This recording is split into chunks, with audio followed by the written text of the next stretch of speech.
assessment of just kind of the, I guess, hour by hour, day by day strikes, attacks, what have you, to take territory? Is it just simply now focused in the east, in the Donbas? Is that where it's targeted? Because now, and we've seen the maps and we've seen some of the gains and losses on the part of the Russians, it doesn't seem like they're going all out to take any more territory. Well, there's a big push in the east. All right, the Donbas region right now, there's a huge push. I mean, we heard the discussion by Fox 13, and that is, it's like 40,000 troops. Yeah, if they could pull all the troops out of that were up in that north area around Kyiv and move them around and get them into the fight, and I will tell you that all experts look at it's like, don't expect them to get reconstituted anytime soon. Those forces are spent. I mean, yes, in numbers they're there, but don't expect them to be going into the fight. Or if they are in the fight, don't expect them to be playing a decisive role anytime soon, because they really are seriously degraded units. Not just the units themselves, but the troops themselves are worn out. And so there's a lot of stuff that has to happen there. And there's a lot of challenges moving forces from within Russia, other parts of the Russian Empire, if you will, whether it's from the Far East or places like, Georgia, where they have forces occupying there, or elsewhere. They're just having a tough time doing that. So even though they can push the offensive in Donbass, I will say the Ukrainians have actually built a very good, very well thought out defense. It's not something where the Russians are going to be able to move through that anytime soon. And those defensive systems, those Javelin missiles and other things, incredibly effective, and they stop them from moving forward. So being able to hold them in place in a lot of these locations is pretty good. Even Mariupol, where they've been fighting, and the Russians today, I think, announced that they held central Mariupol, but everyone's looking at the satellite photos and it's like, yeah, I'm not sure if they really actually hold it, or they're just claiming they hold it. That, whereas everybody keeps saying it's going to fall, and I think at some point they will have some degree of control over Mariupol within a few days. There's still a fierce resistance there that's very effective, and it's caused tremendous attrition on the forces attacking Mariupol, to the point where it's very doubtful that those units can simply be turned around to attack somewhere else in the south. The idea was that they take Mariupol, they seize that area that provides that land bridge from the Donbas region all the way down to Crimea, and that might be his claim of success. That might be the thing that he claims, say, on May 9th, on Victory Day, the Victory Day parade where they celebrate the end of World War II. Right. That might be his big claim. I don't think they're going to get there. And the only way to really secure that Donbas region is they have to do this thing where they shoot up north from the Mariupol area. I don't know that they have the forces to do that. And frankly, we're moving in so many of these defensive missiles, I think the attrition will just be too much for them. Yeah. Well, Hal, we will follow it alongside you as we always do, and we'll talk again. Thanks so much. Okay, thank you, Andrew.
Welcome back to Live Now from Fox. Taking a listen back as Secretary of State Antony Blinken, as you see here, holds a brief news conference in response to Russia's invasion in Ukraine, specifically after that rail station bombing. We're also learning that the United States and Poland are holding joint military exercises near the border of Ukraine after that major attack which took place in the eastern portion of the country.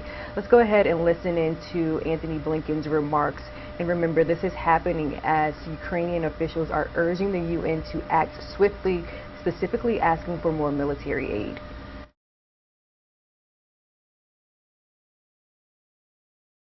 Our eastern flank. Just over the past 48 hours, I've had an opportunity to meet with my NATO counterparts.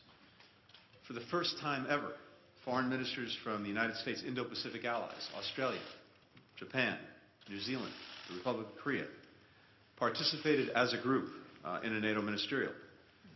Ministers from Georgia, from Finland, from Sweden, and Ukraine also took part, as did the European Union's High Representative for Foreign Affairs and Security Policy, Joseph Borrell. In addition, I met with my counterparts from the G7, the world's leading democratic economies.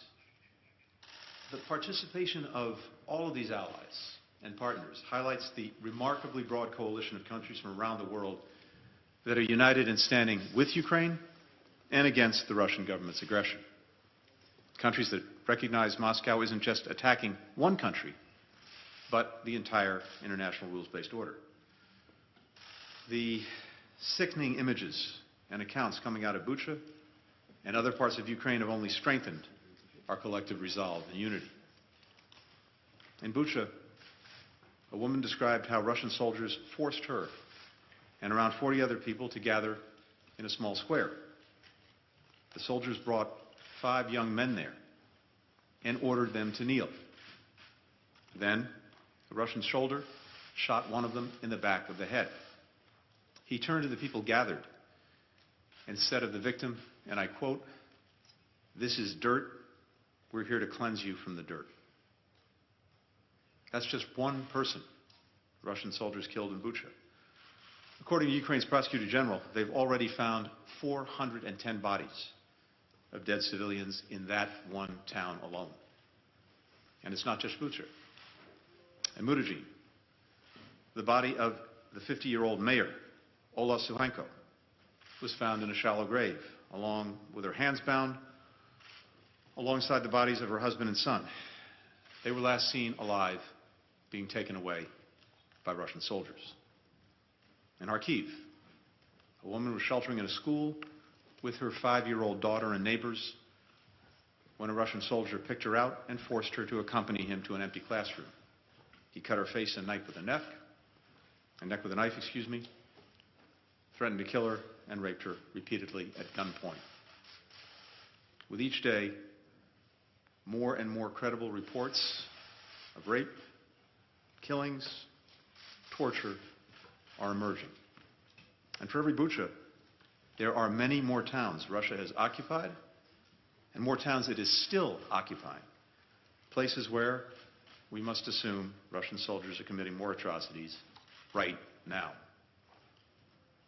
Here's what we're doing together with our allies and partners to stop this aggression, to stand with Ukraine, and hold accountable those who are responsible. First, we continue to work in close coordination with allies and partners to raise the costs on the Russian government for its aggression.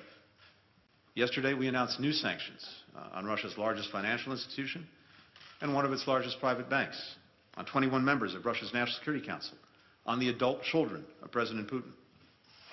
President Biden also signed an executive order prohibiting new investment in Russia by any person in the United States. The European Union is also actively considering robust new measures, including bans on Russian coal, on Russian vessels accessing EU ports, on transactions with 4 key financial institutions. Second, the United States continues to work at an unprecedented pace to help Ukraine defend itself. Last Friday, the Department of Defense announced $300 million in new security assistance. On Tuesday, I authorized an additional $100 million to meet Ukraine's urgent needs for more Javelin anti-armor systems. This will bring total U.S. security assistance to Ukraine since the beginning of Russia's invasion in February to over $1.7 billion and over $2.4 billion since January of last year.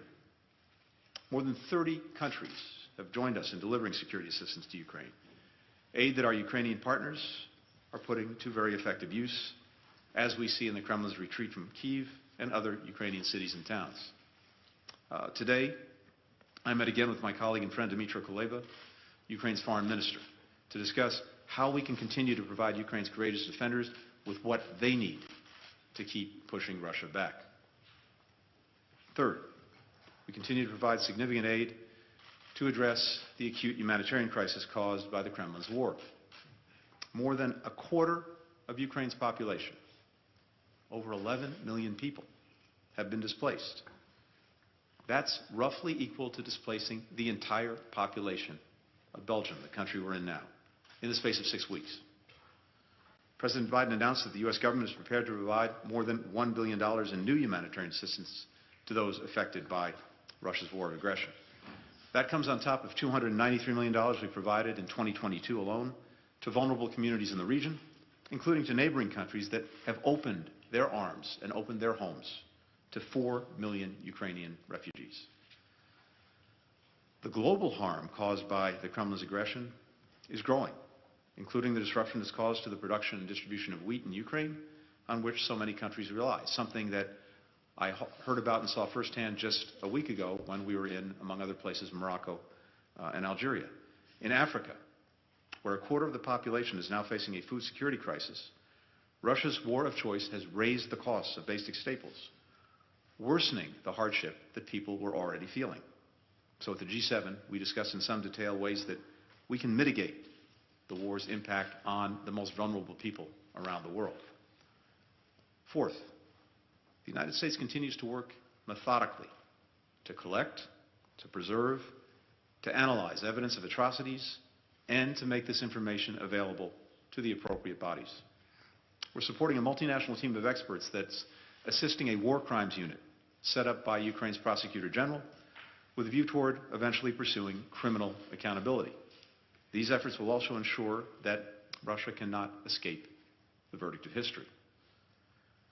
Just moments ago, as I was coming into this room, I learned that UN member states had come together once again to condemn Russia's aggression and suspend it from the Human Rights Council. A country that's perpetrating gross and systematic violations of human rights should not sit on a body whose job it is to protect those rights. Today, a wrong was righted. Fifth, we discussed ways we can shore up the collective security of our NATO allies. As the President has said, we will defend every inch of NATO territory. We now have 100,000 U.S. troops in Europe. NATO's established 4 new multinational battle groups in Romania, in Hungary, Bulgaria, Slovakia, in addition to those already in Poland, Estonia, Latvia, and Lithuania, to reinforce our eastern flank. Sixth, we discussed the additional support that NATO allies can provide to partners like Bosnia and Herzegovina and Georgia, who are most vulnerable to Russian aggression and threats, from cybersecurity to combating disinformation. Finally, we discussed at length a new NATO strategic concept. This is the public blueprint for how the alliance will continue to safeguard transatlantic security in what is a rapidly changing landscape. We'll release that document at the NATO summit in Madrid in June. President Putin thought, among other things, that he would weaken and divide NATO. This strategic concept will make clear that NATO is in fact stronger, it's more united, it's more capable of addressing 21st century threats. And I can say unequivocally, from my discussions with many colleagues here in recent days, colleagues from around the globe, the revulsion at what the Russian government is doing is palpable. There's a greater determination than ever to stand with Ukraine, to shore up and revitalize the international order that Moscow is trying to upend, to bring to bear even greater costs on the Russian government, to ensure that people are held accountable for their crimes. Thank you. We'll now turn to questions. We will start with Vivian Salama from the Wall Street Journal. Thank you, Mr. Secretary. Two questions, if you'll indulge me. UK Foreign Minister Liz Truss said today that allies have agreed to help Ukrainian forces move from their Soviet-era equipment to NATO standard equipment on a bilateral basis. She used very specific language there. And so is the U.S. going to match that pledge? And if so, can you tell me a little bit about the timeline, when you plan on doing that? Second question is, Ukraine's Foreign Minister Kuleba said today that as long as the West continues buying Russian gas or oil, it is supporting the Russian war machine. That's a direct quote. Are you pressing Europeans to commit to a timeline, a more aggressive timeline, for banning Russian oil and gas? Thank you. Great. Thanks. So on the first question, first, as you know, and as I said, we have been individually as the United States and collectively as partners, more than 30 countries, providing to Ukraine the weapons and systems that we believe it can use most effectively and that it needs to push back against Russian aggression. And we're not going to let anything stand in the way of getting Ukrainians what they need and what we believe can be effective. So we're looking across the board right now, not only at what we've provided and continue to provide, but whether there are additional systems that would make a difference and that we could provide them. And we're doing that in close consultation with the Ukrainians as well as with allies and partners. On the energy situation, so we've seen over many years a dependence build up in Europe on Russian gas, especially, as well as on Russian oil. And I think what I'm hearing very clearly is a commitment to end that dependence. We've seen again and again Russia use energy as a weapon, as political leverage, and of course the proceeds that it gets from the sale of its energy is now, yes, helping to fuel its aggression against Ukraine. And my strong sense is that Europeans are very much committed, as I said, to ending that dependence. But it's also not like flipping a light switch. You have to do it methodically. You have to put in place the necessary alternatives. The United States is doing a great deal to help in that regard. As you know, for this winter alone, we've worked to make sure that there were sufficient supplies, for example, of LNG, to compensate for any losses from decreased sales of Russian energy or a cutoff in Russian energy. Going forward, you heard President Biden talk about this a couple of weeks ago when he was here. We're committed to increasing the supply of LNG. Other countries are taking steps to increase supplies of different kinds of energy. And as I said, Europeans seem committed to moving forward on this. I think it also tells us how imperative it is that we accelerate the transition to renewables. And we can, I think, and Europe can make a virtue out of necessity, not only by moving away from Russian energy, from Russian gas and oil, but moving toward sustainable energy and toward renewables. But it's a process. It takes time. But my strong sense is that Europe is committed to doing that. Thanks. Missy Ryan, Washington Post. Two questions for you. Foreign Minister Kuleba also today said that as Russia prepares for its concentrated offensive in eastern Ukraine, that Kyiv needs new kinds of weapons and more weapons in days, not weeks, or else more people will die. Has the United States committed, or will the United States commit to providing new kinds of weaponry to Ukraine within that time frame? And then the second question for you, do you believe that the apparent Russian atrocities revealed in Bucha and in other parts of Ukraine make it harder to attain a negotiated settlement to the war? Thanks. So, Missy, again, on the weapons, we've been doing this, all along. By the way, the provision of weapons to Ukraine to defend itself against Russian aggression, President Biden moved out on that aggressively many, many months before the aggression took place because of our concern that Russia was planning and preparing for it. We did an initial drawdown. The President instructed back at the end of last summer, another one in December, and then, of course, many since the aggression. So one of the reasons that Ukrainians have been able to be so effective in pushing back this Russian aggression, Of course, it starts with their extraordinary courage, but it's also because they already had in hand the weapons necessary to do that. And then, since the aggression, we have repeatedly and continuously, along with many allies and partners, supplied them with the most effective systems that we believe they need to deal with the armored vehicles, to deal with the tanks, to deal with the planes, to deal with the helicopters. But as I just said, we are looking at day in, day out what we believe they most need, to include new systems that have not heretofore been provided. We're listening to them in terms of their assessment of what they need. We're putting that all together, and we're proceeding. And we have a strong sense of urgency. That was something that I think was felt among all allies and partners here today.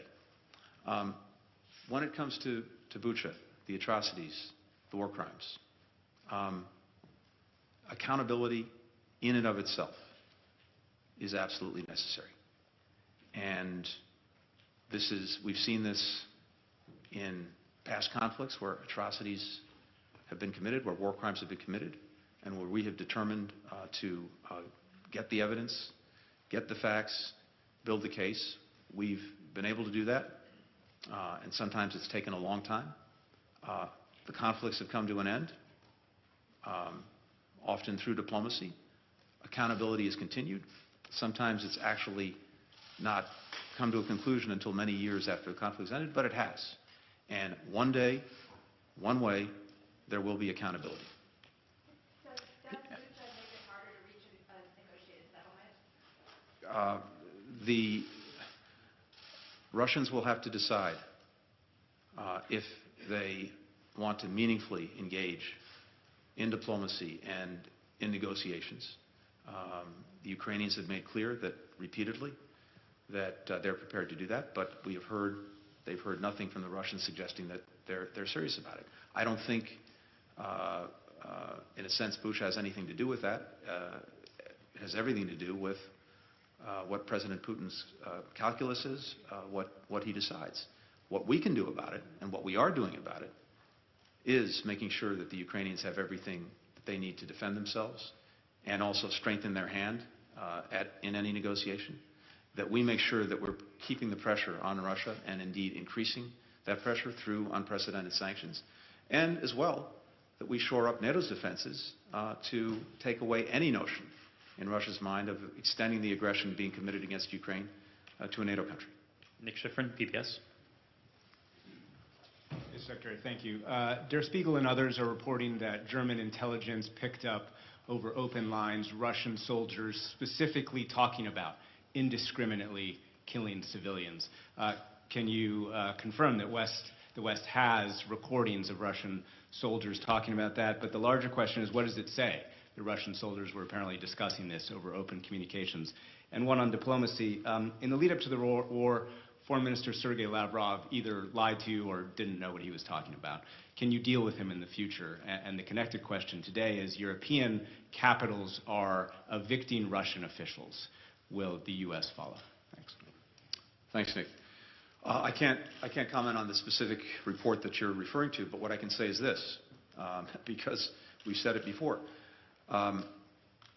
We said before Russia committed this aggression that if it did, part of its campaign plan was to inflict atrocities, was to target individuals, was to commit the kinds of crimes that we're now seeing, to terrorize civilian populations.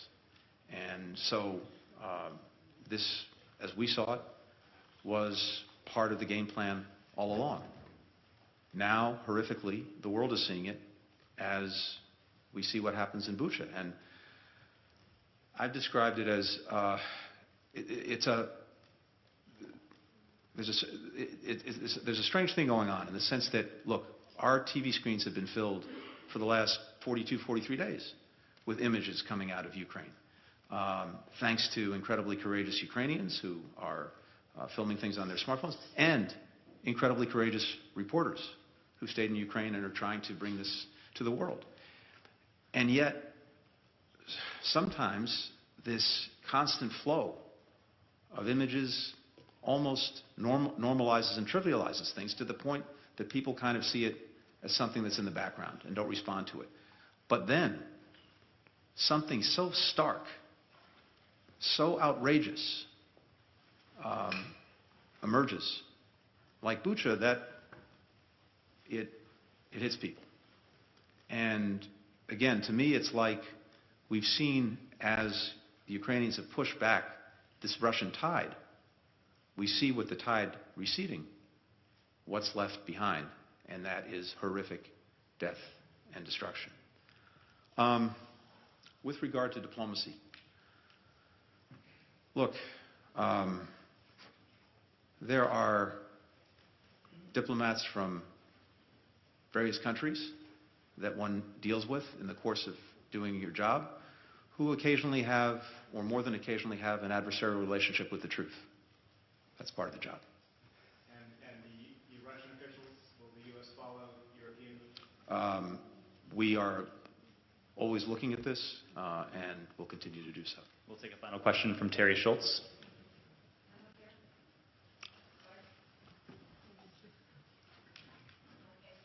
Thanks, Mr. Secretary. Sorry, just to follow up on Missy's question. You yourself called what happened in Bucha outrageous. Everyone knows, the Secretary General says that we are preparing for more such atrocities in Mariupol, in Donbass, as a major offensive is coming. How do you sit across the table from Dmytro Kuleba and said, well, we're looking at what else we think you might need, when he surely comes with a list? He tells us he came with a list. He gives us his list. So, and he says he doesn't have the days that you are taking to look at this. How do you explain that to him? I talk to former Mr. Kuleba multiple times a week, and we're constantly going over what it is Ukraine needs, what it is we're providing, what it is we're helping other allies and partners provide. And again, you'll have to, ask him, but I think we were just together maybe an hour ago, and I don't want to put words in his mouth, but I think he said very clearly the appreciation that he has and that Ukraine has for the support that we have been consistently providing. So, as we're speaking, we continue to provide what Ukraine needs, but it's also a constantly evolving picture. They're coming forward with new systems that they think that would be helpful and effective. We put our own expertise to bear, especially the Pentagon, to help determine what indeed we think could be effective, what Ukrainians would be ready to use as soon as they get it, and what we actually have access to and can get to them in real time. So it is an ongoing process. And again, the fact that the Russians have been pushed out of Kyiv, that they've been pushed back to eastern Ukraine, is the product of two things. First, as I said, the extraordinary courage of Ukrainians. But second, the fact that they've had in hand, including from before the aggression started, the tools necessary to help achieve that. Thank you, Mr. Secretary. The time is now 8:02. We'll have more nonstop news after this quick commercial break.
Good morning, everyone, and welcome back to Live Now from Fox. My name is Rain Augustine. I'll be your host here for the next few hours, covering top stories and breaking news.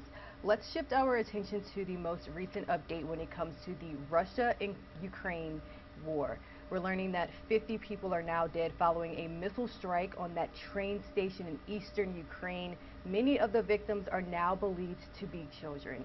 The Russia Defense Ministry is denying the responsibility of the strike, but the attack is reinforcing international condemnation of Vladimir Putin for these alleged atrocities, these war crimes.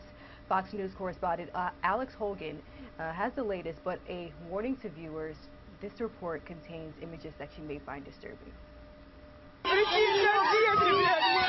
At least 5 children are among the dozens killed while waiting at a train station trying to escape their city.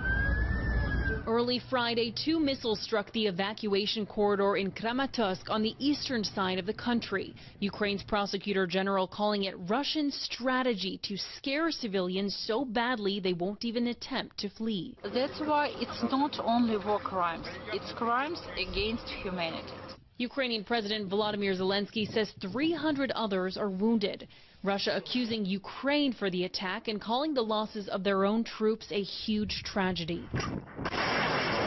As the war drags on, the United Nations humanitarian chief says he doubts the possibility of a ceasefire. Luhansk and Donetsk, this is now becoming the central gravity of the war. And it's also the essential place for civilian evacuation and humanitarian assistance. Among the latest nations to bolster Ukraine's military capabilities is Slovakia, donating its S-300 air defense system.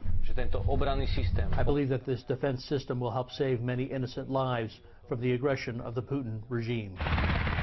The U.S. has now stationed 10,000 soldiers in Poland after deploying 5,000 additional troops in recent months. The two nations held joint military trainings, deepening their relationship and strengthening NATO's eastern flank. As the escalation disrupts Eastern European countries, it's also triggering a food crisis. The UN Food and Agriculture Organization says the monthly price index jumped up 12.6%.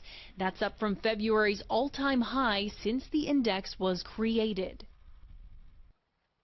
Russian organizations have largely been quiet since Russia's invasion, but a board member of a Russian metals company speaking out after the atrocities in Bucha, calling them shocking, demanding an investigation after hundreds of bodies of killed civilians were found earlier this week. In Lviv, Ukraine, Alex Hogan, Fox News. Alex, thank you for that report. We'll have more of the Russian invasion of Ukraine a little bit later, but for now, let's get you all up to speed on other top stories and major headlines that we are following. Beginning with the coronavirus, we're learning that new COVID cases are at a 9-month low here in the United States, but countries overseas are continuing to see a spike in infections. Here's the latest from Fox News correspondent Jonathan Siri. A wave of COVID-19 cases hitting Washington this week. House Speaker Nancy Pelosi, Attorney General Merrick Garland, and several White House staffers all testing positive in recent days. Despite the surge, the Biden administration says it does not have plans to change its COVID protocols. We have incredibly stringent protocols here at the White House that we keep in place to keep the president safe, to keep everybody safe. The outbreak comes as new coronavirus infections hit a 9-month low in the U.S. It's a different story overseas, where the BA2 subvariant is fueling a spike in cases in the U.K. and China. Health experts say it's unclear whether the U.S. will see a similar trend. The story is not as straightforward as it was with the Alpha, Delta, and the Omicron waves, but it may not necessarily be accompanied with another aggressive wave as in the past. Meanwhile, airlines continue to feel the effects of COVID. In the UK, British Airways and EasyJet have canceled hundreds of flights due to COVID-related staffing shortages. Here in the U.S., Alaska Airlines says 63 fewer pilots were prepared to fly this month. The carrier cited training delays due to the recent Omicron surge. We need to make it easier for people to get their pilot's licenses and get through the process. UK scientists are now monitoring the XE variant, but say it's still unclear whether it causes more severe infection. In Atlanta, Jonathan Seri, Fox News. Looking live now from the White House. Time is now 8:10 in the morning. If you're just now joining us, welcome to Live Now from Fox. Now, an uncertain time period for the United States economy, especially with war raging overseas and inflation again hitting consumers across the country. Many economists are watching the markets closely, anticipating the next interest rate hike from the Federal Reserve. Now, the Biden administration believes that the economy is in a strong position and is on the road to recovery from COVID-19. Fox's Caroline Shively is bringing us a closer look from Washington. That most likely is going to slow the economy, perhaps to the 1%, perhaps, I think, reasonably to a recession in next year. It's comments like that that make investors' ears perk up. The former president of the Kansas City Federal Reserve expressing his concerns about future interest rate hikes aimed at lowering inflation. Many economists believe the Federal Reserve is walking a tightrope, and the decision to make borrowing more expensive could halt growth over time. The Fed has to continue to raise interest rates because I've lived through 5 recessions in the last 25 years, and they are miserable things. We want a soft landing, not a crash landing. Republicans have made rising prices a central issue of their quest to take back control of Congress, placing the blame on policies by the Biden administration and Democrats. Under Biden's policies, Americans are able to afford less and less and less. President Biden believes the economy is in a strong position. Last week, jobless claims dropped to the lowest level in more than half a century. But there are still areas of concern, including the war in Ukraine and COVID-19. Well, this is a worldwide phenomenon. We've got strained supply chains. I do hope and think that that's going to phase down, but when we're in a wartime footing, there is also going to be a cost associated with that. Gas prices nationwide have seen a drop over the last week, but they are still up 45% compared to last year. In Washington, Caroline Shively, Fox News. Here's more in this morning's Fox News Business Report.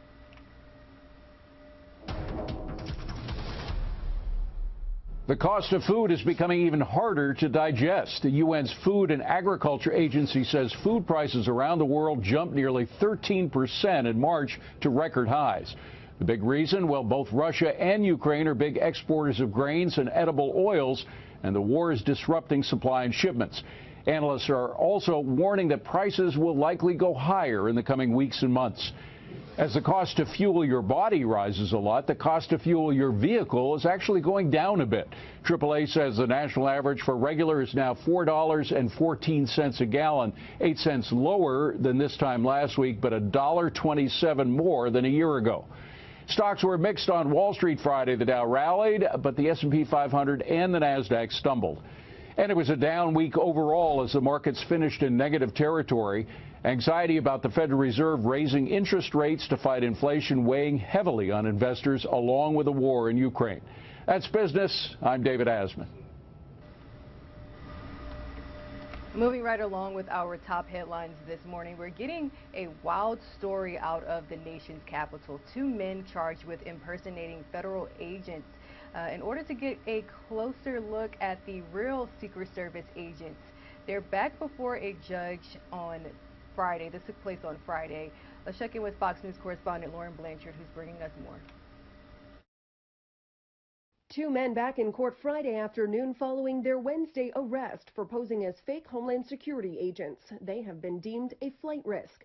The FBI says Arian Taherzadeh and Haider Ali were integrating themselves with real Secret Service officers and agents, including ones charged with protecting the president and First Lady and the vice president's residence. According to prosecutors, Taherzadeh and Ali convinced agents to accept gifts and pricey apartments. One was offered a gun. At least 4 real agents have been put on administrative leave.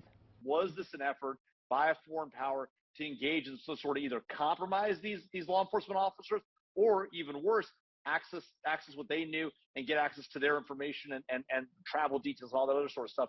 When cops raided the men's Washington, D.C. apartment, they found guns, gas masks, law enforcement training manuals, drones, surveillance equipment, handcuffs, and zip ties. They also found a binder of information on every resident in their building, including congressional staff and defense employees. Prosecutors said Ali's passport showed visas to Pakistan and Iran, and that Ali had claimed to work for the Pakistani intelligence agency. Both men are U.S. citizens. It's possible they could also face conspiracy charges. The White House is staying quiet on the case. I don't have any comment from here. I'd point you to the Secret Service and others investigating. The two men have been charged with false impersonation of a federal officer. They face up to 3 years in jail if convicted. In Washington, Lauren Blanchard, Fox News. Definitely an interesting story. The time is now 8:15. I want to bring you all some more details on that story of the two D.C. area men posing as federal agents. Live now from Fox's Andrew Kraft is bringing us more. The story has so many twists and turns and details. Joining me now to discuss it even further, police practices expert Darren Wyatt, friend of the program. Darren, thanks so much for being with us here. Just wanted your first thoughts on this story when you read about it, and we'll get into some of the particulars. Well, you know, I actually was kind of flabbergasted, but it's mainly the fact that you have 4 Secret Service agents that were duped by these two men, and for all intents and purposes, didn't realize that they were being duped all the way up until the time they were placed on administrative leave. Yeah, and of course, let's talk about the angle of the Secret Service. Now, the Secret Service has to take things so cautiously and carefully, and yet to have members, especially on the First Lady's detail, or formerly of her detail, to have gotten caught up in this. That brings the White House into it, having to respond there. We saw in the White House briefing today. That is serious, and so they're conducting a review. What will that review, you think, look like? Well, it's going to be, it'll expand beyond these 4 agents that have been placed on administrative leave. They'll be interviewing anybody that they had contact with, that they were probably even hanging out with off-duty in an off-duty capacity, to find out if it really stretches beyond the 4 that are currently on administrative leave, and to find out exactly what the suspects were trying to get, what kind of information they were trying to obtain from the Secret Service, because it's a very targeted group of law enforcement officers for them to go to the Secret Service and the information that they might have. And, you know, you have been a law enforcement official for most of your career, and impersonating one and impersonating a federal agent carries a very hefty penalty. That is not something that is taken lightly. It's not. It happens occasionally. You know, U.S. 18 Section 912, I believe is what it is, 18 U.S. Code Section 912. It carries a penalty of up to 3 years in federal prison for this. I think what's really the biggest thing here is that they weren't just impersonating federal agents, they were doing it to civilians, but also to high-level law enforcement officials. Like you mentioned, somebody that's on the presidential security detail. Those are high-level officials that they're going after it, and they had to have been good at what they were doing for these high-level agents to have been tricked. But not only good at what they were doing, but some of the gifts and kind of items that they were offering these other federal agents, these other Secret Service members as well. And I want to talk about some of those. A penthouse worth over $40,000 a year, rent-free. iPhones, surveillance systems, drones, flat-screen TVs, gun cases and other policing tools. Many, weapons and parts of weapons were also found in this apartment. And if you're familiar with the D.C. area, this is a Navy Yard. This is a very high-end luxury area of Washington. It looks like a really beautiful apartment complex itself. So they had some financial backing to this. Yeah, absolutely. And I think that what really is interesting about this is that they were so brazen about it that they were telling people, other residents in the apartment complex, who they were. They were an undercover unit. People in undercover units don't tell the general population what they do. So that would be a red flag. But I think what's really ironic about this is that you know, the U.S. Postal Inspector is usually determined a fairly low-level law enforcement position. Yet they're the ones that broke this and were able to see the criminal activity that was going on and take it to the FBI, which launched this investigation about 3 weeks ago. Yeah, of course. I think the postal angle is kind of the wildest part of this story because the plot, that is how it unraveled. According to the Associated Press, U.S. Postal Inspection Service began investigating after an assault on one of their own mail carriers. And then these two individuals essentially told that inspection team from the Postal Service what they were up to. And so, you know, they weren't really careful in kind of covering up their tracks if they needed to be. They also had a list of everyone who had an apartment in the complex where they had the apartment, also a list of some congressional staffers. And then, of course, we're getting reports, Darren, that they had Pakistani and Iranian visas on their person, or in the apartment, I should say. 3 Pakistani visas, 2 Iranian visas after the raid by the FBI. What does that tell you? That is one of the other curious aspects to this story. To me, that means that this is probably sponsored by a foreign government, which leads you even more to wonder what was their intent, what information were they trying to elicit. It was a long-term operation. It was 2 years, at least 2 years in the making that we know of so far. Could it have been going on even longer than that? I think the investigation will vet that out, as well as who else they might have been in contact with, and hopefully what their end game was and why they were here and why they were doing what they were doing. Yeah, of course, the two men both are being held while the government is asking them to be held. And there's likely a conspiracy charge coming, as well as these other charges, and their attorneys are kind of working with prosecutors to determine how this will be prosecuted in court. Darren Wyatt, final thoughts here on this story. I bet it's going to be developing even further in the next couple of days. Without a doubt. We're going to get more information as this continues to go forth. I'm actually kind of surprised that we didn't know about it sooner than when the actual the raid happened yesterday. Usually something like this, you'll hear little inklings. Of course, the indictment was under seal, is still under seal. I saw that there are some photos of the front page, but when I tried to obtain it, it is still under seal and wasn't available as part of public record yet. But I think eventually we're going to have more information about what this was, who was sponsoring them, what they were looking for, and I think there's probably going to be some policy changes with the Secret Service coming out of this as well. Yeah, and just thought of this question too, just lastly. I mean, what does it say, though, about, you know, real federal agents kind of commiserating, talking with fake federal or alleged fake federal agents? You know, should, you know, more of these agencies put things in place to prevent things like this from happening, or is it just too hard to tell? How would you know? Well, I think that from what we've seen right now, there were some red flags that probably somebody should have picked up on, especially, you know, in the law enforcement realm, we're kind of a tight-knit community, and I think that an agency in D.C. would know if another agency in D.C. had this new special unit that was working undercover investigating the January 6th insurrection. They would know that, and even being able to talk jargon with these people, and I certainly think that there would have been some red flag that somebody should have picked up on.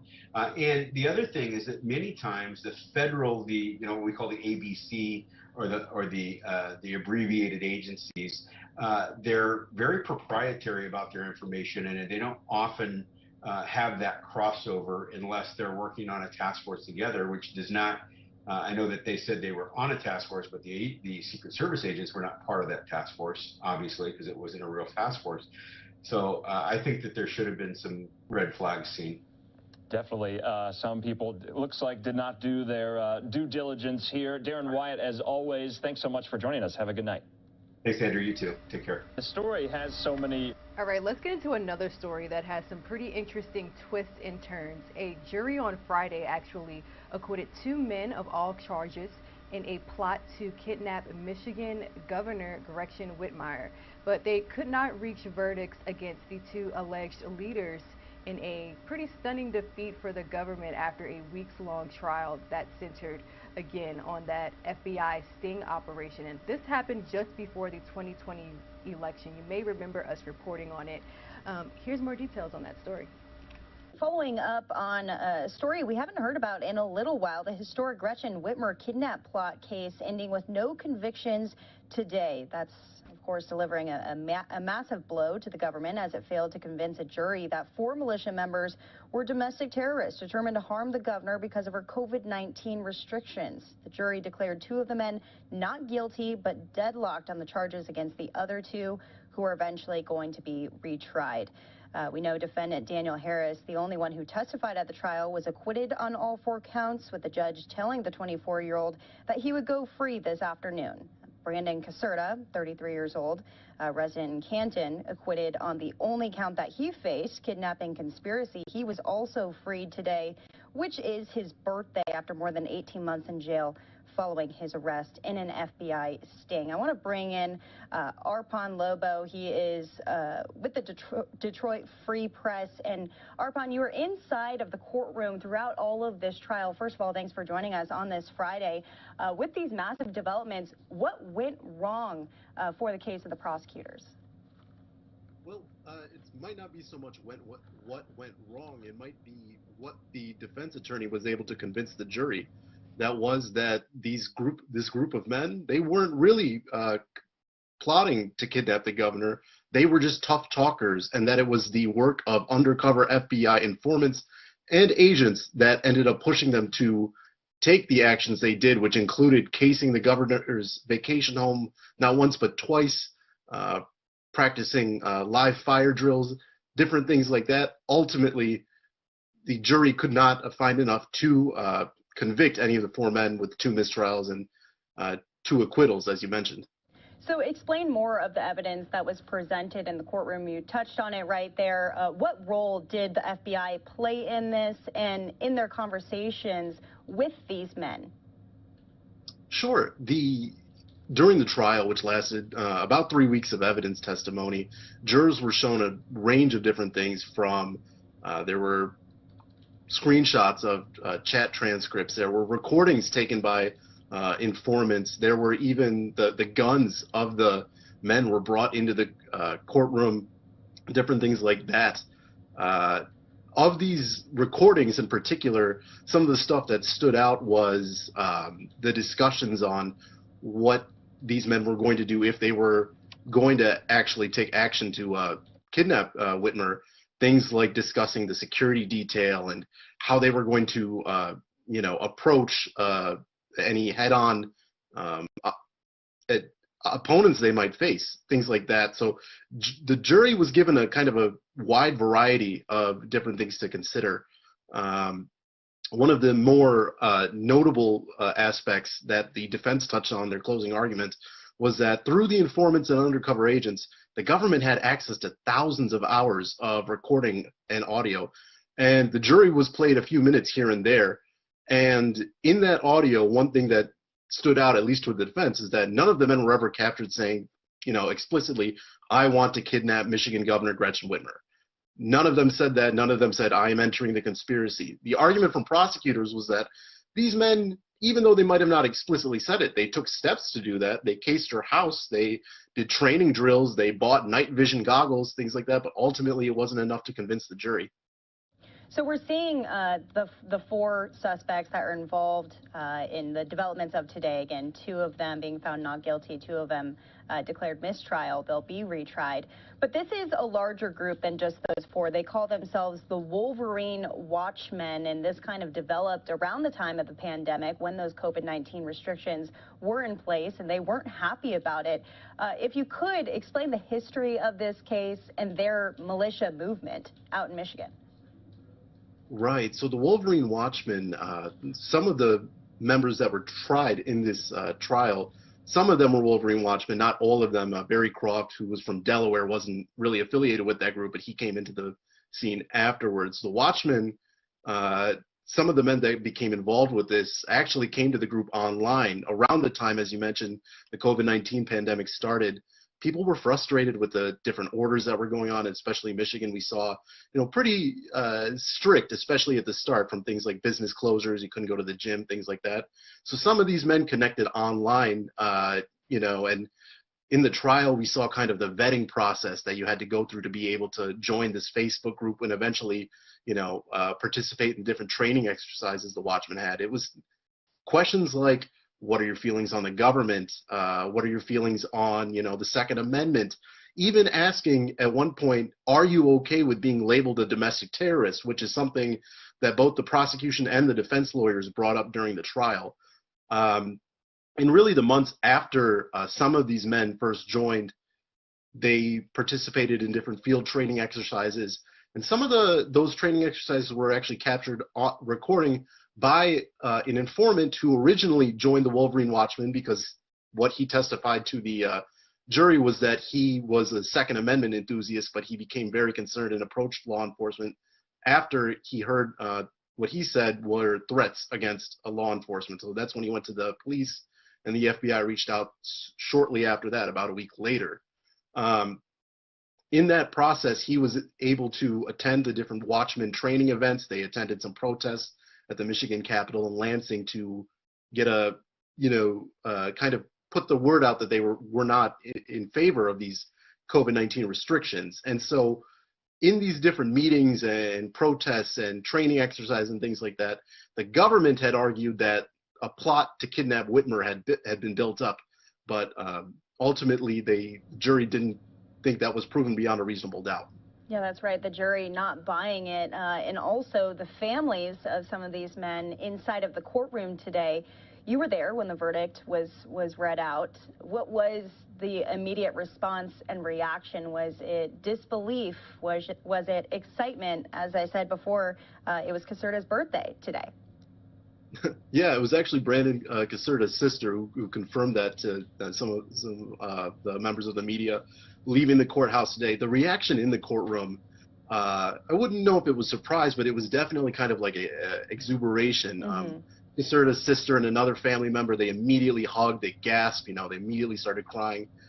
Daniel Harris, his entire family, including his father, his sister, I'm not sure if his mother was there. It could have been. I don't want to say for sure.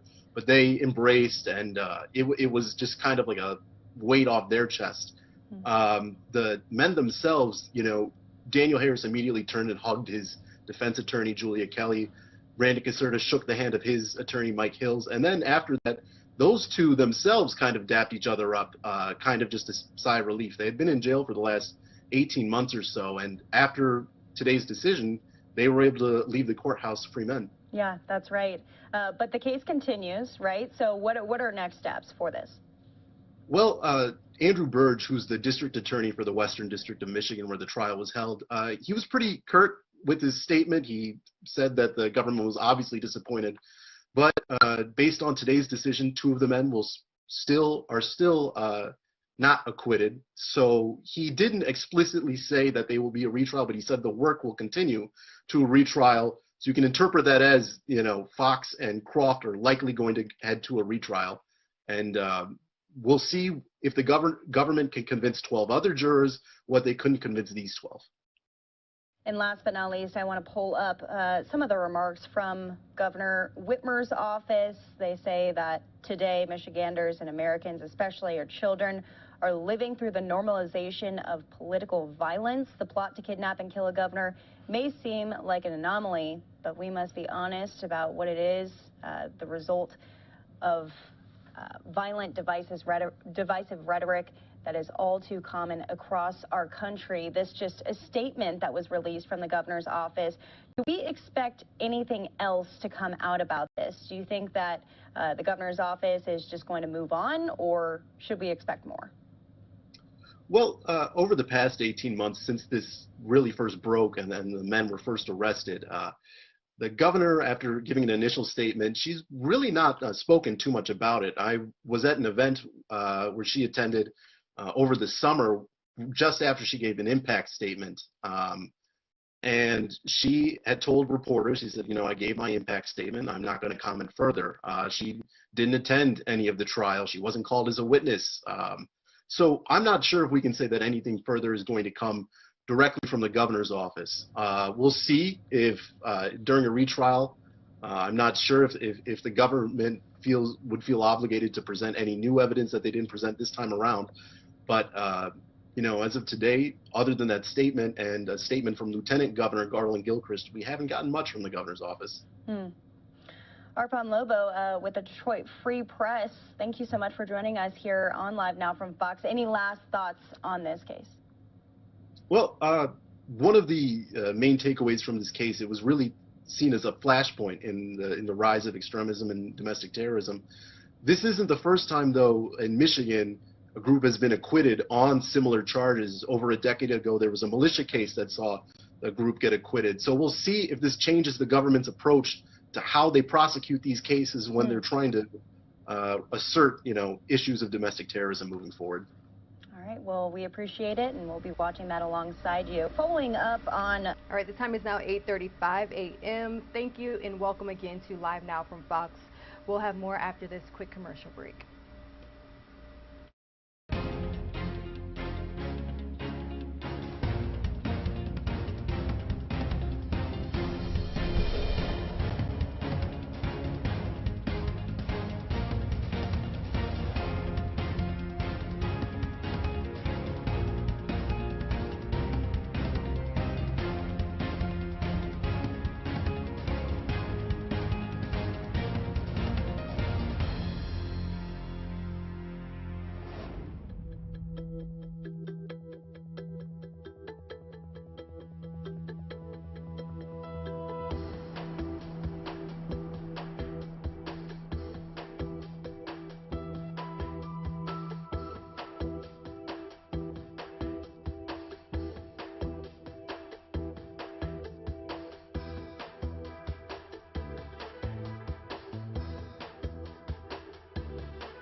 Russian strike killing at least 50 people as civilians were trying to flee the area. Joining me now is Fox News correspondent Lucas Tomlinson. He's at the Pentagon for us. Lucas, good to see you. What do we know about this really grisly attack?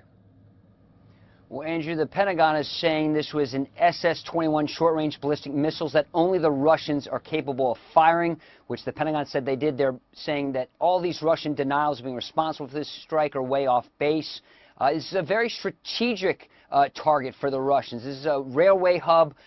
This is where not just a lot of civilians come through, but the Russians fear a lot of weaponry to come through. Now, of course, it is a war crime to target civilians, and there were thousands present. You mentioned at least 50 were killed, thousands were wounded, and it was just a horrific attack. What the Pentagon officials are saying that this is a strategic rail hub in eastern Ukraine. Of course, Russian forces, just about all of them have left the capital region. They're going back into Russia. They're going back into Belarus to refit, to rearm, and to even resupply. In fact, Pentagon officials say that tens of thousands of reinforcements are coming in from Russia, and they could be going and joining the war in Ukraine very shortly. Remember when Vladimir Putin signed the orders to have over 134,000 Russian conscripts join the military? Normally, if people enlist in the military, at least in the United States, that means, you go to boot camp, you go to specialty school. It could be, months or years before you see a battlefield potentially. There's some concern here in the Pentagon that tens of thousands of those conscripts could be pushed to the front line. You saw the same thing in Afghanistan in the 80s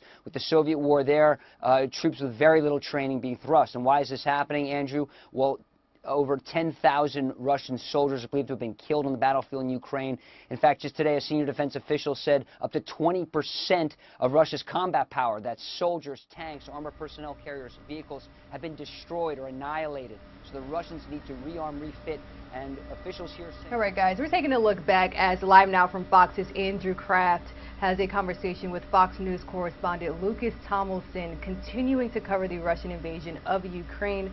However, during this time, I would like to switch gears because we are all about bringing you raw, live, and unfiltered events here at Live Now from Fox.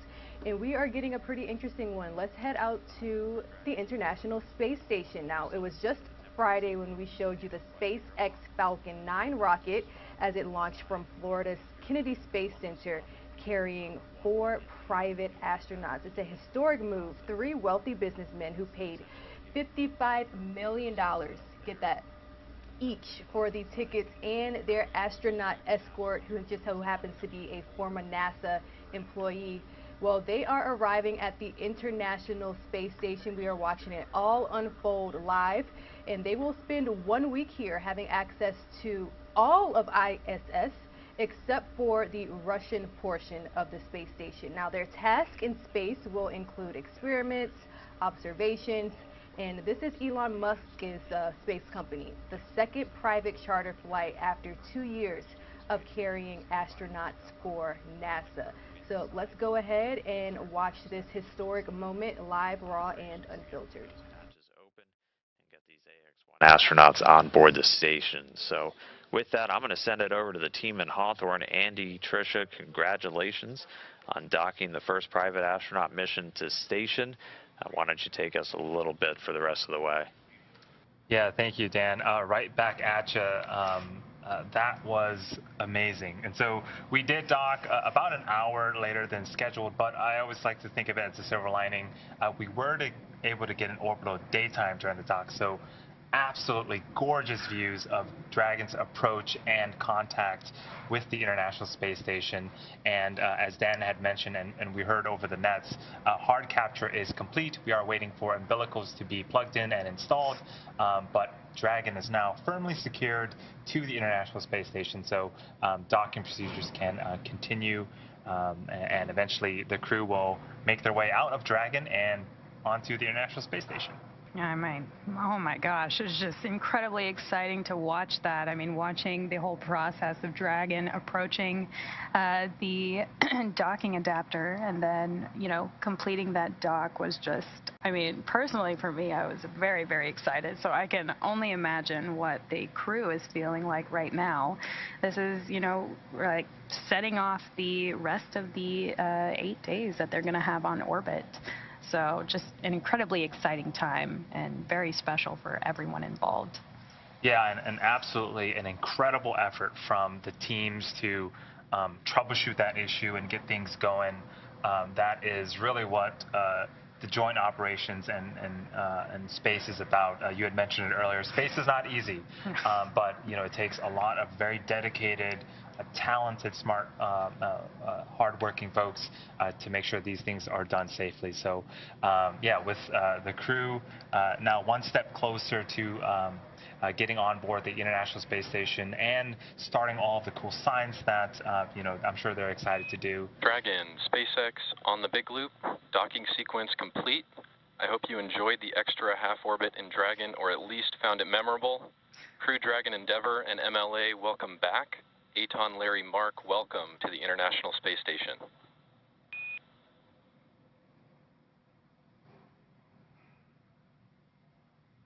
SpaceX Endeavour, we copy all. We're happy to be here, even though we're a bit late, and looking forward to the next chapter. Thanks for all the great work.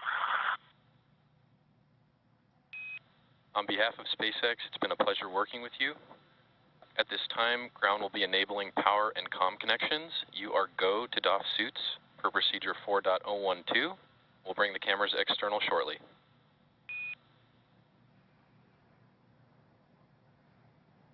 Thanks, Jake. We're moving to 4.012.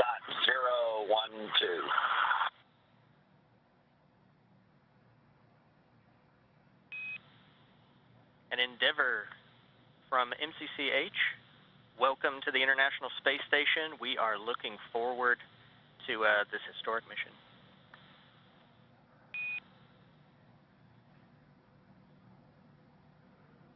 MCCH Endeavour, thanks for all the great work. We're looking forward to moving into the ISS with the other crews.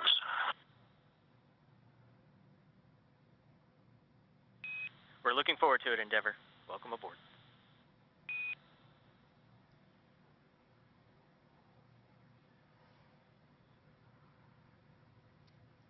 So some final exchanges as the crew on board Capsule Endeavour begin to doff or take off their spacesuits. In the past, they've actually just left. Dragon, SpaceX on Dragon to ground. No response required. Cameras are external.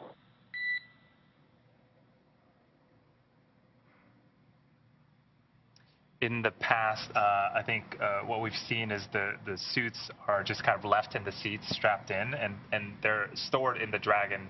But it is quite a funny scene to see the astronauts kind of floating around, gathering their belongings, and there's like these 4 mannequins sitting in the seats. But they're getting ready. There are a couple more operations that needs to happen before we can open both of the hatches. So as Dan was mentioning, the A-Pass hatch on the International Space Station side will open first. Prior to that, we're going to fill the vestibule, which is the space between the 2 hatches. We're going to fill that with air and pressure to make sure that it is equalized on both sides. Then we'll open the A-Pass hatch. Then the Dragon hatch will open, and then the crews can meet. Station Houston for Tom on the Big Loop.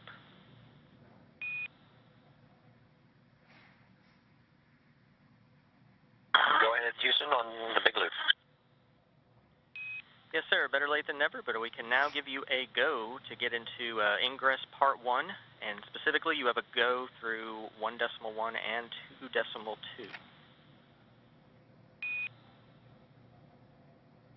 Copy 1.1 and 2.1. I have a go for the Part 1 of the hatch opening.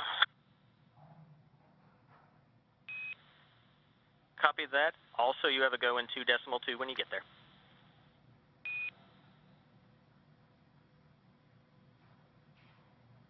Copy and a go in 2.2.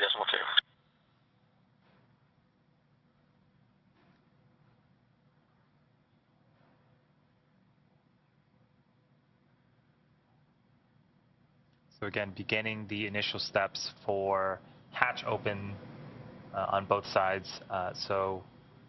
With that, it's been, outside of the small hiccup with video, smooth ride up to the International Space Station.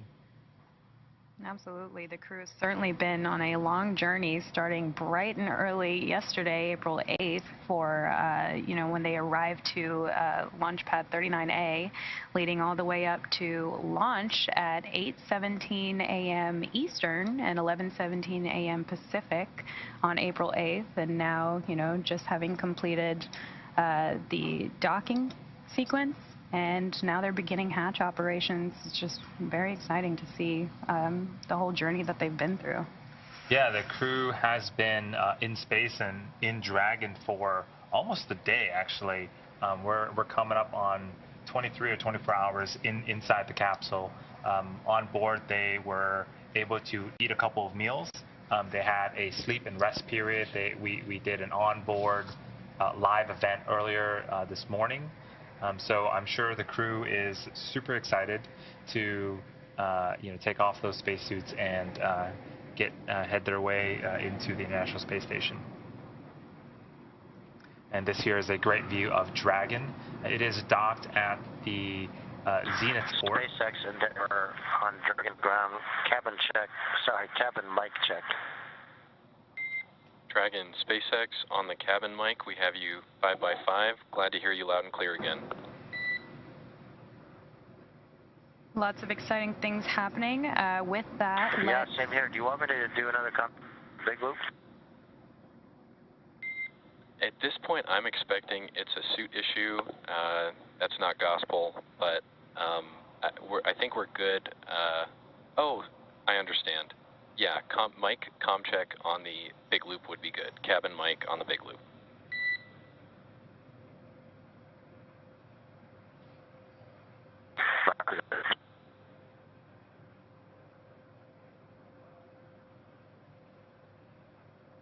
Endeavor on the big loop, cabin mic check. Endeavor SpaceX on the big loop, cabin mic check, 5x5.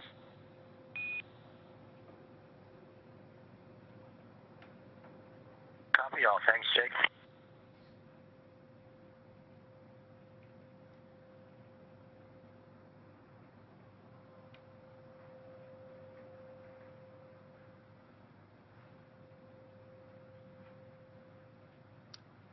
So we are going through some checks. This is a view of Dragon docked at the zenith or space-facing port.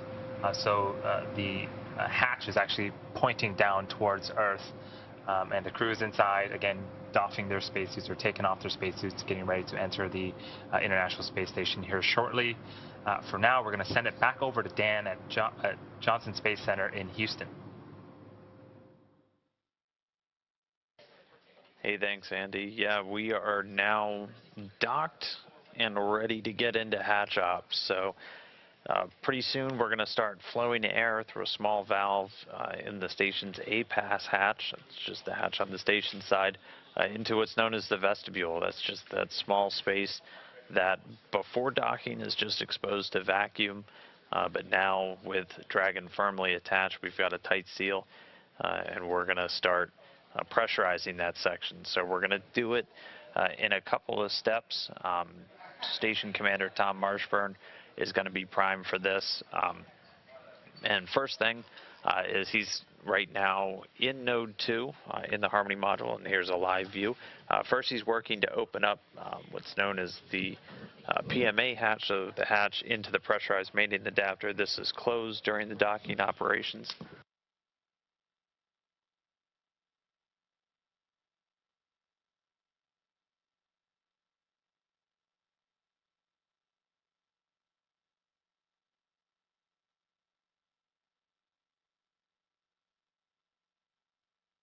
And with that, Tom Marshburn has that PMA hatch open. So you can see now inside the pressurized mating adapter, we do use it for storage, as space is limited on board the station, so number of items stored, but you can see the cover to the A-pass hatch now in view. So Marshburn is going to go there. He's going to open a small valve. It's going to start flowing atmosphere from the station into the vestibule. We're going to slowly pressurize that. We're going to use sensors on the Dragon hatch to measure temperature and pressure inside of the vestibule as that happens. So station on the big loop, no two overhead hatches. And so right now he's going to... Copy. Hatch open. Thanks, Tom.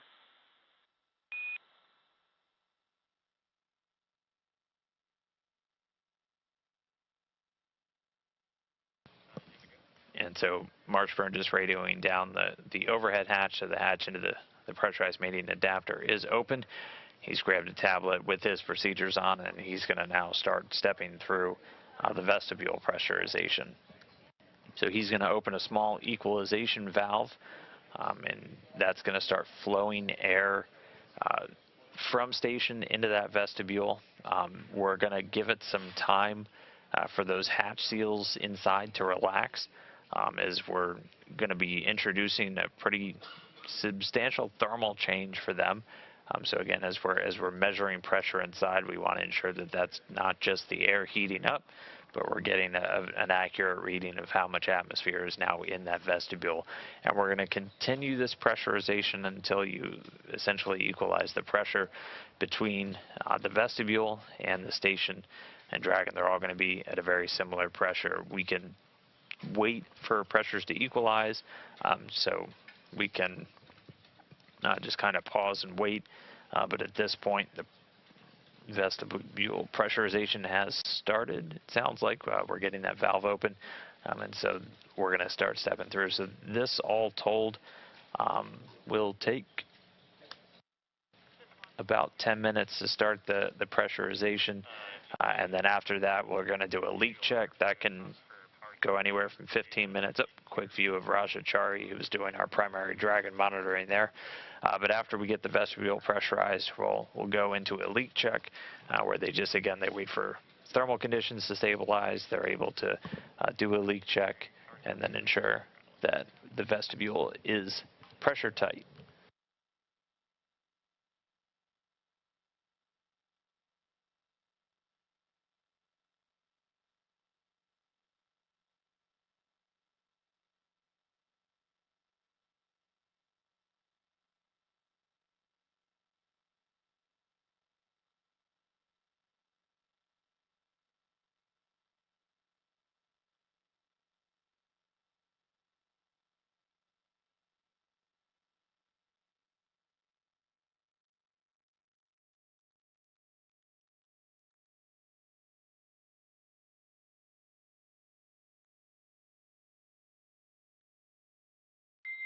Dragon, SpaceX on Dragon to ground, no response required. ISS crew are stepping into vestibule pressurization imminently. You are free to follow along with telemetry in 4.400 section 4 if you'd like.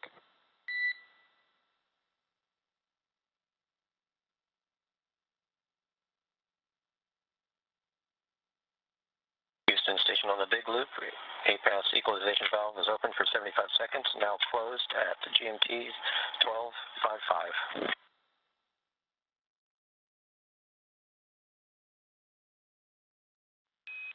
12:55, copy. We will take care of the leak check from the ground, give you a heads up here in just a little bit.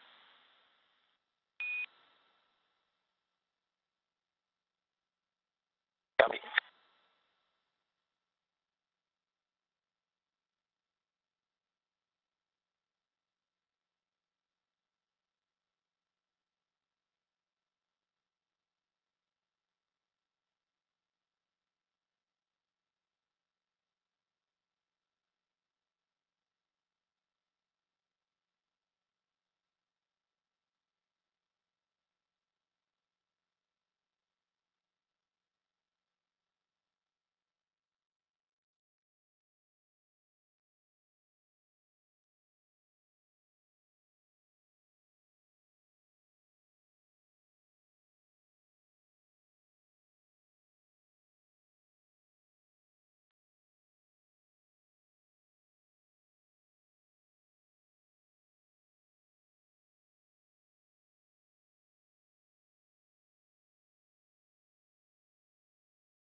And so as we just heard the Dragon crew get told, the vestibule pressurization is beginning. Again, that's done on the station side.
Again, this is Mission Control Houston. So Dragon currently docked to the International Space Station. They linked up with the space-facing port on Node 2, the Harmony module, just about 30 minutes ago, docking at 7:29 a.m. Central, 5:29 a.m. Pacific, while the station and Dragon were flying just 258 statute miles over the Atlantic Ocean. We did hang out at waypoint 2 just about 20 minutes away while we were troubleshooting a video issue, getting it over to the station crew for monitoring, but we were able to effect a workaround. Teams on the ground confirming that Dragon was in the proper alignment, proper attitude, and then the capsule was able to get the go for final approach and then link up. So with the docking complete, Dragon firmly attached, we're into hatch ops. So Tom Marshburn has started the pressurization of the vestibule, that space between the two hatches, and we're going to continue that and then execute a leak check, which can take anywhere from 15 minutes up to an hour, just depending on what kind of readings we start getting back. We're going to be using sensors on the Dragon hatch for tracking pressure, temperature, everything inside that vestibule. Meanwhile, the crew on board Dragon is able to now get out of their suits that they were wearing for that dynamic phase of rendezvous and docking. And then once they're out of there, they can monitor the hatch ops from their side. And then once everything is done with the station crew getting the vestibule pressurized, they'll open up the station side hatch first, and then it'll be over to the AX-1 crew to open the hatch on Dragon.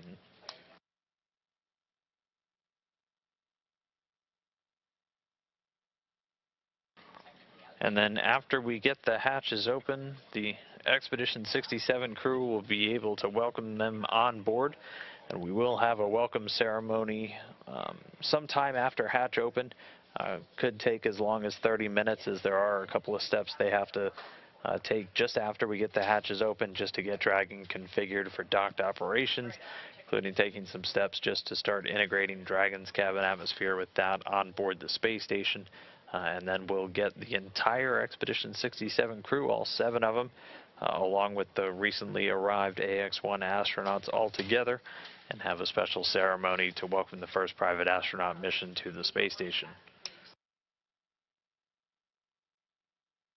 We docked about 45 minutes behind schedule per the original timeline, so we are expecting pretty much everything else to shift with that.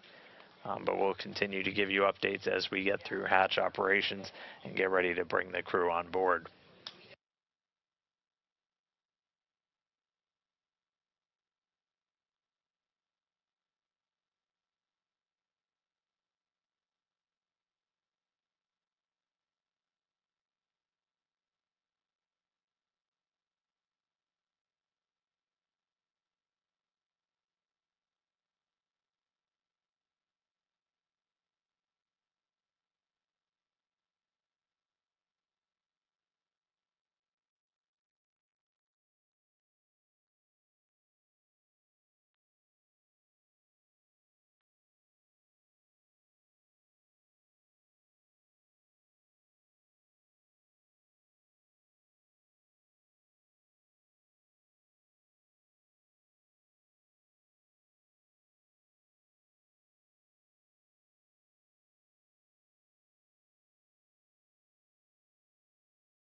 Station, Endeavour, Houston, on the big loop for timeline sync.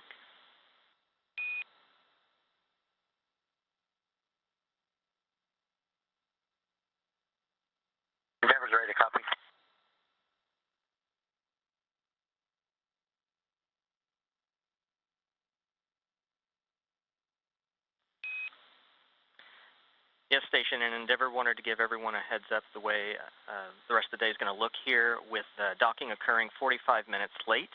The intention here is the PAO event and the subsequent safety briefing will slide to the right by 45 minutes, which will carry over to the rest of the day. However, we'll let you guys flex and manage.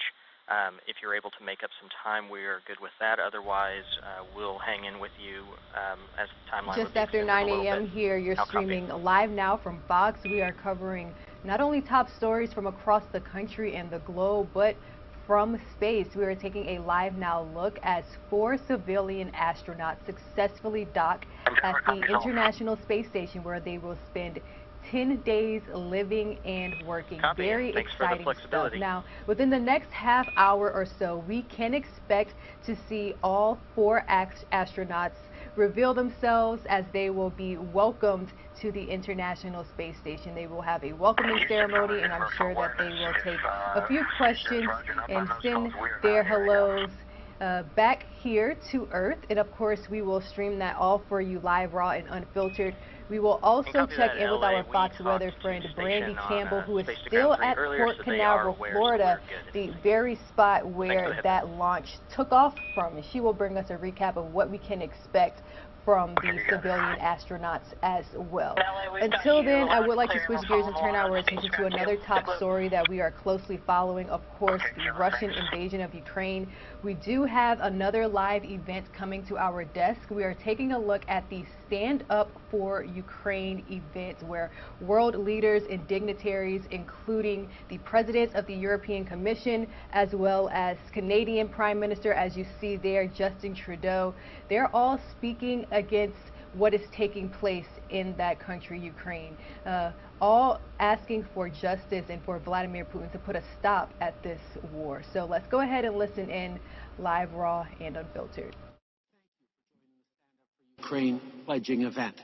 I'm so pleased to be co-convening this important event. Ursula, we've been intensely working towards this event for a while now, but I need to pause for a moment on your leadership and your commitment to protect those in need, which demonstrates such a strong compassion and a strong presence of humanitarianism.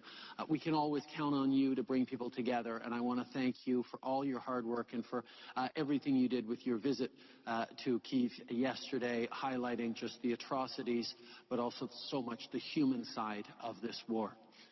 I also want to thank President Duda of Poland and Hugh Evans, CEO of Global Citizen, for helping make this possible. We're here today to answer President Zelensky's call for the international community to mobilize in support for Ukrainian refugees and all Ukrainians. Vladimir Putin's war has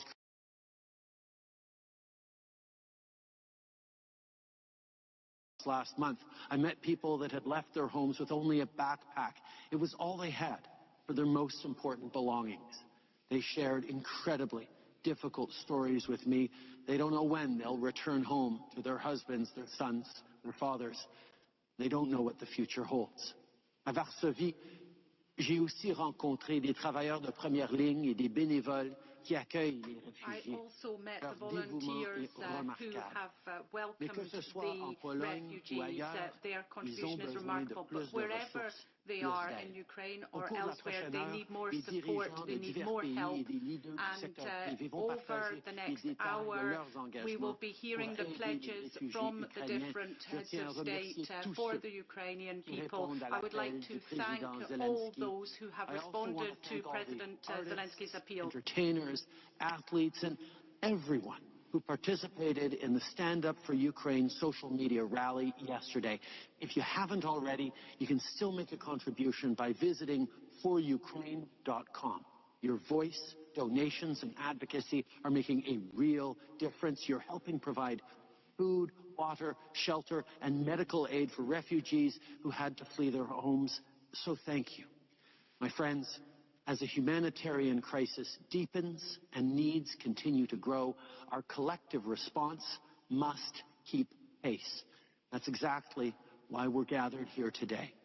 Together, let's keep working to mobilize governments around the world, private companies, and the people in our communities to support refugees from Ukraine and indeed support all Ukrainians. Thank you. Merci, Prime Minister Trudeau. When the invasion of Ukraine started, her neighbours in the EU and countries like Moldova did not hesitate to offer safe harbour to the masses of people who fled. According to the latest estimate, Poland has taken in more than 2.5 million refugees, offering basic necessities like food, shelter and medical supplies. President Duda, we thank you for your leadership. We thank you for the generosity of the Polish people. The floor is yours. Thank you very much. Madam President von der Leyen, Prime Minister Trudeau, dear Justin, dear friends from Global Citizen, distinguished artists, dear friends from around the world, ladies and gentlemen, thank you for organizing this meaningful event, and dear Madam President, thank you very much for your presence in Kiev yesterday. It's really important, and that was a visible symbol of the presence of European Union in our neighborhood. Very important for us, for Polish people, and I hope also very important for all European Union, and not only for all European Union countries, but also for all the democratic and just countries around the world. It's symbolic that we are meeting here in Warsaw. Poland has been a frontline country in a phase of the Russian war against Ukraine. In so many respects, my compatriots have been the first to help. Thanks to them, Poland is a country where the largest number of Ukrainians have found home. I'm glad that my dear friend, President of Ukraine, Volodymyr Zelensky, is joining us today. He is an example of a true leader and the hero of our time. This event is another sign of international unity.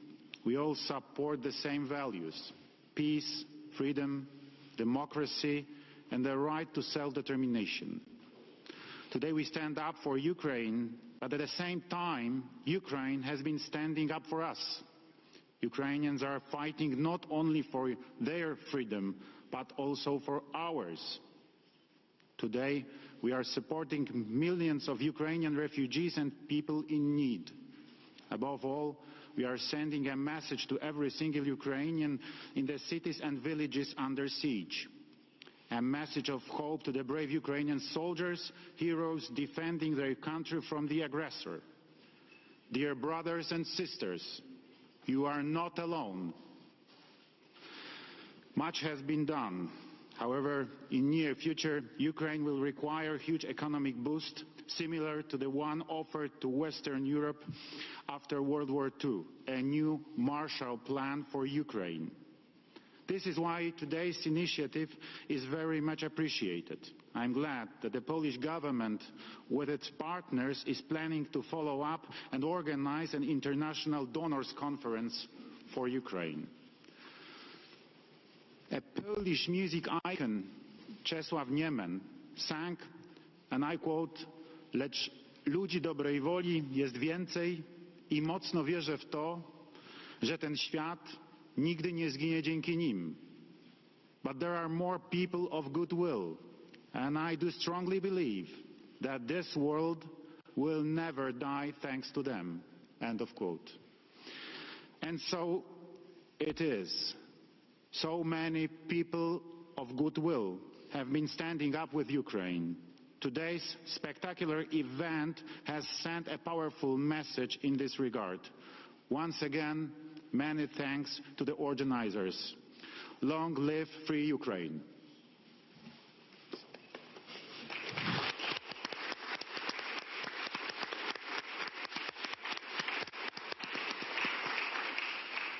Thank you, President Duda. Since February 24th, the eyes of the world have been focused on Ukraine, and we've been horrified by the brutality of the invasion and inspired by the resilience of the Ukrainian people. And as we've seen over the last 24 hours with the Stand Up for Ukraine rally and today's pledging event, the world stands with Ukraine. Let's hear now from President Zelensky. 45 days of a full-scale war and defense against Russia's attack. The attack by the largest country in the world, the largest by its territory, the largest by its aggressiveness, the largest by its impunity. Russian leadership failed to account for one fact, the fact that it attacks the other largest country in the world, Ukraine, the largest by its courage, with not afraid of massive missile strikes, Russian aircrafts, and never-ending tank columns. Ukrainian courage has inflicted heavy losses on the Russian army, which has already lost more of its soldiers than during the previous decades of regular wars. Ukrainian courage has already united the whole democratic world. Millions of people in different countries are witnessing our courage. The people from different countries know about our bravery. It shall always be remembered in history. But I would like Ukrainian courage to be shared by everyone in the world, just as we are defending ourselves against the greatest tyranny of all. So the other people of the world should bravely resist this tyranny.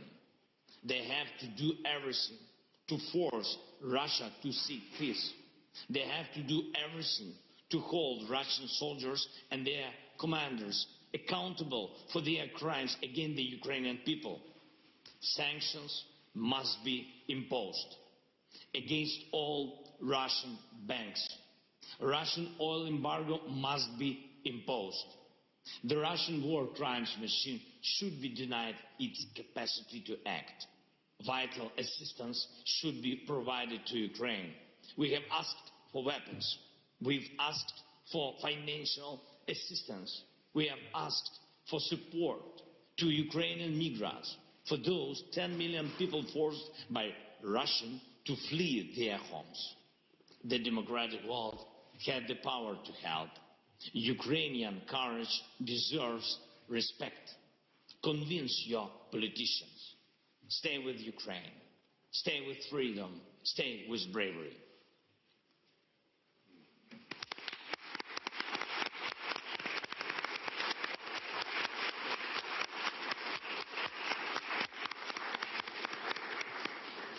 Very powerful words there from President Zelensky. Ukrainian courage deserves to be respected. And as we've heard, this is a fight for democracy over autocracy.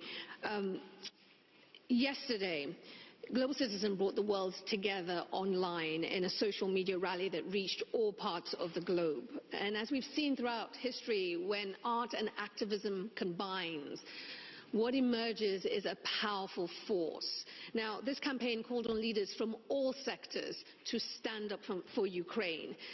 Hugh, Global Citizen has been campaigning from the very beginning for refugees and those displaced by this invasion in Ukraine. Can you tell us a little bit more about your efforts and some of the highlights of the campaign? Well, thank you, Aisha, and thank you for moderating today's session. And I also want to acknowledge those incredible words of President Zelensky. I think we can all agree that in facing down this enemy with such courage, President Zelensky does so much more than defend his own homeland. He's defending the very basic tenets of a functional international order. And that's why we must not look away. We must do everything within our power to stand up for the humanitarian issue that is the internally displaced people within Ukraine and those refugees who fled Ukraine. A few weekends ago, I was on the border town of Medica, and I saw a young woman with her children crossing the border, and she struggled to carry the bassinet that was in her arms. And today's summit and today's gathering is all about making sure that that woman, when she gets on that bus, has a safe place to go, with a place to sleep that night where she feels safe, where she has health care, food security, and the hope that her child, when they grow up, will have a great education. That's what today is all about. And so I want to start by thanking President von der Leyen. I want to thank Prime Minister Trudeau for co-convening. Their leadership has been absolutely extraordinary, and I commend you from the bottom of my heart. I also want to thank you, President Duda, our sincere gratitude for hosting us today, and to the generosity of the Polish people, because you've shown such generosity and solidarity with the people of Ukraine.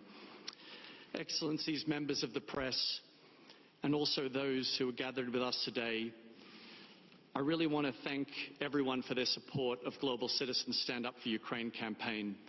As the world's largest movement of citizens taking action for the eradication of extreme poverty, we have been working on this since the beginning. Firstly, to mobilize government and the private sector to increase their financial support for the refugees and internally displaced people. But secondly, we partnered with President Zelensky on a daily call to action that is now being viewed by over 1 billion people around the world just in the last few weeks. Yesterday, thanks to the incredible support of artists, athletes, creators, and all of those around the world, the Stand Up for Ukraine social rally called on world leaders today to pledge the billions of dollars necessary to support refugees and internally displaced people. The videos were shared by incredible people such as Oprah, Elton John, Billie Eilish, Annie Lennox, U2, Celine Dion, Pearl Jam, Bon Jovi, Bruce Springsteen, Hugh Jackman, Priyanka Chopra Jonas, Madonna, and so many more. And in total, yesterday, there were over 3 billion impressions of this campaign. But it's important to realize that this is just the beginning. Our work is just getting started, and we have to view this as a marathon, not as a sprint. So today we look forward to seeing the amazing responses from world leaders and from the business community. And I want to share with you now a brief overview video of yesterday's campaign. Thank you. I'm Oprah Winfrey, and I'm joining Global Citizen to say a deep and heartfelt thank you to all the countless advocates and allies who have volunteered, who donated, who've spoken out, who risked their lives to stand up for Ukraine. The refugee situation here is bad. A lot of people still need help. It's one of the fastest large-scale displacements of children since World War II. Standing at the Ukrainian border in Medica, standing up for Ukraine. Leaders around the world, I'm standing up for Ukraine. So many people in the UK are incredibly keen to help in any way they can, but it's up to the government to do more. Those people who are leaving their homes and their loved ones need more help. We urgently ask, plead with our governments to commit big money. World leaders, we need you to answer the call. From the activists and advocates working to support refugees. Contribute the billions they need. Join me and the WWE Universe and stand up for Ukraine. I'm Katie Musgraves, and I stand with Ukraine and refugees around the world.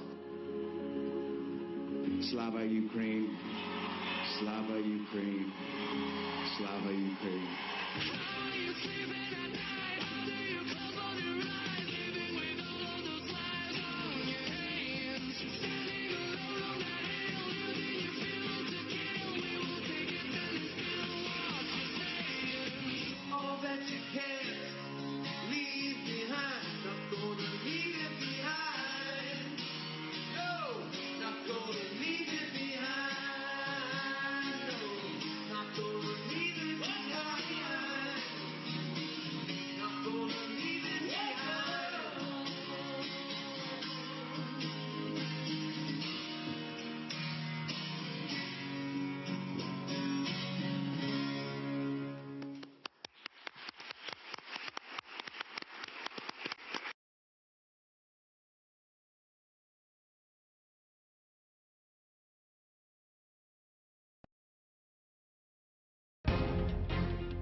also hearing me right now and watching me right now. The war didn't start at 24th February, and you have to understand it. The war started 8 years ago, and Russia invaded Ukraine 8 years ago. And all these 8 years, the world was completely fine with fueling this war, with having business with Russia, with this cruel regime, with bloody regime.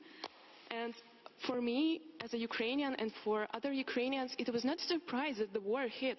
We were preparing in some way for it. And because we know that the world now is based on a system which makes people lower than profit, and money goes over. That's why this business was going on.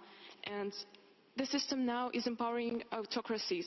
That's why we knew that the war will hit. So, Irina, help us understand how important it is to get these pledges now and the difference that will make.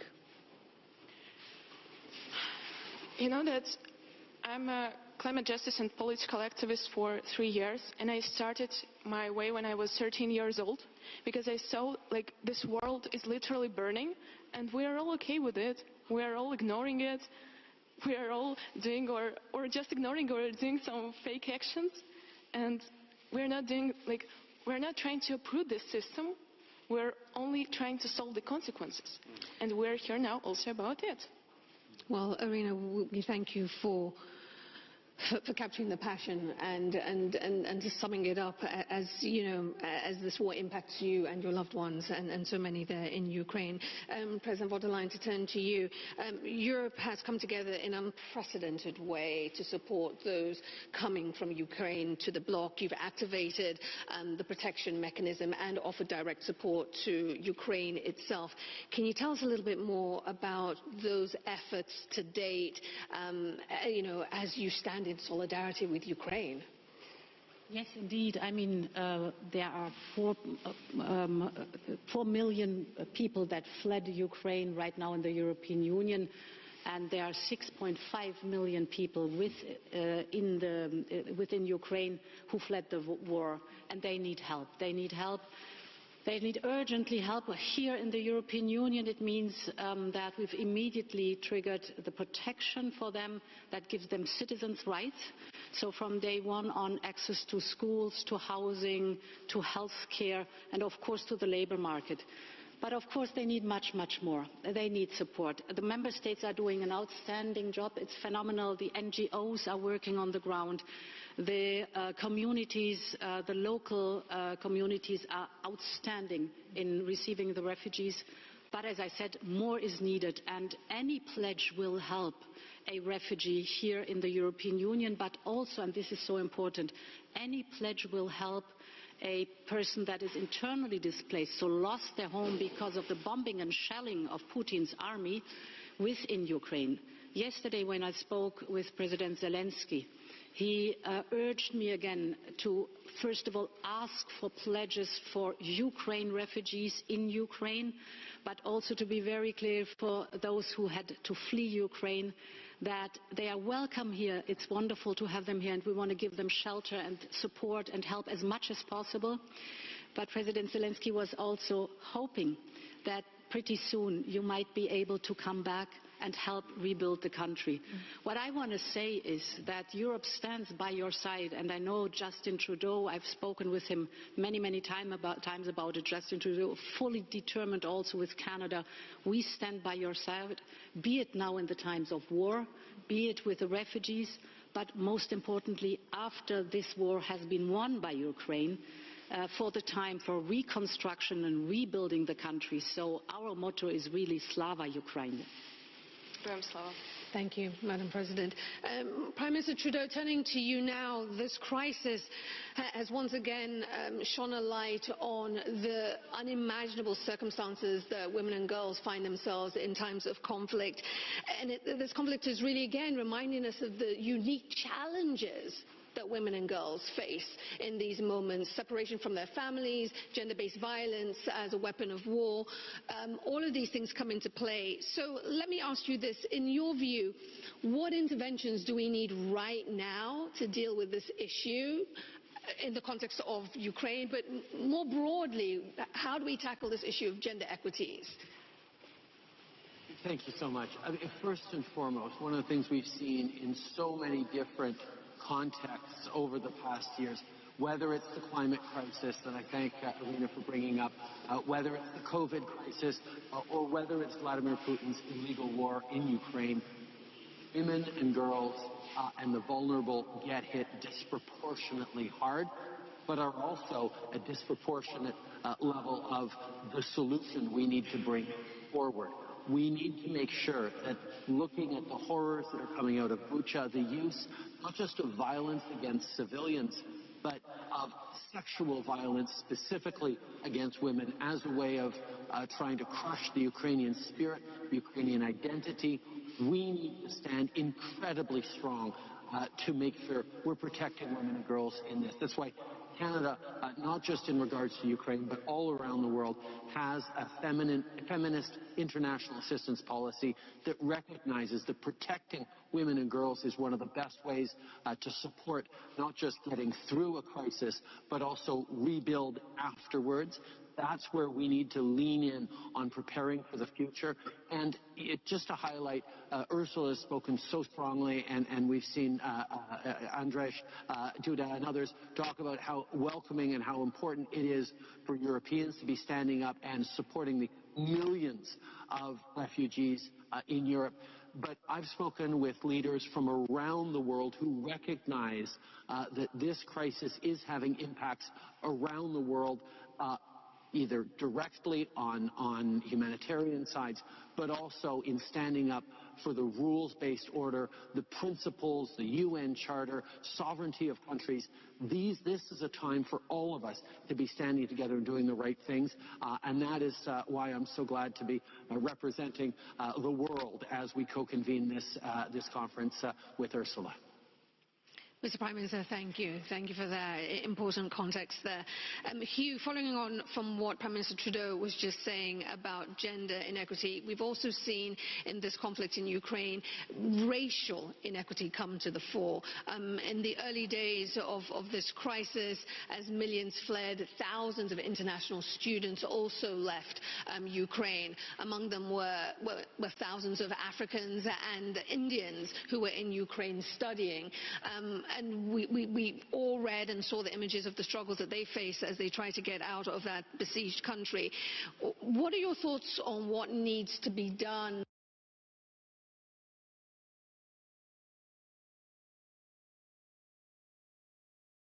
to ensure that in these moments of crisis, governments don't pit the marginalized and the vulnerable against each other at a time when really collective humanity should take precedence? Well, thank you for your question, Aisha. I think that, firstly, we saw early on in this conflict a scandalous double standard in the way that some refugees from other races, backgrounds, creed or color were treated. And I think that rightly so, people were justifiably outraged at that. It shouldn't have happened. And we know that the refugee experience is universal. Thankfully, as President von der Leyen outlined, the EU has said that refugees fleeing from Ukraine can live, work and study across the EU bloc. And I think that Irina in her comments was touching on something really important. I started my activism journey when I was 14 years old in the Philippines, and I lived in India for a year when I was 15, and I saw in India that we need to address these issues systemically, not just as a result of charitable gestures. And so the rules that we're seeing apply here need to become the rule, not the exception to the rule for other refugee crises around the world. What we need to see is that moving forward, this becomes the standards for all of those who are fleeing war due to, say, violence or persecution or climate change, as you highlighted, irrespective of race, religion, creed or color. And this worldwide refugee crisis from Yemen to Afghanistan is grossly underfunded. If you consider that in Yemen, they've received just $1 billion of the total $4 billion package requested, or in South Sudan, less than 10% of the total $1.2 billion needed. Now, what does this underfunding mean? It ultimately means that kids don't get access to school. There is chronic malnutrition that persists. And so we have to ultimately hold world leaders accountable to make sure they live up to their international obligations. I was saddened recently when the UK government decided to slash $5 billion from their foreign aid budget. It's not necessary. We know that at the same time the UK government initiated an enormous bailout for people during COVID. It's time that refugees get that bailout. Hugh, thank you so much for that. And Irina, I want to say thank you once again for joining us today. And again, our hearts go out to you, your family, and all that your countrymen are facing right now. We stand with you. Thank you. I'd like also to add something. May I? Go ahead. We have not only find structural decisions to what to deal with, how to deal with consequences, but we also have to see the roots of the system. And now the system is based on fossil fuels, and it's based now on buying them. And you are now fueling this war. Europe is now fueling this war. World is doing it. 35 billion euros since 24th February. Yeah. 1 billion for Ukraine. It is definitely a complicated Stand for Ukraine with real elections. And we are here today to stand for Ukraine. And Irina, we thank you. We thank you so much. Through the system of fossil fuels. Now, as we know, today is a pledging event, and thanks to the efforts of our co-conveners and the efforts of Global Citizen, which amplified the call to stand for Ukraine, we have seen global leaders stand up to show their support. Take a look now at some of their messages of support and financial commitments.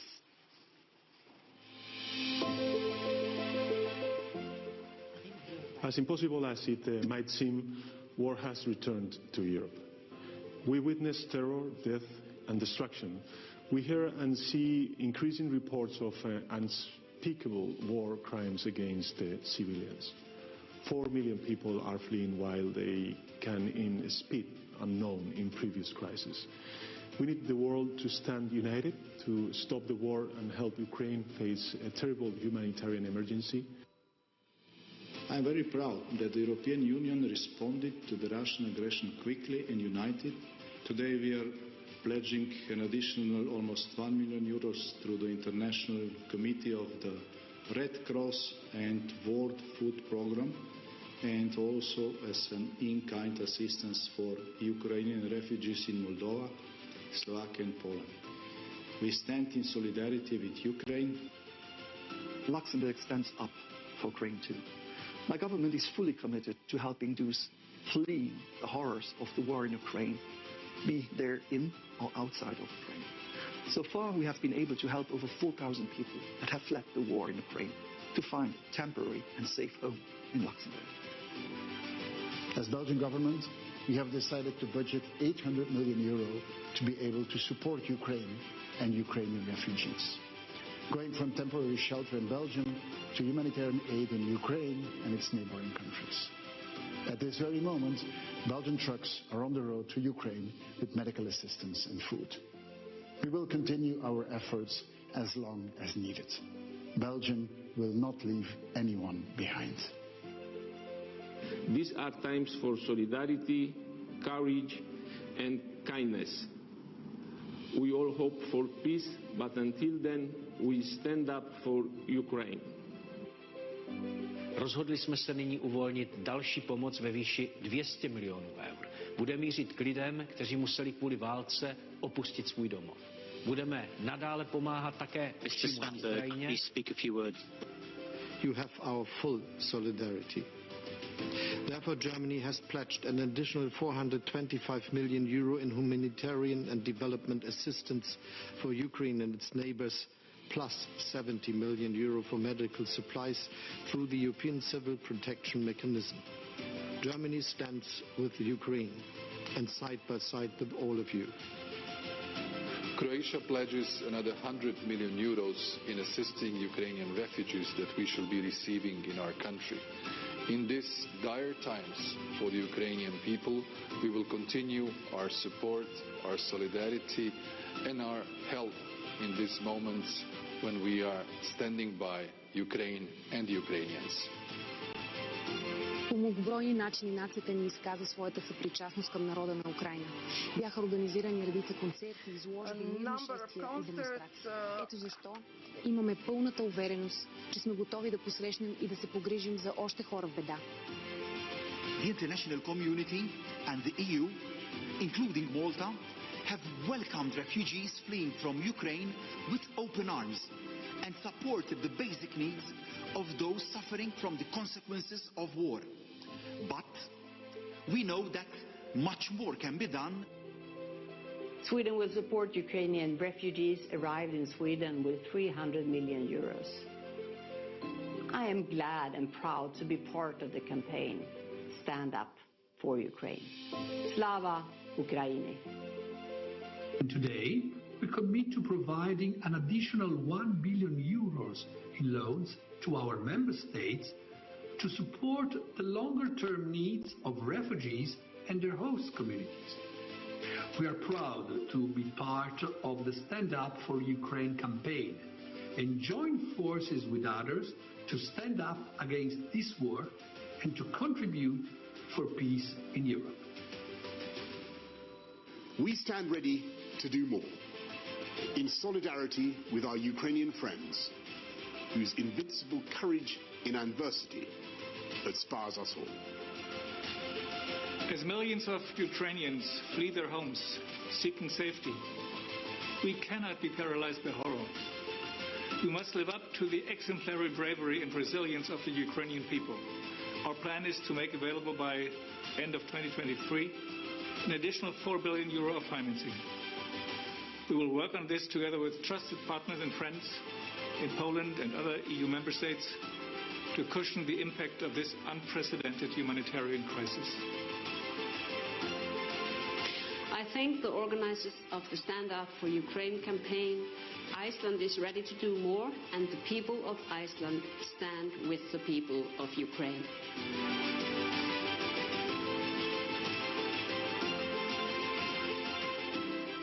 The courage of Ukrainians is inspiring the world. We stand with them in this struggle, in their struggle for freedom.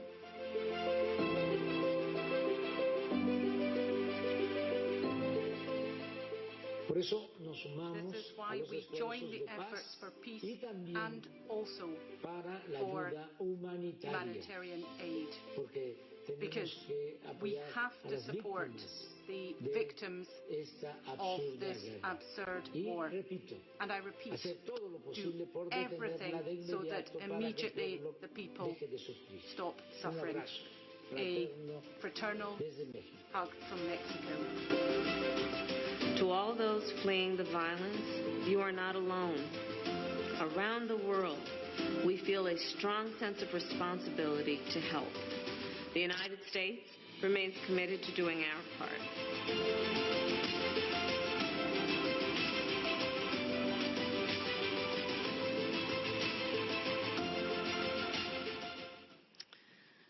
Well, I, for one, am so grateful to see so many pledges, so many substantive pledges for humanitarian and development assistance to Ukraine.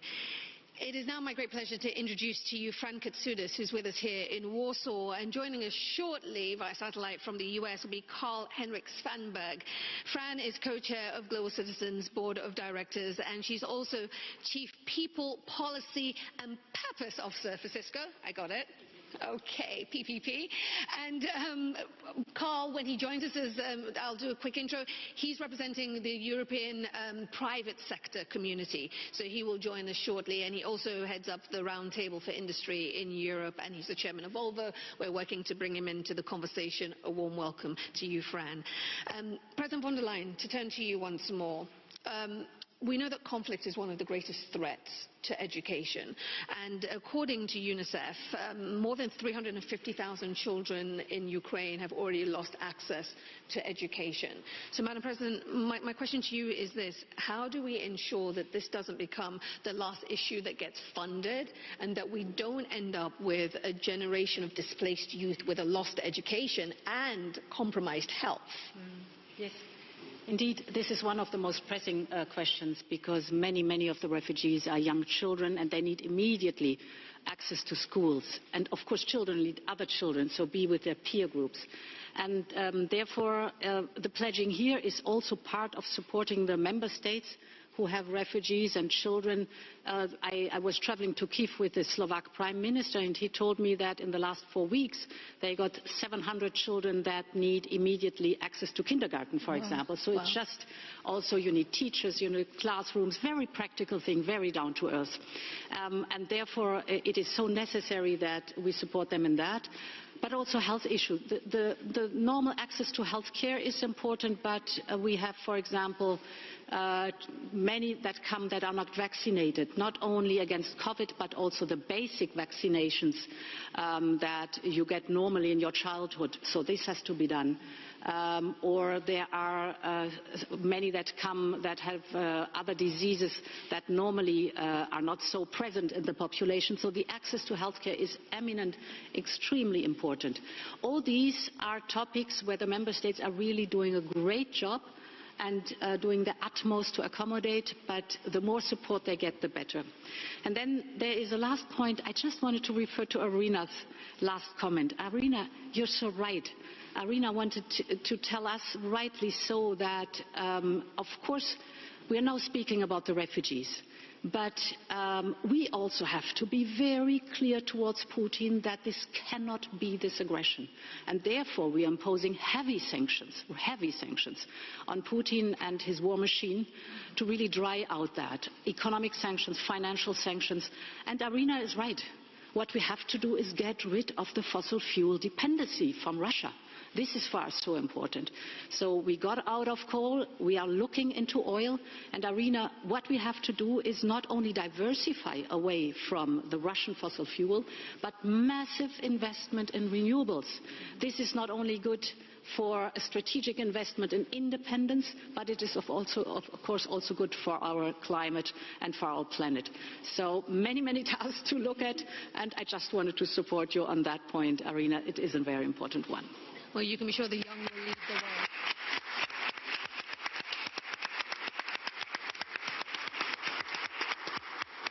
We are always grateful for the bravery of the young, and here that's what Global Citizen is all about, activating these young voices to get involved. I want to talk to you about something specific, Hugh. Even before the invasion began, we know that global humanitarian aid budgets were already being strained, that not just humanitarian aid budgets, but development budgets as well were under severe strain after 2 years of the COVID-19 pandemic. I've got to ask you, again, considering this is one of the core drivers of Global Citizen's work, how will this invasion impact efforts to reduce poverty and hunger, and what must governments do? Thank you, Aisha. So I think, firstly, it's important to acknowledge that during the pandemic alone, 120 million people were pushed into extreme poverty as a result of COVID-19, even before this invasion occurred. And we know that hunger has been on the rise in the last 4 years. We know that climate change continues to be one of this generation's greatest challenges, I believe, alongside the challenge of ending extreme poverty. And we also know that right now in Ethiopia, they're suffering from one of the worst climate-induced droughts in decades. This was all before the invasion, and the invasion is going to exacerbate these currently existing challenges. At the same time, because governments are facing so many competing pressures, as we're talking about, pressure to invest in this or this, I think the question we have to grapple with is this is really not a question of wallet, it's a question of will. Because we've seen how governments can rally in times of crisis. We saw it during the pandemic where trillions of dollars were invested when it was necessary. And I would argue right now it's absolutely necessary to invest into the United Nations Sustainable Development Goals, because we're then investing in the future of women and girls, we're investing in the future of our planet, and we're investing in everyone's shared prosperity. And that's why I'm really proud to work alongside Prime Minister Trudeau and President Ursula von der Leyen, because I think these are world leaders who exemplify big tent foreign policy rather than zero-sum thinking. I think we need to encourage leaders that really encourage a big tent philosophy, not a zero-sum game where one person's benefit is another person's loss. This is a world where we have adequate resources. We need to allocate those resources accordingly. And so I believe now is the time to double down, and as we head towards really ongoing efforts to mobilize global citizens around the world, this intersection between democracy and the eradication of extreme poverty has been stronger now more than ever. We need to really uphold and support world leaders who invest in the future of our planet. Hugh, thank you so much for that. Thank you. As you said, it's not about wallet, it's about will, and I want everyone to remember that, and there's more than enough money to do this work. Prime Minister Trudeau, if I could bring you in here, the immediacy of the social media-driven news cycle is driving the way we're consuming news. We've all seen the heartbreaking images of hospitals being targeted in Ukraine, and we've read the many stories of medical supply lines being blocked. We know that the sudden and the significant flow of refugees has put strain on healthcare systems. So I want to spend a moment and focus on that and get your thoughts on how conflict impacts healthcare systems and what must international governments do. Thank you very much. First of all, one of the things that we've seen over the past years, whether it was the COVID crisis or whether it's this war in Ukraine, everything's interconnected around the world. None of us are fully isolated from impacts of what's going on elsewhere. That's why I thank Hugh for bringing up the SDGs, the Sustainable Development Goals from the UN. I'm actually co-leading with Mia Motley of Barbados a push to really make sure that countries are buying in fully on this with not just the money but the will, as Hugh mentions. But we need to respect and understand that the focus that Putin has had on impacting civilian infrastructure, whether it's the train station we saw recently, whether it's civilians in Bucha, or whether it's maternity wards or hospitals, there is a deliberate attempt to cause as much long-term damage as possible to the Ukrainian people, and that is where the world does need to continue to stand up.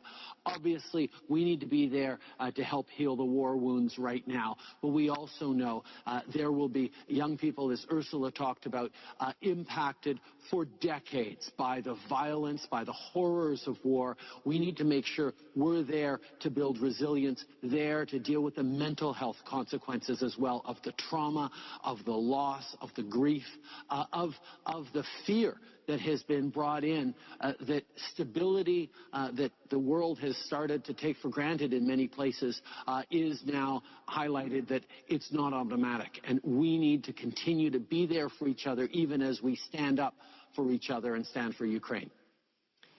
Mr. Prime Minister, thank you. Thank you. I want to shift gears now and talk about the private sector, which has a big role to play in moments of crisis like this one. Fran, if I could bring you in here, I want us to talk big picture and really talk to me about how the expectations of the private sector have changed among employees, customers and society at large over the last couple of years. Thank you, Aisha. I think this is so important. So the first thing that I would say is the issues that we're dealing with are so complex that they require the private sector to really support and to partner with NGOs and governments. I think one of the learnings that we had throughout COVID was that companies found their way to really focus on their employees, their well-being, their health, their mental health.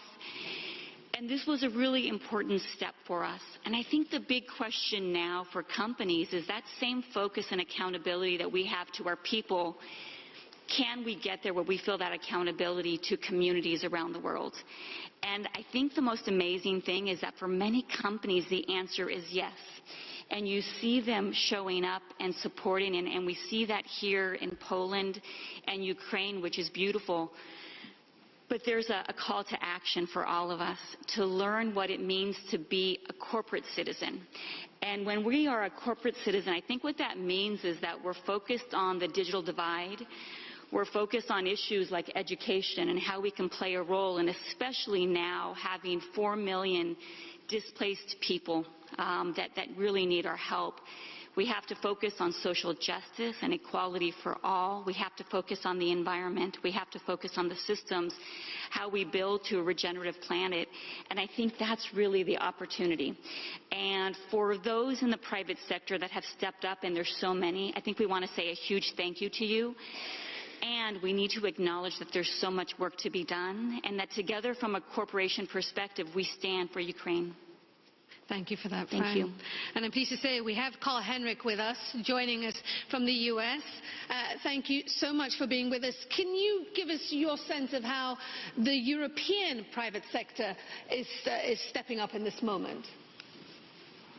And organized invite here. Please. What is happening now in Ukraine is, of course, that touches people. Who would have thought once again we would see a war? President Zelensky's words were proving maybe he's probably the biggest leader of our time. He and the Ukrainians, they're fighting for their food, they're fighting for their country. They're standing up for our. Carl-Henrik, apologies, we're having some tech issues with you, so we're going to interrupt, and apologies to all of you watching and here in the room. The tech gremlins got him. Apologies. So we're going to move on because, you know, building on what Fran said and what Carl was building up to, is that the private sector is stepping up. Take a look.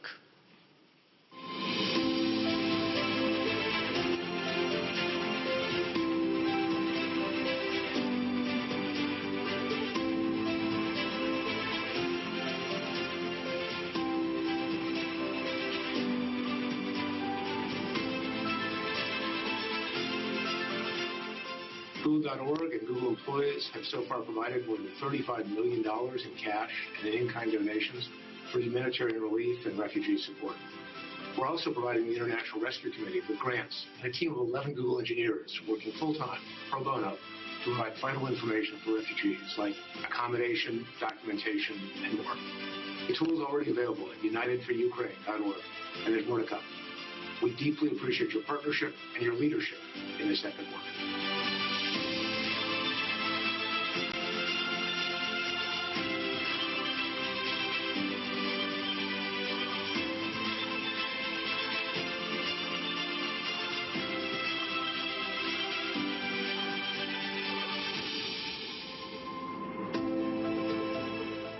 On behalf of CSL, we commit 1.6 million euros to stand up for Ukraine.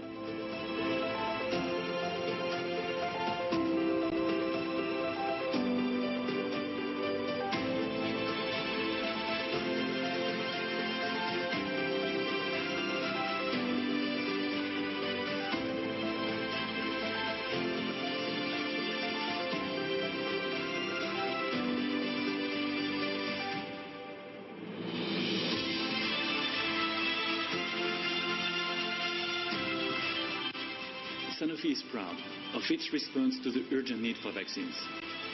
In a record time, we have donated close to 300,000 vaccines for Ukraine as well as 3 neighboring countries. In addition, through our Sanofi Foundation, we have been able to donate essential medicines, which added to our vaccines donation can now amount to 22 million patients in Ukraine and neighboring countries. We've also been proud to contribute with cash donations amounting to 5 million euros, and we are now continue to stand up for Ukraine to play our part with all the partners.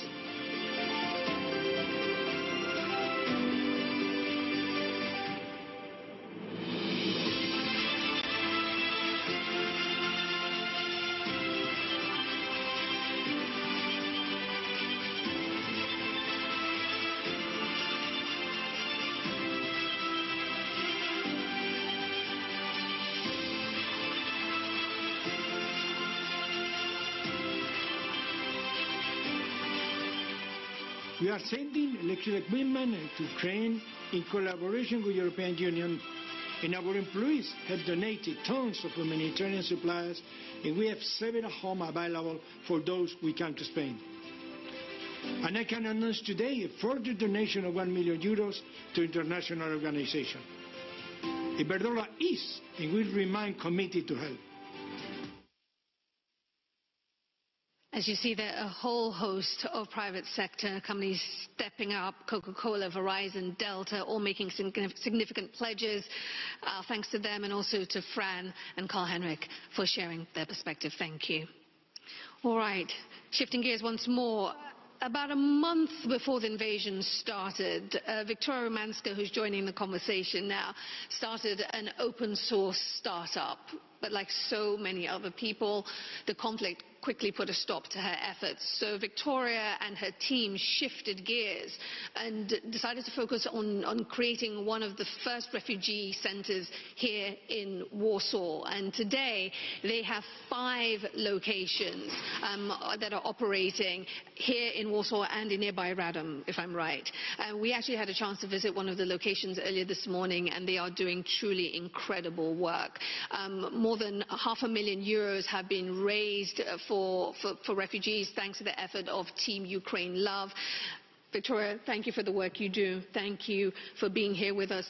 The whole world is watching. The whole world is listening. So let me ask you this. What do you want everyone to know about the people you're helping here in Poland? First of all, thank you very much for coming, and I would like you to look around. You're today in a room with strong, smart, incredible women who had to get away from war, who had to be dislocated and be present and carry this niche of supporting Ukraine from the outside.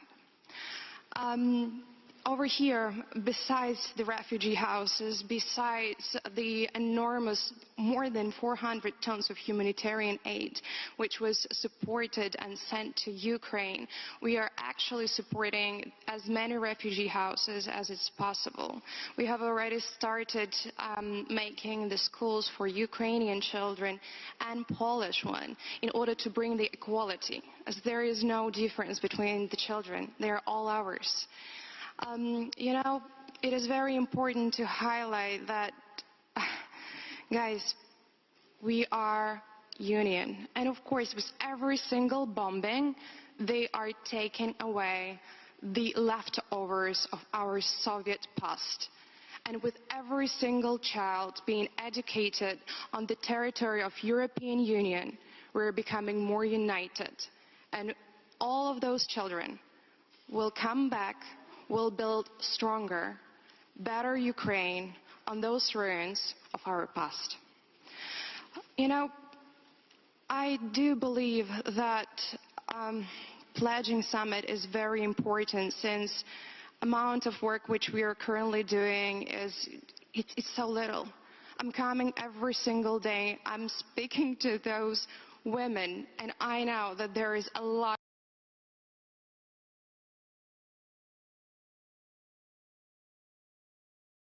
what is possible to do today. Thank you for inviting me to speak. You're welcome.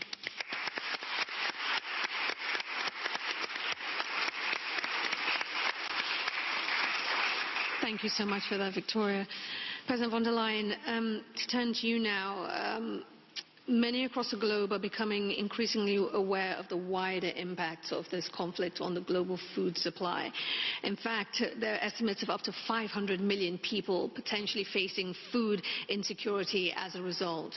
So with that in mind, what actions can the EU and the European community take to prioritize this issue and basically prevent or certainly minimize a global food crisis? Yes, indeed. I mean, besides the incredible human suffering that this war brings along and the unbelievable atrocities that we see, there are knock-on effects, for example, on global food security. Ukraine is basically the wheat chamber of the world. And now it is becoming more and more difficult for the farmers in Ukraine to sow and to have the next harvest. And if you see the figures, how many countries in the global south, for example, are dependent on the export of wheat to their countries from Ukraine, it's a very, very serious problem. And it is even more serious because yesterday the Prime Minister, Denis Shmyhal, told me in Kyiv that Putin's army is now systematically bombing warehouses where grain and wheat is stored. Or, for example, Ukraine needs to export the wheat by ships, usually. So he's blocking these ships in the Black Sea, therefore increasing the pressure on the food system. So the first thing that we've offered is, listen, Ukraine, then take the land route and we will create so-called green corridors, that these transports for wheat can go along through different borders. It's a longer land route, but at least get the wheat out and get some income in without any difficulties through these green lanes. We do everything possible to support the Ukrainian farmers who need everything to sow, that they can do their work under very difficult circumstances because of their safety. But they are willing to risk their life, really, to produce the wheat that the world needs. We are giving now 2.5 billion euros into the global food security, but I know more will be needed. Because if I look at the numbers, I mean, Ukraine is a major part of the World Food Programme, for example.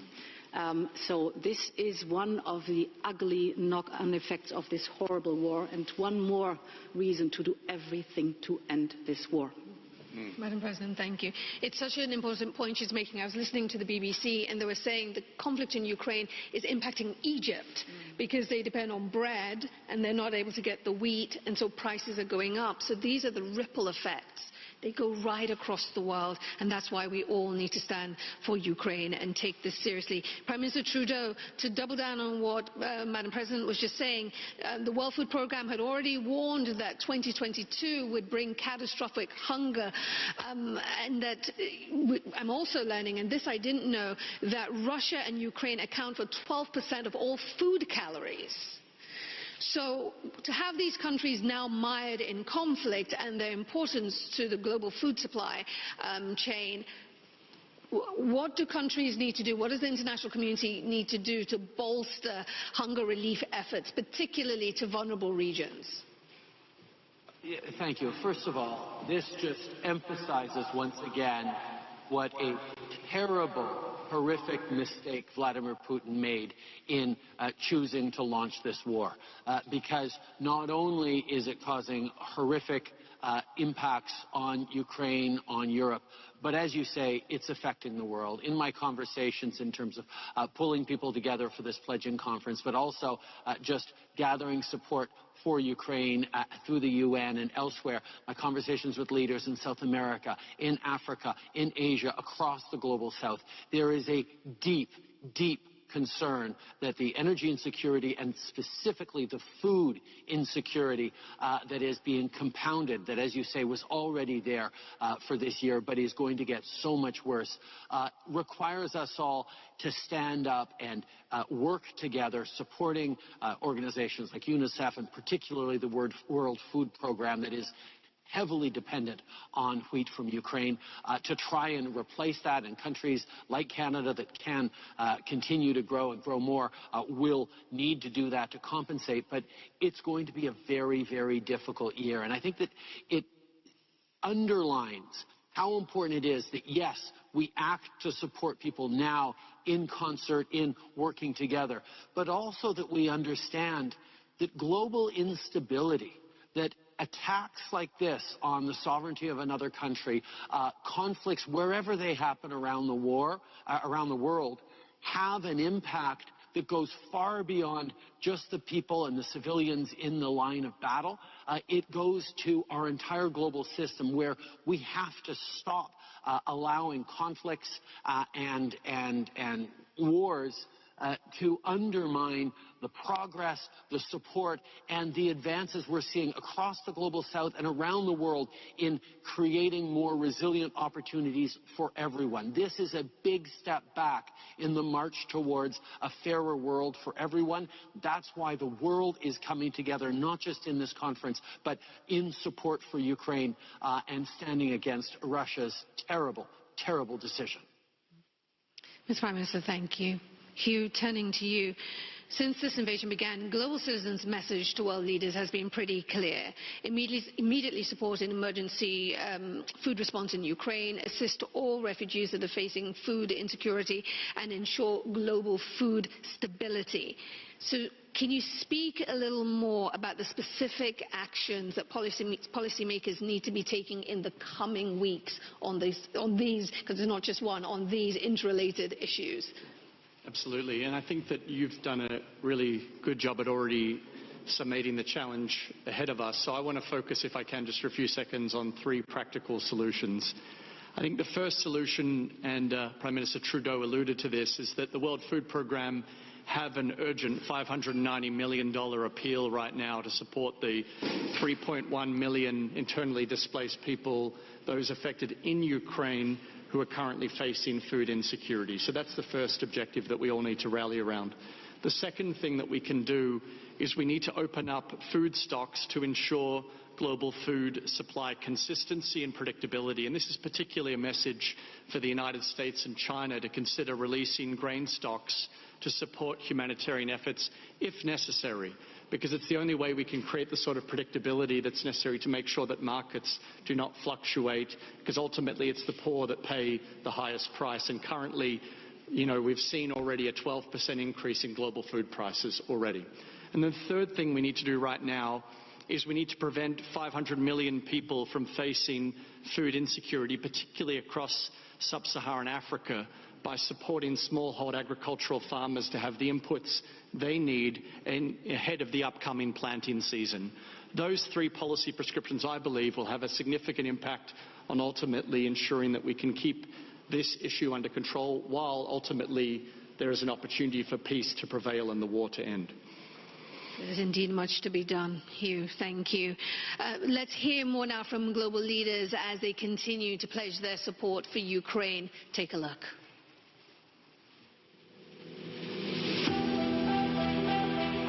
We also pledged to direct all REACT European Union funding available to Ireland, amounting to more than €50 million to humanitarian purposes.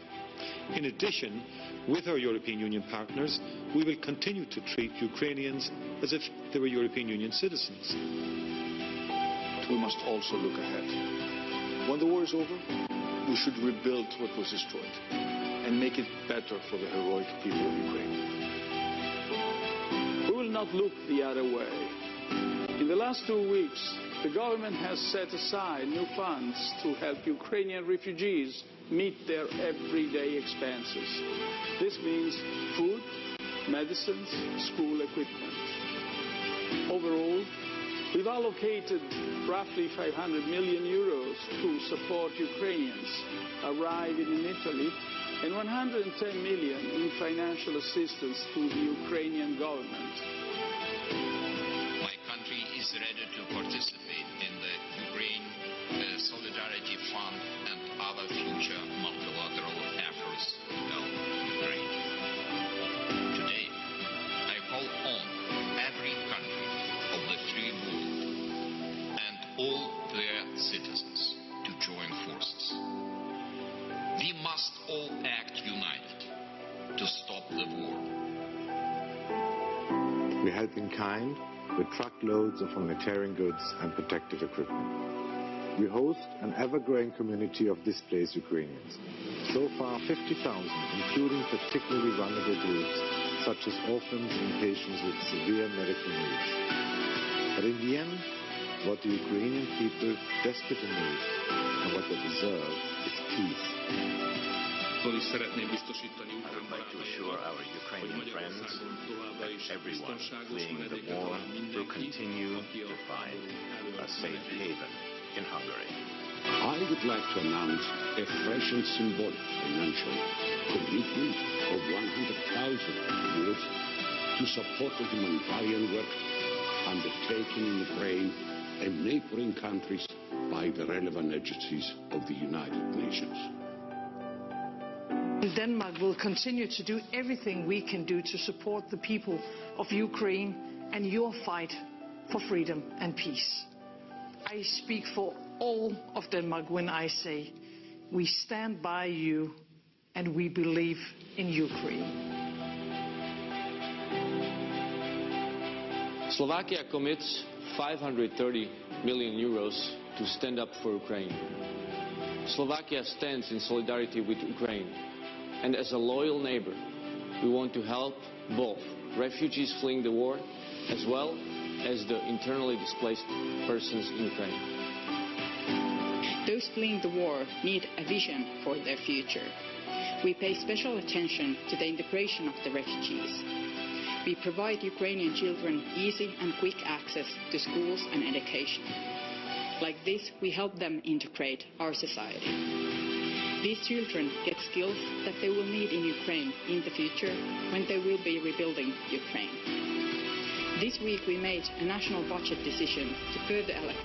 The time is now 10:15. Thank you all so much for streaming live now from Fox. We are, as you see here, monitoring several live events. If you take a look at the upper left-hand corner of your screen, this is the Stand Up for Ukraine event. We are watching as world leaders pledge their support for the country of Ukraine in the wake of the Russian invasion.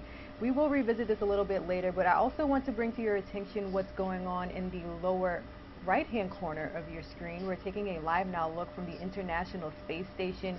Axiom 1 successfully docking at ISS and happening any moment now. We do expect a live welcoming ceremony. Those 4 civilian astronauts will be speaking live and sending a few messages to their friends and community members here on Earth. For now, let's take a 2-minute commercial break, and we will have more of this Stand Up for Ukraine event in 2 minutes.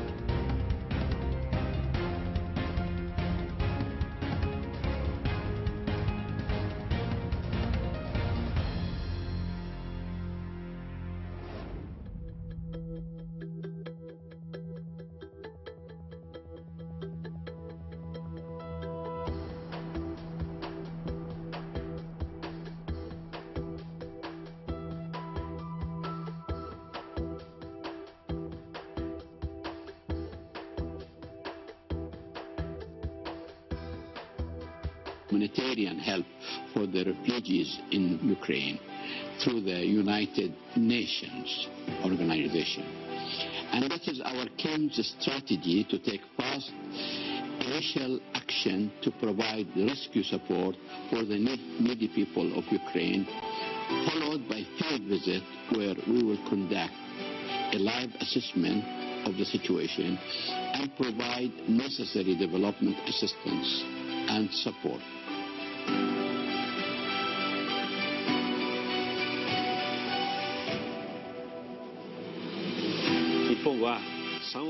Japan commits to provide $300 million in financial assistance, relief goods, and humanitarian contributions, as well as receiving displaced people. Stand up for Ukraine. The call has gone out to the world to stand for Ukraine, and many of our leaders are answering, and we are grateful for that. As we begin to conclude our program today, Hugh, let me bring you in here in this moment to share some of your takeaways from what you've seen and heard over this past hour, and your thoughts on what needs to happen next. Let me start by saying a huge thank you. So with the entire AX1 crew now on board, we're going to spend a couple minutes just getting everybody set up, and then we'll be able to kick off our welcome ceremony. To reach out to the world and bring everyone together. So I think they deserve a round of applause. Thank you.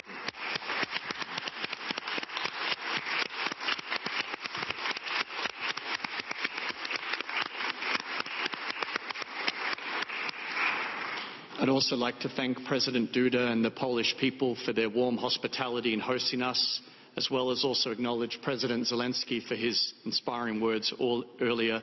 And thank you to you, Aisha, for being such an extraordinary moderator. You are amazing. Thank you. Thank and, yeah. Thank you.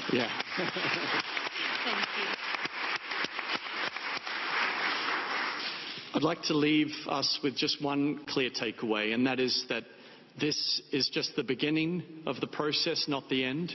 I think that once things leave the headlines, often politically, it can be harder and harder to fight for those issues. Our job as citizens around the world is to keep the issues that matter in the headlines and to ultimately drive a movement of citizens committed to those issues. So my ask of all of you who are here today, because we are all ultimately just family, friends, children, sons, daughters, brothers and sisters, is I'd encourage everyone, if you can, make a donation to support the people of Ukraine. I think Victoria said it so well, that this is an urgent thing where everyone can do something. If you can't afford to make a donation, please use your resources or your company's resources. Encourage your private sector leaders to step up, and ultimately all of us have a voice. So use your voice to keep this issue of the urgent humanitarian crisis facing the people of Ukraine and for refugees all around the world front and center, because ultimately these are the values of global citizen that ultimately we stand for, and I hope all of you will stand for in your own lives. Thank you so much. Thank you. Thank you.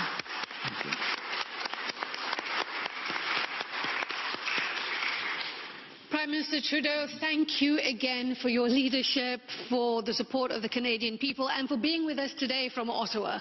We truly do appreciate you. The floor is yours for your final remarks. Thank you, Aisha. Thank you all, to everyone who's contributed to the Stand Up for Ukraine event. You're making a real difference.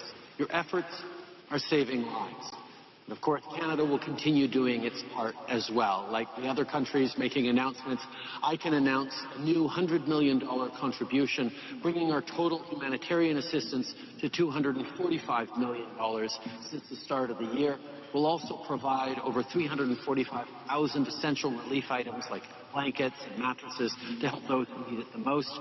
This is in addition the $620 million in financial assistance. We can see the crew gathering here in Nato in the Harmony module. The Expedition 67 crew welcoming the AX-1 astronauts on board. There's still a couple of steps to get through, and then once we're done with our initial configs on board, we'll be able to get into this welcome ceremony. Well, it's St. Onofrius' Church, which is a consecrated Ukrainian Catholic church that was built more than 100 years ago in the Canadian prairies by some of those early Ukrainian settlers who came to Canada. It's a reminder that Canadians and Ukrainians share strong historical ties like so many countries around the world. Le Canada est toujours prêt à accueillir les réfugiés et les nouveaux arrivants de partout dans le monde. Refugees and people arriving from everywhere in the world. In March, we invented $5.7 million in order to set up specific facilities to welcome people coming from Ukraine. We've expanded our services to welcome them, and we've also set up a permanent facility to allow people from Ukrainians to work, live, and study in Canada. In less than 2 months, we've... So a short handover now with the video link. It's likely the crew will have a couple of tasks to take before we get into that welcome ceremony, but good to see them all making their way on board. As mentioned, there's a couple of post-docking configurations steps that have to take place on board Dragon, namely sealing up a lithium hydroxide canister that's used to scrub CO2 from the atmosphere while Dragon's in free flight, also getting a hatch seal and a hatch cover on. So it's looking like the crew might get the call to go through those steps, and then following that we'll be able to kick off our welcome ceremony. Canada is doing, but countries around the world, particularly in Europe, are stepping up in all these ways as well, because this is a moment where the world needs to come together, stand up for Ukraine and stand up for our values and principles, remembering that everyone deserves to be safe. So let's continue to be there for each other, my friend, and let's all continue to stand up for Ukraine, the values that we all believe in deeply. Merci beaucoup. Thank you.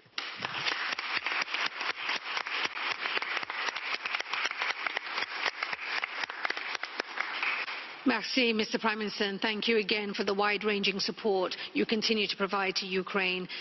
President von der Leyen, thank you for everything you and the EC have done to make today happen in support of those impacted by this invasion. I'd like to invite you now to share your final thoughts.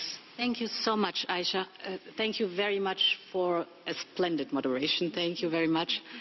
And many, many thanks to you, Hugh, the global citizens, for again standing up for those who need a strong voice, those who we often do not see, do not hear, and mobilizing, rallying the world. And so a couple of quick tasks for the crew just before we get into the welcome ceremony. Again, they got to go. Seal that many thanks for being a fantastic co-host. Take it out. Wouldn't have been possible without you. And thanks for your determination. Whenever I meet you in our G7 meetings, for example, your intensity of your beliefs and the strength with which you are fighting for the refugees and their needs, I really want to thank you for that. And when I look into this room here, I know there are many refugees here in the room. And looking into your eyes and thinking about your thoughts and the fears you might have, I just want to tell you that we stand by you. I want to thank the citizens, the many, many, many people who just opened their hearts and their minds and their doors and want to help you and comfort you, because they know the question how we act today might one day also be a question where they need help, and then hope to find citizens that open their minds and hearts and doors for them. And therefore, thank you all for stepping up for Ukraine. I'm very curious what the pledges will bring, and you've seen many, many European leaders that have pledged for their country. We always speak of Team Europe. These are the 27 member states and the European Commission, so we'll see what the 27 member states have pledged. But I can only announce today for the European Commission that we want to pledge 1 billion euros. 600 million of those will go to Ukraine, to the Ukrainian authorities, and partially to the United Nations, so that the Ukrainian authorities who know exactly who is in need, can distribute that. And 400 million euros will go to the frontline states that are doing such an outstanding job and helping the refugees that are coming. And the final tally, I think you are the boss. No, you are the boss. You are the president. I'm definitely not the president. Am I supposed to? Okay, let me have a look at the figures I see. So, whoa. We have finally, the world has finally pledged 9.1 billion euros through this campaign, and in addition, the Commission working with EBRD adds another billion for the IDPs in Ukraine. This is fantastic. So 10.1 euros, and if you say that in dollars, it's even more.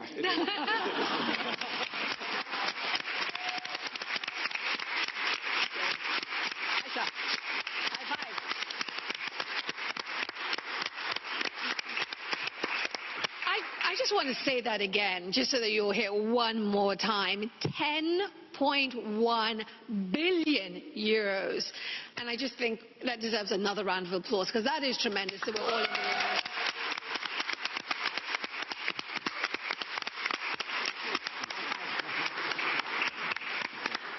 Thank you. Thank you once more. Excellencies, members of the press and our friends from Ukraine, I want to say thank you. Thank you for being with us here today. Thank you for your time, for your support. To our friends from Ukraine, I want you to know that we will continue to stand with you. As you said, these moments, they fall from the headlines, but we will continue to stand with you in this moment. To end our pledging event today, we wanted to end with a song. This was a song that was written 50 years ago by John Lennon, but performed in this moment by his son, Julian Lennon. And it's a song that symbolizes light at the end of a tunnel. So please enjoy Julian Lennon and Nuno Bettencourt performing Imagine.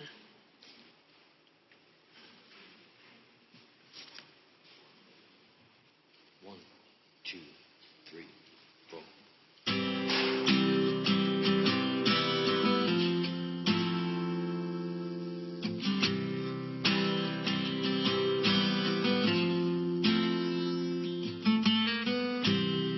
Imagine there's no heaven. It's easy if you try. No hell below us, above us only sky. Imagine all the people living for today. Imagine there's no countries. It isn't hard to do. Nothing to kill or die for. And no religion too.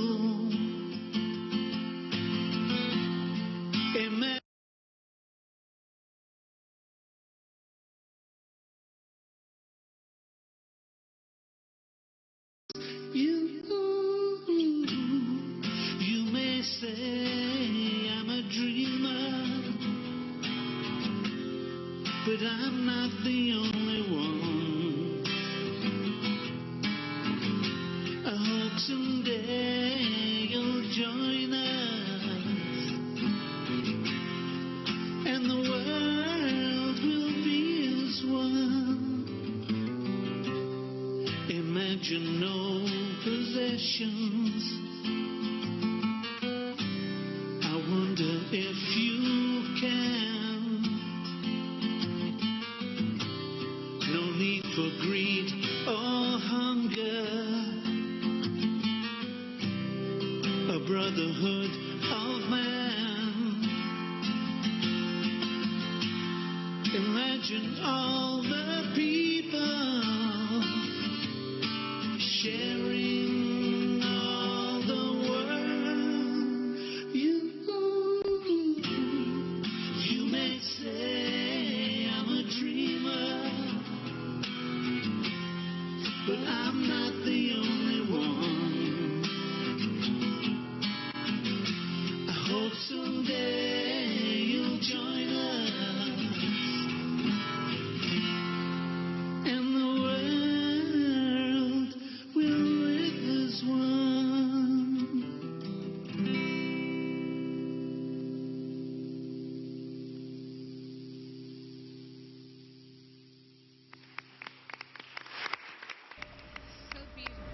So beautiful and so powerful. Thank you again to our co-conveners and to Hugh Evans, a global citizen. Thank you to all of you. That concludes today's program. Thank you.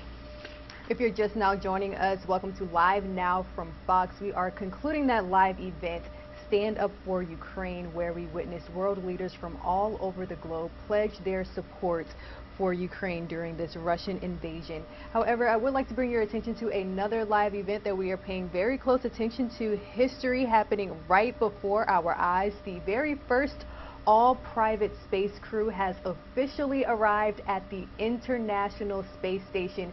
We are getting this image live and raw from space. I'm just completely mind blown. Now, they officially opened that hatch that you're looking at about 10 or so minutes ago. So they're finalizing some tasks that they have to complete before they address everyone here on planet Earth. That's right, we're going to have a live welcome ceremony that we plan to bring for you all right here on Live Now from Fox.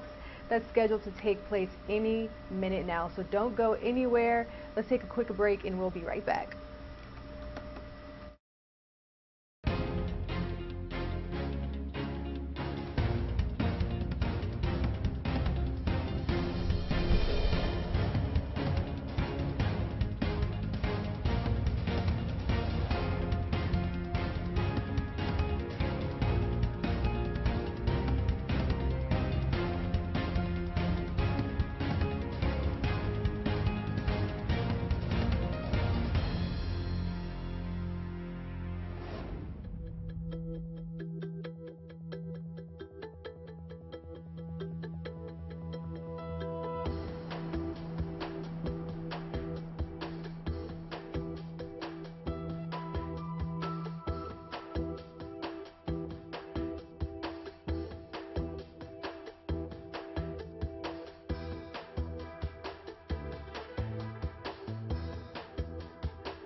Good morning, everyone, and welcome back to Live Now from Fox. The time is now 10:35 a.m. Thank you for spending your Saturday morning with us. My name is Rain Augustine. I'll be your host for the next few hours here. We're talking top stories, major news headlines, and of course, live events. I do want to show you all this really interesting live event that we are getting from the International Space Station. History has officially been made. We are taking a look at 4 civilian astronauts, the very first ever all-private crew arrive at the International Space Station, where they will spend 10 days at ISS conducting experiments, participating in educational and outreach activities, but definitely a successful mission. Now, about 30 or so minutes ago, we did witness that hatch there open for the very first time, all 4 civilian astronauts floating into ISS. And we are on standby because any minute now we will have a welcoming ceremony for those crew members who are going to be speaking to us here on planet Earth, sending messages to their family and community members, but really just celebrating the successful first mission of civilians spending time at ISS once again. So we're keeping a close eye on these live events that we are getting from the International Space Station. As soon as this welcoming ceremony gets underway, you can bet we'll bring it all to you live, raw, and unfiltered. That's what we're all about here at Live Now from Fox. And we will also have a live conversation with Fox Weather's Brandy Campbell, who has been at Cape Canaveral, Florida for the past 48 hours or so. She's bringing us all of the details of this successful launch and what we can expect in the coming days.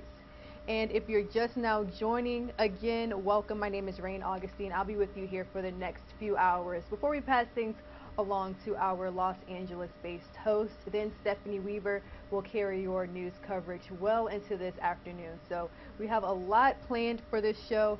I do want to bring you all a story that has definitely garnered national attention. We're learning that Will Smith has been banned from the Oscar ceremony and Oscar and Academy-related events and programs for, get this, the next decade. Yes, all because of that infamous slap when he slapped Chris Rock at the Academy Awards because of a joke that he made about his beautiful wife, Jada Pinkett Smith, that we're now taking a look at. Live Now from Fox's Andrew Kraft is going to bring us a little bit more on this story.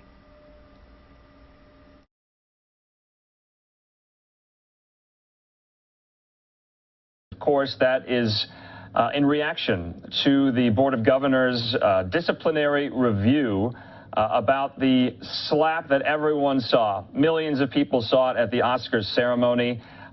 He slapped Chris Rock, and of course, the fallout continues. Joining me right now to discuss this even further is TMZ's Michael Babcock. Michael, good to see you. Thanks for being with us. You know, I was kind of surprised by the rapidity of the Academy's kind of review. They said there was going to be a vote taken on April the 18th, deciding this punitive measure today, and it's quite punitive. Hey, Andrew, thanks for having me. Yeah, I thought so. Look, they could have gone further, certainly. Taking that Oscar award that Will Smith won that night for Best Actor only minutes after the slap, that was on the table, but I think, at least my opinion this whole time has been that wasn't going to happen, that would have been just too severe penalty, and I didn't think they had the nerve to take the award from him. But what they have done is banned Will Smith for the next 10 years. So anything that has to do with the Academy, most notably the Oscars, the Academy Awards, he is not able to attend. So starting April 8th, starting today, really, until 2032, Will Smith, not virtually nor in person, will be able to attend any Oscar Awards show. Now, that doesn't mean, Andrew, that he can't win. If Will Smith, you know, gives some awesome performance and they deem that he's worthy of another Oscar award, he could certainly win, but he won't be able to be there to accept it. So I thought it was a rather tough penalty. Not only that, I thought the Academy in releasing this statement, they not only said that what Will what Will did and his behavior was, they said, unacceptable, and they said it was harmful behavior, but they also knocked themselves a little bit, and they said we could have and we should have handled this better. It was a hectic moment inside that theater, and we didn't handle it appropriately. So they were a little bit introspective as well. Yeah, definitely. Michael, let's put up the statement for our viewers. Want to read it in part from the Academy. They say the Board of Governors has decided for a period of 10 years from April 8th, 2022, Mr. Smith shall not be permitted to attend any Academy events or programs in person or virtually, including but not limited to the Academy Awards. During our telecast, and Michael, this is what you were referring to, we did not adequately address the situation in the room. For this, we are sorry. This was an opportunity for us to set an example for our guests, viewers, and our Academy family around the world, and we fell short, unprepared for the unprecedented. And then they go on to say, we want to express our deep gratitude to Mr. Rock for maintaining his composure under extraordinary circumstances. We're also getting reaction in from Will Smith himself. He says, I accept and respect the Academy's decision. Because, you know, Michael, normally whoever wins Best Actor, Best Actress, they customarily present the next year's award. Right. For that award, that is not going to happen. You know, and you've been following this so closely. What do you think Chris Rock is thinking at this hour? We're now, what, 2 weeks removed from this whole story. Do you think, you know, Chris Rock would think that this is going too far? He's been getting so many, you know, kind of standing ovations at his comedy sets. Yeah. The sales of the tickets for those are quite through the roof. What do you think he's thinking? Yeah, that's the million-dollar question. How does Chris feel about this? I mean, I'm obviously just speculating here because we haven't heard from Chris yet, but I believe he's accepted Will Smith's apology, and not that these guys are friends, and I don't think they're ever going to be best friends, but I don't think that Chris Rock wants to see Will Smith's career ended or his award taken away. So I would, if I'm guessing here, I would imagine that he thinks this might be a little bit too harsh of a penalty. That it's Chris Rock's wish that this thing just move on. He didn't ask for this to happen to him, and I agree with the Academy. The way he handled it in that moment to be able to keep his composure was incredible. But I would venture a guess that Chris Rock thinks this is probably a little bit too harsh. So I guess just lastly for you, Michael, do you think the Academy will do anything else, or is this kind of disciplinary review period over? Because there was just some wavering back and forth. I know you guys had reported he was not asked to leave the ceremony. Yeah. The Academy was saying, yes, he was asked. So there's still really some bad blood festering here. Yeah, there is. And that's really, and I think that ties into their statement in talking about how they, you know, handled it pretty poorly. There was no consensus that night amongst the Academy people, and some wanted him gone. Some thought he should be able to stay. And because of this, there was indecision and you know, kind of like paralysis by analysis. No action was taken. So I don't think there's going to be any further penalty for Will. I think for the most part that this has now been wrapped up. Sure, we'll probably hear from Chris at some point. I don't expect any further penalty. I think this is it. Will Smith is not going to be at any of these award shows for the next 10 years, and we'll see what happens then. That's obviously a long time away. But I would imagine that as far as penalties go, at least, this is the last we hear from the Academy. Now, Andrew, there are projects that have been put on hold that Will was involved with, and whether or not some of those studios pull the plug, I think that's still possible. But as far as the Academy, I think this is it for punishment.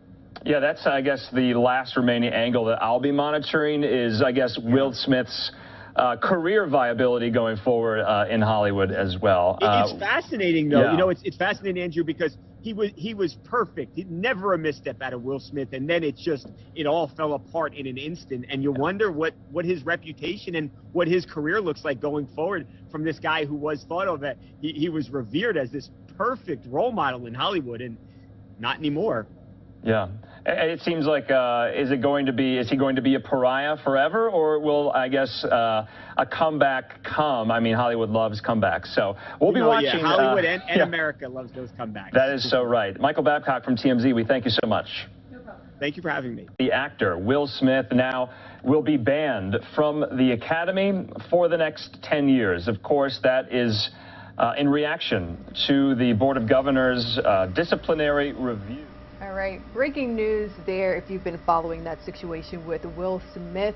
The Academy has officially barred actor Will Smith from all related events for the next 10 years. And during this interview, Live Now from Fox's Andrew Kraft caught up with TMZ's Michael Babcock, speaking on the possibility of other consequences following this incident. So you can bet we'll stay on top of things right here at Live Now from Fox. But let's switch gears now, because as you see, history, we are witnessing history right now. All 4 civilian astronauts have officially made a successful docking at the International Space Station. We can expect that welcoming ceremony to get underway any second now. But first, we know that it's been a very eventful week along the Florida Space Coast. We witnessed dozens and dozens of people who traveled from all over the country just to watch this historic moment with their very eyes. Most recently, you see the first private mission officially arriving at the International Space Station.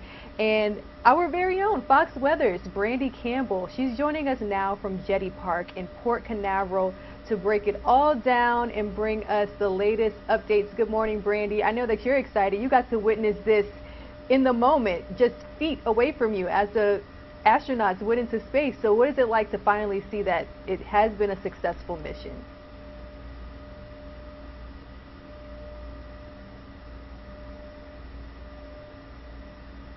To actually watch these launches happen. So now to follow up and see them in space on YouTube or on Axiom or NASA's website, wherever anyone's wanting to watch it, it's kind of crazy to think these people, they are up in space and making history. So that's what they're doing. It's the first all-private human spaceflight mission.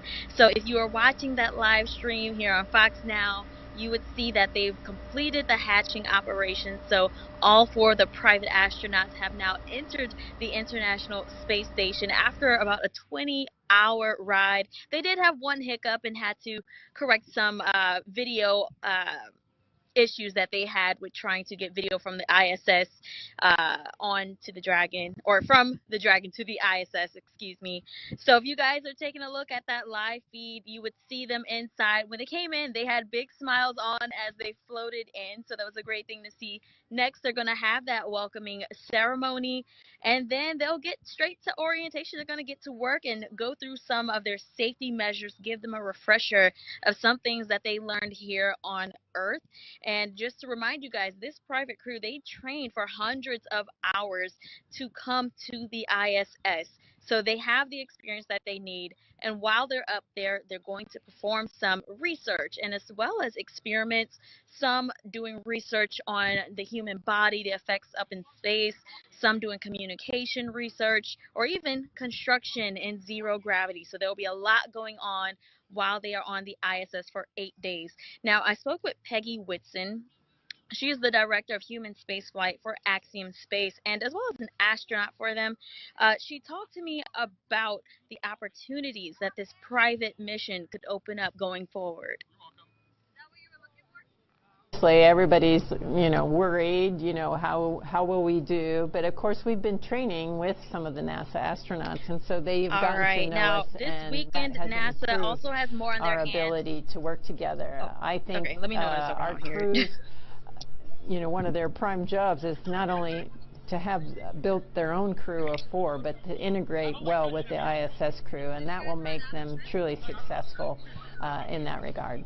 Well, obviously everybody's... All right, now outside of this Axiom mission, NASA is just busy. So they still have the Artemis 1 moon rocket. It's way far back behind me, but they are also working on its wet dress rehearsal. They actually started doing it last weekend, but they had to scrub it twice.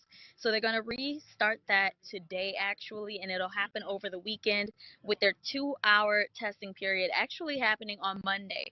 So if all goes well, we'll get a launch date. We're expecting that to happen sometime between May and June. It's going to be an uncrewed mission, but they're going to send that rocket around the moon and back. So a lot happening here on the Space Coast. But for right now, of course, we can see the biggest moment right now is just making history with this all-private flight going to the ISS. It's Ring. so exciting. You know, we're broadcasting from Orlando, Florida. This is our East Coast Bureau of Live Now from Fox. And it was so cool to see the entire newsroom run outside to see the launch with their very own eyes. Unfortunately, I was on the desk, so I didn't get to do that. But it was cool to see the look on everyone else's faces. I didn't know you could see it from Orlando. That's pretty cool. Yeah, very cool. And happening right now, Brandy, I believe that live welcome ceremony is getting underway. So thank you for your time. We're going to go out live to the International Space Station.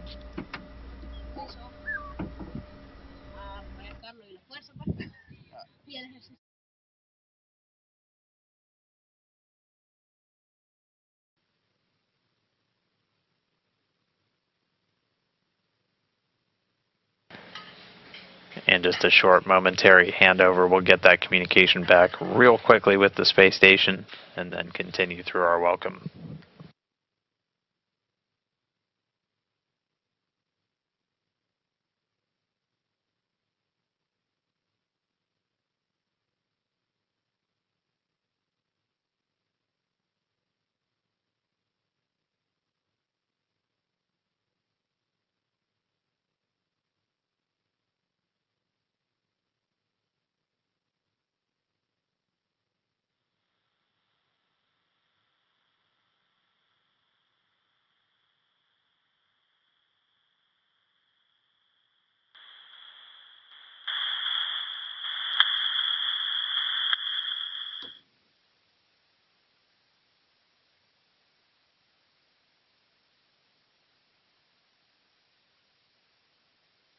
So, Mike, do you have a few words? And Houston, I believe we're back with you.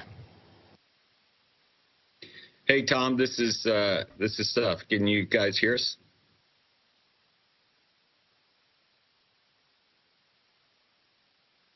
It's good to hear you, Seth. We can read you loud and clear. Great. Well, first, let me thank you and Expedition 67 crew for welcoming our crew on board. We're very excited to be there, of course. Mike, Larry, Tom, Mark, you guys look great. The Dragon ride looks like that sat with you well. First, I'll say thanks to our SpaceX team for getting you there. That was really awesome. My thanks to NASA for hosting us and to the entire crew. You know, we've been talking about this history-making mission for a long time, so we're going to stop talking about it now and just get on with it. So you guys have a great mission. We'll look forward to it. And with that, I'll hand it over to LA to do the pinning ceremony.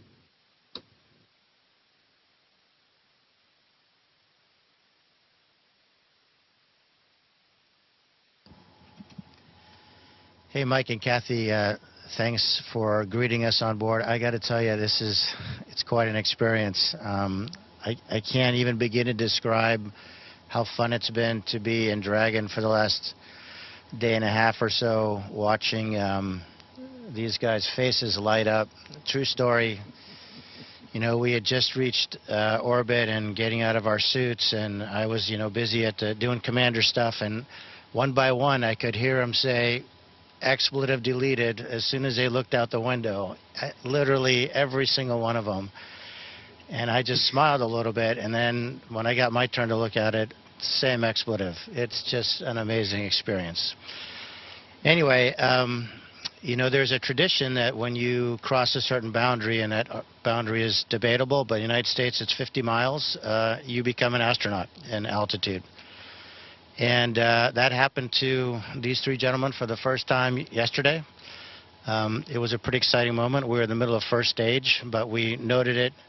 And now I'd like to note it a little more officially. There is a very special pin that NASA astronauts wear that is gold and designed by the original Mercury 7, but until recently there has been no internationally recognized pin. So none of the other five, or I should say other four space agencies, nor do the Chinese that I know of, have a symbol that people wear in civilian clothes for commemorating that they're astronauts. So a little while ago, the Association of Space Explorers, which encompasses a lot of members from 38 different countries of flown astronauts, decided to commission such a pin, and I happen to have 3 of them in my hand. Tom, would you break them out for me? And when I pin these on, I think the numbers will be 582, 583, and 584, respectively, for Larry, Eitan, and Mark. I hope they will wear these with the pride that they deserve. And then I'm going to let Larry say something while I pin his, etc. Yeah, well, first off, probably words don't describe it. I mean, I'm thrilled and honored to be up here. Thanks to SpaceX, phenomenal ride. I mean, no pun intended, but out of this world. Thanks to Axiom for making this dream come true. Thanks to NASA. Thanks to all the crew. Unbelievably welcome. And, yeah, we're here to experience this. But we understand there's a responsibility, and the responsibility is for this first civilian crew to get it right. And that's what we're fully committed to with the support of everybody here at the ISS and on the ground. So it's going to be a busy week of research for us, and I'm sure it's going to fly by. And now I'd like to turn it over to my friend Eitan. I'll take the opportunity. I need to press something. I think it's live. To say a few words in Hebrew on the International Space Station. ברוכים הבאים לתחנת החלל הבינלאומית, פעם ראשונה שאפשר לדבר פה בעברית. זכינו להיות חלק מצוות של 11 שנקרא Expedition 67. זה קבוצת עבודה שתעבוד ביחד, כולנו ביחד נעזור אחד לשני להשיג את המטרות, כל אחד בא עם תוכנית עבודה מלאה, ובהצלחה לכולם, בהצלחה לרקיע. Mark. Thanks, Eitan. First off, I'd like to thank our hosts here at the ISS for the warm welcome. It was really great to be looking up through the closed hatch and see you guys making your way to us, and then to come on board and be so warmly greeted by all of you. That was great. Thanks a lot, and looking forward to spending the next few days. Sorry, I forgot to look up there. Next few days here with all of you. And wow, it's just amazing to be here. It's hard to find the words, but it's been an amazing journey, and I'm not just talking about the last 24 hours. I'm talking about everything that's got us here. It's been amazing, and thanks to Mike and all the folks at Axiom for hatching this plan and getting it going, and to SpaceX and NASA for making it happen as well. Thanks, everyone. And sorry, last but definitely not least, all my family and friends whose love and support made this possible.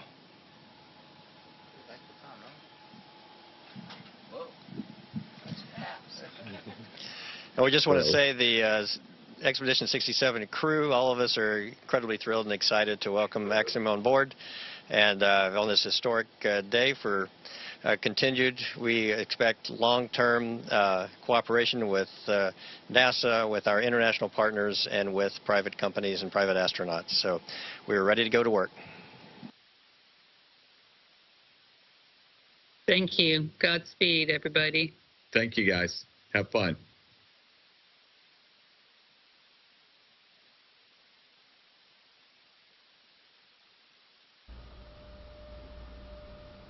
And there you have it. That concludes the live welcome ceremony from the International Space Station. Again, a successful docking at ISS. We're taking a look as 4 private astronauts will spend the next 10 days in space performing experiments, participating in both educational and outreach activities. Very cool stuff.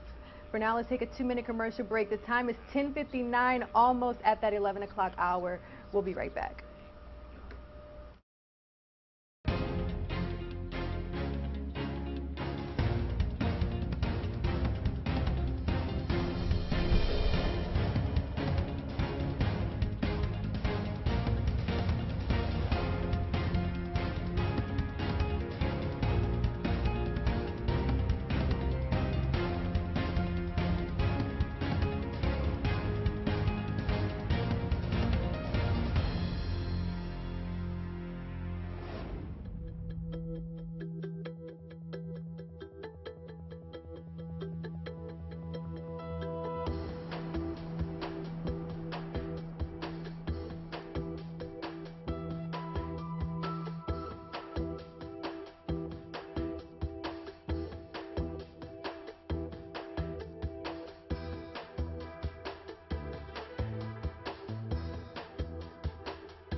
And time is now 11:02. If you're just now joining us, welcome to Live Now from Fox. We're getting these beautiful Live Now images of major cities across the country. We're taking a Live Now look from New Orleans, Louisiana.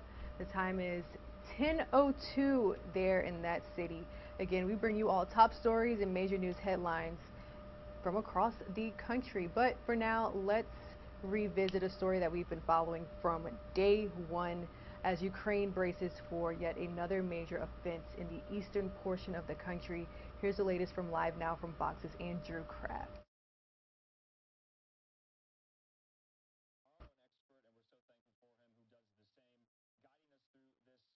Conflict in Ukraine, and that, of course, national security expert Hal Kempfer, who joins me right now. Hal, good to see you. I think the kind of theme of the day, there were a lot of votes that took place about what to do next when it comes to so many certain factors going into the resistance, to the effort to help Ukraine.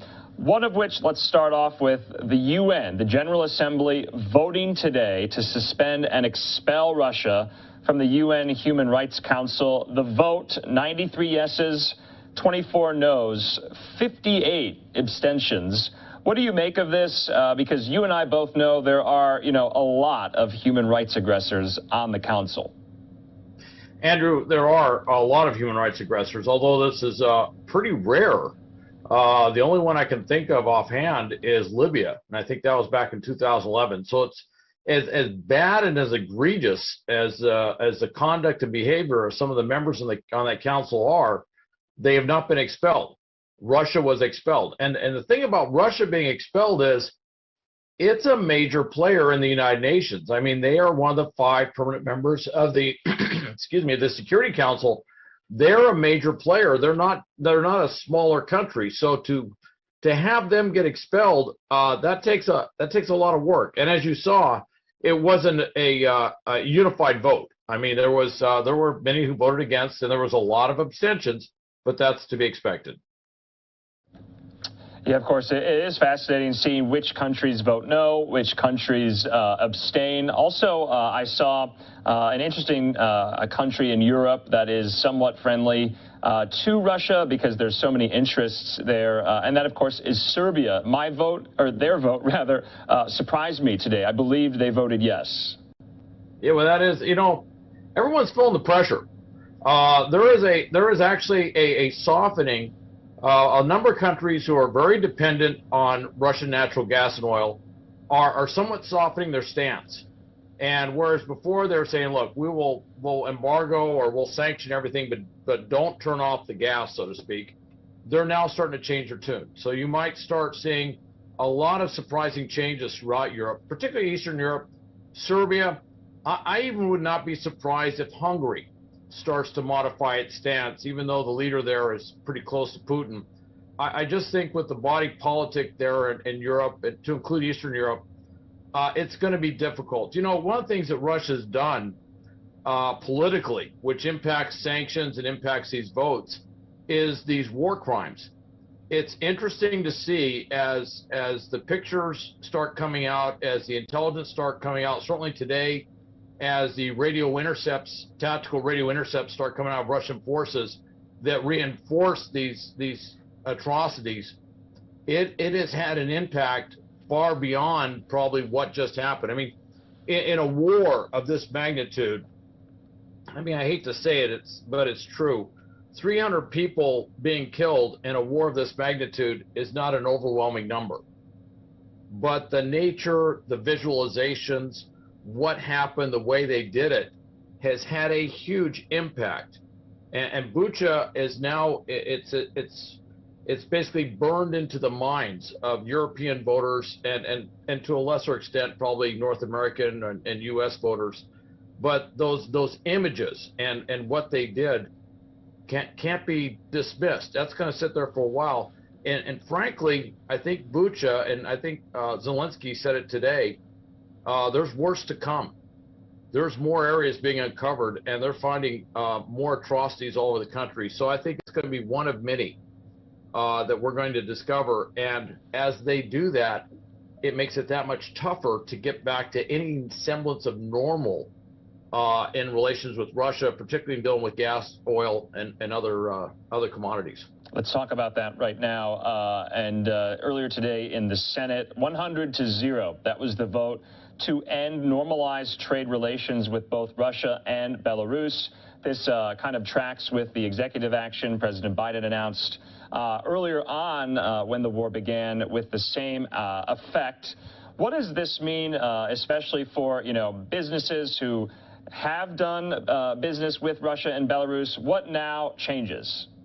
Well, for those businesses that have a large investment in either of those countries, this is not a good vote for them. I mean, obviously, they're looking at a catastrophic loss of business, trade, potentially their investment in country. And of course, they're also concerned that Russia and Belarus may do something to nationalize or take over whatever investment they have there, regardless of the U.S. position that they would do in retaliation to the U.S. position. The thing, though, with the vote today, particularly a unified vote like that, that sends a message far beyond just what the U.S. is doing. It sends a message far beyond Belarus and Russia. China has to be looking at that very closely. China has trade relations with both of those countries. China is supposed to be taking a lot of the gas and oil that was supposed to go to Europe. They're supposed to be the release valve, if you will. They're going to buy that. They're backing up Russia in a lot of ways. They have they keep saying still that they have a strong relationship with them. They still keep voting in a way that, in international bodies like the UN, in such a way that they're somewhat supportive of Russia still.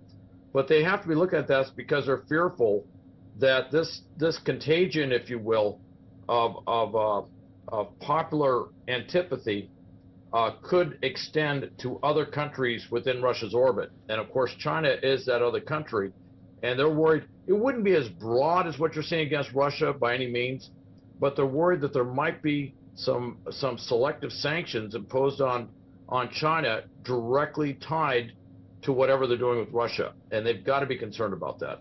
Yeah, let's talk about, though, Russia's, oil and gas market now. Where does it stand, and Europe's dependence on it?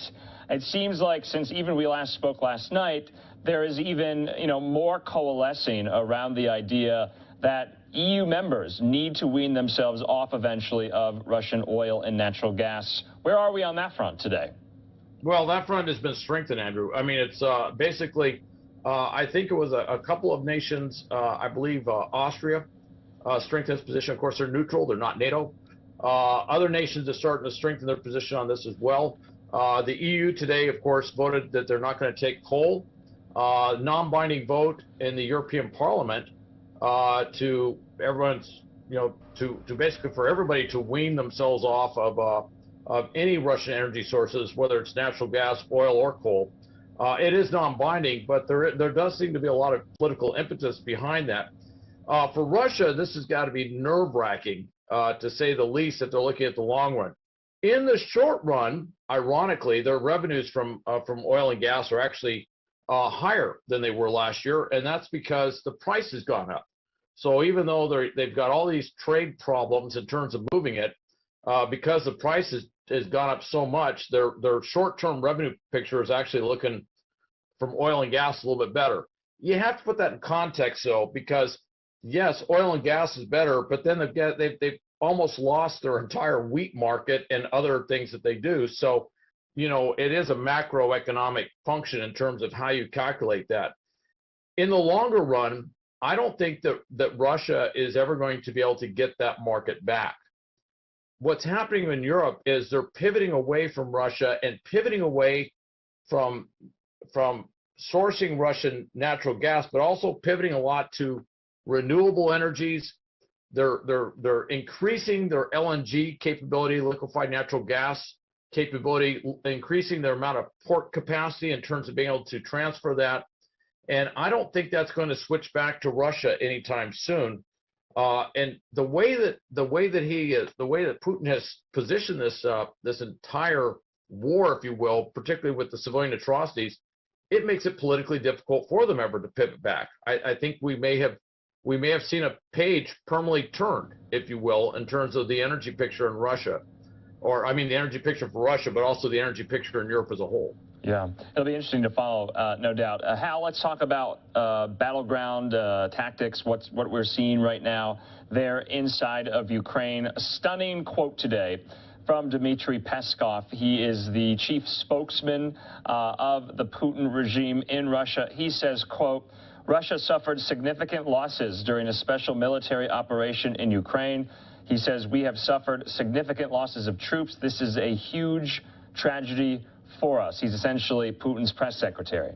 The fact that this was admitted openly on Russian state channels is something. What did you make of that? Well, I make of it that they realize they're losing the information war, if you will. Even though they have blocked everything but official state media from communicating to most of the Russian public, there's enough stuff leaking in that the real news is starting to get in there. There's still a lot of people that can drill in through the dark net, if you will, to get into the internet so they can get enough information there. But the thing is, and this has always been the issue with Russia, and we've used this phrase, I know it sounds like a kind of a strange phrase, but it's called the mothers of Russia. And this is really what caused the downfall in many ways of the Soviet Union, was the mothers of Russia whose sons had gone off to fight in Afghanistan and then came back in body bags, eventually got so frustrated with the Soviet Union that they became not just the mothers themselves, but the influence of those families became so great that it was a key component of the political downfall of the Soviet Union. Now, they have already, by Ukrainian estimates certainly, but even by Western estimates, they've already surpassed the number of Russian soldiers killed in Ukraine within, 5 weeks, that they accrued over a decade in their involvement in Afghanistan. And now, according to Ukrainian estimates, they have about, I think today they listed 18,900 killed, which is about 19,000. And if they stay steady with the numbers of killed in action, by Monday, we'll be talking over 20,000. Wow. That's a big number. And then you multiply that by 2 or 3, usually by 3, in terms of those wounded who are taken out of action, and then all the surrenders and the desertions and everything else. And of course, the other problem is you have units coming in that refuse to fight in Ukraine, which is really unusual. This is having an enormous political impact, which, albeit delayed, because of what Putin has done to basically crush information from getting to the Russian people. He can't stop that forever. At some point, these families and the friends of those killed and the friends of those wounded will find out what this is, and eventually the numbers themselves will be stunning. And you think about that. We're 6 weeks into this, 20,000 killed, if the Ukrainian numbers are correct, 6 weeks into it. And they're saying, General Milley is saying this thing could go on for years. Right. No army can sustain those sorts of losses. It's just too much. No doubt. Let's talk about the Ukrainian army, the Ukrainian resistance, and the influx of weapons that have been flowing into their side from the West, from Europe, from the United States. We know these are coming in by the plenty, but how fast are they getting there? Are they being used properly, because some need training? And are they making a difference on the battlefield? What is your assessment of all this military equipment coming in from so many different places? It's kind of hard to wrap your head around, but it's help. Well, Andrew, if I was to put it very simply, yeah, it's going pretty good. Okay. I mean, that sounds very simple. But actually, I will tell you this, all right? And you've heard me say it before. This is something we do very well, all right? We know how to move weapons around the world overtly and covertly. We're actually pretty good at it. The other thing is we don't have to really move it that covertly. We have to move it tactically to avoid them being intercepted by Russian military strikes. But that's within Ukraine, and that's working with the Ukrainians to make sure that, don't advertise what you're saying over there. But I'm hearing that when we actually get the weapons to the border, they can actually get to where they got to go anywhere in Ukraine within about 48 hours. Okay. That's pretty impressive. And of course, our ability to get them to the border, we have tremendous airlift capability. All right, guys, the time is now 11:16. We are Taking a look back as Live Now from Fox's Andrew Kraft has a conversation with national security experts Hal Kemper. The two are discussing military strategy as we continue to cover the Russian invasion of Ukraine. I would like to switch gears now. If you're just now joining, welcome. My name is Rain Augustine. We do have a top story coming out of New York City. The New York Police Department says that anti-Semitic attacks and crimes are unfortunately on the rise.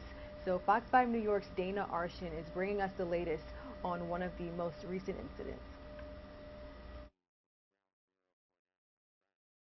A national surge in violent anti-Semitism. Over the phone, Congressman Richie Torres reacts to this video from this past Friday night. Surveillance cameras captured these individuals in Brooklyn who police say brutally beat a 21-year-old Orthodox Jewish man while he was walking on Jerry Street near South Williamsburg. There were no prior words or provocation, according to officials. The Anti-Defamation League now offering a $10,000 reward for any information leading to the arrests and convictions of the suspects. Just like any hate crime, it doesn't just impact the victim. It impacts anybody who's a part of that group, who worries, am I next? Am I going to be the next victim of an assault on the streets in Brooklyn? According to the NYPD, anti-Jewish hate crimes in the city have nearly quadrupled in the past year. The year-to-date numbers through April 3rd show 24 reported anti-Semitic hate crimes last year compared to 86 this year. Congressman Torres has been an outspoken advocate, repeatedly condemning Jewish hate. I think if those of us in elected office remain silent, then we become complicit. We become part of the problem rather than part of the solution. So I feel an obligation to break my silence whenever I see anti-Semitism rear its ugly head. EMS responded quickly to the scene Friday night, and fortunately, the victim only sustained minor injuries. But that doesn't mitigate the fear felt by so many members of the Jewish community. This is Congressman Torres's message to the suspects. That if you perpetrate a hate crime against anyone, anywhere in New York City, you will be held accountable. You will be prosecuted to the fullest extent of the law. Let's bring in Fox 5 New York's Dana Arshan. Dana, welcome. Now, it's hard for me to wrap my head around any hate crime, but it does seem like we're often talking about rising anti-Semitic attacks, specifically in New York. And you said this incident happened last Friday. I'm pretty sure that was Shabbat. Yeah, so it happened on Shabbat, which, as many of you might know, is the weekly Jewish Sabbath. It begins every Friday night and ends Saturday night, usually around sundown. And it's supposed to be a day of rest and prayer for the observant Jewish community, which really makes this incident so much more shocking and so much sadder.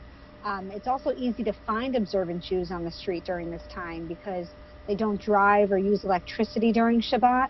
So you'll see them walking through their neighborhoods to get to their friends and families' homes and to get to and from synagogue. And so many of these incidents we've reported continue to keep happening on Shabbat, which unfortunately feels like a really easy time to target this community.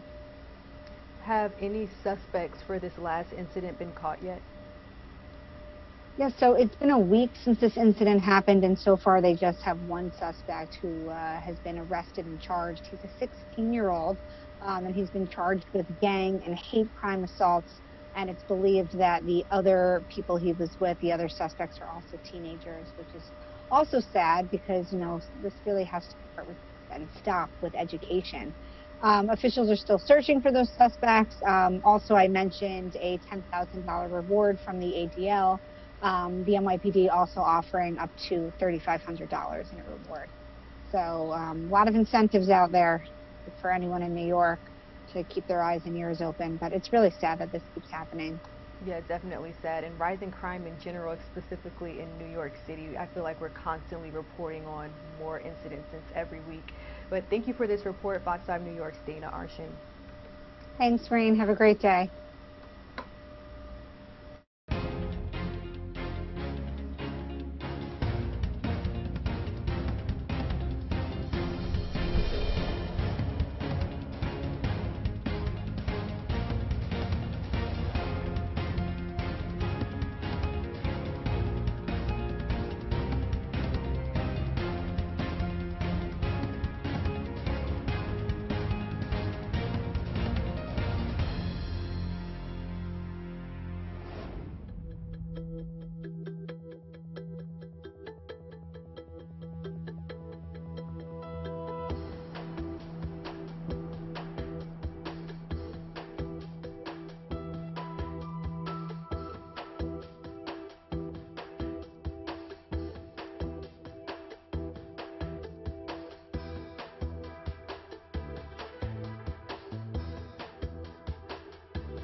Welcome back to Live Now from Fox. Time is now 11:23 a.m. Shifting our attention to a bit of political news. Let's take a listen as White House Press Secretary Jen Psaki answers questions from reporters. She's speaking on a wide range of subjects, specifically the Russian invasion of Ukraine. Let's go ahead and listen in live, raw, and unfiltered. Initiative. These announcements bring the U.S. commitment to more than $1.7 billion in security assistance since Russia's February 24th invasion and $2.4 billion since the beginning of the administration. I will not read through all of this for you. You can all, of course, read it yourself, and we will provide all of the list to all of you if you did not receive the Department of Defense fact sheet.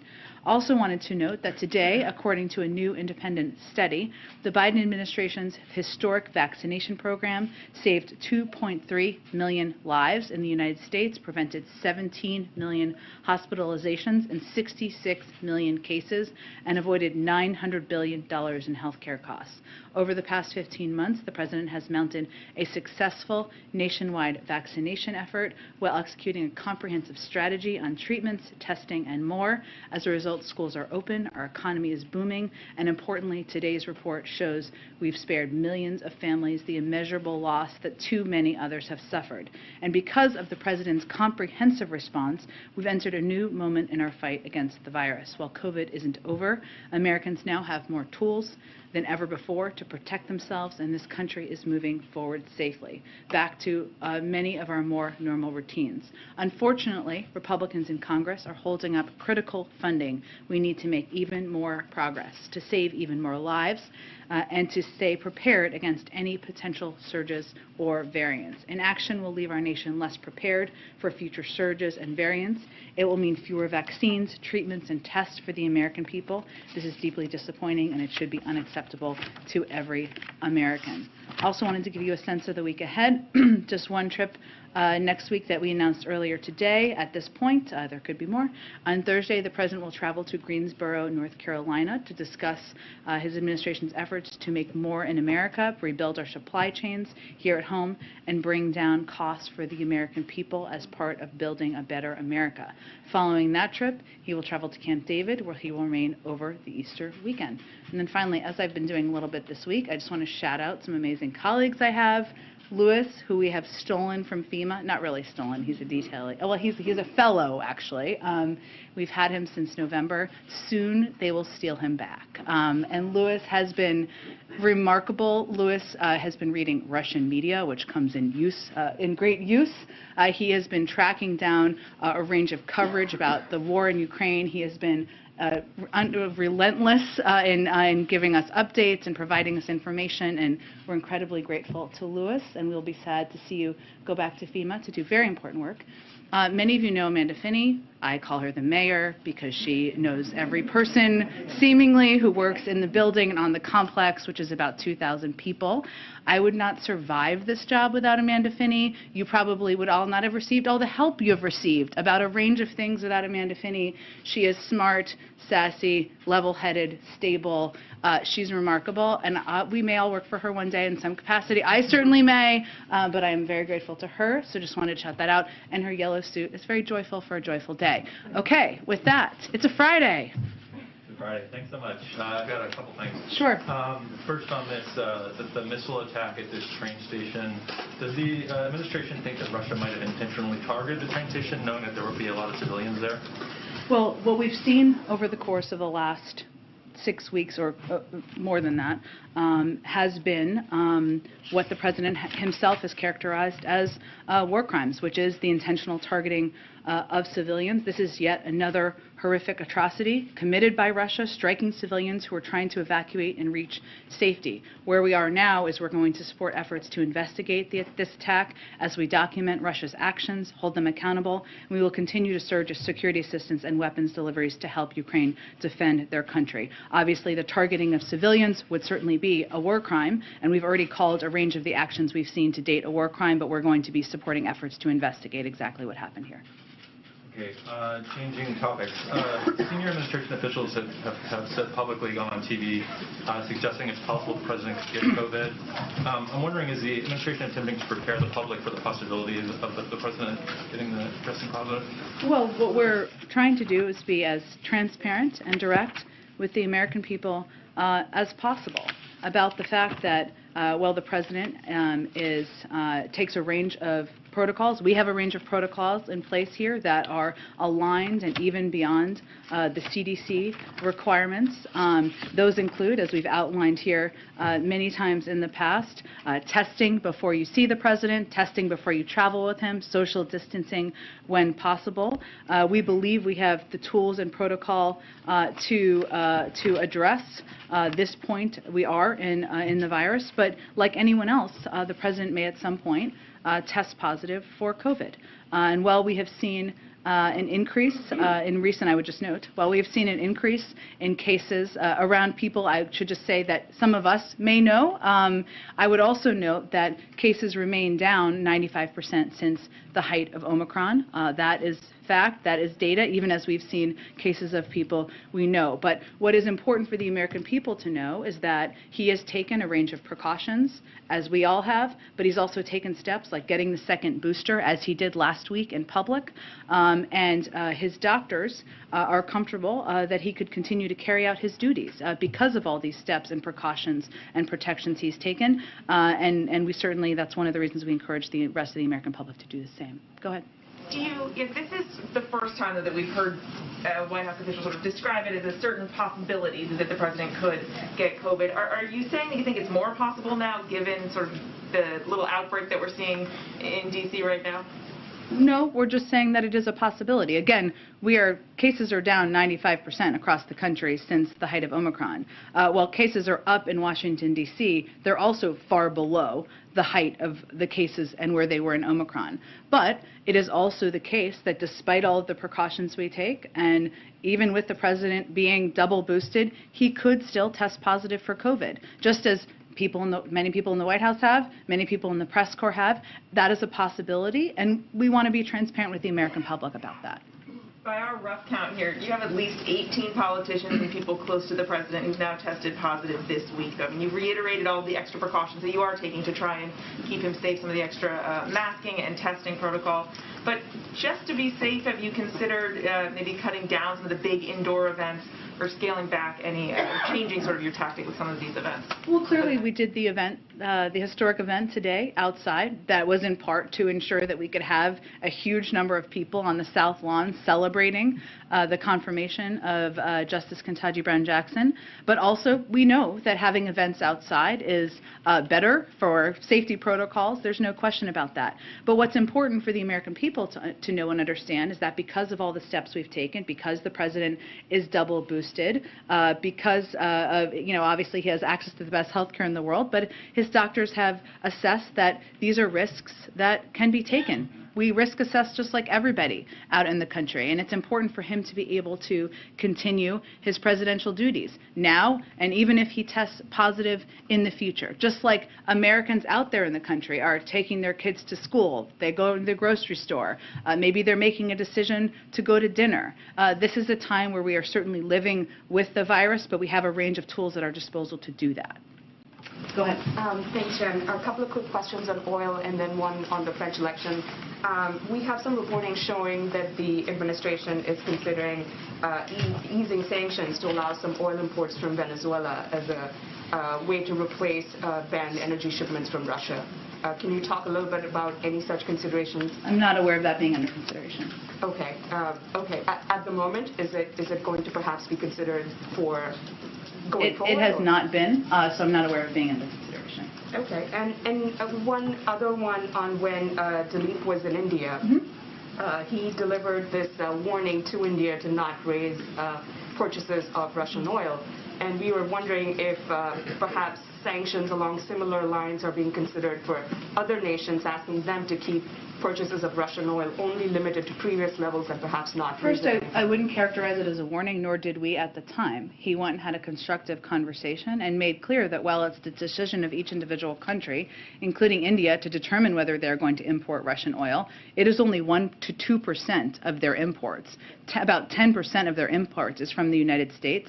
And so he conveyed, of course, they should abide by sanctions, which are not related to that decision, but also we would be here to help them diversify and move towards even reducing further beyond the 1 to 2%.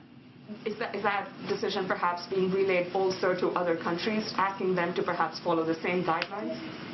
Well, we conveyed to every country to abide by sanctions.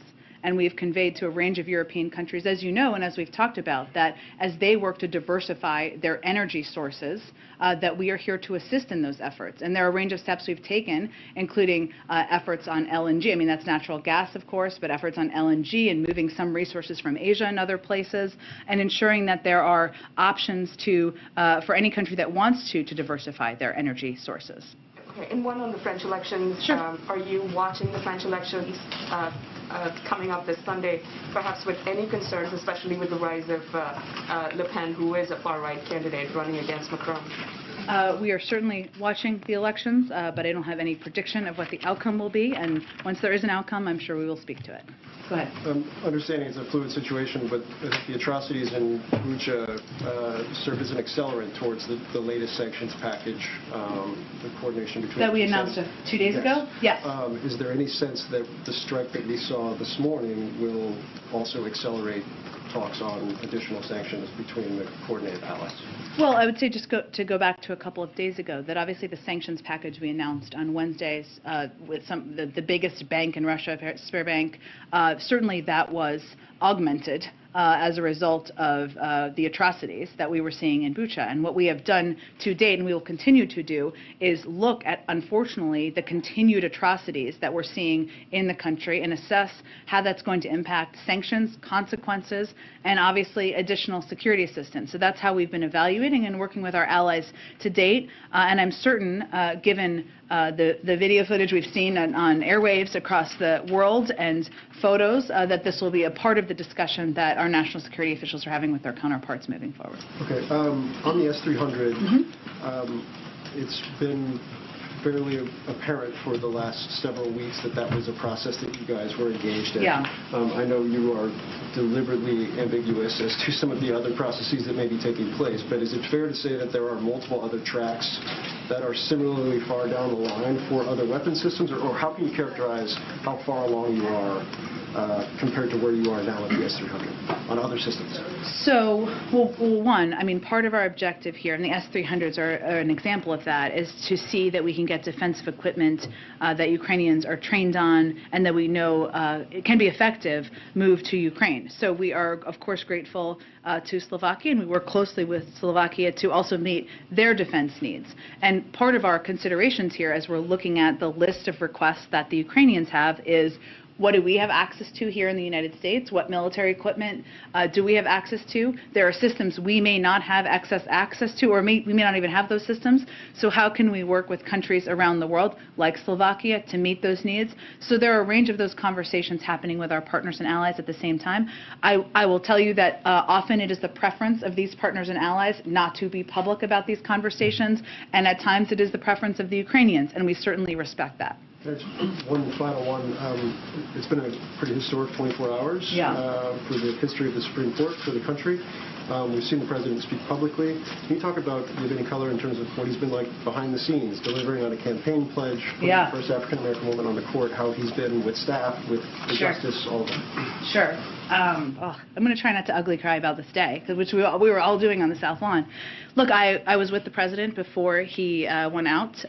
I was there on time. I didn't run out, as you would have seen. I was with him before when he was reviewing doing his final review of his remarks, and what he was reflecting on is, and you saw some of this in his speech, were the number of people, whether it is people who work at the White House, people who are part of his everyday, stewards or others, who have commented to him how significant this moment is, and how, in a place where you are just trying to make it through every day, and every day is history in many ways. History can be heartbreaking, and many days it has been. History can be exhausting, and many days it has been, and history can be joyful. And today was a joyful day in history, and that is certainly how the president was. You saw his granddaughter, Naomi, who he talked about in the speech, come out. She was there also for a brief greet with Justice Jackson beforehand, and he made an effort to also introduce the new Associate Justice to some members of his close staff who just were inspired by the significance of today as well. So I would say there was a deep recognition of this moment of history, a joy in reaching it, and I think we've all been saying to each other in the hallways, no one can steal our sunshine today, because that's how everybody is feeling. Go ahead. Thank you, Jen.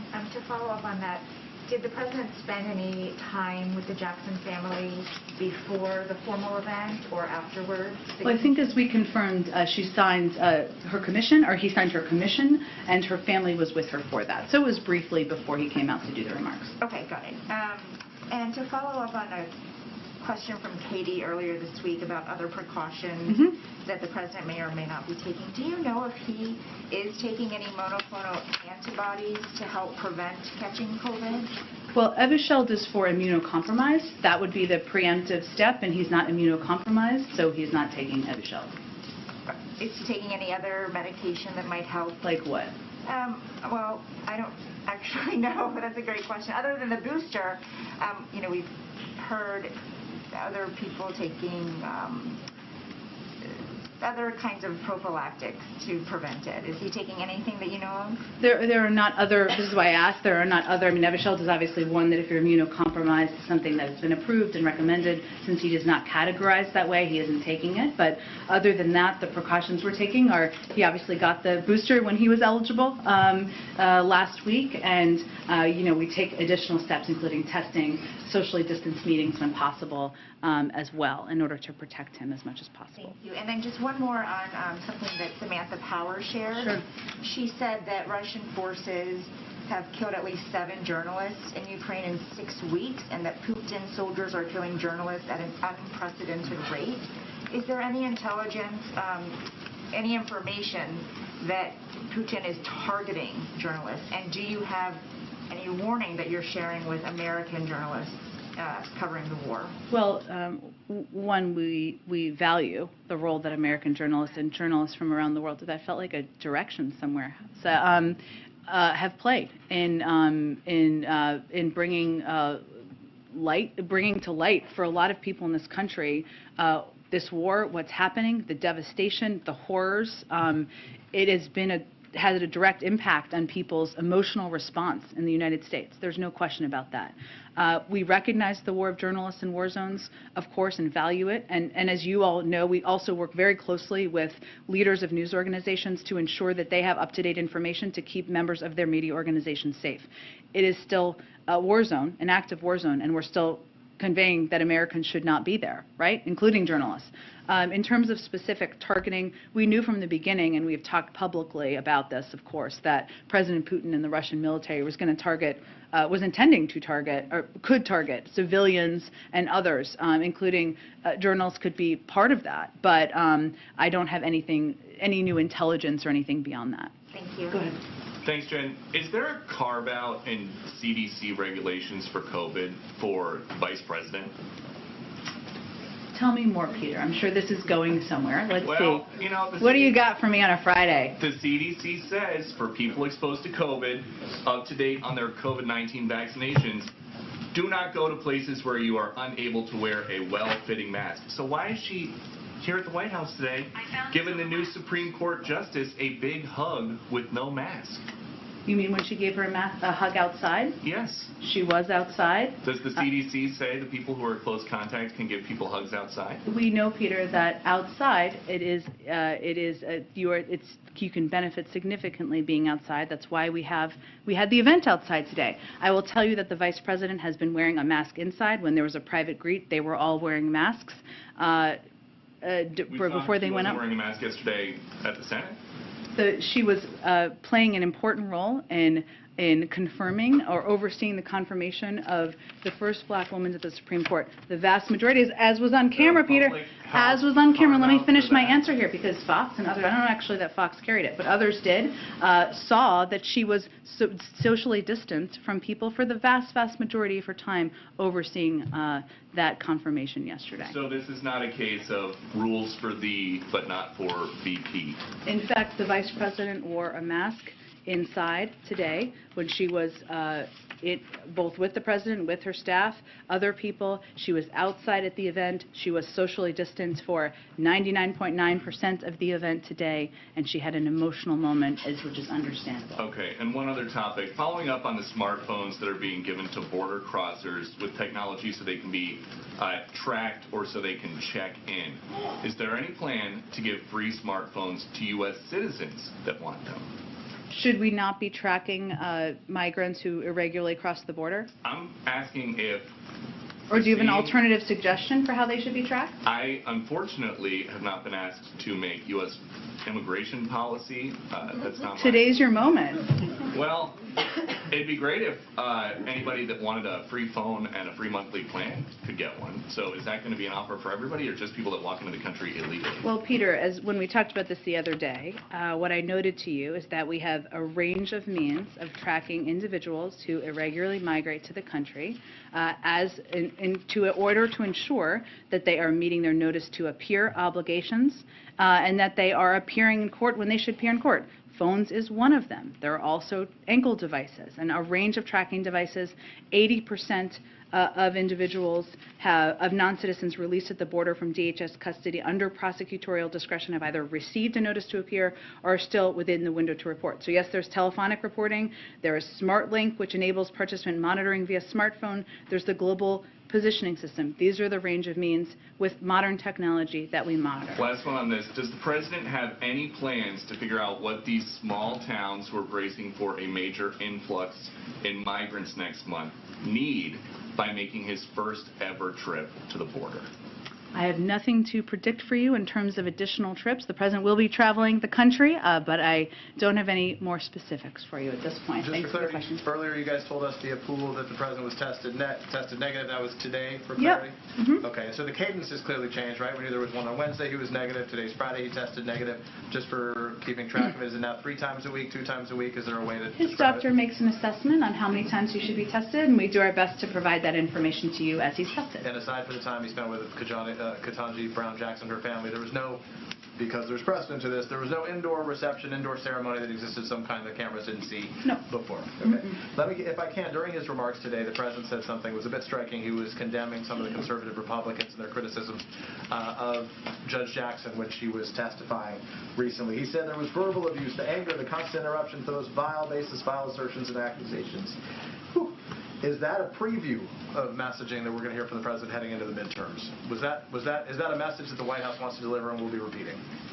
I don't believe that the conduct of senators at a hearing is going to be central to the president's remarks when he's out traveling the country. But I think what he was speaking to on a historic day is that while Judge Jackson was the picture, now Justice Jackson, was the picture of dignity in her hearings, some others in the room decided to be the opposite. And he is somebody who has more experience overseeing Supreme Court hearings than anyone living.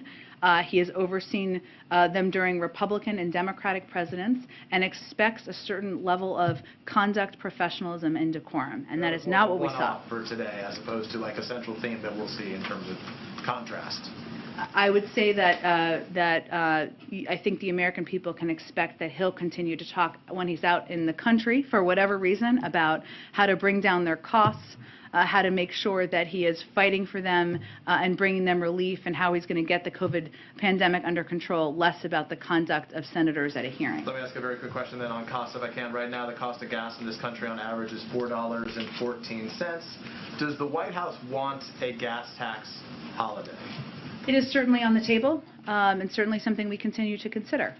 We have seen a number of states do that, and while It can have an impact, about 18 cents, I believe, if I remember correctly.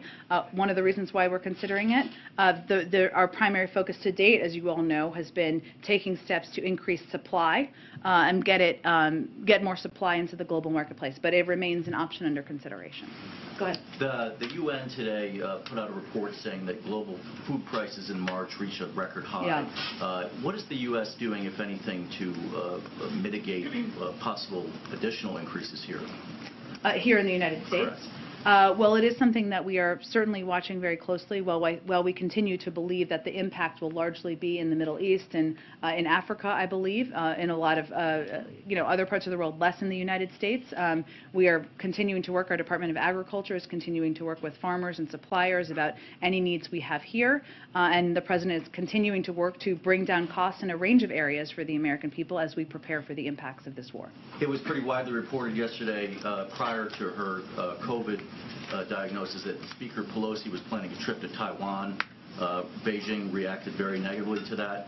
Is the U.S., is the Biden administration comfortable if she were to do that, such a high-ranking U.S. official? I think we understood her trip. I don't have any further comment on it. Go ahead. Thanks, Jen. Two questions for you. The first, today my colleagues in the UK reported that Chancellor of the Exchequer, Rishi Sunak, had a U.S. green card which he surrendered this past October. He's been an MP since 2015, and USCIS manual says that serving in a foreign government or standing for election in a foreign government is not compatible with lawful permanent resident status. Why was this not flagged earlier? I would point you to the State Department or the Department of Homeland Security. I don't have any more comment from here. I mean, is it a problem? Does the President see it as a problem that possible for someone to serve at a high level in a foreign government and maintain lawful permanent resident status in the U.S.? I mean, what if this were someone who was serving in the Russian Duma? It wasn't. But I would also, again, point you to the portions of the government that oversee green cards and oversee, the status of documents. I'm happy to bump it for them as well and see if there's more we can provide to you. Question. There's a death row inmate in Texas, Melissa Lucio. She's set to be executed soon. Many experts believe her confession was coerced and is false.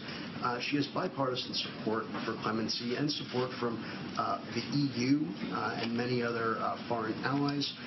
Would the President consider asking Governor Abbott to intervene?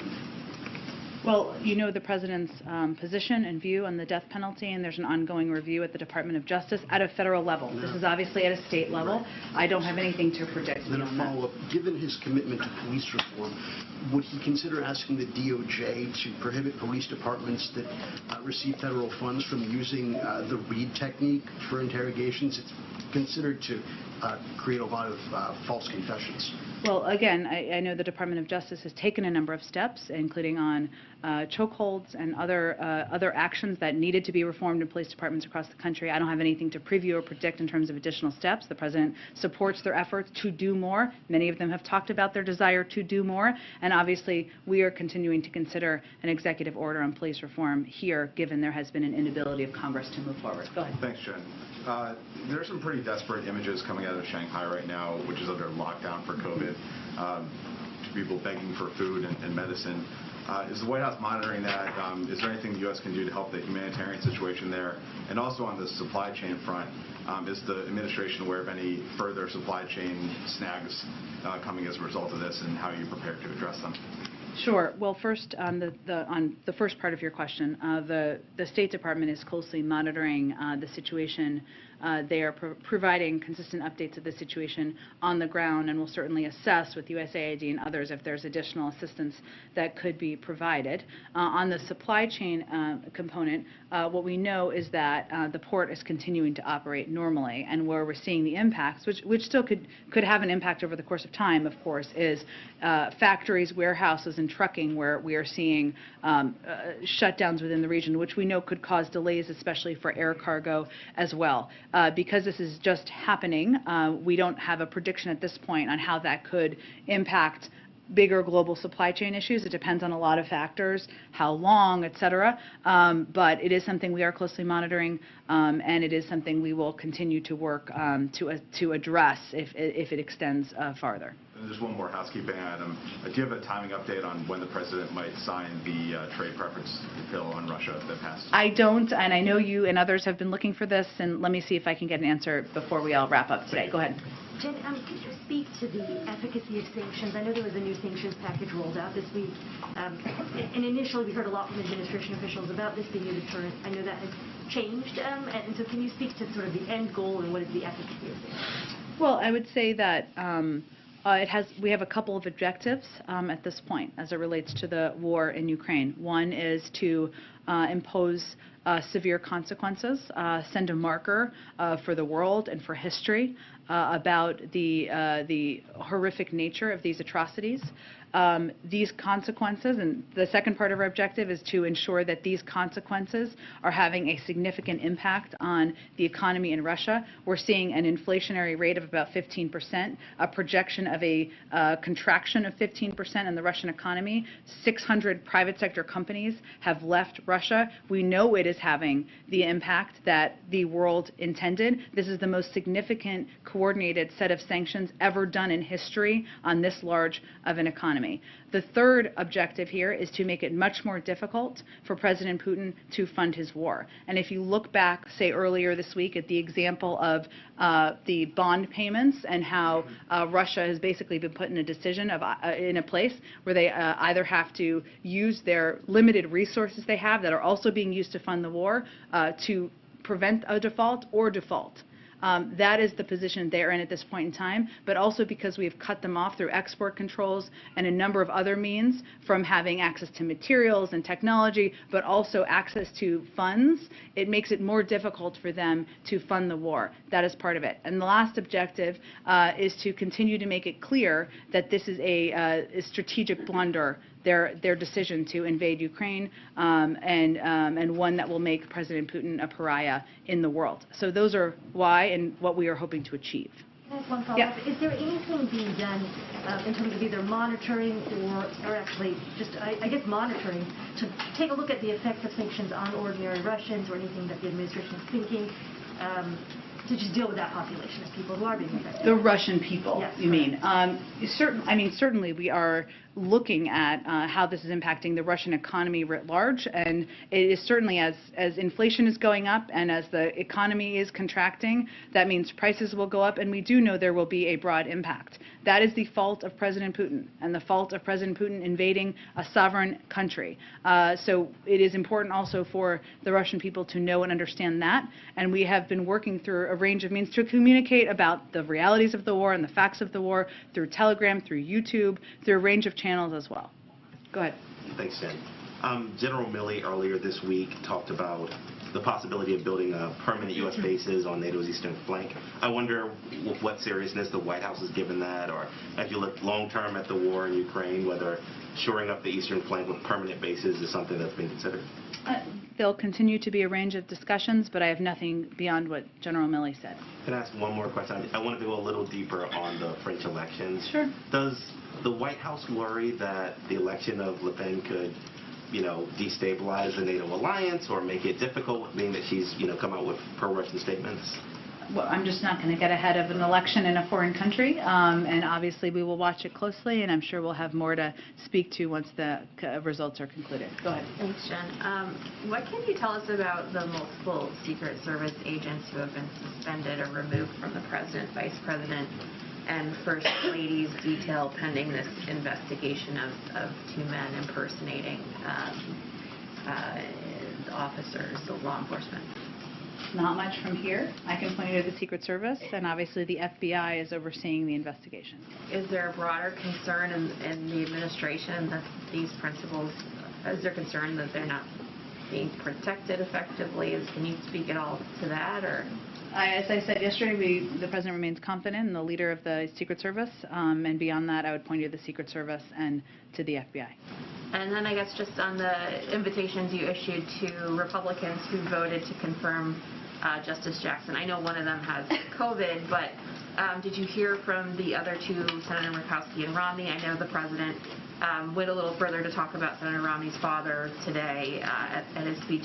Did the White House hear from the Republicans who were invited today? Why didn't they come? I would point you to their offices to speak to that. I mean, it doesn't change the president's gratitude to them for bucking the trend in their party of not supporting an eminently qualified nominee, and they did that, and it was something he wanted to call out today and express his gratitude. Thank you. Yeah, thank you, Jen. I'm wondering what the White House's reaction is to yesterday's UN vote to suspend Russia from the UN Human Rights Council. The fact that there were 58 nations that abstained from taking a vote, and then on top of the other 24 nations that voted against it. Although there was, more, obviously the majority of countries did vote to suspend Russia. Do you think that this, that many abstentions, that many people sitting on the sidelines, so this shows that the entire world really isn't unified around condemning these actions by Russia? Well, a win required 2/3 present voting, and that is exactly what happened, and far beyond that. All right, and that was the most recent White House press briefing. As you see here, White House Press Secretary Jen Psaki answering questions from reporters. Let's take a quick break, and we'll have more nonstop news right after this. The UN.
And welcome back into Live Now from Fox. My name is Rain Augustine, continuing to bring you all top stories, breaking news, and live events. Well, Ketanji Brown Jackson's historic confirmation was celebrated at the White House on Friday. Fox News correspondent Lauren Blanchard, she's going to bring us more from Washington.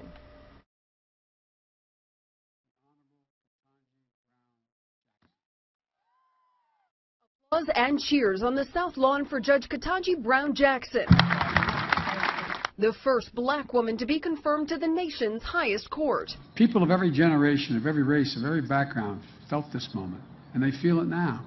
Judge Jackson said it was the honor of her lifetime.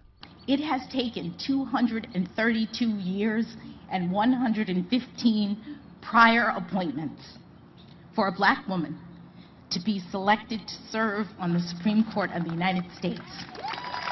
But we've made it. Judge Jackson won't become Justice Jackson yet. She will be sworn in after Justice Stephen Breyer retires in late June or early July. Her history-making confirmation will make this one of the most diverse Supreme Courts. It will still lean conservative 6-3, but there will soon be 4 women on the court. 47 Republicans voted against Judge Jackson's confirmation. They had concerns that she is too lenient on sentencing. I believe she will prove to be the furthest left of any justice to have ever served on the Supreme Court. Still, 3 Republicans giving her a bipartisan confirmation. I think it was a missed opportunity by a lot of people on that Senate floor yesterday, not just to stay there and soak in the moment of history, but to be a part, to be on the right side of history. We will first see Jackson on the bench in October when the next court term begins. In Washington, Lauren Blanchard, Fox News. Thanks, Lauren, for that report. Turning our attention now to the Russian invasion of Ukraine. We're learning more as 50 people have now been reported dead following that missile strike on a train station in eastern Ukraine. Many of the victims are believed to be children, and the Russian Defense Ministry is denying responsibility for that strike, but the attack is reinforcing international condemnation of Vladimir Putin for these alleged war crimes. Fox News correspondent Alex Holgan has the latest, but a warning to viewers: this report contains images you may find disturbing.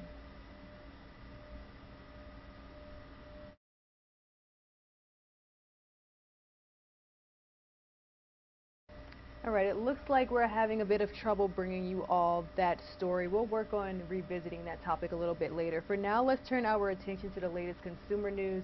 Here is a report on the state of the economy. Experts are warning that a possible United States recession could be in the near future.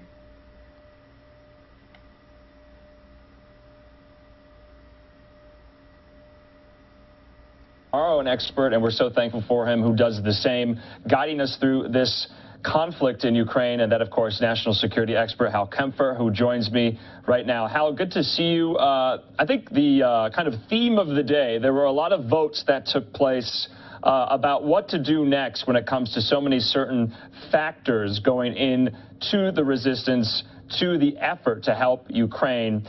One of which, let's start off with the UN, the General Assembly, voting today to suspend and expel Russia from the UN Human Rights Council. The vote, 93 yeses, 24 noes, 58 abstentions. What do you make of this? Because you and I both know there are, a lot of human rights aggressors on the council. Andrew, there are a lot of human rights aggressors, although this is pretty rare. The only one I can think of offhand is Libya, and I think that was back in 2011. So it's as bad and as egregious as the conduct and behavior of some of the members on that council are. They have not been expelled. Russia was expelled, and the thing about Russia being expelled is it's a major player in the United Nations. I mean, they are one of the 5 permanent members of the the Security Council.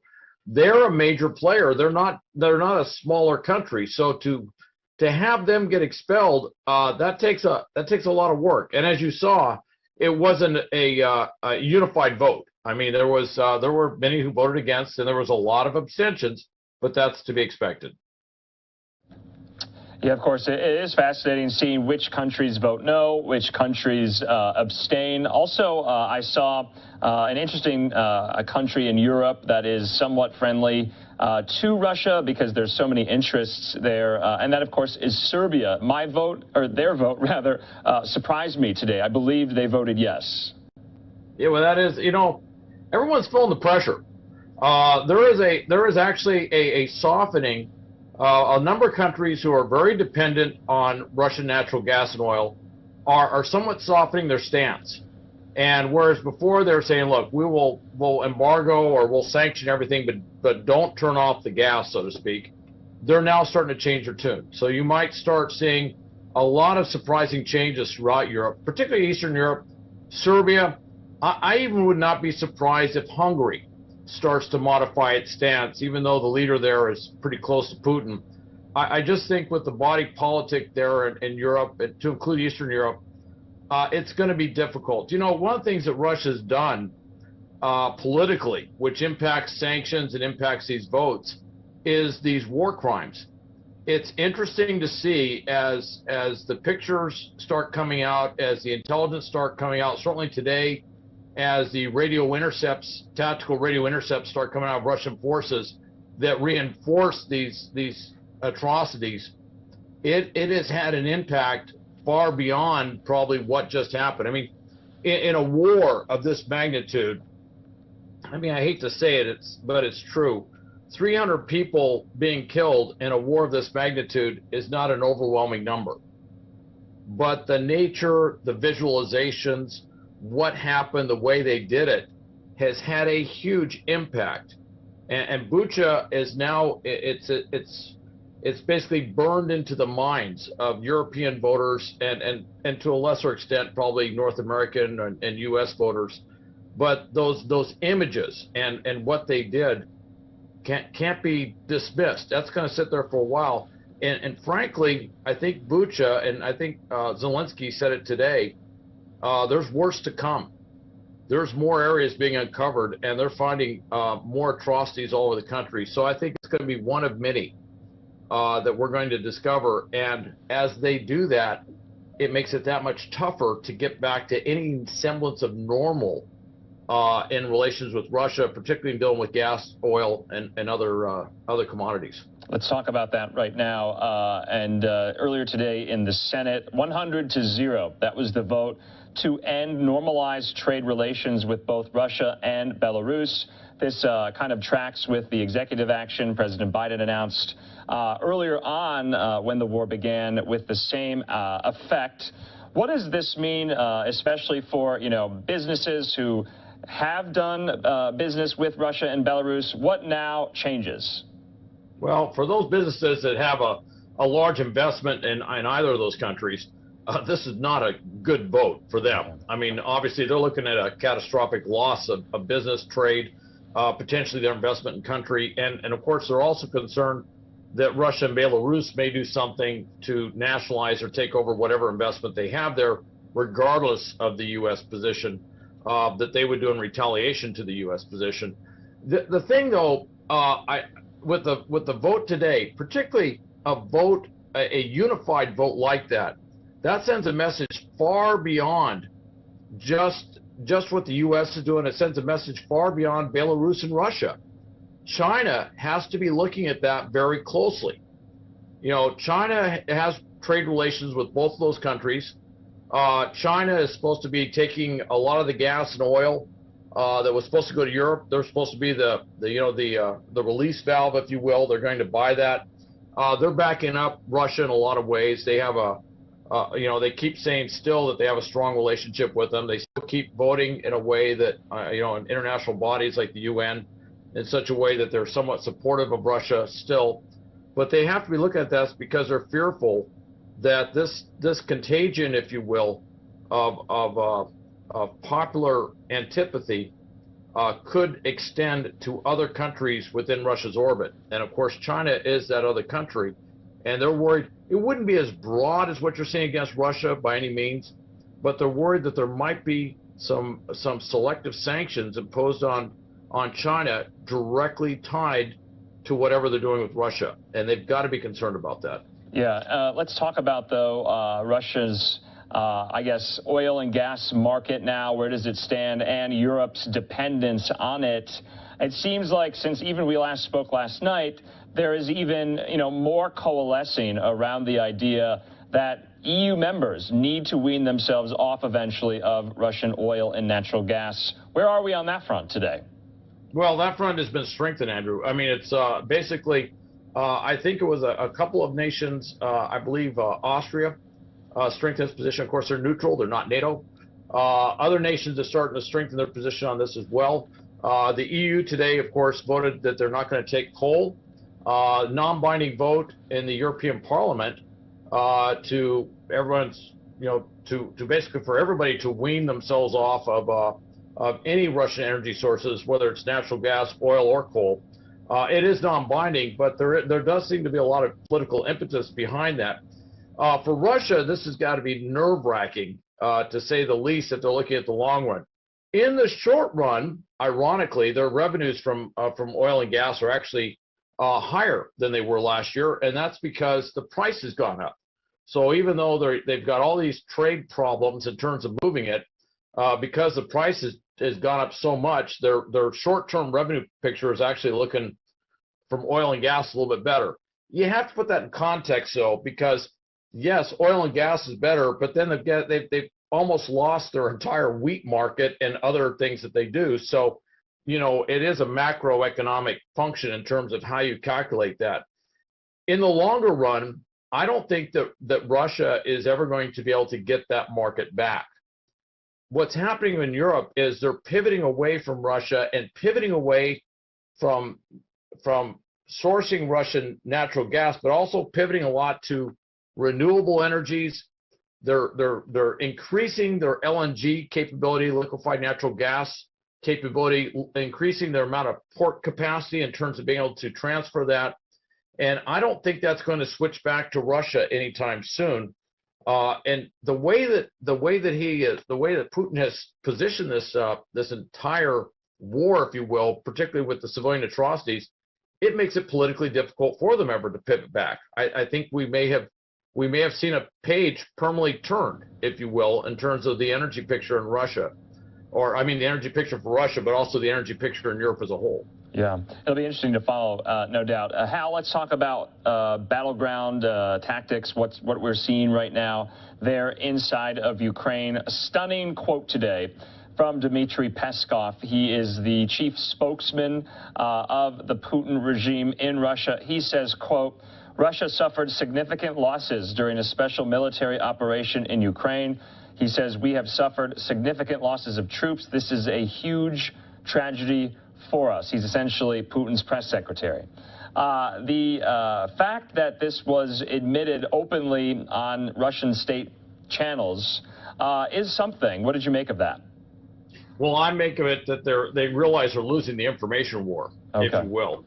Even though they have blocked everything but official state media from communicating to most of the Russian public, there's enough stuff leaking in that the real news is starting to get in there. There's still a lot of people that can drill in through the dark net, if you will, to get into the internet so they can get enough information there. But the thing is, and this has always been the issue with Russia, and we've used this phrase, I know it sounds like a kind of a strange phrase, but it's called the mothers of Russia. And this is really what caused the downfall in many ways of the Soviet Union, was the mothers of Russia whose sons had gone off to fight in Afghanistan and then came back in body bags, eventually got so frustrated with the Soviet Union that they became not just the mothers themselves, but the influence of those families became so great that it was a key component of the political downfall of the Soviet Union. Now, they have already, by Ukrainian estimates certainly, but even by Western estimates, they've already surpassed the number of Russian soldiers killed in Ukraine within, 5 weeks, that they accrued over a decade in their involvement in Afghanistan. And now, according to Ukrainian estimates, they have about, I think today they listed 18,900 killed, which is about 19,000. And if they stay steady with the numbers of killed in action, by Monday, we'll be talking over 20,000. Wow. That's a big number. And then you multiply that by 2 or 3, usually by 3, in terms of those wounded who are taken out of action, and then all the surrenders and the desertions and everything else. And of course, the other problem is you have units coming in that refuse to fight in Ukraine, which is really unusual. This is having an enormous political impact, which, albeit delayed, because of what Putin has done to basically crush information from getting to the Russian people. He can't stop that forever. At some point, these families and the friends of those killed and the friends of those wounded will find out what this is, and eventually the numbers themselves will be stunning. And you think about that. We're 6 weeks into this, 20,000 killed, if the Ukrainian numbers are correct, 6 weeks into it. And they're saying, General Milley is saying this thing could go on for years. Right. No army can sustain those sorts of losses. It's just too much. No doubt. Let's talk about the Ukrainian army, the Ukrainian resistance, and the influx of weapons that have been flowing into their side from the West, from Europe, from the United States. We know these are coming in by the plenty, but how fast are they getting there? Are they being used properly, because some need training? And are they making a difference on the battlefield? What is your assessment of all this military equipment coming in from so many different places? It's kind of hard to wrap your head around, but it's help. Well, Andrew, if I was to put it very simply, yeah, it's going pretty good. Okay. I mean, that sounds very simple. But actually, I will tell you this, all right? And you've heard me say it before. This is something we do very well, all right? We know how to move weapons around the world overtly and covertly. We're actually pretty good at it. The other thing is we don't have to really move it that covertly. We have to move it tactically to avoid them being intercepted by Russian military strikes. But that's within Ukraine, and that's working with the Ukrainians to make sure that, you know, don't advertise what you're saying over there. But you know, I'm hearing that when we actually get the weapons to the border, they can actually get to where they got to go anywhere in Ukraine within about 48 hours. Okay. That's pretty impressive. And of course, our ability to get them to the border, we have tremendous airlift capability, and you certainly see it put into full effect that we can put this stuff in there. And if I may mention, you know, obviously the missiles and everything else that we've talked about, but we're starting to see the first transfers of heavy armor, if you will. You know, it's not a lot, you know, 5 tanks, 5 BMPs. I was a little underwhelmed with the total numbers on that. But the fact that they're finally moving that NATO, East European, Soviet heavy equipment, and the reason this is important is, hey, Javelin missiles are great, you know, and we've talked on the air about, you know, their capabilities. They're fantastic. The NLAW missiles from Great Britain are fantastic. Stingers, the Starstreak system from Great Britain for anti-air is an amazing system as well.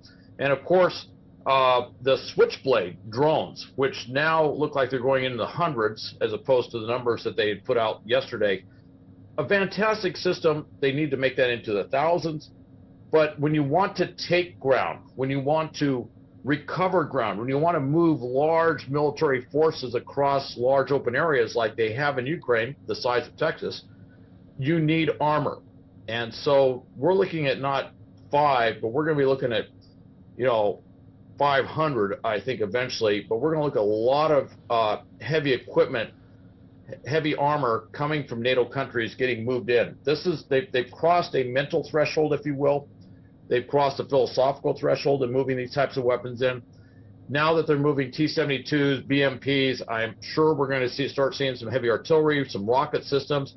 They just talked today about the fact they're going to be moving the S-300 system, anti-air system has been going in there, and of course they've also been using them in there.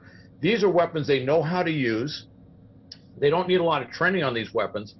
But once you're moving all this stuff in, I will say, and you know, we've talked about this, at some point they're going to go back and revisit aircraft. And I'm expecting that MiG-29 issue to come up again. And I would not be surprised if one morning we wake up and they say, oh, by the way, 28 MiG-29s just happened to land at a Ukrainian airfield last night. And they may not even advertise it. It may be something that's just, they wouldn't want to advertise it to make sure the Russians don't know. But, you know, they fly fast and low, land, they're there, it's done. I would see that we're getting closer to a situation where that would become a political possibility. Hal, let's talk about that, because that was such a you know, really tense conversation, I believe, in the second or third week of the war, where these Polish MiG-29s, they were kind of make or break to defend the air in Ukraine. But you and I, early on, we were speaking about, you know, will Kyiv fall? Will some of these cities fall? The protracted battles and attacks in really almost every part of the country. We have been talking about gearing up for, you know, to take Odessa. There were strikes in the west, near Lviv, near the Polish border. We're just not seeing that anymore.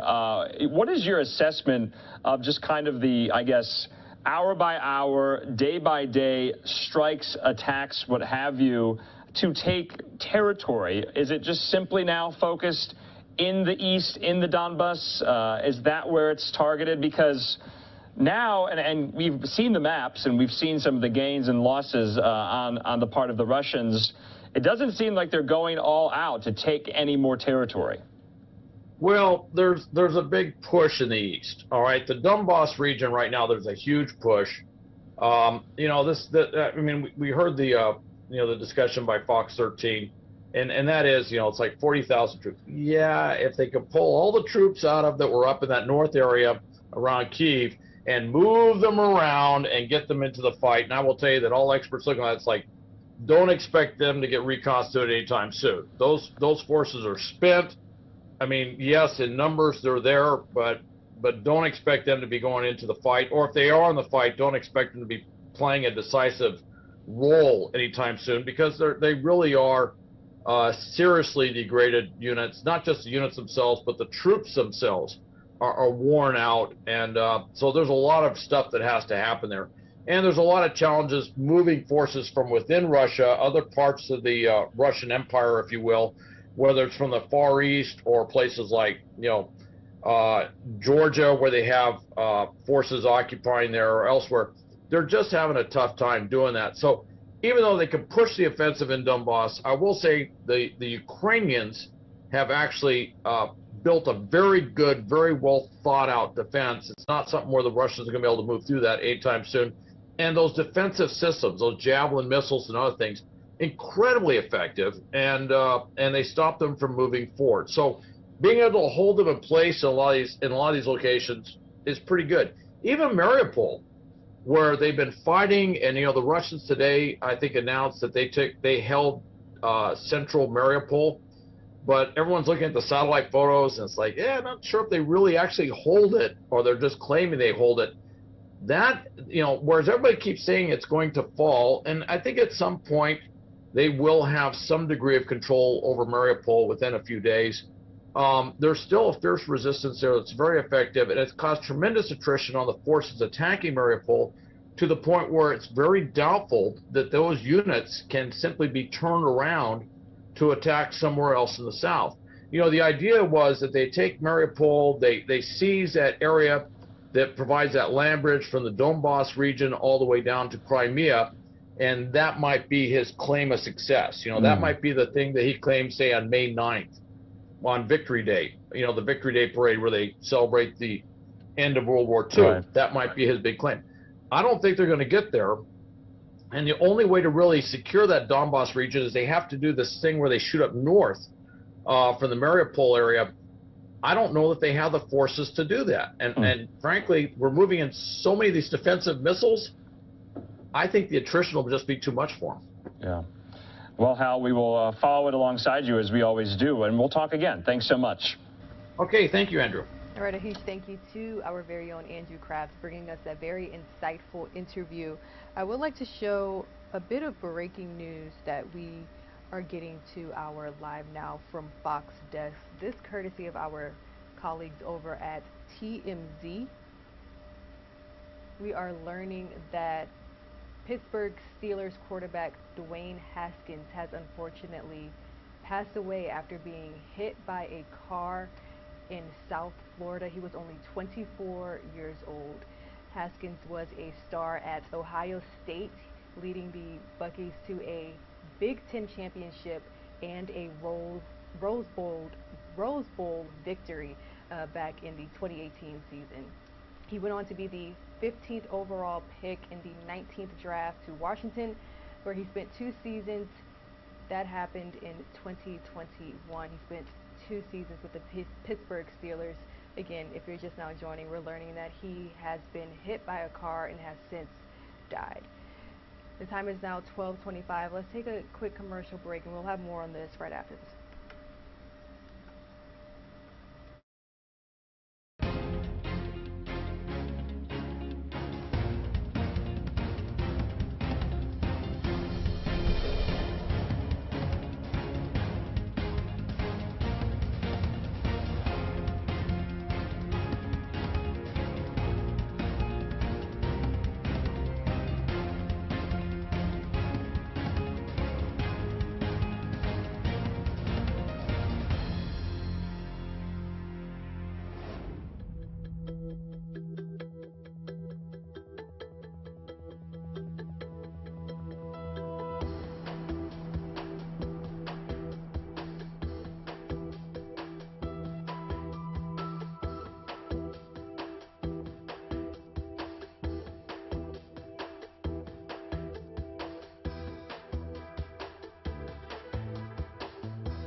Welcome back to Live Now from Fox. We are slowly approaching that 12:30 mark here on the East Coast.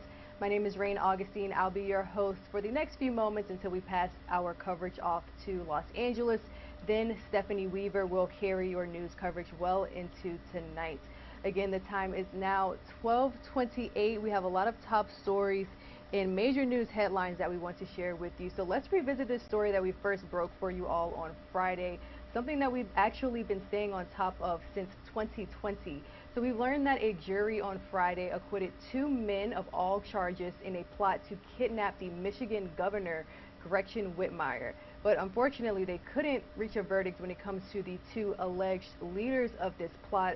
A lot of twists and turns in this story. So let's check in with Live Now from Fox's Daytona Everett. She's bringing us more details. Following up on a story we haven't heard about in a little while, the historic Gretchen Whitmer kidnap plot case ending with no convictions today. That's, of course, delivering a massive blow to the government as it failed to convince a jury that 4 militia members were domestic terrorists determined to harm the governor because of her COVID-19 restrictions. The jury declared 2 of the men not guilty, but deadlocked on the charges against the other 2, who are eventually going to be retried. We know defendant Daniel Harris, the only one who testified at the trial, was acquitted on all 4 counts, with the judge telling the 24-year-old that he would go free this afternoon. Brandon Caserta, 33 years old, a resident in Canton, acquitted on the only count that he faced, kidnapping conspiracy. He was also freed today, which is his birthday after more than 18 months in jail following his arrest in an FBI sting. I want to bring in Arpan Lobo. He is with the Detroit Free Press. And Arpan, you were inside of the courtroom throughout all of this trial. First of all, thanks for joining us on this Friday. With these massive developments, what went wrong for the case of the prosecutors? Well, it might not be so much what went wrong. It might be what the defense attorney was able to convince the jury.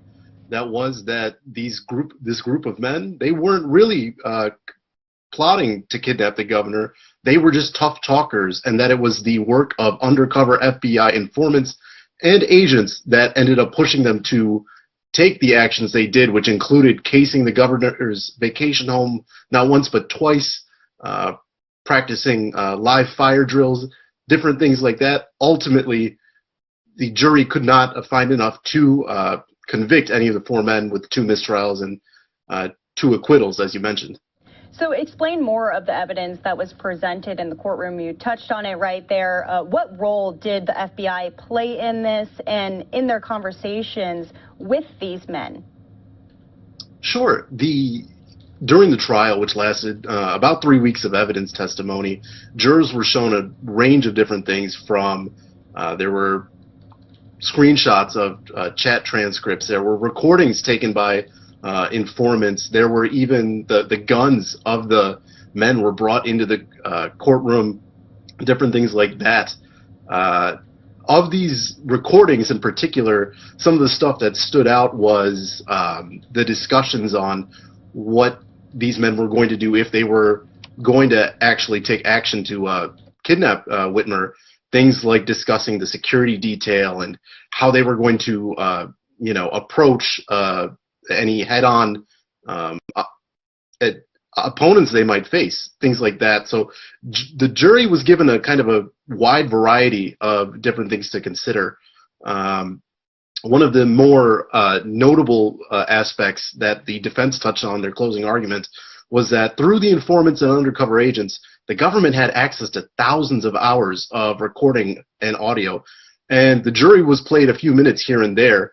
And in that audio, one thing that stood out, at least to the defense, is that none of the men were ever captured saying, explicitly, "I want to kidnap Michigan Governor Gretchen Whitmer." None of them said that. None of them said, "I am entering the conspiracy." The argument from prosecutors was that these men, even though they might have not explicitly said it, they took steps to do that. They cased her house. They did training drills. They bought night vision goggles, things like that. But ultimately, it wasn't enough to convince the jury. So we're seeing the 4 suspects that are involved in the developments of today. Again, 2 of them being found not guilty, 2 of them declared mistrial. They'll be retried. But this is a larger group than just those four. They call themselves the Wolverine Watchmen, and this kind of developed around the time of the pandemic when those COVID-19 restrictions were in place, and they weren't happy about it. If you could explain the history of this case and their militia movement out in Michigan. Right. So the Wolverine Watchmen, some of the members that were tried in this trial, some of them were Wolverine Watchmen, not all of them. Barry Croft, who was from Delaware, wasn't really affiliated with that group, but he came into the scene afterwards. The Watchmen, some of the men that became involved with this actually came to the group online around the time, as you mentioned, the COVID-19 pandemic started. People were frustrated with the different orders that were going on, especially in Michigan. We saw, pretty strict, especially at the start, from things like business closures. You couldn't go to the gym, things like that. So some of these men connected online, and in the trial, we saw kind of the vetting process that you had to go through to be able to join this Facebook group and eventually, participate in different training exercises the Watchmen had. It was questions like, what are your feelings on the government? What are your feelings on, the Second Amendment? Even asking at one point, are you okay with being labeled a domestic terrorist, which is something that both the prosecution and the defense lawyers brought up during the trial. And really the months after some of these men first joined, they participated in different field training exercises. And some of those training exercises were actually captured recording by an informant who originally joined the Wolverine Watchmen, because what he testified to the jury was that he was a Second Amendment enthusiast, but he became very concerned and approached law enforcement after he heard what he said were threats against law enforcement. So that's when he went to the police, and the FBI reached out shortly after that, about a week later. In that process, he was able to attend the different Watchmen training events. They attended some protests at the Michigan Capitol in Lansing to get kind of put the word out that they were not in favor of these COVID-19 restrictions. And so in these different meetings and protests and training exercises and things like that, the government had argued that a plot to kidnap Whitmer had been built up, but ultimately the jury didn't think that was proven beyond a reasonable doubt. Yeah, that's right. The jury not buying it, and also the families of some of these men inside of the courtroom today. You were there when the verdict was read out. What was the immediate response and reaction? Was it disbelief? Was it excitement? As I said before, it was Caserta's birthday today. Yeah, it was actually Brandon Caserta's sister who confirmed that to some of the members of the media leaving the courthouse today. The reaction in the courtroom, I wouldn't know if it was surprise, but it was definitely kind of like a exuberation. Caserta's sister and another family member, they immediately hugged, they gasped, they immediately started crying. Daniel Harris, his entire family, including his father, his sister, I'm not sure if his mother was there. It could have been. I don't want to say for sure. But they embraced, and it was just kind of like a weight off their chest. The men themselves, Daniel Harris immediately turned and hugged his defense attorney, Julia Kelly. Brandon Caserta shook the hand of his attorney, Mike Hills. And then after that, those two themselves kind of dapped each other up, kind of just a sigh of relief. They had been in jail for the last 18 months or so, and after today's decision, they were able to leave the courthouse free men. Yeah, that's right. But the case continues, right? So what are next steps for this? Well, Andrew Burge, who's the district attorney for the Western District of Michigan where the trial was held, he was pretty curt with his statement. He said that the government was obviously disappointed, but based on today's decision, two of the men are still not acquitted. So he didn't explicitly say that they will be a retrial, but he said the work will continue to a retrial. So you can interpret that as, Fox and Croft are likely going to head to a retrial. And we'll see if the government can convince 12 other jurors what they couldn't convince these 12. And last but not least, I want to pull up some of the remarks from Governor Whitmer's office. They say that today, Michiganders and Americans, especially our children, are living through the normalization of political violence. The plot to kidnap and kill a governor may seem like an anomaly, but we must be honest about what it is, the result of violent, divisive rhetoric that is all too common across our country. This just a statement that was released from the governor's office. Do we expect anything else to come out about this? Do you think that the governor's office is just going to move on, or should we expect more? Well, over the past 18 months since this really first broke and then the men were first arrested, the governor, after giving an initial statement, she's really not spoken too much about it. I was at an event where she attended over the summer, just after she gave an impact statement. And she had told reporters, she said, I gave my impact statement. I'm not going to comment further. She didn't attend any of the trial. She wasn't called as a witness. So I'm not sure if we can say that anything further is going to come directly from the governor's office.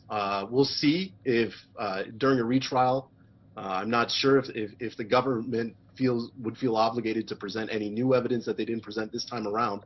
But as of today, other than that statement and a statement from Lieutenant Governor Garland Gilchrist, we haven't gotten much from the governor's office.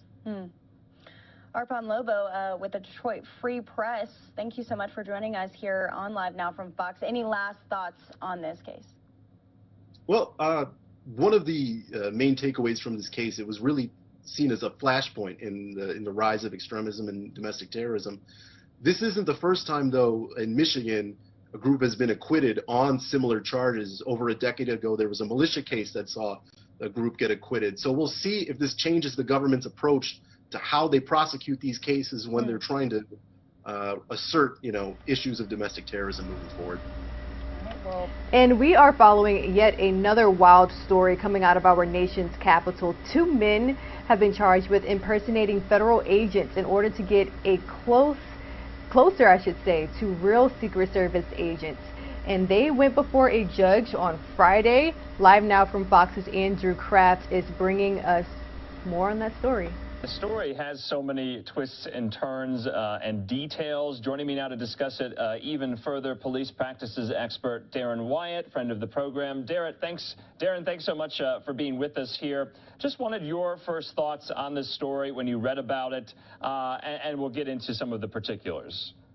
Well, I actually was kind of flabbergasted, but it's mainly the fact that you have 4 Secret Service agents that were duped by these 2 men, and for all intents and purposes, didn't realize that they were being duped all the way up until the time they were placed on administrative leave. Yeah, and of course, let's talk about the angle of the Secret Service. Now, the Secret Service has to take things so cautiously and carefully, and yet to have members, especially on the First Lady's detail, or formerly of her detail, to have gotten caught up in this. That brings the White House into it, having to respond there. We saw in the White House briefing today. That is serious, and so they're conducting a review. What will that review, you think, look like? Well, it's going to be, it'll expand beyond these 4 agents that have been placed on administrative leave. They'll be interviewing anybody that they had contact with, that they were probably even hanging out with off-duty in an off-duty capacity, to find out if it really stretches beyond the 4 that are currently on administrative leave, and to find out exactly what the suspects were trying to get, what kind of information they were trying to obtain from the Secret Service, because it's a very targeted group of law enforcement officers for them to go to the Secret Service and the information that they might have. And, you have been a law enforcement official for most of your career, and impersonating one and impersonating a federal agent carries a very hefty penalty. That is not something that is taken lightly. It's not. It happens occasionally. U.S. 18 Section 912, I believe is what it is, 18 U.S. Code Section 912. It carries a penalty of up to 3 years in federal prison for this. I think what's really the biggest thing here is that they weren't just impersonating federal agents. They were doing it to civilians, but also to high-level law enforcement officials. Like you mentioned, somebody that's on the presidential security detail. Those are high-level officials that they're going after it, and they had to have been good at what they were doing for these high-level agents to have been tricked. But not only good at what they were doing, but some of the gifts and kind of items that they were offering these other federal agents, these other Secret Service members as well. And I want to talk about some of those. A penthouse worth over $40,000 a year, rent-free, iPhones, surveillance systems, drones, flat-screen TVs, gun cases and other policing tools. Many, weapons and parts of weapons were also found in this apartment. And if you're familiar with the D.C. area, this is a Navy Yard. This is a very high-end luxury area of Washington. It looks like a really beautiful apartment complex itself. So they had some financial backing to this. Yeah, absolutely. And I think that what really is interesting about this is that they were so brazen about it that they were telling people, other residents in the apartment complex, who they were. They were an undercover unit. People in undercover units don't tell the general population what they do. So that would be a red flag. But I think what's really ironic about this is that the U.S. Postal Inspector is usually determined a fairly low-level law enforcement position. Yet they're the ones that broke this and were able to see the criminal activity that was going on and take it to the FBI, which launched this investigation about 3 weeks ago. Yeah, of course. I think the postal angle is kind of the wildest part of this story because the plot, that is how it unraveled. According to the Associated Press, U.S. Postal Inspection Service began investigating after an assault on one of their own mail carriers. And then these two individuals essentially told that inspection team from the Postal Service what they were up to. And so, they weren't really careful in kind of covering up their tracks if they needed to be. They also had a list of everyone who had an apartment in the complex where they had the apartment, also a list of some congressional staffers. And then, of course, we're getting reports, Darren, that they had Pakistani and Iranian visas on their person, or in the apartment, I should say. 3 Pakistani visas, 2 Iranian visas after the raid by the FBI. What does that tell you? That is one of the other curious aspects to this story. To me, that means that this is probably sponsored by a foreign government, which leads you even more to wonder what was their intent, what information were they trying to elicit. It was a long-term operation. It was 2 years, at least 2 years in the making that we know of so far. And could it have been going on even longer than that? I think the investigation will vet that out, as well as who else they might have been in contact with, and hopefully what their end game was and why they were here and why they were doing what they were doing. Yeah, of course, the two men both are being held. Well, the government is asking them to be held, and there's likely a conspiracy charge coming, as well as these other charges, and their attorneys are kind of working with prosecutors to determine how this will be prosecuted in court. Darren Wyatt, final thoughts here on this story. I bet it's going to be developing even further in the next couple of days. Without a doubt. We're going to get more information as this continues to go forth. I'm actually kind of surprised that we didn't know about it sooner than when the raid happened yesterday. Usually something like this, you'll hear little inklings. Of course, the indictment was under seal, is still under seal. I saw that there are some photos of the front page, but when I tried to obtain it, it is still under seal and wasn't available as part of public record yet. But I think eventually we're going to have more information about what this was, who was sponsoring them, what they were looking for, and I think there's probably going to be some policy changes with the Secret Service coming out of this as well. Yeah, and just thought of this question, too, just lastly. I mean, what does it say, though, about, real federal agents kind of commiserating, talking with fake federal or alleged fake federal agents? Should, more of these agencies put things in place to prevent things like this from happening? Or is it just too hard to tell? How would you know? Well, I think that from what we've seen right now, there were some red flags that probably somebody should have picked up on, especially, in the law enforcement realm. We're kind of a tight-knit community, and I think that an agency in D.C. would know if another agency in D.C. had this new special unit that was working undercover investigating the January 6th insurrection. They would know that. and even being able to talk jargon with these people, and I certainly think that there would have been some red flag that somebody should have picked up on. And the other thing is that many times the federal, what we call the ABC or the abbreviated agencies, they're very proprietary about their information, and they don't often have that crossover unless they're working on a task force together, which does not. I know that they said they were on a task force, but the Secret Service agents were not part of that task force, obviously, because it wasn't a real task force. So I think that there should have been some red flags seen. Definitely. Some people, it looks like, did not do their due diligence here. Darren Wyatt, as always, thanks so much for joining us. Have a good night. Thanks, Andrew. Live Now from Fox returns after this quick commercial break.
Welcome back to Live Now from Fox. My name is Rain Augustine. The time is now 12:50 p.m. here on the East Coast, and we're moving right along with our top stories and live event coverage. Since the beginning of the Russian invasion of Ukraine, we brought you all some really heroic stories of people here in the United States who are doing their part to help Ukrainian refugees. So let's visit this story coming out of Los Angeles. A local teacher is doing her part to teach Ukrainian students English, and she's also setting up a GoFundMe account. Live Now from Fox's Daytona Everett has more on her story and what you can do to help.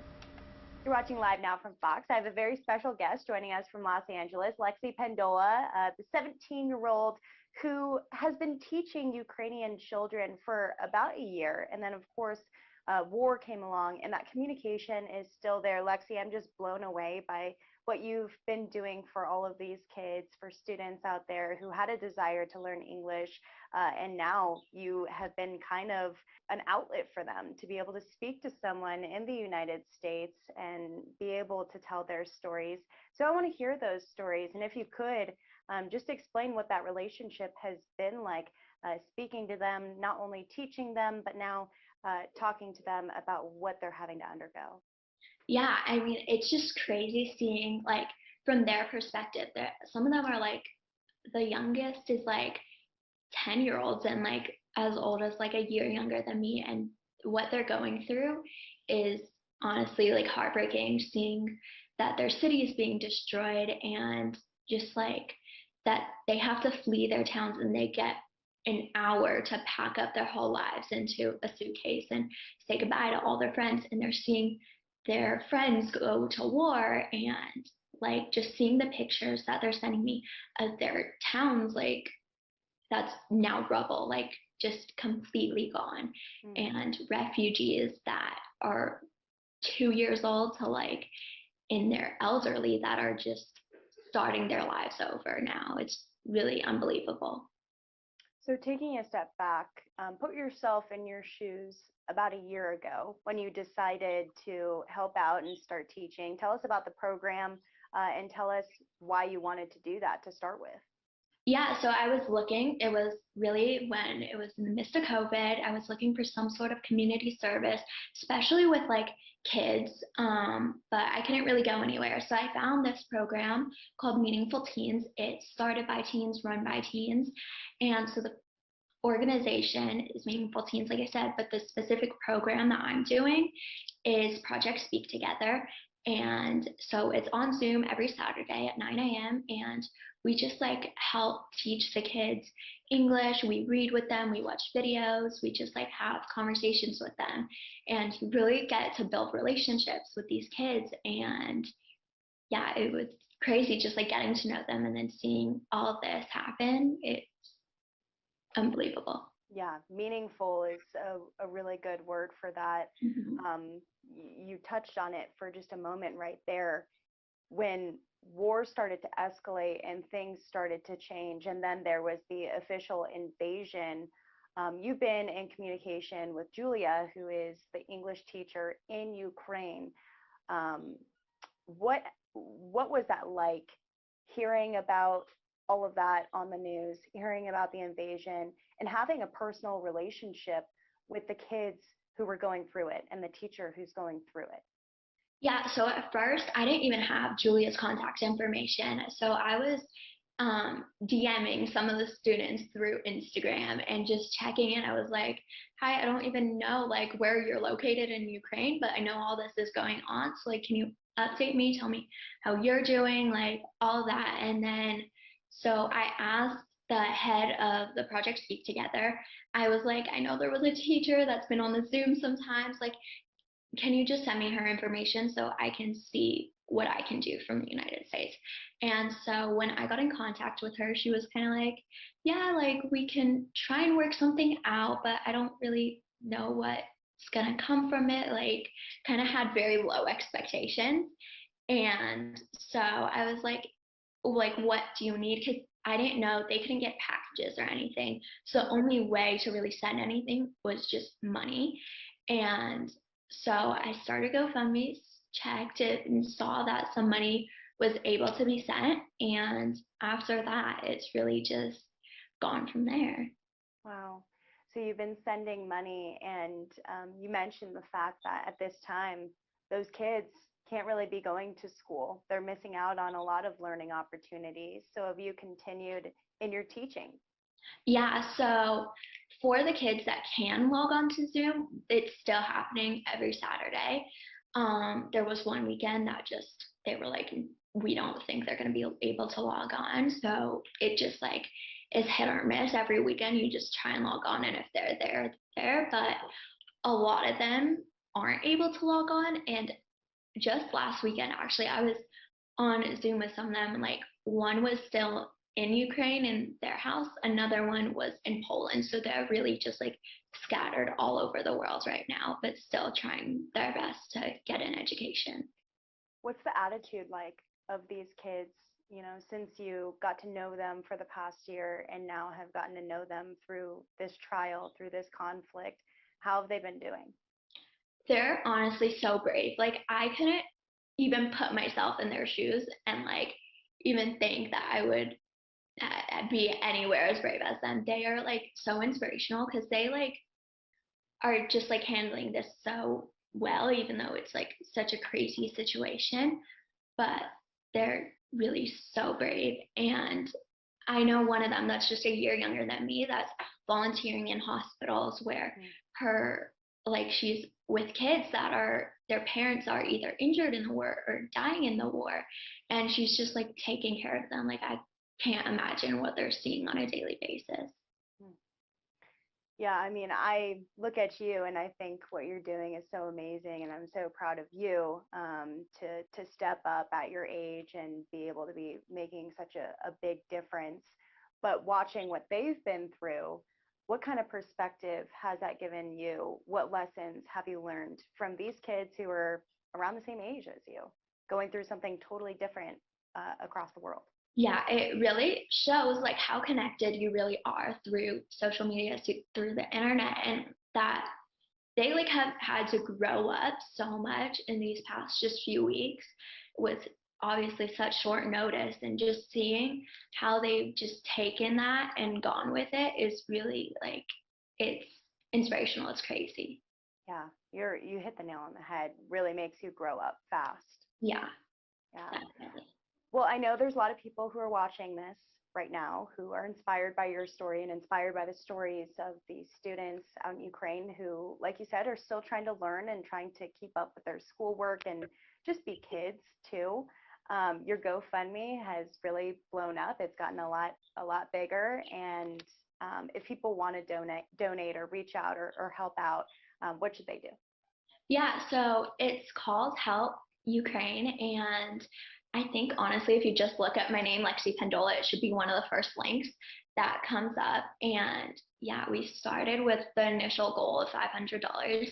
We like really didn't expect it to reach. It's almost at $18,000. We really never expected this, and what the money is doing, it's crazy. We were like, maybe it will buy like some food, some like just like toiletries, that type of stuff. But what they've used the money obviously for that stuff, but they've also used it to repair a bus that was bringing refugees from like the most dangerous places to refugee centers. And they've bought washing machines for these refugee centers that are housing like overcrowded and like need to like clean up after so many people, and making food for everyone. And they're buying toys for these kids that have no idea what's really going on. And I mean, seeing what the money's going to, since I post updates on the GoFundMe as often as I get them, I'm in touch with Julia about every day, and she sends me pictures and thank you letters, and her accountability is just insane. She sends me receipts of every penny she spends. Wow.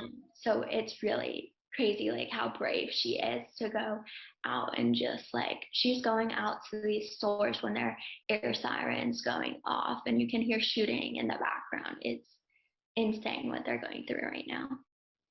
Well, that is certainly inspiring, and it's great to see you picking up a position of leadership in this as your generation is on social media. This is the first time we're able to really see and experience what people are going through photos and through videos here. So we just appreciate you so much, and we'll definitely stay in contact with your efforts. We are very, very impressed, and hopefully it only grows and gets better. Thank you so much. Thank you. Lexi Pendola out in Los Angeles for us. Thanks for joining us. Thank you. Our own expert, and we're so thankful for him, who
Good morning. I'm Stephanie Weaver with Live Now from Fox, reporting out of Los Angeles. Thank you for being with us here on Live Now, where we bring raw, unfiltered, and nonstop news from all across the nation, going on 10 o'clock Pacific time here on the West Coast. And we want to continue to bring you all of the latest on Ukraine and Russia, starting with our very own Live Now from Fox's Andrew Kraft, who spoke with our current expert Hal Kempfer for more. So let's take a look at that.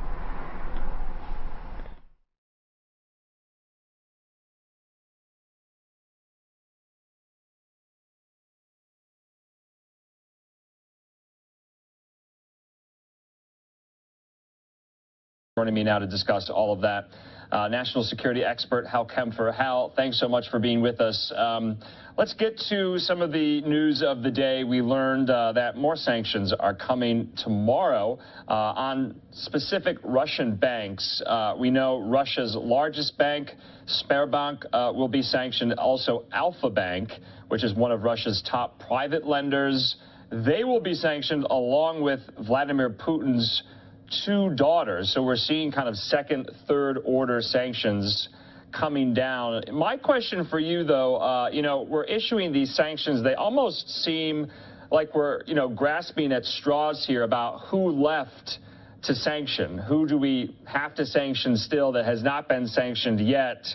And it's just not clear from the atrocities we've seen that the sanctions are, working to change the behavior of the Russian regime. What say you? Well, Andrew, obviously sanctions are probably not going to stop an atrocity in Bucha. Okay, it's not going to stop them from tying up somebody and executing them or something like that. But what it may do over time is put enough pressure for either regime change in Moscow or to temper whatever Putin's going to do. What we're seeing with the sanction regime, and there's a lot of criticism of sanctions. Obviously, there's a confusion. Are sanctions a preventive thing or a punitive thing?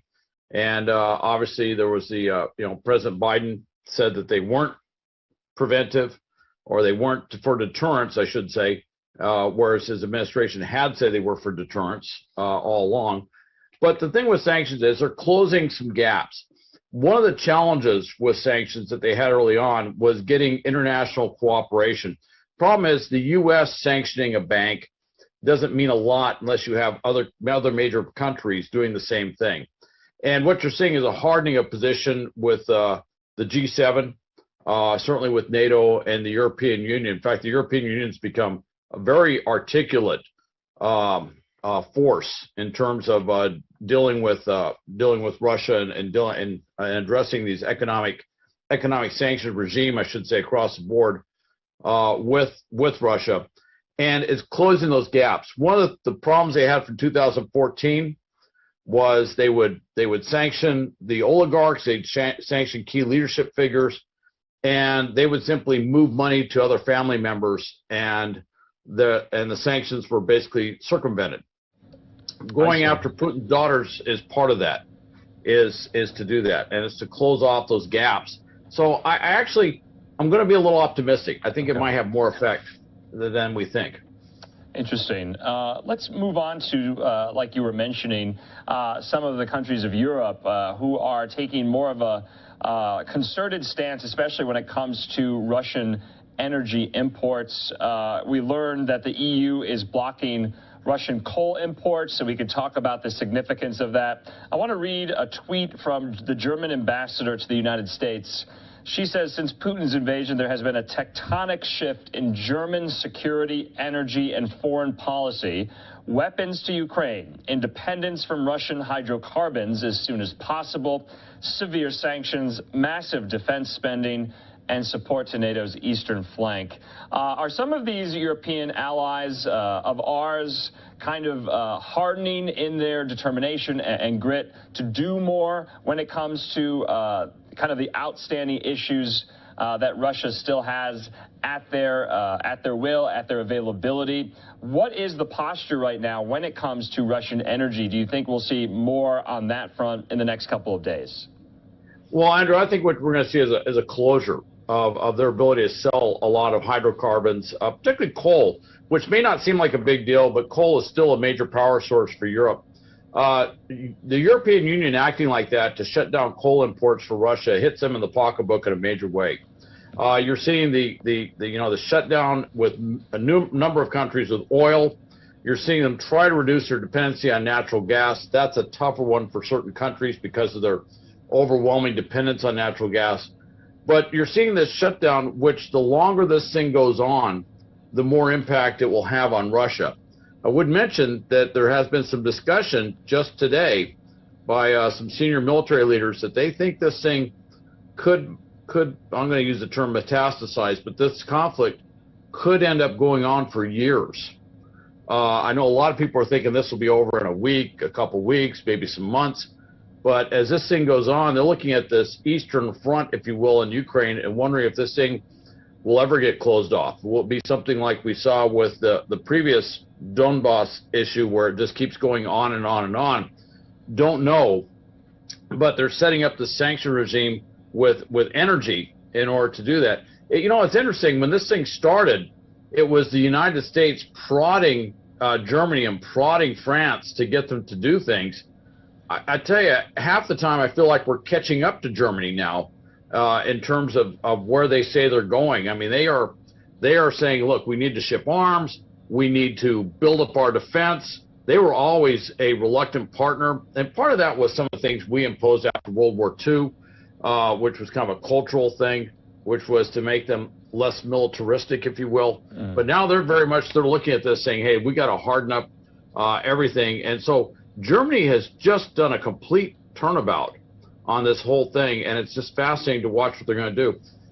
The interesting thing I think you're going to see is you might see global investment in alternative sources of energy in a way that we haven't seen it. And I have a little bit of background looking at places like the Far East, South America, stuff like that, dealing with a variety of different things, particularly with things tied to renewable energy, lithium, things like that. I anticipate we're going to see a huge surge of investment in all these areas to basically get away from Russia and indirectly also get away from China. You got to remember, this thing kicked off with China doing a big cyber attack on Ukraine. I can tell you, in Ukraine, they certainly haven't forgotten that. And in certain halls of NATO and back in Washington, D.C., they're very cognizant that the first volley, if you will, the first shot in war of Russia's invasion of Ukraine was kind of fired from Beijing. Wow. So they're all aware of that. Yeah.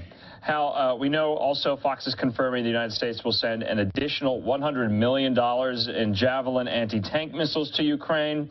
That kind of concludes so much of this aid and funding that the United States has been giving. I think it's upwards of $2.3, now $2.4 billion in total. Though I want to talk, though, Hal, about still yet again the stories that are coming around from these suburbs in and around Kyiv, in Bucha, in Irpin, just from some of the survivors who witnessed some of these atrocities.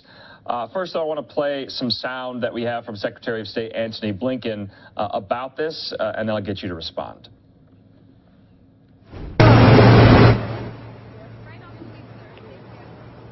Morning, everyone. As this Russian tide is receding from parts of Ukraine, the world is seeing the death and destruction left in its wake. And we're seeing, in particular, the horror that's been left behind in Bucha, something that is touching people literally around the world. What we've seen in Bucha is not the random act of a rogue unit. It's a deliberate campaign to kill, to torture, to rape, to commit atrocities. The reports are more than credible. The evidence is there for the world to see. This reinforces our determination and the determination of countries around the world to make sure that one way or another, one day or another, there is accountability for those who committed these acts, for those who ordered them.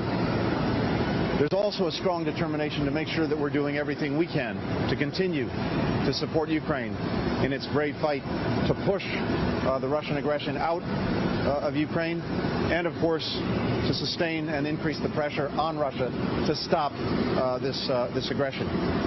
We're heading off to Brussels now for a meeting of the NATO foreign ministers, for a meeting of the G7 foreign ministers, the leading democratic economies in the world, all of which will go to supporting the efforts at accountability and support for Ukraine, increased pressure on Russia.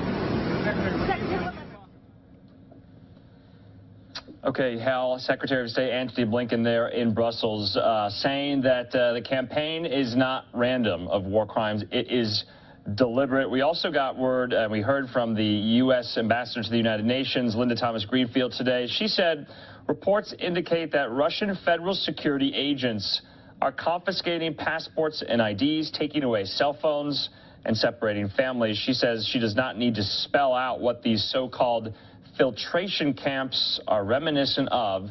It is chilling. Hal, what have you seen down on the ground? And, you know, Europe has not seen this in so long, but what are you kind of on the lookout for, and what has just horrified you? Well, what I'm on the lookout for is it's bordering on genocide. You know, these are the sorts of precursor things that we saw in the Balkans that eventually turned into just open genocide. They would go in and wipe out entire cities. You know, they would separate all the men and they'd march them off into the forest and they'd kill them. This is the sort of stuff that Ukraine has seen in World War II. This is Nazi stuff. This is Stalinist stuff. This has happened there before. It just hasn't happened in a very long time. But this is very much out. If you look at the tradition of the FSB, prior to that, the KGB, their kind of monolithic intelligence service, going back to the NKVD, which goes back to Stalin's times, this is how they would do business. They would go in and they would basically crush opposition, and they don't really distinguish between the military and the civilian population. They just see them as one monolithic enemy. And if they see any opposition, of course, in their minds, when they see somebody who is a member of the city government or someone who is in a leadership position in that city, and they feel that there's resistance, which there is, to Russian occupation, they feel that that, in their mind, is a fair target. Now, these are war crimes, is what we've seen, you know, summary executions, things along those lines. What they probably didn't count on was what they've done in Chechnya, what they've done certainly in assisting the Syrians in Syria and elsewhere, is normally when they take over these cities, they don't give back the territory. Normally, they go out to commit the war crimes, but then they get the opportunity to cover up the war crimes because they end up owning whatever area that they did these atrocities in. In this case, they got pushed out. In this case, literally their military fell apart around Kiev, and they had to pull them all out. And so these atrocities are all of a sudden there for all of us to see. And certainly, as President Zelensky mentioned, he can't cover them up like they used to. You know, there's an old saying that there's nothing new under the sun. Well, literally under the sun, under that sunlight, we got satellites, commercial satellites taking pictures. So when they march somebody out and do a summary execution and leave their body in a street, we have high-grade resolution imagery that shows when that happened. So they can't turn around and deny that it happened. They can't make the claims that they would have said, say, a decade or 2 decades ago, simply because the evidence is there. So that's what I'm saying. A little kind of interesting point on this in terms of trying to cover up their war crimes.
rifle brigade, at least a report from Ukrainian intelligence, not confirmed yet, that a mechanized rifle brigade around Bucha was pulled out, and they're being immediately transferred to the Eastern Front. Not quite clear where they're going to come in, maybe around Donbass or something, but they want to put them right on the front line. And what Ukrainian intelligence picking up was the intent of the Russians was to put them on the front lines so that soldiers who had committed war crimes and had witnessed war crimes would be more likely to be killed in action fighting the Ukrainians, which would help them cover up. I just, when you see that, you go, what sort of twisted thinking is that? By the way, what message does that send to their entire armed forces around Ukraine? But it tells you almost the diabolical way that they view of handling this stuff. And literally, it's right out of the pages of Stalin. Putinism and Stalinism in certain areas are really not that far apart at all. Wow. And it really is stunning.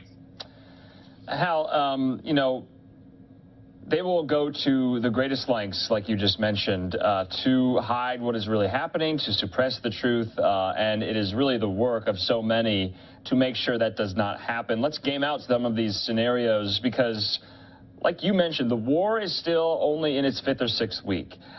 We could be seeing this for months, if not years. Chairman of the Joint Chiefs of Staff, Mark Milley, said today in front of Congress that it could go on for years. But this is a turning point. You and I were talking kind of off camera. These massacres are a turning point. It just so depends on what happens next. And it's so hard to kind of foreshadow that or forecast that into the future. We just don't know. But I'm going to bring up a common theme because you and I talk about it so often.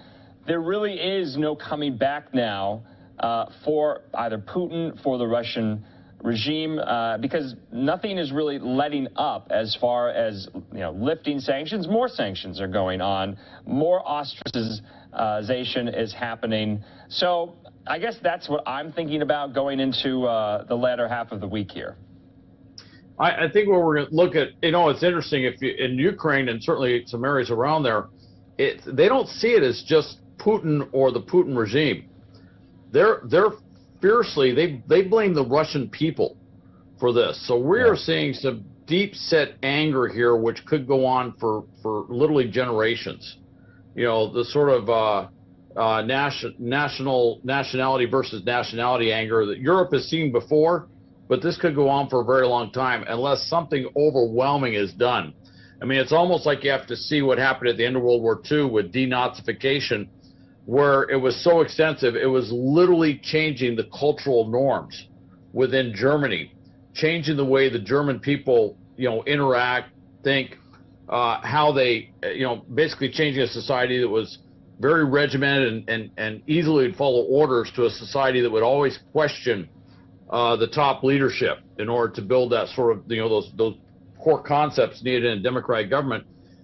It's almost, you're looking at Russia saying they'd almost have to do the same thing just to reinstill some sort of credibility on the international system, certainly with some of the neighboring countries around there. And if you certainly talk to the Baltic countries, I don't think their view of the Russians is really that much different than what you see in Ukraine, even though they have not been attacked yet, but they're looking at it very closely.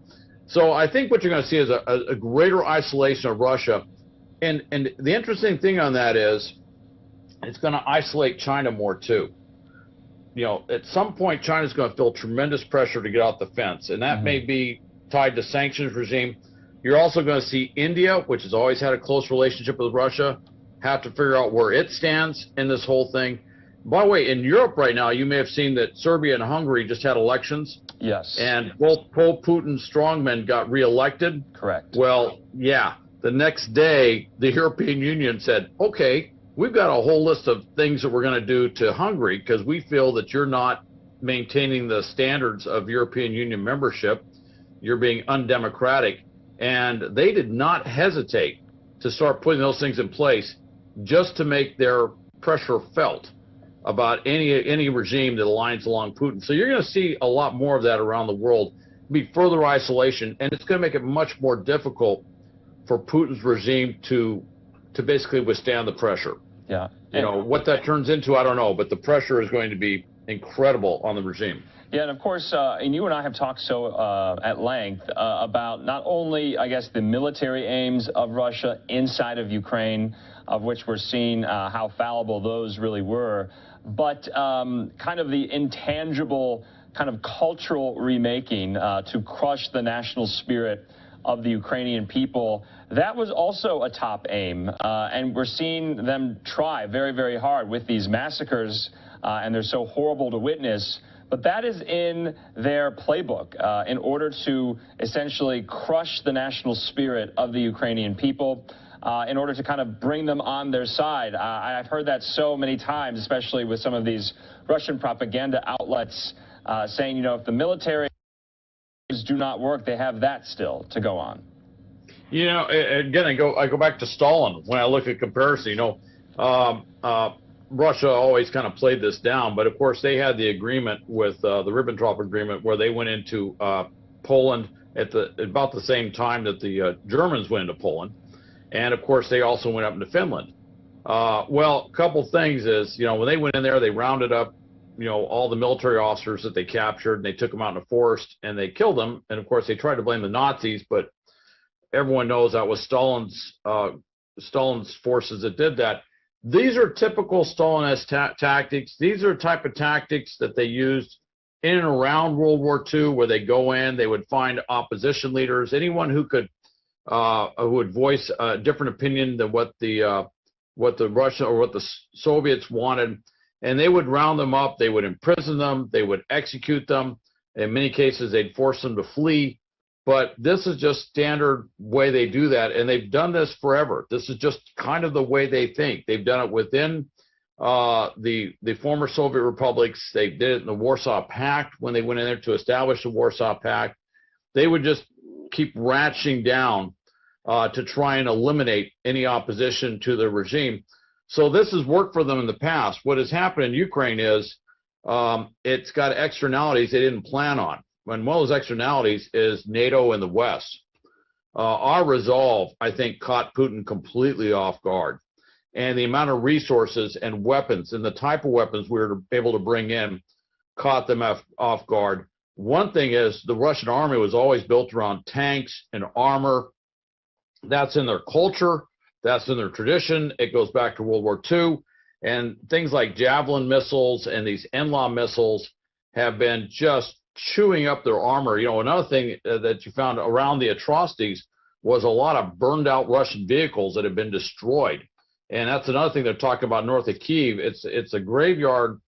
It's a graveyard for civilian atrocities against civilians, but it's also a graveyard for Russian equipment. Russian armor and tanks were just destroyed left and right. And you see it right there. That's kind of what it looks like.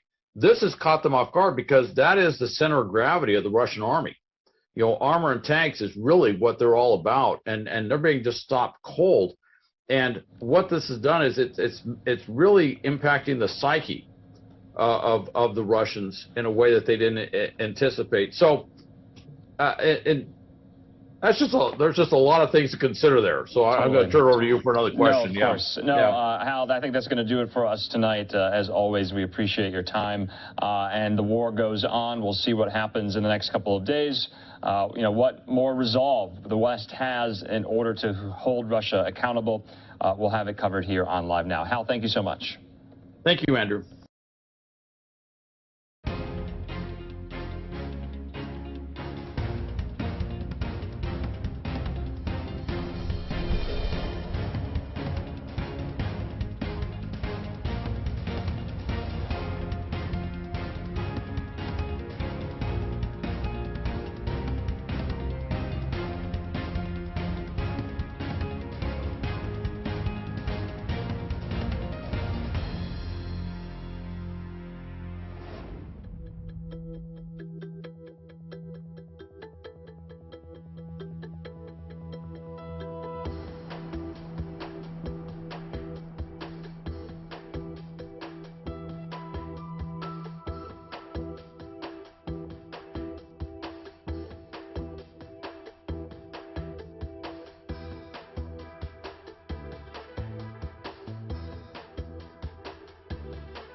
And welcome back to Live Now from Fox. I'm Stephanie Weaver reporting out of Los Angeles. Thank you so much for being with us today. We continue our coverage on the Russia's invasion on Ukraine, and the need for clothing and supplies and medical assistance just continues to rise.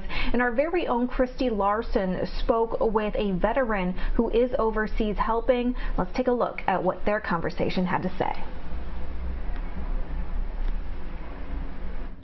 Welcome back here to Live Now from Fox. We've been hearing so many stories ever since the invasion on Ukraine happened. Russian soldiers continuing to bombard cities across the entire country. And now we know that millions of Ukrainians have had to flee. Those stories continue to come in. And sharing a little bit of those stories with us is someone who has traveled overseas and is lending a hand in any way he can. Mark J. Lindquist is one of our U.S. veterans. We've spoke with him before here on Live Now from Fox. We are bringing him in once again. Mark, you're in Warsaw right now, and I know so many people have been wondering who've been following you on social media. What have you been up to this last entire week as you've been trying to help in any way you can?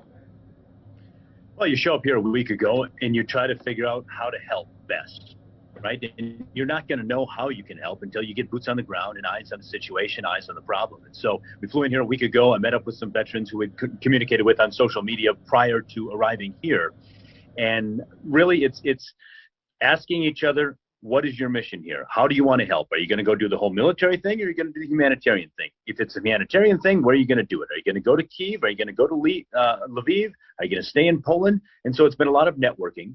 Been a lot of talking to veterans from all over the world, civilians from all over the world who have descended upon this place to help out the Ukrainians in any way possible. So we've really just been collecting intelligence, collecting data, collecting reports from different parts of the country and region, and deciding what's best for ourselves to be able to help in the way that makes the most impact in these people's lives. And so when you've been there helping lend a hand, what have been some of the things you have been doing? I've been seeing some of the pictures. You've been bringing a lot of those much needed items. And you also actually have been helping people cross the border, because you were talking with me earlier here today, and the distance between customs to customs, they're carrying all their items in their hands. It's important that they're being greeted with those friendly, helpful faces. And that's what we believe, is that when you arrive after fleeing a war-torn country, that it is important to see a smile or a friendly face or somebody who's helpful. Now, interestingly enough, one of the things that we've heard from the refugees most often is kind of a confusion, kind of a question: why is everybody being so helpful? And it's something that maybe we could identify with. Sometimes we don't like to accept help. Maybe it's our pride, or maybe it's a stubbornness, or maybe it's just our general nature that people want to be able to do it on their own. And so I think it's been hard for a lot of the Ukrainian people in their time of need to have to lean on others for help. And so when we're at the border there, we simply carry their bags, because maybe they fled their home and their life with everything they could possibly carry, and now they've been doing it for 4 days. And wouldn't it be great to be able to just lighten that load in a literal sense as they walk the mile across the border into Poland and into freedom. And you were even sharing this morning with me some stories of just some of those people who were crossing the border. One of them has even grabbed the attention of national headlines, an 11-year-old girl who was fleeing with her mother. She'd been shot in the face when she was trying to escape by Russian soldiers. And you were there at that borderline when she did make it across. And it was just happenstance. It was just a stroke of chance that we happened to be there at that moment on that piece of sidewalk 30 yards away from the Ukrainian customs office. And we happened to offer to carry her bags because we saw her get out of a car, get dropped off. Little daughter was there, and then she had 8 or 9 bags. And how could you possibly carry that? So 5 Americans there were ready to pitch in and lend a hand. She allowed us to do that. We escorted her across the border.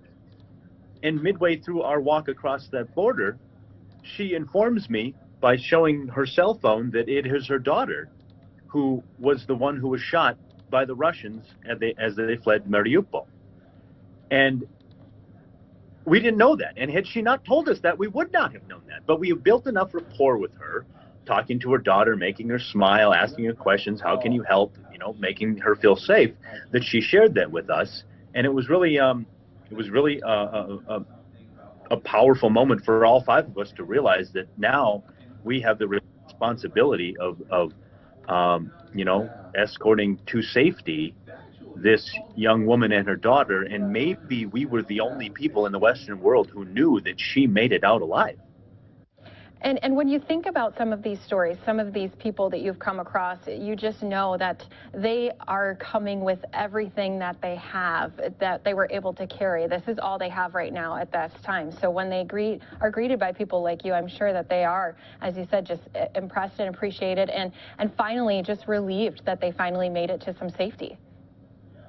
I mean, I can't imagine the things that these people have gone through, and to walk through the refugee center. And you know me, I'm a smiley, friendly guy, and so I'm walking through the refugee center at Shemish, and that's a place where 1,200 to 1,500, even up to 5,000 during the peak of it, people were housed in it. It's an old shopping mall, an abandoned shopping mall kind of situation. And as I'm walking around, I'm smiling at people and they're smiling back. Can you imagine to go through what they're going through, but yet be able to muster a smile on your face? There's people playing with the children inside the refugee center. There's life. It's robust, and certainly it's horrible. But there's some strength in the Ukrainian people that I wish the rest of the world could see, because it is these people who are showing us what perseverance and determination is about. And it makes you want to give even more because of their response to something that is completely disorienting, horrific, and tragic. And when we talk about your trip there, you have to obviously have a lot of planning and coordination, as you said, a lot of networking that is done before you continue on with some of these different ways you're helping. You told me also you're soon headed into Ukraine, going to be going to Lviv. So let's talk about that portion of your mission. How much planning it goes into keeping you and the other team members who are going to be doing that safe? And secondly, what are you going to be doing when you reach Lviv? Safety obviously is the number one priority. If you don't have safety as number one priority, you're a real idiot. And so we've been coordinating with everybody and gathering every bit of intelligence that we can, understanding that the orders and the direction used to come from the Pentagon. It used to come from your chain of command, and we don't have that now. We're making it up as we go. And so you're connecting with as many people as possible who have been to Lviv, seeing how you can help there. And really, we're going there because that's where the greatest need is. And we will assess the situation, get eyes on the problem, and maybe we'll leave. Maybe we'll come back to Poland and decide that this is the best base of operations. But we're not going to know if we can be of a great service until we go. And that's really our mindset, is that we won't know how we can help until we get there. Once we get there, then all kinds of decisions have to be made. Do you push on? Do you go back? And then you decide that what you're going to do, how you're going to execute and provide this help. So it's a step-by-step methodical process. We're not running into anything just off the cuff. We're being safe. We're traveling in pairs and battle buddies, and we're just here to do as much good as we can for as many people as we can, as long as we can. And obviously at a time like this, when people have been really trying to reach out in any way they can, you said it's important for me to come and show up here on the front lines where this action is happening. What kept you prepared for this moment, for responding in this way? Because not everyone can just uproot their lives, jump on a plane to go help another entire country that's in need at this time. Well, I mean, the training and the preparation the United States military gives its personnel, be it the Coast Guard, the Space Force, the Air Force, the Navy, the Marines, the Army, all of us, all 18 million veterans of the U.S. Armed Services have training that we can rely on and fall back on that prepare us for moments like this, where you're going to be thrown in a situation that's completely unfamiliar. But in addition to that, I think the other thing that has put me in this situation is that I had some great parents that taught me how to serve. I had some great parents that taught me that the most important thing in life is to ensure that your neighbor is doing okay. And, Dad served in the Peace Corps, Mom serves in the community in our hometown. And it's in us, right? It's in us to serve and give back and contribute to the lives of others and do what you can to make other people's lives better. And in this situation, you see millions of people in such distress. A mentor of mine once told me, if you can do good, you must. If you can help, you must. So with that mantra, if I can, I must go. And so I've done good with my colleagues, my fellow Americans here thus far. We will continue to do good as long as we can. And it's I guess what has prepared me for it, a lifetime of living and enjoying the fruits of American freedom has prepared me for a moment like this.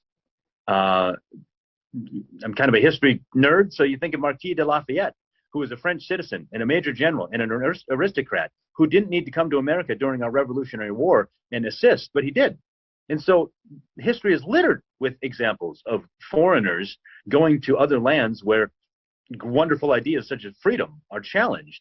And this conflict and this humanitarian crisis just, it seemed to me like one of those moments where a call has been put out and somebody has to answer. Not everybody can go. A lot of my veteran friends are disappointed because, you know, I have a life and I'm single and never married, no kids, where I can go and do something like this. And for some reason or another, they can't because of family situation, job, or commitments.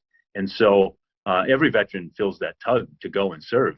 I and even, you know, my civilian friends over here, we just feel fortunate that we can serve.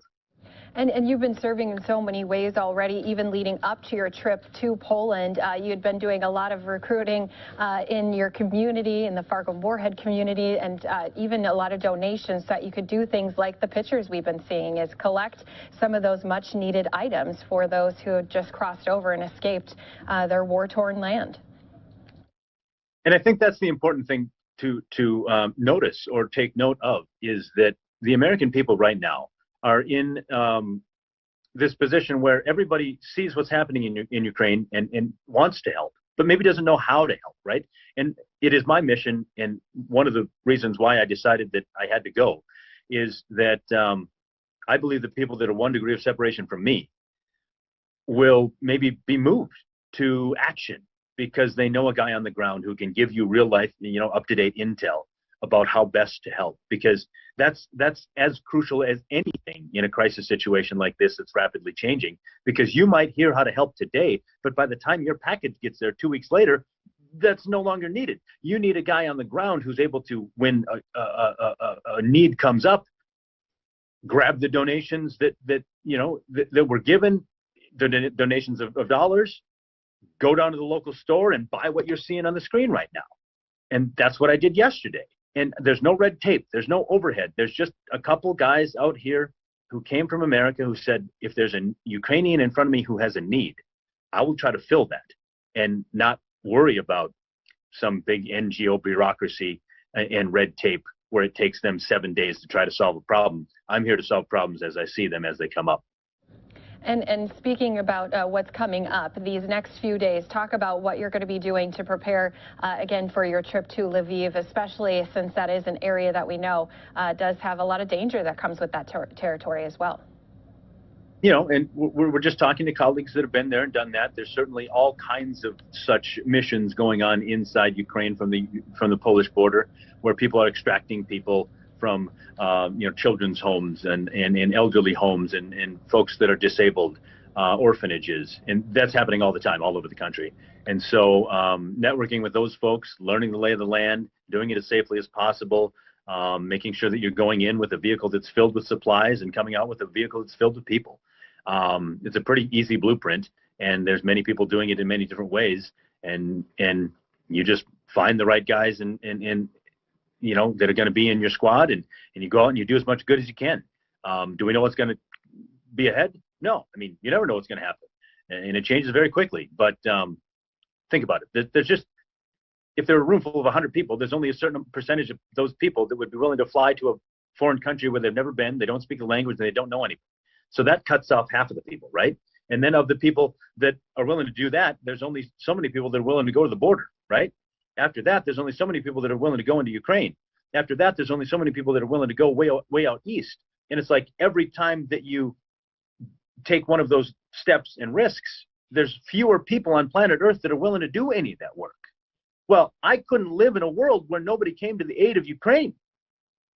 And so if you're willing to do it, and that's your risk tolerance, or that's your drive or passion or calling, I can't sit at home if I knew that I could and I would be one of the people in that room willing to do it. So we're going, because there's people that need help there.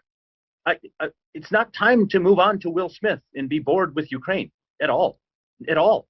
If you come here and show up, you would have a sense of urgency, and you would donate every dollar that you have, and you would get your churches to donate money. You would get your friend groups to donate money. You would get your civic organizations to donate money, and we would focus on this for as long as it takes. And so that's part of my mission here, is to remind Americans, don't get distracted.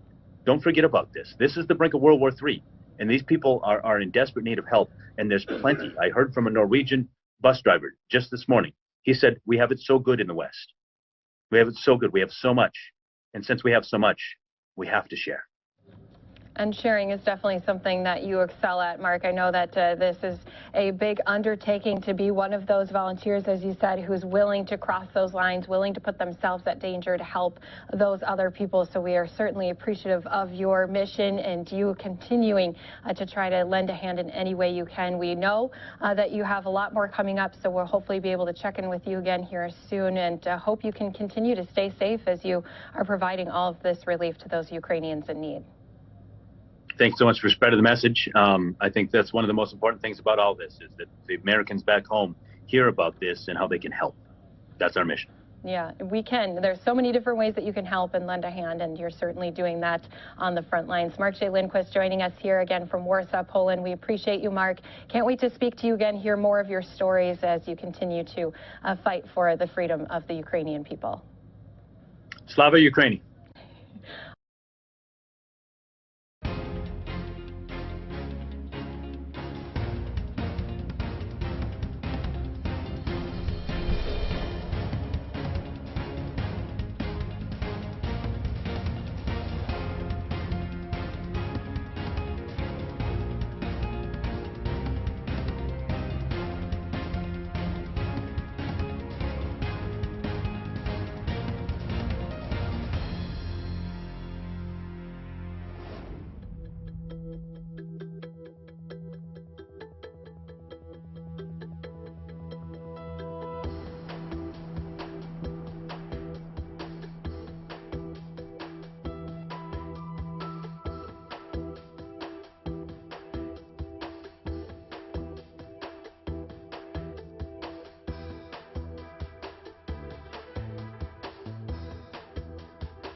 And welcome back to Live Now from Fox, where we bring raw, unfiltered, and nonstop news from all across the nation. I'm Stephanie Weaver. Now we're going to go out to a piece from Fox Los Angeles speaking with World Central Kitchen in a humanitarian effort to provide millions of meals to Ukrainian refugees. Let's take a look.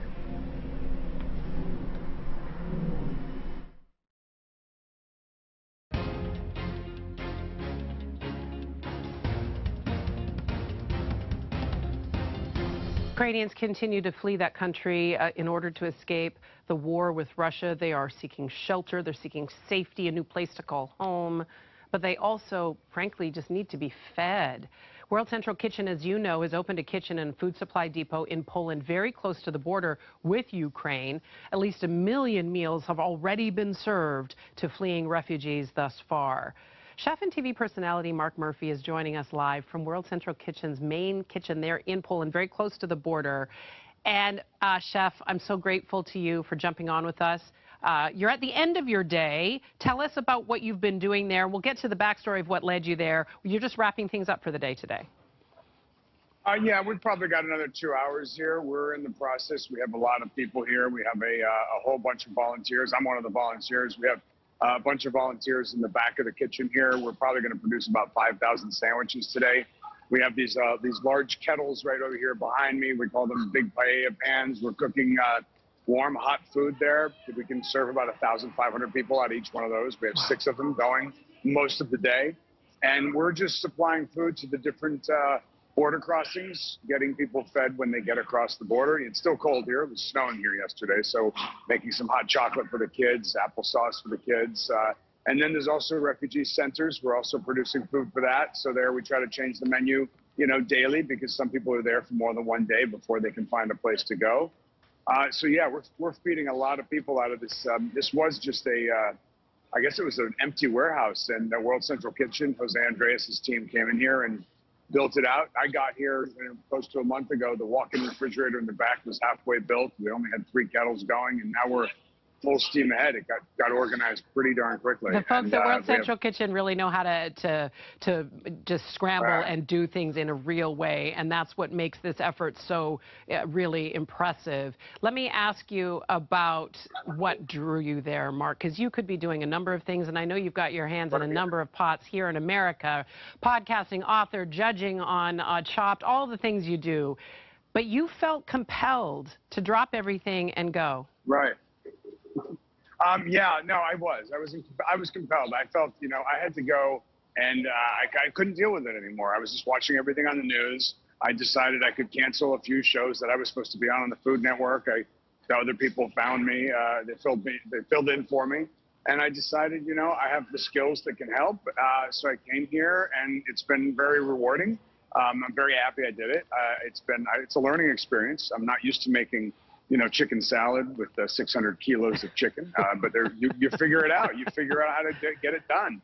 And you have to be able to lead a team. There's a lot of people here that are not chefs, and we have to try to get, everybody's working and pitching in, and everybody's here, helping out and volunteering, and everybody wants to do stuff, and it's really great. But that's the thing at its core, right? It's very important to feed and nourish these people, but it's also about the spirit of allowing them to feel some security, some safety after all of this anxiety and uncertainty and violence they've faced. The idea that you're giving them a warm meal and a safe landing place, you all feel that, and that's your purpose there. Yeah, look, it's a human right to be able to have a meal, and we're trying to, make people feel like people care about them when they get across the border. They're fleeing, and they come in, we're trying to greet them with open arms and a nice warm, maybe a bowl of goulash or whatever we're making that day. We're definitely trying to make a little bit of a difference.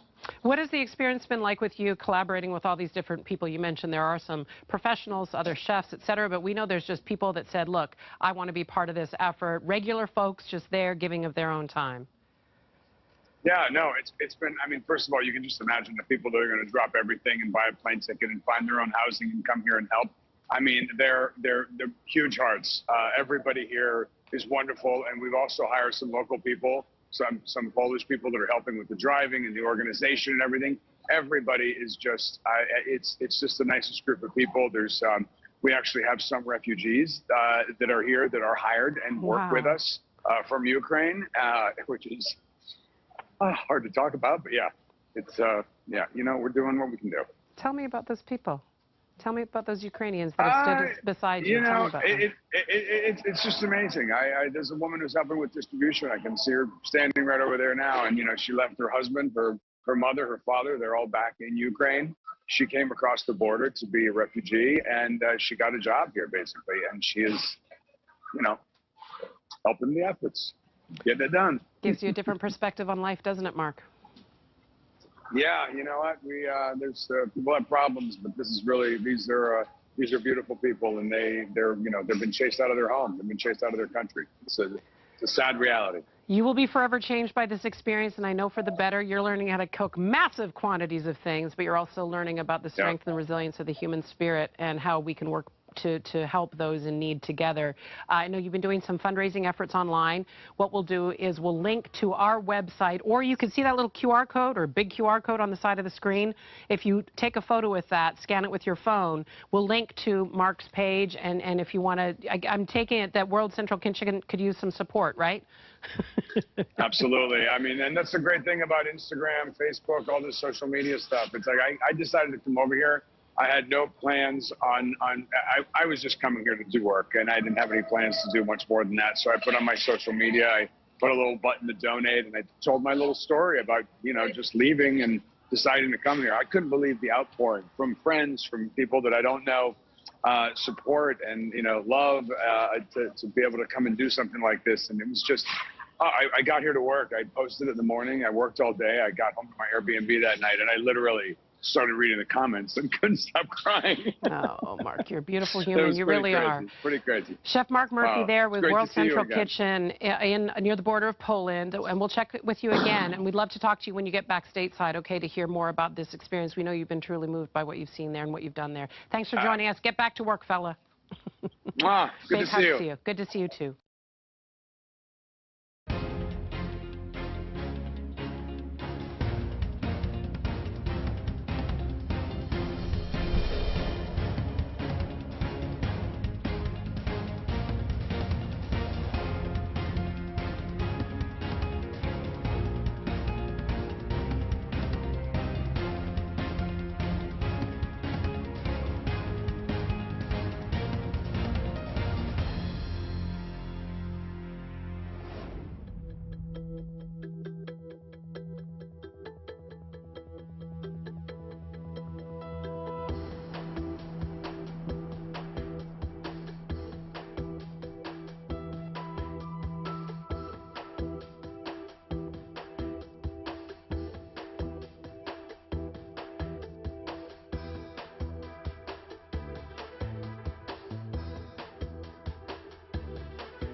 And welcome back to Live Now from Fox. It was another deadly attack on civilians. Ukrainians killed while waiting at a train station, waiting to flee the country. And our very own Fox 13 Tampa looking at the details on this and what world leaders had to say. Let's take a look. Russia's war on Ukraine took another horrific turn this morning. Russian missiles hit a train station packed with civilians trying to flee eastern Ukraine. There's one of the rockets, one of the missiles right there. By early reports, they killed at least 50 people and wounded at least 100, but that total may be low as they're still assessing the damage there. Fox 13's political editor Craig Patrick is here. Craig, this is a nightmare, and there are others occurring now throughout Ukraine. Yes, and we knew of others, but more details are emerging, giving us a better sense maybe of what's coming to the south and to the east as well. With respect to the attack on the station, 2 missiles, at least 2 of them, struck a train station in the town of Kramatorsk. That's where hundreds and then thousands of civilians had gathered early this morning to try to catch trains out of the Donbass region before the full reign of terror hits. Around 4,000 civilians had crammed onto the platforms of this train station when Russia struck it. And given the priorities of the evacuation, many of them were senior citizens, women, and children. This is an ordinary railway terminal. People crowded, waiting for the trains to be evacuated to the safe territory. They hit these people. There are witnesses, there are videos, there are remnants of the missiles. And the remnants of this missile had 3 Russian words written on it: for the children. Russia struck an evacuation platform packed with senior citizens, women, and children with a missile slugged for the children. This is either a sickening taunt to terrorize and scare other civilians from trying to flee, they won't actually scared and do panic. Or it's a message that they actually think they're protecting children, based on Putin's lies that U.S.-installed Nazis are terrorizing kids in Ukraine and are kidnapping and taking them away by train before Russia can move in and save them. For the children. Either way, it's a nightmare that, by all assessments, is about to get much worse. Those invaders who executed and butchered civilians in northern Ukraine are replenishing their supplies and weapons, with plans to ravage the Donbass region next. The latest British intelligence says that replenishment will take about a week before what may be the most intense and deadly phase of the war bears down on Donbass. So the window of escape is closing. And the attack on the evacuation center at the train station shows how civilians are once again a target of the invasion. Russia's revised strategy appears to be to contract and concentrate its fire instead of swallowing Ukraine whole, destroying it piece by piece, then taking the ruins. And with that, time appears to be running short for the civilians still in the Donbass region to the southeast. And the same can be said to a certain extent for other cities along the coast, tracking to the west as well. And with that, President Zelensky in Ukraine said there are other humanitarian corridors. In fact, they've opened up at least 10 of them leading out of the Donbass region. So the train station that was struck is not the sole means of escape. But he also said along those other corridors, there also is a good deal of peril because, among other things, the Russian invaders who are already there are taking aim at many of them who try to escape, which is exactly what we've seen for weeks in efforts of civilians to get out of Mariupol. It's just sickening, that attack on the train station there, Craig. Just another horrific thing to add to the list. Yeah. Let me ask you about this. Again and again, we've heard Ukraine asking for more weapons. We heard their foreign minister yesterday saying telling NATO we need these weapons. Yeah. We've heard that NATO and the U.S. have sent billions of dollars worth of weapons, but are they getting the kind of weapons they need to fend off what's coming?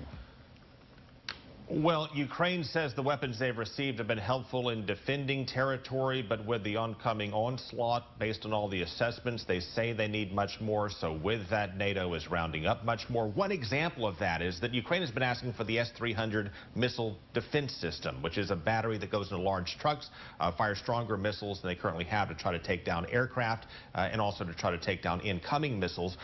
They weren't getting that. Well, Slovakia just transferred its S-300 system to Ukraine in secret, and then it got backfill. It was replaced by a Patriot system from the United States, from Europe. And with that, that's one example of Ukraine getting more of what it says it needs, but it says that it still needs much more. And given the change in Russia's strategy, it's saying in addition to the S-300, it could use some more advanced weapon systems as well, including Patriot systems. And that's going to be a continuing debate for NATO, again, with not a lot of time before the next phase. All the firepower they need to save their country. Thank you, Craig.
And welcome back to Live Now from Fox. Hundreds of Ukrainian refugees continue to arrive at the U.S.-Mexico border daily.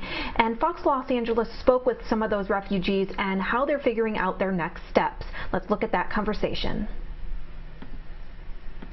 You're watching the Fox 11 News at 5. The number of refugees from Ukraine arriving at the Tijuana side of the U.S. border is exploding, with desperate families hoping to be among the 100,000 that could be allowed in. New details tonight as Fox 11's Christina Gonzalez updates us on some of the people she met during her coverage of the issue at the border last week. She's live now in Hollywood with the update. Christina? Yeah, in West Hollywood, where there is a huge Ukrainian population here, and they're hoping to get their loved ones here with them. But we have found that a lot of the people we checked in with are ending up far, far away. Watch. Once we were able to pass, it was like the biggest sigh of relief for us. You may remember Lonnie and his fiancée stuck on the Tijuana side of the border with other Ukrainian refugees during Fox 11's coverage from the border last week. I was as scared as could be. After long days on the TJ sidewalk, they were allowed into San Diego and flew to family in Maine, where they are figuring out their next step. My goal is to hopefully bring attention to what's happening on the border with Ukrainians. Where the crowd of immigrants hoping to be allowed into the U.S. is getting exponentially larger. Unfortunately, it's going to get worse before it gets better.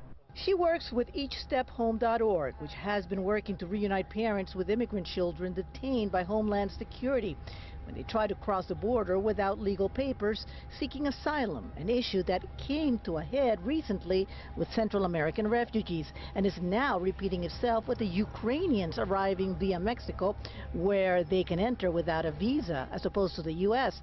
She's now helping in the case of 17-year-old Lisa, who you also saw waiting in TJ with her valid Ukrainian passport and an American sponsor. But she is a minor, and she was detained. So she was held at the border for 3 days, which are these awful, awful places. I mean, these are the places where we saw the kids in cages and the Mylar blankets. Lisa's U.S. sponsor, Molly, says she last heard from the 17-year-old during a phone call on a speakerphone saying she was being transferred to a facility in New York. I didn't recognize it was Lisa because for some reason the agent on the other end with her was forcing her to communicate in English. She doesn't speak English. When I asked which facility will she be kept at, she told me, I cannot tell you that information, but she will be allowed to make a phone call. They are being detained in these congregate living facilities, and I don't think they're set up to deal with Russian speakers, and it's going to be a long process to get her out. It would not only be the wait, it's also legal fees that have been quoted by lawyers, $3,000, plus the paperwork. One form costs $535 to fill out. We do not have a system in place to let these Ukrainians in at the border, just like we don't have a system in place to let Central American kids in at the border. Homeland Security is confirming that if a minor travels with their natural-born parent with proof, they'll keep them together even if detained. Anyone else, a grandparent, an aunt, a U.S. citizen with a passport, no. They're going to detain that child until they can prove that that person is not out to traffic them, and that takes time.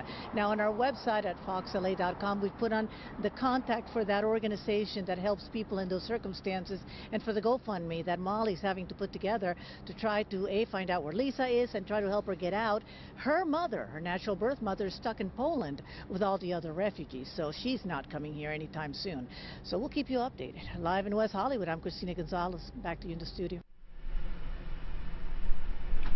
And that was Fox Los Angeles reporting. But this is a good segue because our very own Daytona Everett spoke with a teenager in Los Angeles who is helping Ukrainian refugees and children speak English. I'll have that report right after we take this quick 2-minute commercial break. We'll be right back.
You're watching Live Now from Fox. I have a very special guest joining us from Los Angeles, Lexi Pendola, the 17-year-old who has been teaching Ukrainian children for about a year. And then, of course, war came along, and that communication is still there. Lexi, I'm just blown away by what you've been doing for all of these kids, for students out there who had a desire to learn English, and now you have been kind of an outlet for them to be able to speak to someone in the United States and be able to tell their stories. So I want to hear those stories, and if you could, just explain what that relationship has been like, speaking to them, not only teaching them, but now talking to them about what they're having to undergo. Yeah, I mean, it's just crazy seeing, like, from their perspective. Some of them are, like, the youngest is, like, 10-year-olds and, like, as old as, like, a year younger than me. And what they're going through is honestly, like, heartbreaking, seeing that their city is being destroyed and just, like, that they have to flee their towns and they get an hour to pack up their whole lives into a suitcase and say goodbye to all their friends. And they're seeing their friends go to war, and like just seeing the pictures that they're sending me of their towns, like that's now rubble, like just completely gone. And refugees that are 2 years old to like in their elderly that are just starting their lives over now. It's really unbelievable. So taking a step back, put yourself in your shoes about a year ago when you decided to help out and start teaching. Tell us about the program and tell us why you wanted to do that to start with. Yeah, so I was looking, it was really when it was in the midst of COVID, I was looking for some sort of community service, especially with like kids, but I couldn't really go anywhere. So I found this program called Meaningful Teens. It's started by teens, run by teens. And so the organization is Meaningful Teens, like I said, but the specific program that I'm doing is Project Speak Together. And so it's on Zoom every Saturday at 9 a.m. and we just like help teach the kids English. We read with them, we watch videos, we just like have conversations with them, and you really get to build relationships with these kids. And yeah, it was crazy just like getting to know them and then seeing all of this happen. It's unbelievable. Yeah, meaningful is a really good word for that. You touched on it for just a moment right there. When war started to escalate and things started to change, and then there was the official invasion, you've been in communication with Julia, who is the English teacher in Ukraine. What was that like, hearing about all of that on the news, hearing about the invasion, and having a personal relationship with the kids who were going through it and the teacher who's going through it? Yeah, so at first I didn't even have Julia's contact information. So I was DMing some of the students through Instagram and just checking in. I was like, hi, I don't even know like where you're located in Ukraine, but I know all this is going on. So like, can you update me, tell me how you're doing, like all that. And then, so I asked the head of the Project Speak Together, I was like, I know there was a teacher that's been on the Zoom sometimes, like, can you just send me her information so I can see what I can do from the United States? And so when I got in contact with her, she was kind of like, yeah, like we can try and work something out, but I don't really know what's gonna come from it. Like kind of had very low expectations. And so I was like, what do you need? Because I didn't know they couldn't get packages or anything. So the only way to really send anything was just money. And so I started GoFundMe, checked it, and saw that some money was able to be sent. And after that, it's really just gone from there. Wow. So you've been sending money, and you mentioned the fact that at this time, those kids can't really be going to school. They're missing out on a lot of learning opportunities. So have you continued in your teaching? Yeah, so for the kids that can log on to Zoom, it's still happening every Saturday. There was one weekend that just, they were like, we don't think they're going to be able to log on. So it just like is hit or miss every weekend. You just try and log on, and if they're there, they're there. But a lot of them aren't able to log on, and just last weekend, actually, I was on Zoom with some of them, and like one was still in Ukraine in their house, another one was in Poland. So they're really just like scattered all over the world right now, but still trying their best to get an education. What's the attitude like of these kids, you know, since you got to know them for the past year and now have gotten to know them through this trial, through this conflict? How have they been doing?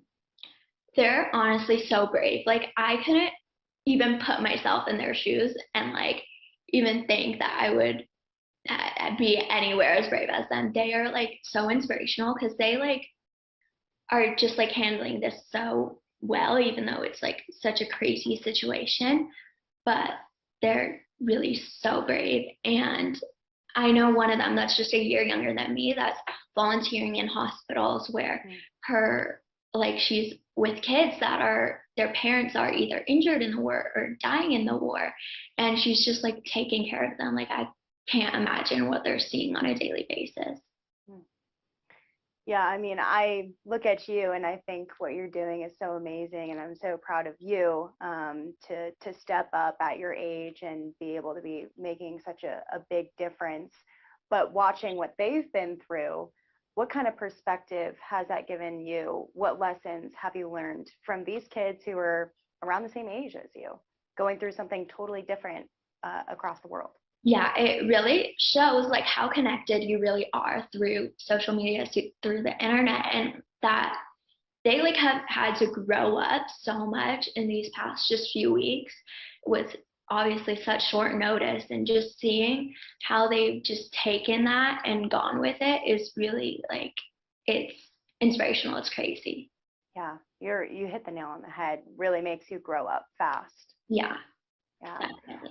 Well, I know there's a lot of people who are watching this right now who are inspired by your story and inspired by the stories of these students out in Ukraine who, like you said, are still trying to learn and trying to keep up with their schoolwork and just be kids too. Your GoFundMe has really blown up. It's gotten a lot bigger. And if people want to donate or reach out or help out, what should they do? Yeah, so it's called Help Ukraine, and I think honestly, if you just look at my name, Lexi Pendola, it should be one of the first links that comes up. And yeah, we started with the initial goal of $500. We like really didn't expect it to reach. It's almost at $18,000. We really never expected this. And what the money is doing, it's crazy. We were like, maybe it will buy like some food, some like just like toiletries, that type of stuff. But what they've used the money obviously for that stuff, but they've also used it to repair a bus that was bringing refugees from like the most dangerous places to refugee centers. And they've bought washing machines for these refugee centers that are housing like overcrowded and like need to like clean up after so many people, and making food for everyone. And they're buying toys for these kids that have no idea what's really going on. And I mean, seeing what the money's going to, since I post updates on the GoFundMe as often as I get them, I'm in touch with Julia about every day, and she sends me pictures and thank you letters, and her accountability is just insane. She sends me receipts of every penny she spends. Wow. So it's really crazy like how brave she is to go out, and just like she's going out to these stores when there are air sirens going off and you can hear shooting in the background. It's insane what they're going through right now. Well, that is certainly inspiring, and it's great to see you picking up a position of leadership in this as your generation is on social media. This is the first time we're able to really see and experience what people are going through photos and through videos here. So we just appreciate you so much, and we'll definitely stay in contact with your effort. We are very, very impressed, and hopefully it only grows and gets better. Thank you so much. Thank you. Lexi Pendola out in Los Angeles for us. Thanks for joining us. Thank you.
And welcome back to Live Now from Fox.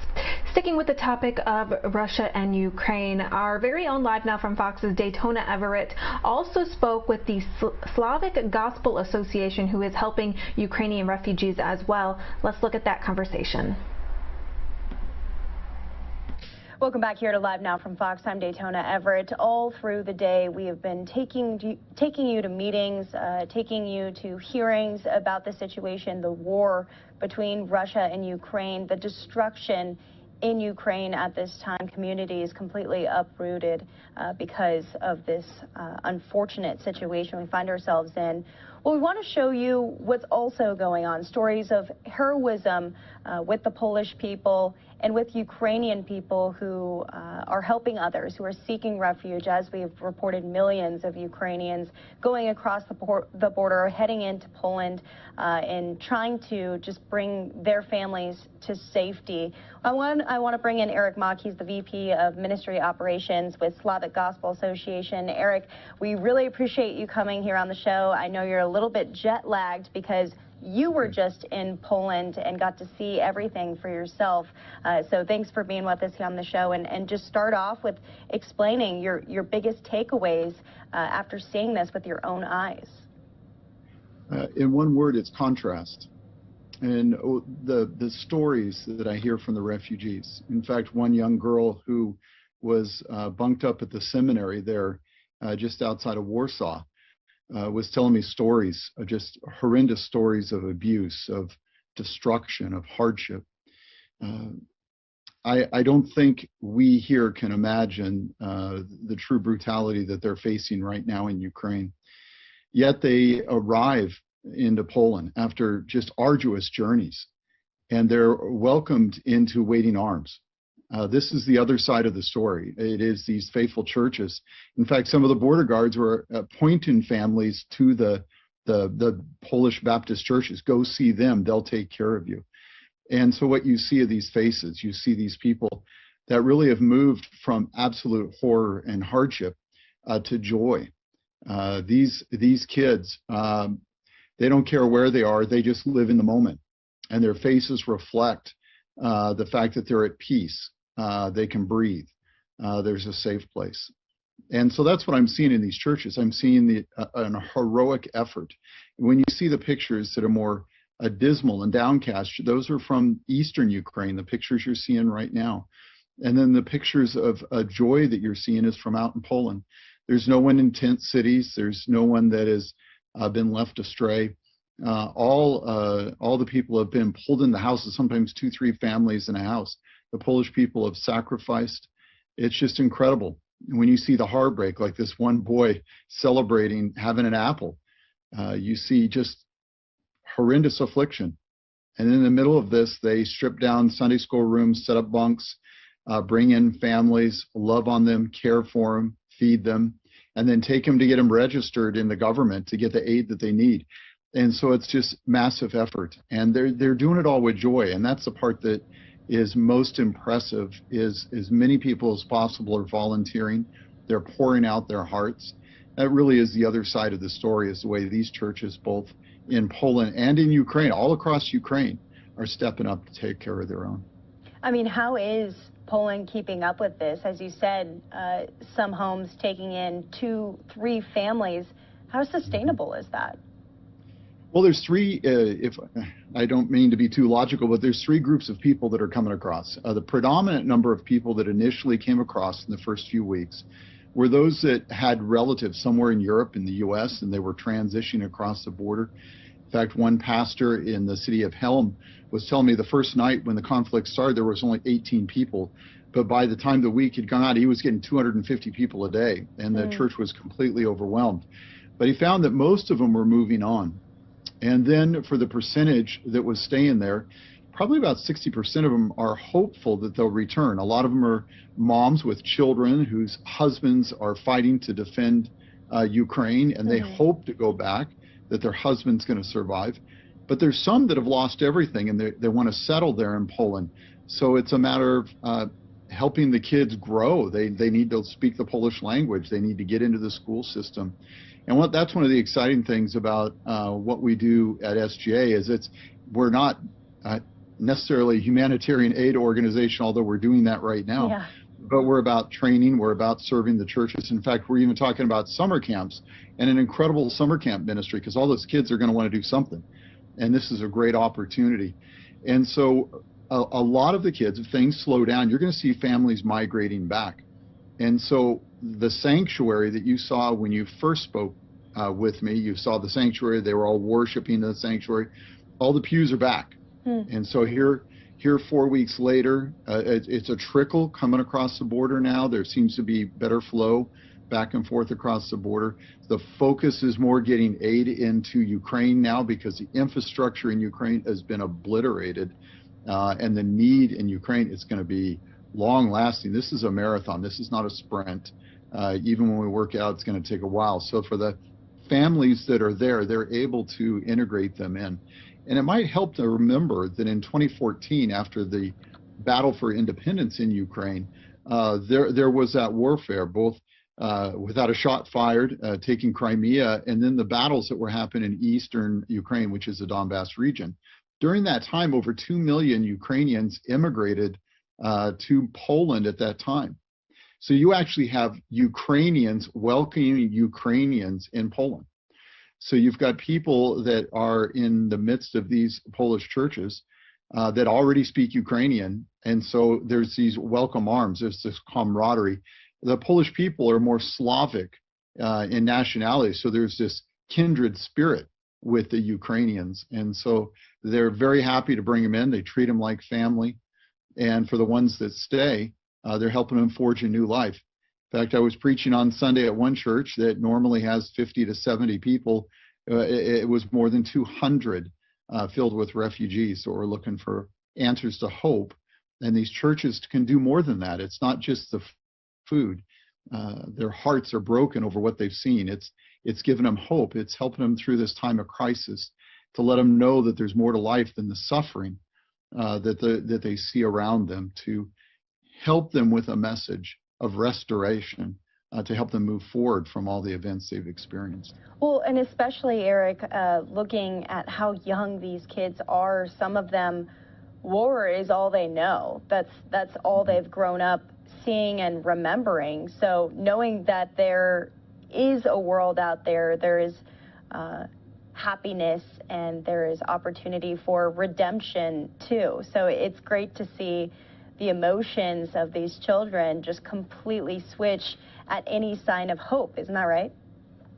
Oh, absolutely. And again, with the contrast, you saw the one boy eating an apple. That boy has grown up in eastern Ukraine. That boy has grown up with artillery fire. He has grown up always in poverty, always with destroyed infrastructure. He doesn't know anything different other than that deeply impoverished life.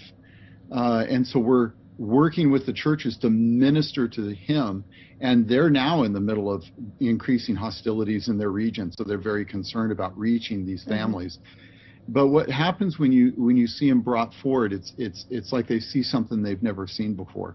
And kids are pretty resilient, and so when they see that love and they feel the compassion that really comes from these churches, it really is transformational. There's the physical side of meeting the need, and then there's spiritual side, of course, which only comes by faith. Yeah. And so you have to help people see there's more than suffering in this world. There is a greater hope that extends beyond your circumstances, and that's through salvation in Christ. And that is where true hope comes from. And so for a lot of them, they may have grown up next to a church, and they've never heard that message, and they have been moved all the way across country, and they come to Poland for safety, and the first thing they turn to is a church that they've never thought of going to before. And all of a sudden, these people are coming to faith. They're finding new answers in life, new starts in life. And so it's kind of amazing how God works, even absolutely in the hardest of times. Yeah, and you're saying the churches are really the first point of contact for a lot of these refugees. I mean, they're the ones who are offering them shelter and food and resources, which they were going to need to have regardless, but it seems like they're the driving force out in Poland. Yeah, well, a part of it, again, in Poland was the previous relationship because of the immigrated Ukrainians. There were 2 million Ukrainians already there, and they were deeply involved in the churches there. So a lot of them knew who to call. So when they're crossing the border, a lot of the Ukrainians were already there. In fact, some refer to Ukraine as really the Bible Belt to the former Soviet Republic. There's 2,365 Baptist churches across Ukraine. And so there's only 90 of these churches in Poland. So there's this flow of evangelical Christians that are flowing into the border, and there were some already there. And so these churches were absolutely ready for this immigration. And then remember, in Western Ukraine is a massive number of Ukrainian churches that are also bringing aid into the churches. The little pallet of aid you see there is actually one of the border churches is shipping aid, working to ship aid, and we're working with that church to ship aid. And I wanted to point out these little green cards were written by 3-year-olds in the village I live in, where they wanted to, our whole village is covered in sunflowers. It's Pekatonica, and they made greeting cards, and I carried those greeting cards over, and the kids were overwhelmed that another 3-year-old would make a little card and tell them they were thinking of them. So something as simple as a piece of paper written in crayon made all the difference out of someone who has just gone through a horrifying experience, to let them know they're not alone, that they're not fighting through life without a helping hand to reach out and pull them out of the darkness and into the light. Yeah, that's right. Well, when you went over there, because I know that up until now it's mostly just been communication with members of the Slavic Gospel Association, pastors who were dispersed out in Poland. This time around, though, that you got to go and you got to have those experiences and talk with the people, did anything come as a surprise to you? To be honest, I suppose it shouldn't have been a shock. I was just overwhelmed with the grace and the loveliness of the Polish people. I didn't hear any complaining. I didn't hear people wondering. And I suppose if you've got 3 families in your house for the next 3 months, there might be some griping that's going to go on. But it had been a month, and I didn't see griping. I saw camaraderie, family. And they were all taking care of each other. So that was a little bit shocking.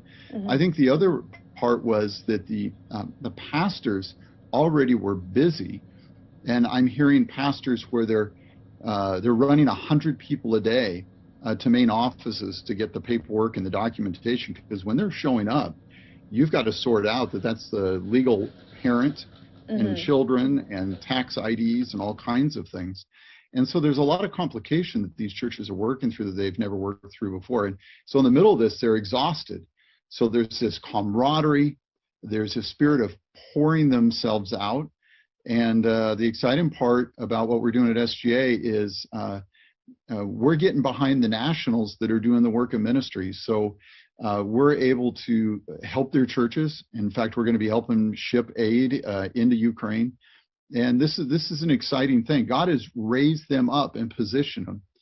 It's just like we read in the book of Esther in chapter 4 that, Mordecai questioned Esther, who knows that you haven't been raised up for such a time as this? And so I think it's interesting that the Polish people migrated over, the Ukrainian people really migrated under the conflict that was happening in 2014.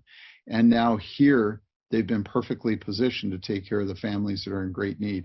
And I'm amazed how God works all these things together. And there was joy on their faces, and it was unmistakable. I can't wait to go back and minister with them. We're really taking a long-term view of working with these churches. But I want to keep emphasizing, as you see these pictures of destruction in these villages in the East, I want to remind you that we continue to work with the churches in the East. They are in the midst of a grievous battle right now. They are suffering horrendously. The brutality that we're seeing, the just utter destruction of human life defies imagination right now. And so what we're seeing in the first few weeks, everyone was kind of on their heel. But now what we're seeing now are pastors running into the storms of people's lives. They're taking their vehicles, even though they're getting shot at, People in the church are running people out of conflict zones and running them to safety. People are risk being shot, killed, destroyed, and they're taking care of people. They're getting food into hot spots. It is amazing to see what's happening in the East, where once again you see faithful believers who love others more than themselves, really stepping up. And I think, Daytona, that's where we really find the depth of where someone's values are when conflict comes. When all of a sudden you've got 4 families in your house, when all of a sudden there's bombs coming down, you find out what you most value in your heart. And if it's yourself, it's self-protection, and you go your own way and take care of yourself. But what we're seeing in these churches, these faithful believers who value other people more than themselves, and so they rise up. It's not about money. It's not about career. It's not about status. It is looking at your fellow men and women, fellow brothers and sisters, and caring for them out of the goodness of knowing what God has given you. You're quick to give to others. Well, what a special opportunity for you to go out there and to hear those stories firsthand. As you said, I think you put it great in the beginning, we have to show these photos and videos of the destruction. War is real. It's happening out there, and families and communities are being turned upside down. But there's also fantastic stories of hope, of people who are helping one another out and gaining perspective and realizing what really is important at this time. And that story is still being written as there's people who are heading across the border every single day and seeking refuge, not only in Poland, but there's stories of people coming out here to the United States as well to try to restart and get a new life here. So what are the next steps for the Slavic Gospel Association, for you guys, and for those people?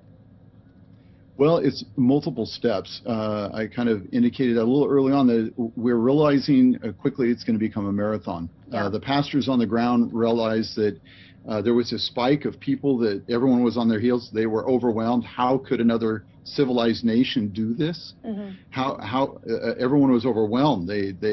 No one could have seen this coming. Well, the experts maybe, but the people like me, we didn't see it coming. Right. And so the people are realizing that this is something that's going to take a while to work through. And so what's happening now is that at SGA, we're working with the churches to take a long-term view. We know we're going to need to bring aid in there for the next 6 months to a year. We know these churches are going to be rebuilding. We know that there's going to be broken lives.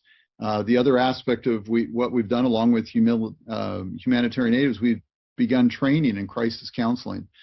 So we've brought in experts who are teaching 1 day a week and broadcasting that out so that people pick up skills in crisis counseling, even if it's just one friend telling another. And so we're recognizing the damage that some of these people have experienced is going to be something they carry with themselves for a long time. This is trauma. This is trauma they've experienced, and so it's going to be difficult to work through. And so we're taking that longer term view. We're really taking the discipleship view. So for the ones the church can minister to, we're talking about walking this road with them, as we always have.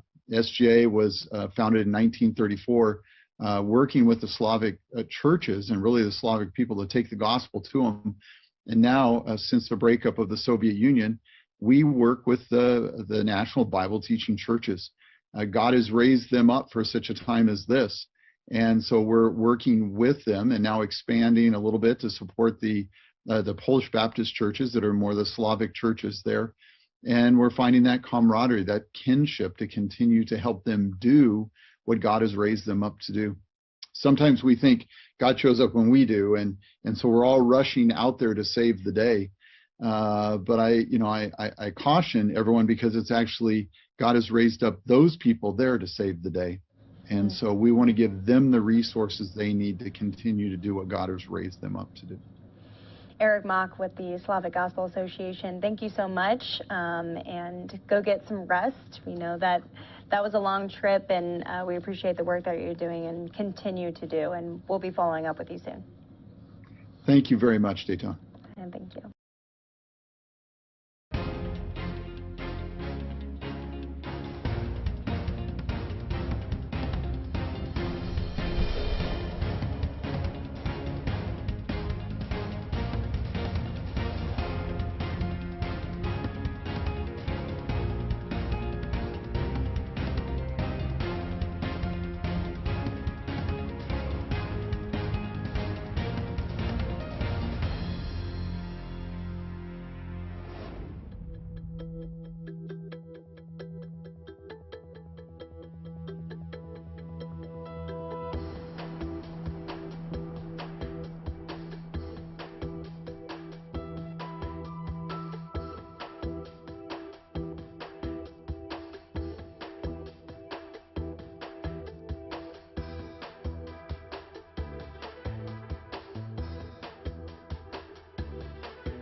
And welcome back to Live Now from Fox, where we bring raw, unfiltered, and nonstop news from all across the nation. I'm Stephanie Weaver, reporting out of Los Angeles, just about to go on 12 p.m. Pacific time here on the West Coast, continuing to bring you coverage on the latest in Russia and Ukraine. But we are going to go out to some other major headlines from across the country, starting with the White House press briefing with Press Secretary Jen Psaki this week, covering all of the latest headlines, including the latest on Ukraine. So we will go out to that next, and you can always watch Live Now from Fox on so many different platforms, including LiveNowFox.com. Thanks for being with us here on Live Now. I'm Stephanie Weaver.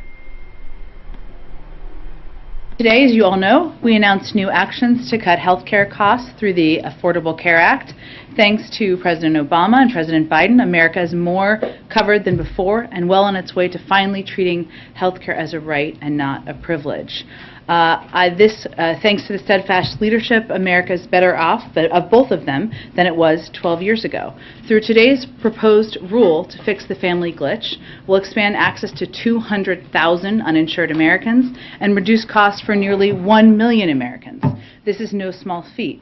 This will make for the most significant administrative action to improve implementation of the Affordable Care Act since its enactment. Outside experts have said this action is the boldest thing we can do to expand coverage without congressional action. Already nearly 6 million Americans have gotten access to affordable health care through President Biden's work to expand access to health care. And with congressional action, we could build on the monumental progress we've made to date to expand coverage and cut costs for Americans by making the health care component in the American Rescue Plan permanent. And of course, the 12 states that have not expanded Medicaid could certainly choose to do that as well. With that, let me just note too, all of you know Angela. But for those of you who don't know Angela, she is one of our press assistants. She went to Georgetown. I did not get into Georgetown. So she's very smart, obviously. She's also the funniest person on the team. And she's amazing and incredible. And I just wanted to call her out today, too. You all know Vedant. I've already done this. I've done this around Vedant. Okay. So cheers for Angela for everything she does. Okay, Zeke, sorry to get you off track there. Go ahead. Jen, administration officials said that tomorrow the president is going to extend the student pause on student loan repayment for another 3 months through August. That would put it restarting a couple months before the midterm elections. Is the president willing to sort of end that pause and have borrowers begin to make payments that close to a midterm election? Well, to not get too ahead to where you are at this point in time, it expires in May.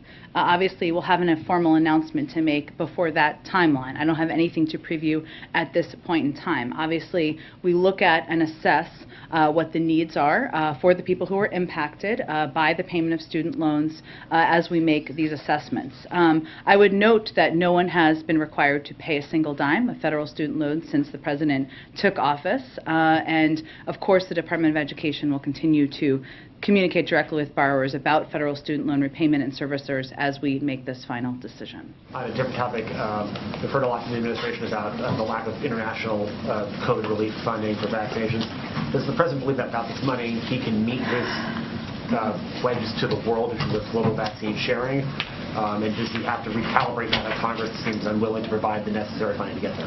Well, no, we can't meet our commitments and cannot continue to be the arsenal of vaccines to the global community. Without global funding, USAID won't have resources to get more shots in arms. We'll be forced to scale back our work providing oxygen and antiviral pills, and we will lack the funding to provide rapid testing to countries in need. It's not just about vaccine doses, of course. I know that's kind of the question you asked. It's also about providing the know-how and the individuals and at times the training to be able to get shots in arms, and those are programs that we fund through our global efforts as well, and we need that funding in order to continue these programs. And just lastly, for me, General Milley had some pretty sobering testimony on the Hill today regarding the state of the world and sort of a grim outlook. The potential for significant international conflict is increasing, not decreasing. Is that an assessment the president shares? And is that sort of the assessment of the U.S. government and sort of the state of the world right now? darker than it was when the president took office? Well, certainly the General Milley speaks for the assessment of the U.S. military, and I think that's what he was testifying on, and he speaks on behalf of the administration. Go ahead. General Milley also said that he thinks the war in Ukraine will be measured in years, that this will be a long, protracted conflict. Can you clarify, do you mean that the ground war will be lasting years, and is the U.S. committed to aiding Ukraine for as long as this drags on? Well, we're certainly committed to continuing our historic support of Ukraine, whether that is military assistance, humanitarian assistance, economic assistance.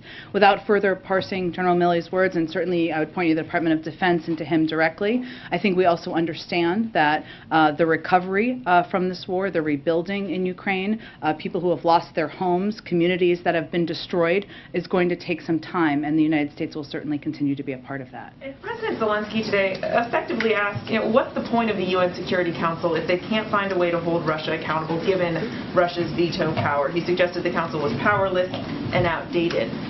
Does he have a point, and does the White House think the Security Council needs to be reformed? Is that even possible? Well, I think he's certainly referring to, obviously he can speak for himself, but his frustration, which we share, that Russia is a permanent member of the UN Security Council. We don't see that changing. And so what our objective is at this point in time is on a couple of fronts. One is to continue to provide a range of security assistance to Ukraine, directly to Ukraine, to the military that is serving boldly and bravely on their behalf. I can provide you a little bit of an update on that in addition to the deliveries of the $200 million package announced on March 12th, which are almost complete, deliveries of the $800 million package that the President announced on March 16th are actively occurring, and obviously the Department of Defense has also announced a range of equipment that is being provided. I'd also note that there are a range of mechanisms as it relates to accountability, and that relates to the President's strong statements about his view and belief that Russia and President Putin are guilty of war crimes and obviously the atrocities that have taken place. And they are not necessarily through the UN mechanisms. And there are obviously challenges to that given Russia is a permanent member. But there are ample examples in the past of other international bodies, and we will continue to support those efforts as well. And just one more. The sanctions that are coming tomorrow being announced by the U.S. and European partners are expected to in part target Russian government officials and their family members. Is this also expected to include Putin's daughters? I don't have more specifics to detail or preview for you at this point in time. It is expected, or you can expect, I should say, as many of you have reported, that they will target Russian government officials, their family members, Russian-owned financial institutions, also state-owned enterprises. It's a part of the continuation of our efforts to put consequences in place, hold Russian officials accountable, and again, those announcements will be made tomorrow. Go ahead. Thanks, Jen. Secretary of State Blinken earlier today said that the killings in Bucha are not a random act by a rogue unit, but that it is a deliberate campaign by Russia to commit these atrocities. But he did not offer any evidence the U.S. has to back up this claim. I'm wondering if the White House can share any evidence to that effect. Well, I think what the Secretary was referring to is the fact that we have predicted and laid out very clearly the intention of President Putin and the Russian military to commit atrocities. That's what they have done. We have seen with our own eyes what they have done. That is consistent with, but a little different from, a question about a process, which is a process that would take place through an international mechanism to have a review or have an investigation into war crimes. That is a process that we would certainly be supporting in a range of ways. But what he was speaking to is the fact that we had predicted it. What we predicted has unfortunately happened, and we've only seen potentially the tip of the iceberg because of where we have had access to. We have not have access to an expanse of the country where they have likely also committed atrocities. Thank you. And one quick thing on sanctions. We've sort of increasingly seen evidence that Russia is turning to China to circumvent Western sanctions. We just had a report that Reuters did today about Russia turning to China for microchips. They have a payment card that they have now issued in conjunction with China's Union Pay, which is an alternative payment system, as you're aware. And I'm wondering if what is going to be announced tomorrow will have anything to do with making China comply with Western sanctions. I mean, if you can speak to that. That continues to be not just our expectation, but what we've conveyed directly, but these sanctions are related to Russia. Go ahead. First, on sanctions, last night the Treasury Department shifted their general licenses a little bit in terms of payments from foreign reserves in U.S. institutions. Is it fair to say that the goal right now is to have a sovereign default with Russia in terms of how you want to impose costs? The goal is to force them to make a choice. So Russia does not have unlimited resources, especially now, given the crippling sanctions we've put in place. And they are going to be forced to choose between draining remaining valuable dollar reserves or new revenue coming in or default. Part of our objective here, the biggest part of our objective here, is to deplete the resources that Putin has to continue his war against Ukraine. And obviously causing more uncertainty and challenges to their financial system is a part of that, but it is forcing them to choose those options and to also deplete the resources, making it more difficult for him to continue to fight the war. Longer term, Jake yesterday said something along the lines of this is not the time for complacency. I understand the alliance that's been put together over the last 6 months doesn't have a lot of precedent, but how real is the concern that if this is protracted, if this is months, not weeks, that fractures could end up coming to pass in the alliance you guys have put together? We have been very clear-eyed about that possibility from the beginning, which is why there has been so much effort on the diplomatic front to work at it, including obviously the President's trip to Europe. Secretary Blinken is on his way, or maybe he's there now in Europe. There are calls that happen every single day through nearly every national security official to continue to work towards that coordinated unity that has been so effective to date. It is also true, though, that unity does not mean identical, and as we're looking at the consequences people are putting in place, the actions they're taking, our expectation is not that it is identical. It is just our effort to do everything we can to make sure it's coordinated and as unified as it possibly can be. And then last one real quick. I think you addressed it yesterday, so I apologize. But when you talk about the bridge from the SPR perspective, is it a bridge to, you believe the domestic industry will be able to fill that gap within the next 6 months, or is it a bridge to domestic plus Canada plus the Middle East? How are you guys seeing what that is a bridge to in terms of production? A combination, I would say, Phil. As you know, the oil market is a global market, and we certainly understand and have seen that obviously the actions of President Putin has led to an increase in gas prices, not just here in the United States, but in other countries in the world. We also know that as other countries make decisions about energy sanctions, that could have an impact on the amount of supply in the marketplace. So we are taking steps that obviously a historic release from the Strategic Petroleum Reserve over the next 6 months to hopefully give a bridge to increased domestic production, to your point, which we know could take a little bit of time.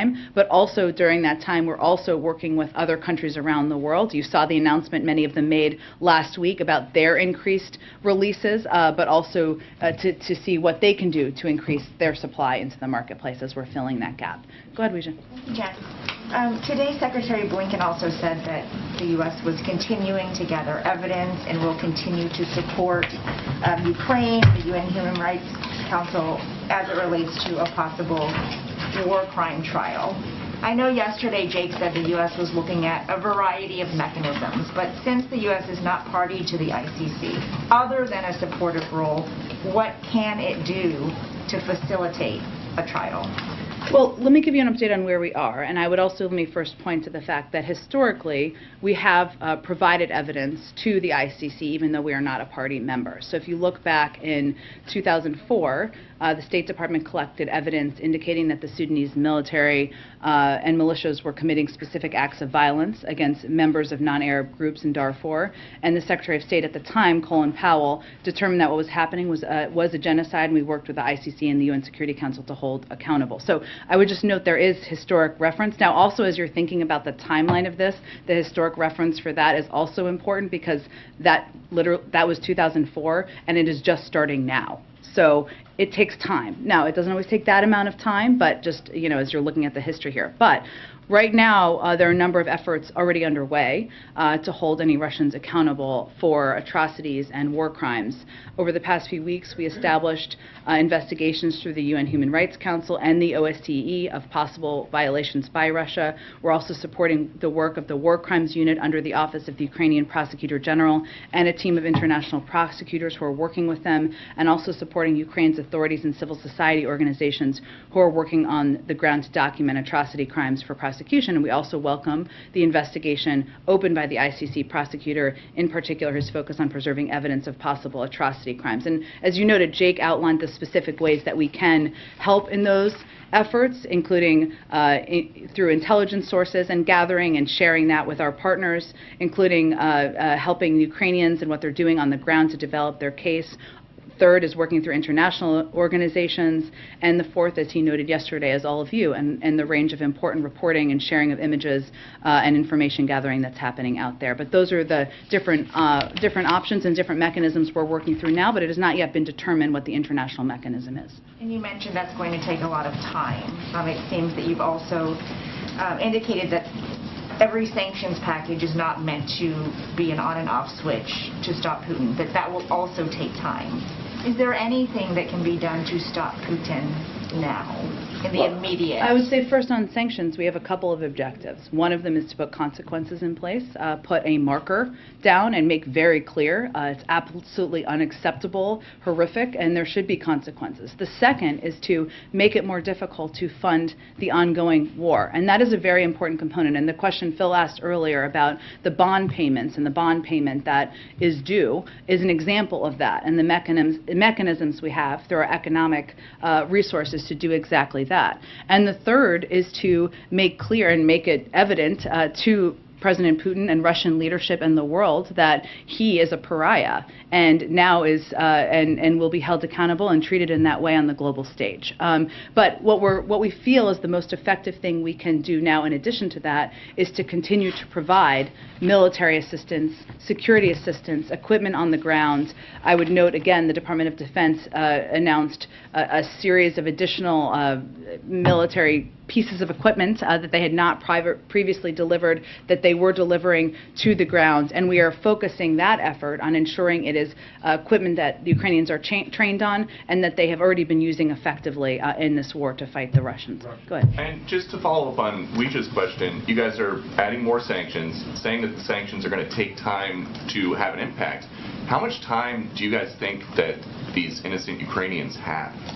Well, I think what's important to note here is sanctions are just one component of the tools that we have at our disposal.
Doing and we're already seeing effectively happen is the financial system in Russia is near the brink of collapse.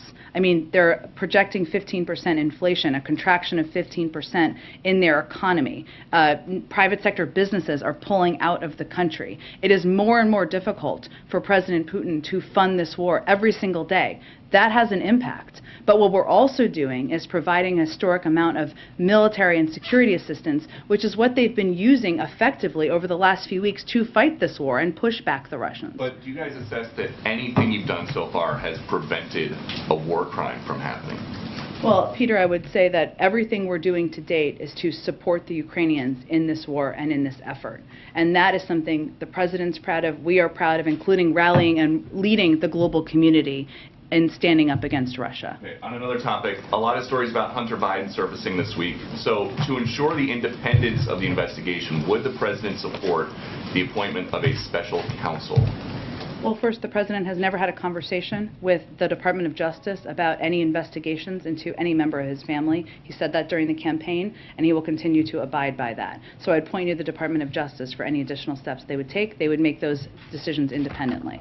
Is there any concern that they're not going to be necessarily seen as being able to make the decisions independently if the White House Chief of Staff is out saying that the President is confident his son did not break the law?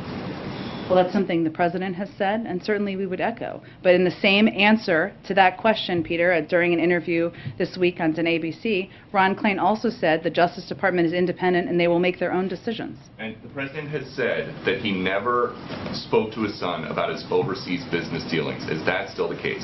Yes. Go ahead. So tomorrow you're going to announce, the White House is going to announce new sanctions, the administration will new sanctions on Russia in some form. Should we view those sanctions as a response to Bucha, or how should we view those when they're announced?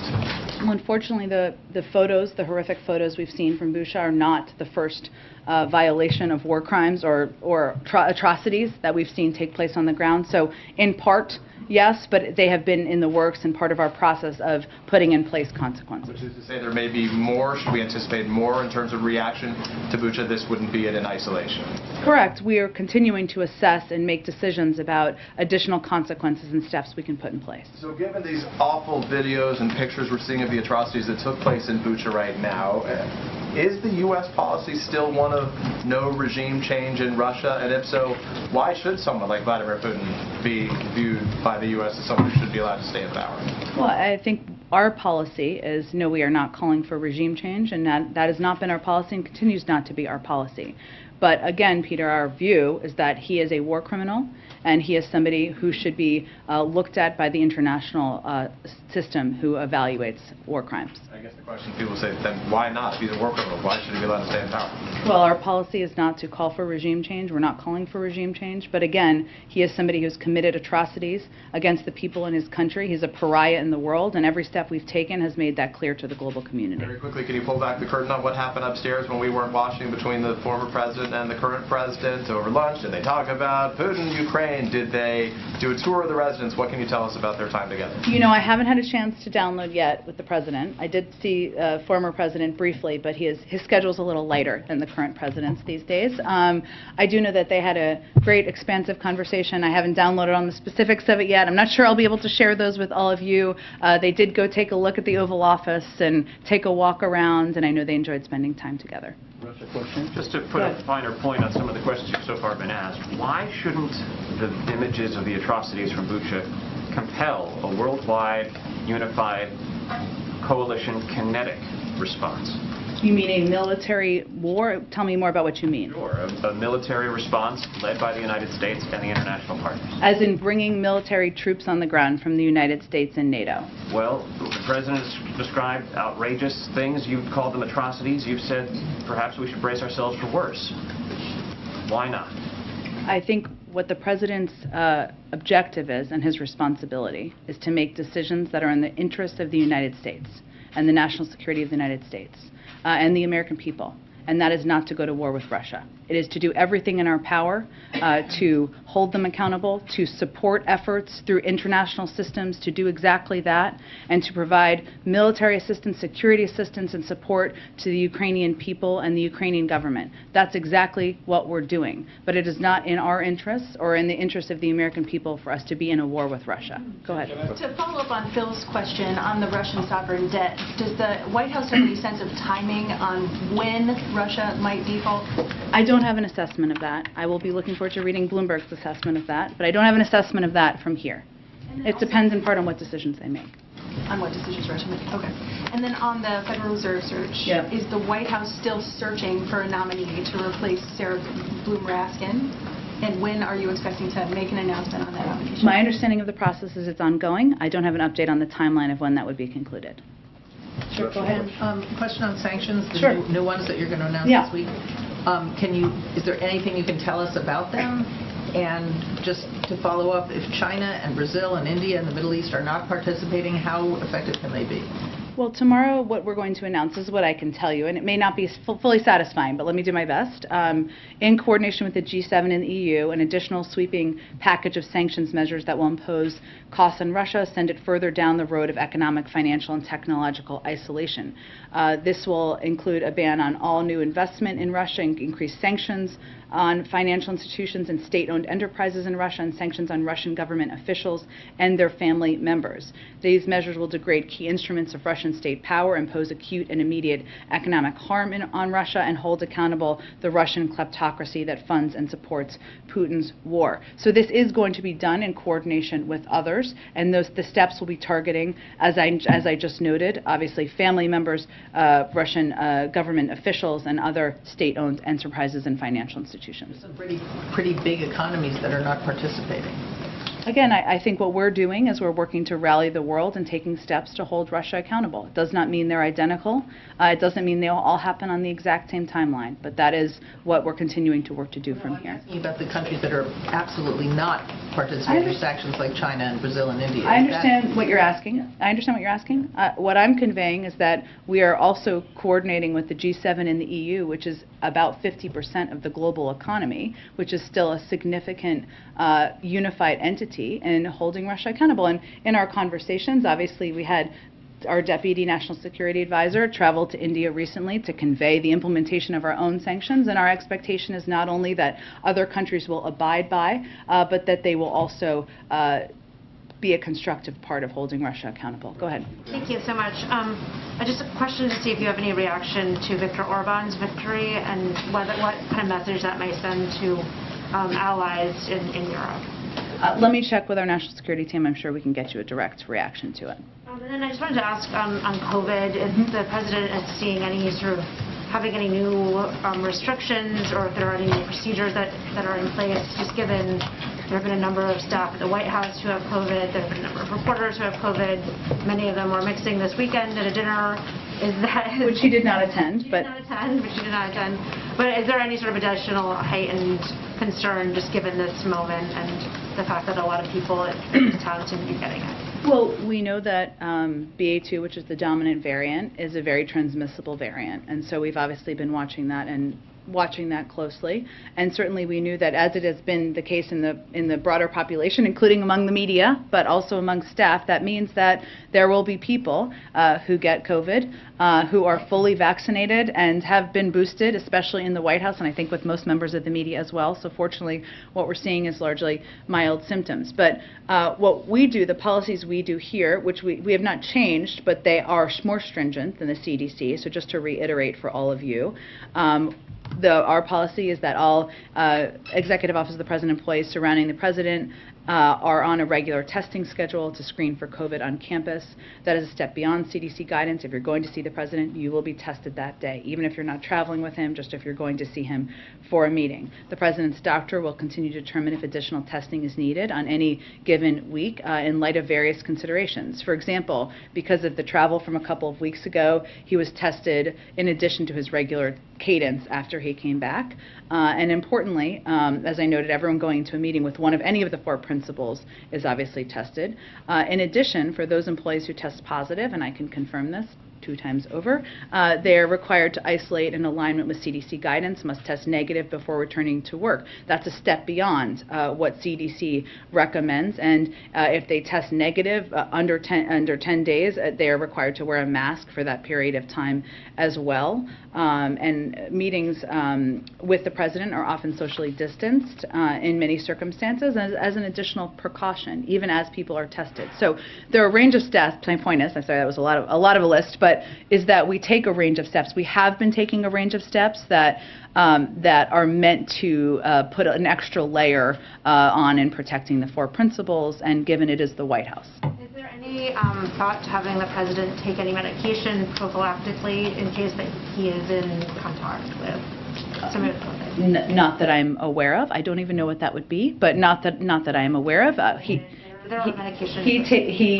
obviously he relies on the advice of his doctor, but not that I'm aware of. Go ahead. Yeah, thanks, Jen. Senators Romney and Murkowski yesterday announced their support or plans to vote to confirm Judge Jackson later this week or perhaps next week. Hopefully this week, since they're going on recess. Yeah. Good point. Or don't tell senators you said that. That was a mix-up right there. But what is your reaction to what you heard from Senators Romney and Murkowski there? And it looks likely that she will get 3 Republican votes in support. Is the White House believe that that's a strong showing of bipartisan support for her, or?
47 Republicans appear likely to vote against her.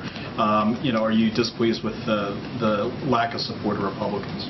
Well, I would note first that even for a number of senators who decided not to support her, and there's quite a good little video The Daily Show may or may not have done on this, all of them talked about her impeccable credentials, her qualifications, what an incredibly inspiring story she has, and how qualified she is for the job.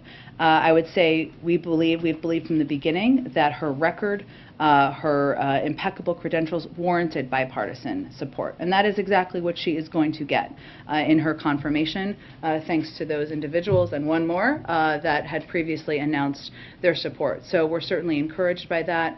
We're looking forward to seeing her confirmed and, of course, celebrating her confirmation to the Supreme Court.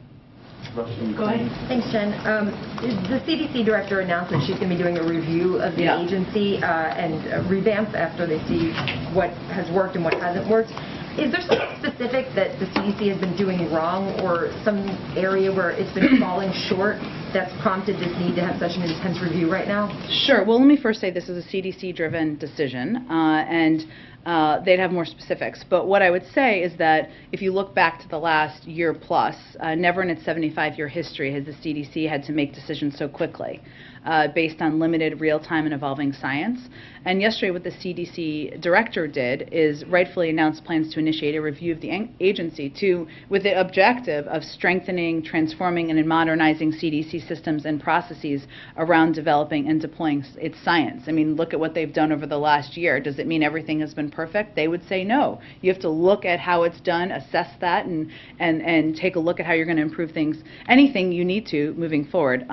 It's not uncommon for a CDC director to take a careful look at the agency and assess if it's positioned to meet current public health needs and recommend improvements to systems, processes, and structures. And while this is something that is being done independent of the White House, we certainly support all government working to improve systems and make things better. Independent, and you said it was a CDC-driven decision, so this call for the review did not come from the White House? No, it was CDC-driven and one, and certainly one we support, but the process will be led by the CDC. Go ahead. Senate Republicans are calling for an amendment on Title 42 to be attached to the COVID relief funding bill. I just wanted to get the White House reaction to that, but then also what kind of effects are you guys worried about if this funding measure gets delayed or doesn't pass? Well, I think my colleague, I don't know, he seems senior to me, Jeff Zients said this.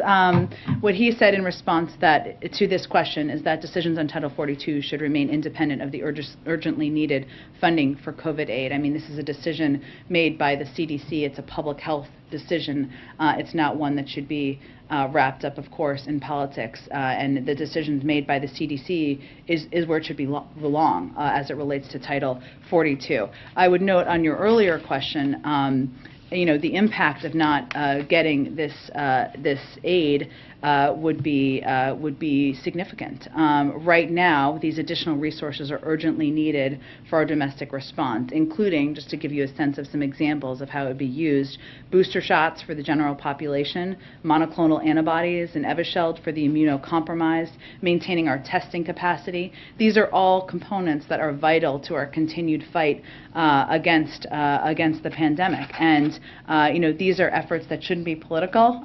They shouldn't be controversial. We're all, certainly COVID-19 doesn't look at your party affiliation before it decides to inflict you with the virus. And so they're vital. We need this funding, and we'll have to stop, as I've noted in here before, a number of these important programs if we don't get the funding. Go ahead. Thank you, Jim. I'm trying to understand how you see this horrible news coming out of Ukraine with these massacres. I'd like to understand, do you see it as something fundamentally like a game changer, or is it just another incremental awfulness in a thing that's been going on for well over a month? And if it is something fundamentally different, these people with their hands tied and thrown into pits and cellars and whatever, does that mean that we can expect to be hearing a fundamentally different response? Because that's also incremental. Well, I would say first that there's nothing normal, there's nothing acceptable, there's nothing that shouldn't shake people to their core about the photos they're seeing of what is happening on the ground, or what has happened, I should say, on the ground.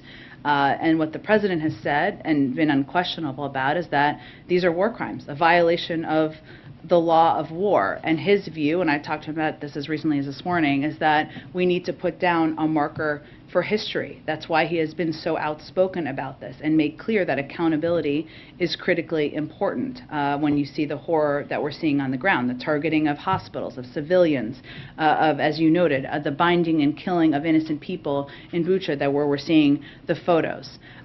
We have also already seen evidence of war crimes before these photos, and a lot of the measures that we're putting in place, whether it is supporting international efforts to work towards gathering data and information through a range of mechanisms, or it is continuing to provide additional security assistance or humanitarian assistance, are in response to the atrocities and the horrors we're seeing on the ground.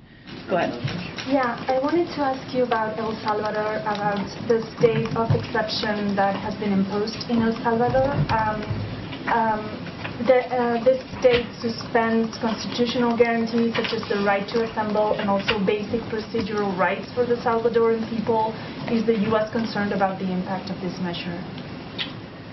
So I would say, can you ask your question one more time? I wanted to make sure I had the right information. Of course. Yes, go ahead. Yeah, it's about the state of exception that was imposed in El Salvador, which suspends constitutional guarantees such as the right to assemble and also basic procedural rights for the Salvadoran people. Wanted to see if the U.S. is concerned about this.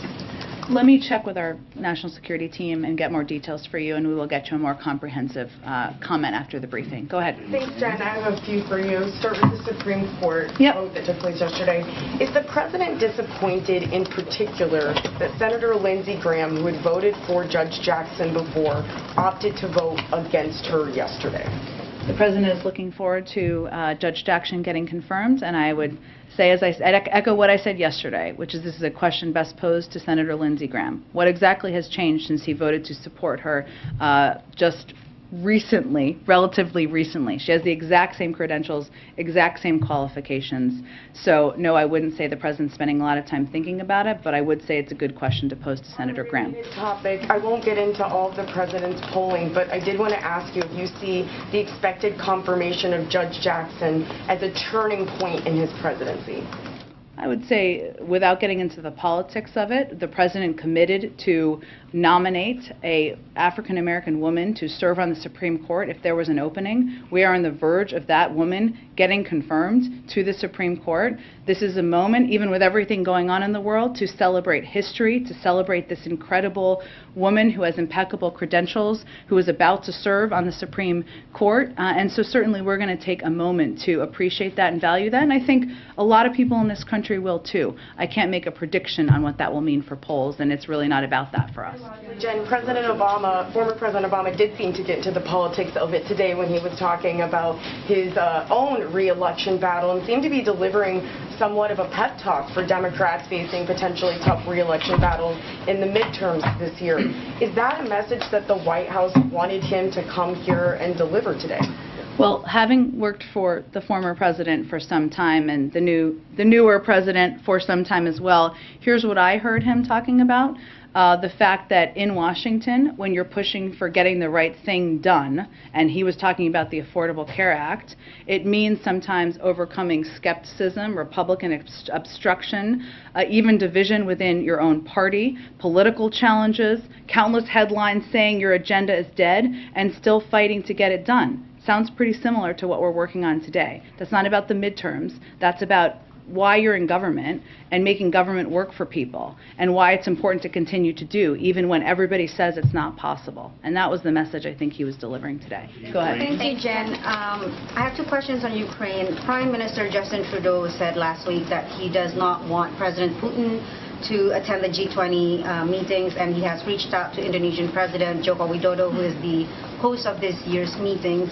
So does President Biden have plans to also do the same, to reach out personally to the Indonesian president? And can you just share anything on the diplomatic front in terms of trying to get Russia out of the G20 meetings or get Ukraine in as an observer? Sure. I don't have any update on that. I'm happy to see if we have any update from our front. And then just a follow-up on a different note on Ukraine. China today urged the UN Security Council to verify and not to resort to unfounded conclusions on Bucha. And meanwhile, Chinese media is also repeating Russia's narrative that what's happened in Bucha is fake news. Can we get a White House reaction on that? I would just say if you're repeating the propaganda of the Russian government and President Putin, you're on the wrong side of history. Thank you, Jen. Last week, a senior Treasury official briefed that the sanctions on Russia were originally intended to deter, but now the point of the sanctions is intended to debilitate and impair the war effort. Can you elaborate any change in messaging around the sanctions and their intended purpose and how that's changed? Sure. Well, look, I think the way we always saw it from the beginning is that the threat of sanctions, your hope is that there is a deterrence effect. That has been played out in history, that there has been a deterrence effect at times. That is not a sure thing or 100%. But if it reduces or if it makes a leader potentially think about what horrific actions they're going to take, then they're worth that threat of sanctions. Never has it been the case that the putting sanctions in place is effective deterrent. The threat of them has been an effective deterrent. Obviously, the war has commenced, right? And sanctions have always had the purpose of putting in place consequences. So right now, those consequences also include making it very difficult for President Putin to fund the war, which, as you know, includes steps like the step taken by the Department of Treasury yesterday, where they're going to be forced, because they don't have unlimited resources, to make choices about how they're going to spend the resources they have. do you describe these latest rounds of sanctions? Because the administration was very clear in the beginning that if the invasion happened, that it would bring forth everything but the kitchen sink. So the sanctions that we're seeing rolled out now, how would you describe them? Are they simply incremental at this point? Well, they've all been building on each other. The Russian economy is on the brink of collapse. The inflation is skyrocketing at 15%. The detraction or the constriction of the economy there is also projecting to decrease by 15%. Private sector businesses are not investing in Russia, and President Putin is a pariah. This has all been the result of a coordinated global effort to put in place economic and financial consequences that are having an incredible effect. In addition, we have made it much more difficult because of export controls and other limitations on the type of materials that President Putin and the Russians can purchase to build the technological systems and capacities to fight wars in addition to funding wars. And those are all components that have been the result of the efforts to date. Go ahead. I wanted to ask about your long COVID announcement earlier today. The criticism that's come from lawmakers has been that it's going to take a long time to collect data and studies on long COVID. Can you talk about how this memo helps people that are living with that now? I think this is an effort to acknowledge that this is something that many people in this country are suffering from and dealing with. And unfortunately, science moves at the pace of science, and it is acknowledgement of that and a commitment by the U.S. government to take steps to look at it more closely and see what more we can do to help address it and help people who have been suffering. Go ahead. I also wanted to ask about refugees. I had asked yesterday about the 100,000 number. You were talking about how the administration's response has been geared toward refugees staying in nearby countries.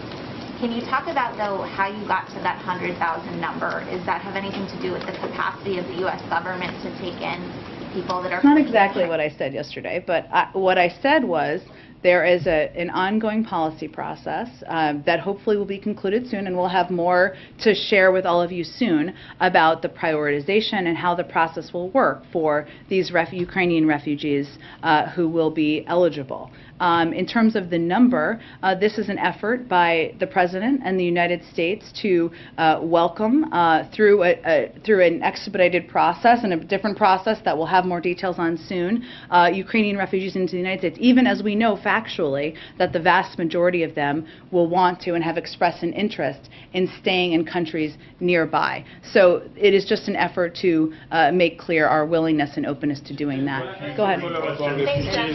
Can you guys give us a sense of how President Biden will mark Judge Jackson's confirmation later this week? I expect we'll have more details in the coming 24 to 48 hours on that, but I don't have anything to preview at this point in time. There's momentum in the European Union to ban all natural gas coming from Europe. They're not taking that step, but there's momentum. The European Commission is changing regulations to accelerate approvals for their natural gas infrastructure. In the announcement in Brussels, the U.S. said they're going to keep the regulatory framework. So how is the U.S. going to continually support enough natural gas should Europe cut off the Russian flow in order to long-term handle to help our European neighbors? Well, there are steps we've already taken in preparation that we will build on, and we will continue to explore ways to ensure that European countries are not as reliant as they have been on Russia for natural gas and for a range of energy resources. One of the steps we've taken successfully, which we will continue to build on, is to tap into countries in Asia who have excess LNG capacity to provide that to Europe. That is something we've already done to date, and we will continue to explore. We've been working on this for months in anticipation of a potential shortage or potential needs in Europe. How about infrastructure projects in the U.S., though, to help expand them, facilitate them, go forward? Tell me more about what you mean exactly. Well, I mean, Senator Capito. To increase capacity, LNG capacity? Yes. I can check with our team and see if there's anything to preview on that anymore. Go ahead, George. Yeah, there was a recent poll that showed more people think jobs were lost in the last year than think jobs were gained. Why is that, and is there anything that you can do to change that perception? Well, I saw that poll, or saw that data. What I can tell you, what we can do from here is share the facts. And I know all of you are working to share facts as well, even as you ask us tough questions and hold us accountable and to account as well. We know the fact is that the president created more jobs last year than any year in American history. That is a very simple fact that I probably cannot say enough from here, and our allies and partners cannot say enough out there in the country, and we will just have to continue to work at it. Why is the belief out there, though?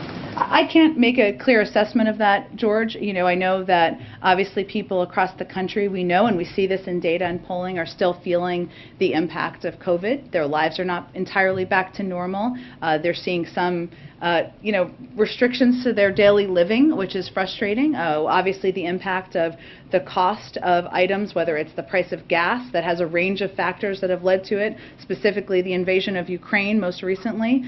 Those impact how people feel. We see that in consumer confidence. So I can't assess what is in the brain of every American, but I can tell you what the facts are and tell you that we also recognize that there are areas, including bringing down costs, we'll continue to work at it. Ebony, go ahead. Thank you.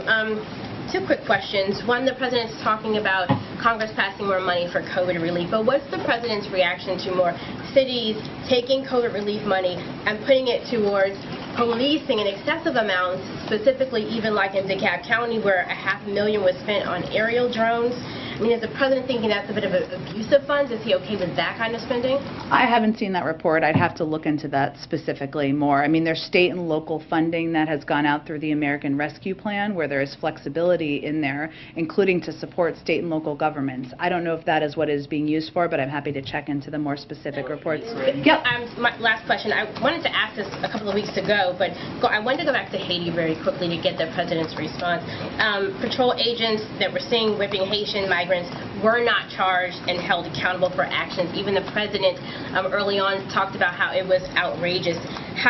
What's his reaction to that response and to those who saw this horrific video go viral and then at the end of the day nothing happens, there's no accountability? Well, there was an investigation by the Department of Homeland Security, so I'd have you point you to them for any further comment on it. Go ahead. Thank you. 2 weeks ago, the president warned the American people and owners and operators of critical infrastructure that Russian cyber attacks were, quote, coming. And he urged those owners and operators to harden their cyber defenses. Is there any update or intelligence update that you can give to the American people and critical infrastructure operators about this pretty urgent warning that came recently?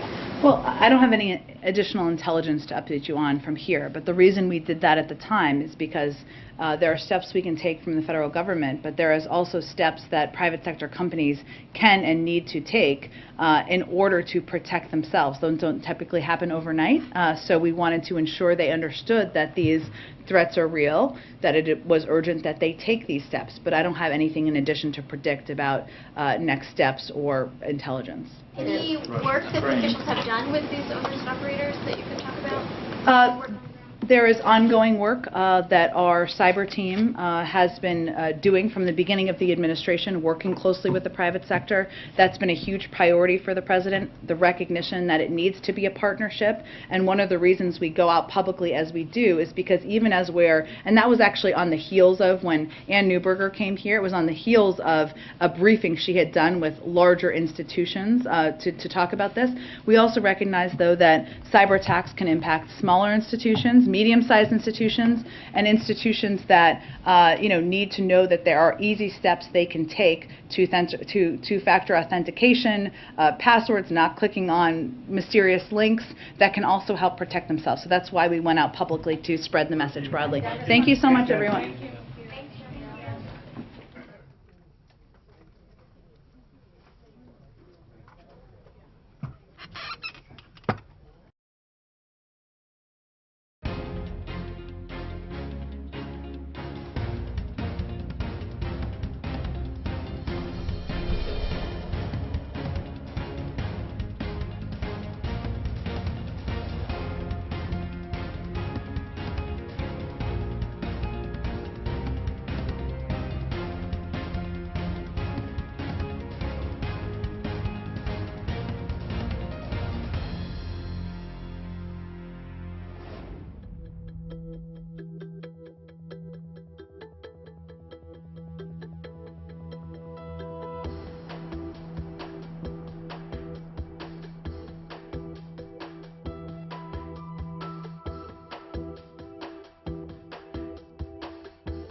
And welcome back to Live Now from Fox, where we bring raw, unfiltered, and nonstop news from all across the nation. I'm Stephanie Weaver, reporting out of Los Angeles. Switching gears to some COVID-19 news. As COVID-19 cases start to wane and start to come out, Fox 2 Detroit is looking at how this is impacting their city. Let's take a look. She's beautiful. She's great. Jennifer Lovick cradles her newborn baby girl, not even 3 weeks old. Another pandemic birth for this family, but far different from the last time. It's been really nice to have this time with her because we missed that last time with the boys. We didn't even meet the boys until they were 21 days. The boys, twins Max and Mitch, born almost 2 years ago prematurely, while both Andre and Jen were sick with COVID. I remember I was lying in bed. I could barely move. I was coughing so hard, and I didn't know what was going to happen to me, if I was even going to survive. Jen yelled from the other room, "I think my water broke." I was like, oh, that is not good timing. Jen had to drive herself to the hospital, where she learned she too had the virus. Andre couldn't come with me because he had also tested positive, so I just jumped in the car and drove myself. She gave birth to the twins with no family by her side, immediately separated from the boys because of COVID, who were born at 32 weeks and taken to the newborn intensive care unit. I came home alone without the boys. And she was back at Beaumont within days with dangerously high blood pressure. Again, she was alone. I couldn't see the boys. I couldn't have Andre. Nobody could be there with me. I felt so alone and so isolated. Jen still gets emotional talking about it and says when she reached 32 weeks in her pregnancy with Liv, so much of the trauma came rushing back. I was a basket case of emotion. Just reaching that anniversary date of when I went into labor with them, it was really hard for me. Because all of this was happening as the highly contagious COVID variant, Omicron, was surging. I just thought, oh my gosh, I can't believe that we're going through this again. Fortunately, they didn't have to. Baby Liv's birth was normal. This is really an amazing, amazing experience with baby girl. It was wonderful to be a part of it. I'm glad I got to be there for one. And actually show up this time, so that was great. Doctors now know COVID can contribute to premature birth and high blood pressure, both of which Jen experienced 2 years ago. They also now know how dangerous COVID is for pregnant moms and their babies, but they also say that the vaccine can make all the difference.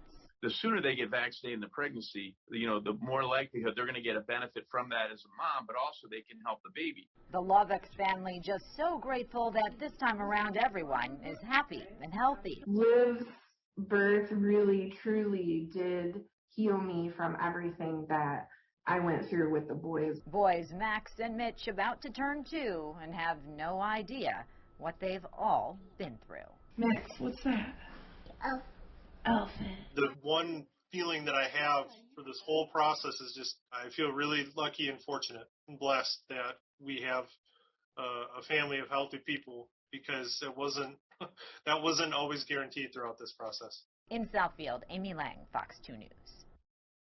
There's no question that COVID-19 has been a challenging viral disease. As the medical community learns more about the impact of coronavirus, one thing that has become clear is that the virus can impact a person's heart. Increase the potential of having a heart attack or having what we call myocarditis, inflammation of the heart. Medical research has shown that certain categories of people appear to be more prone to having heart issues after contracting COVID. We know clearly that patients who are older in age, who have pre-existing cardiovascular disease, are at higher risk of having some of those complications. Dr. Sam Kazia of Henry Ford Hospital says complications from COVID can impact the heart in several ways. One of the things we see in an acute setting that people can have elevated troponin. It's a blood test we do indicative of injury to the heart. But doctors say as they conduct more research, the better answer is found in prevention. And so there is no question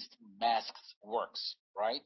But more importantly is also vaccinations. Doctors say the best way to prevent any impact of COVID on the body is preventing infection, and the best way to achieve that is through vaccination. Doctors say the booster shot is also key.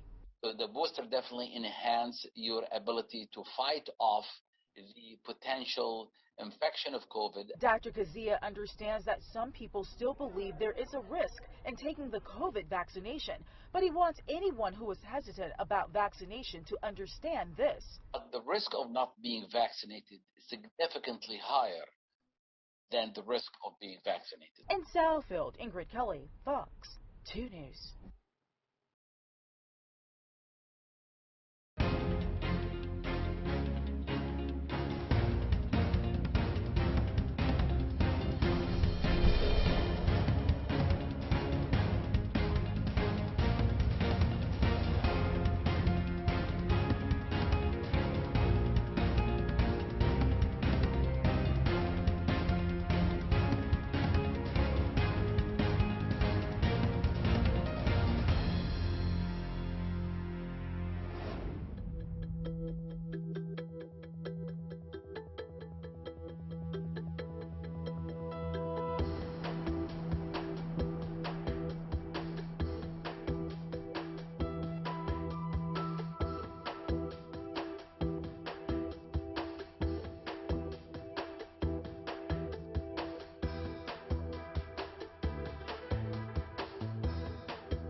And welcome back to Live Now from Fox. I'm Stephanie Weaver. We are more than 2 years into the COVID-19 pandemic, but what do we know exactly about long-haul COVID? What are the symptoms? What are the treatments? Well, Fox Los Angeles spoke with an expert to learn more. Let's check it out.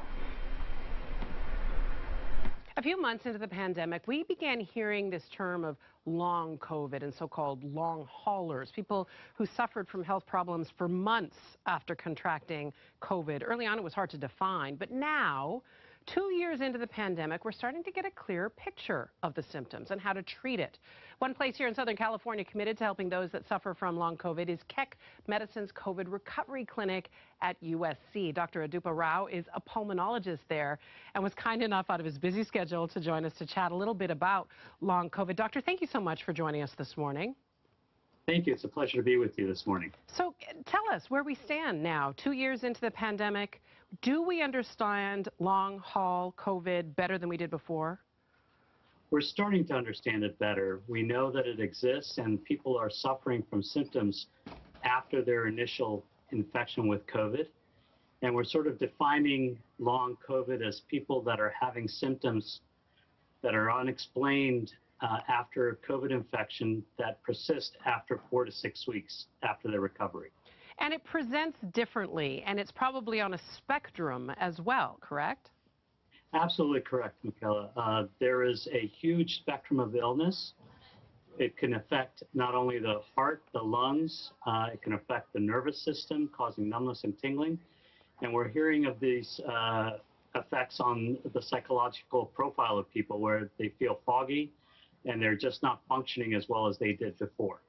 Do we have any understanding of why this is happening to them, why this disease will last longer in some more than others? We're not quite there yet. We're still trying to understand who gets it, why they get it, and how we can best treat it. At this particular point in time, we're trying to control the symptoms as they arise and identify what's causing those symptoms along the way. So let's talk about the treatment, because that is the greatest thing, that we have a center in our area, because we hear of people dealing with long haul, and you hear of their suffering, and you hope that there's some sort of treatment for them. How are you treating them? Well, we're really looking at multiple different approaches to treating them, identifying which is the major symptom that they're suffering from, and going after that symptom. We're looking at whether it involves the heart or the lungs in terms of developing shortness of breath or fatigue. We're looking at whether there's a nerve damage from COVID infections, and certainly looking at neurological manifestations that may present with long COVID. Is some of the treatment trial and error, doctor? Unfortunately, at this point it is. We have a multidisciplinary approach to this, and getting input from all members of the medical community here at USC to try to understand and best provide a treatment approach to these symptoms. And I imagine that you're sharing the research and the treatment and the discoveries with your colleagues around the globe. I mean, I know that there must be these kind of facilities around the world, and they're finding success with certain treatments. And is that a collaborative effort? We certainly are reaching out to other members of the community and saying, hey, what's working for you, what's not working? And we're sharing our experience about how we're approaching people with long COVID and how we are able to help them or not help them with certain symptoms.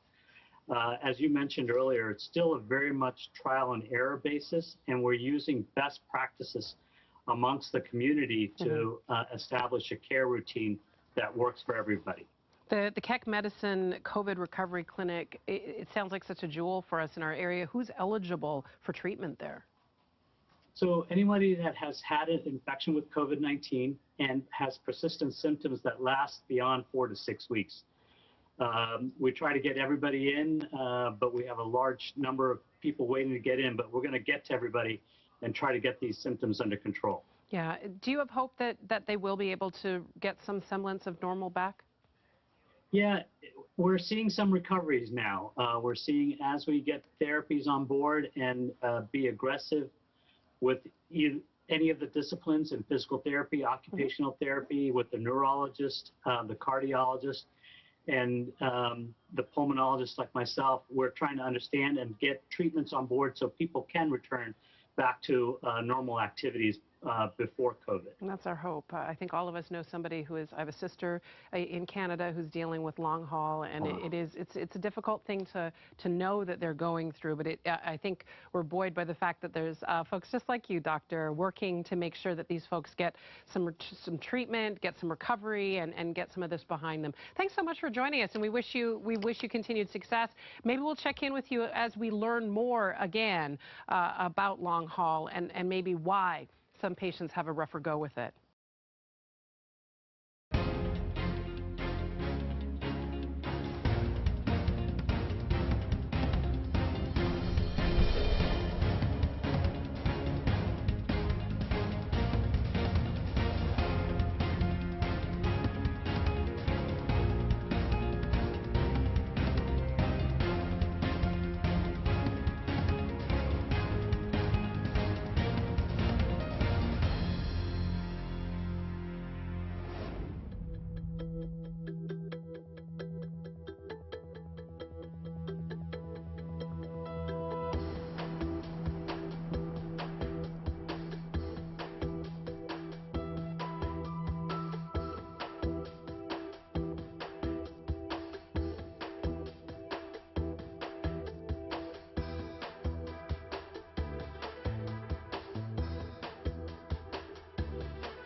Welcome back. Before we went to break, we were talking about and discussing long COVID, but there's a new term that is popping up called medium COVID. Have you heard of it?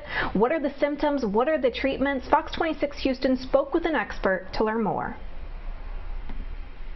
Other news this morning, the term medium COVID is gaining traction, but what does that mean? So we've been told about long COVID where people can't shake symptoms for months, but let's talk about this version with Dr. Jason Maley, director of Beth Israel Deaconess Medical Center's Long COVID Clinic in Boston. Good morning to you. Thanks for joining us here in Houston. What is medium COVID exactly? Good morning. Yes, I think when medium COVID is being used, it's largely referring to people who have symptoms that persist after having COVID-19 longer than most people would expect after having a virus. But those symptoms may slowly improve over time and ultimately resolve in perhaps a shorter period than some people label long COVID. I think for our purposes, we consider people who have symptoms beyond 2 to 3 months after having COVID-19 as having some form of long COVID, and it's certainly a spectrum. And when you're talking about those symptoms, which ones are lasting for perhaps weeks at a time? So many people commonly feel fatigued, they feel exhausted and have difficulty carrying out their daily life at home or at work. They may feel short of breath or have difficulty with their comfort of breathing, walking around. They may notice other changes like keeping track of tasks or multitasking or losing train of thought are happening to them. And I think all of those, among some other symptoms like taste and smell not returning or having unexplained new pains, those are things that we're seeing as part of long COVID. And some people do experience those for 3 to 6 months, but it does resolve in that time frame. And perhaps this idea of medium COVID is kind of getting at the spectrum that we see, both people with slow resolving symptoms as well as people with much more prolonged symptoms. So what would you say the common recovery time is for a person? And then should you assume that you have this medium COVID if you don't recover that quickly? So most commonly, if someone has COVID-19 and recovers normally, it should be within 2 to 3 weeks after having the virus. They feel pretty much back to themselves. They may be still getting some of their energy back, but otherwise they're not noticing new symptoms. And over the coming months, they don't develop new symptoms. For people who aren't recovering in that time period, and over 1 to 2 months after having COVID-19, their heart is racing when they walk around. They're exhausted. They have difficulty doing their work because they're having difficulty with memory and thinking, or they're having other new symptoms that weren't there before COVID. That's around the time where we would start to be concerned. They should be seeing a doctor. They should be evaluated for having long COVID, having these persistent effects of COVID-19. We have had some specific clinics open up in the Houston area the past couple of years that concentrate on nothing but long COVID. I would assume that they would also be looking at medium now as well. What is your advice to people struggling to adjust to this medium COVID? Is it a good idea to find a specialist versus just perhaps a general doctor who might not know some of the newest advances of helping treat these patients? Yes, it's a great question. I think first, certainly having a good primary care doctor and having a good partnership with them is key, because these long COVID clinics here in Boston and in Texas and elsewhere are just really overwhelmed by the sheer number of people who are experiencing this, and we're trying to get to all the patients we can. So I think in that early period, if you're recovering but slower than expected, it's important to first partner with your primary care doctor, and they may do some initial testing. And from there, if they don't find anything and the symptoms are persisting, then it's probably a good idea to seek care at one of these long COVID clinics. Well, Dr. Jason Maley from a long COVID clinic in Boston, thank you so much for your time this morning. Appreciate it. Thanks so much. And that was Fox 26 Houston reporting. We are going to go out to a quick commercial break, but when we return, we are going to have remarks from earlier in the week from Ukrainian President Volodymyr Zelensky. Keep it right here. You're watching Live Now from Fox.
The floor, sir.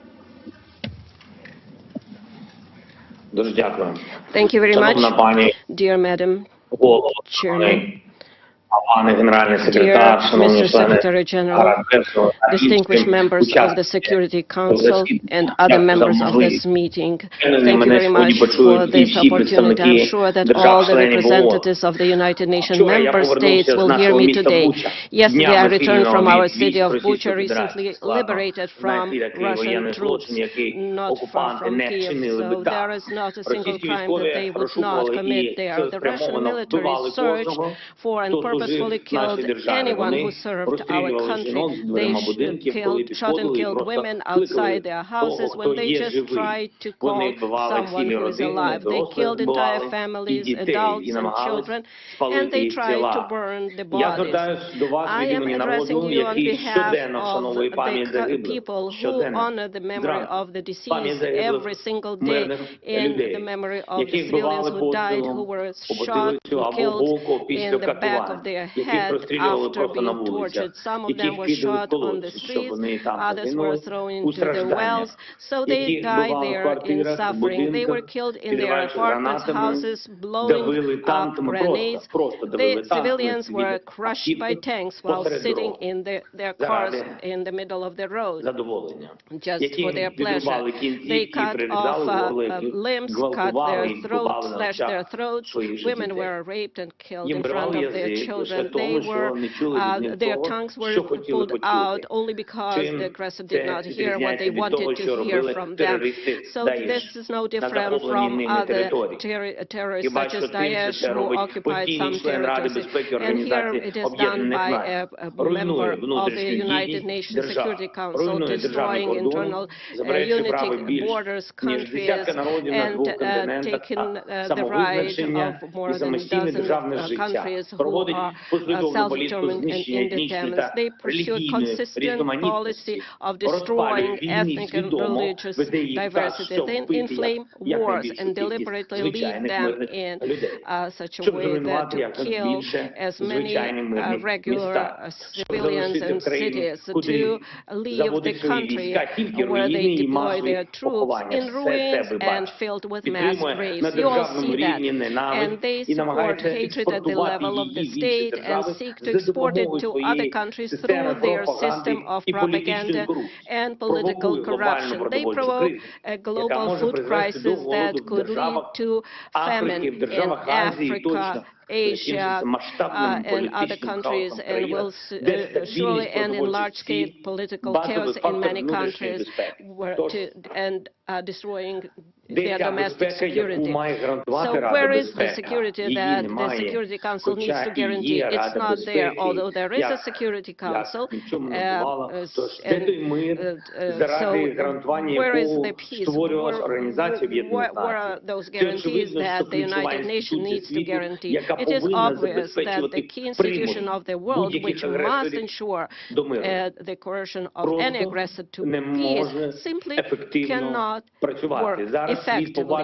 Now the world can see that what Russian military did in Bucha while keeping the city under their occupation, but the world has yet to see what they have done in other occupied cities and regions of our country. Geography might be different or various, but cruelty is the same, crimes are the same, and accountability must be inevitable. Ladies and gentlemen, I would like to remind you of Article 1, Chapter 1 of the UN Charter. What is the purpose of our organization? Its purpose is to maintain peace and make sure that peace is adhered to. And now the UN Charter is violated literally, starting with the Article 1. And if so, what is the point of all other articles? Today, as a result of Russia's actions in our country, In Ukraine, the most terrible war crimes of all times we see since the end of World War II, and they are being committed. Russian troops are deliberately destroying Ukrainian cities to ashes with artillery and airstrike. They are deliberately blocking cities, creating mass starvation. They deliberately shoot columns of civilians on the road trying to escape from the territory of hostilities.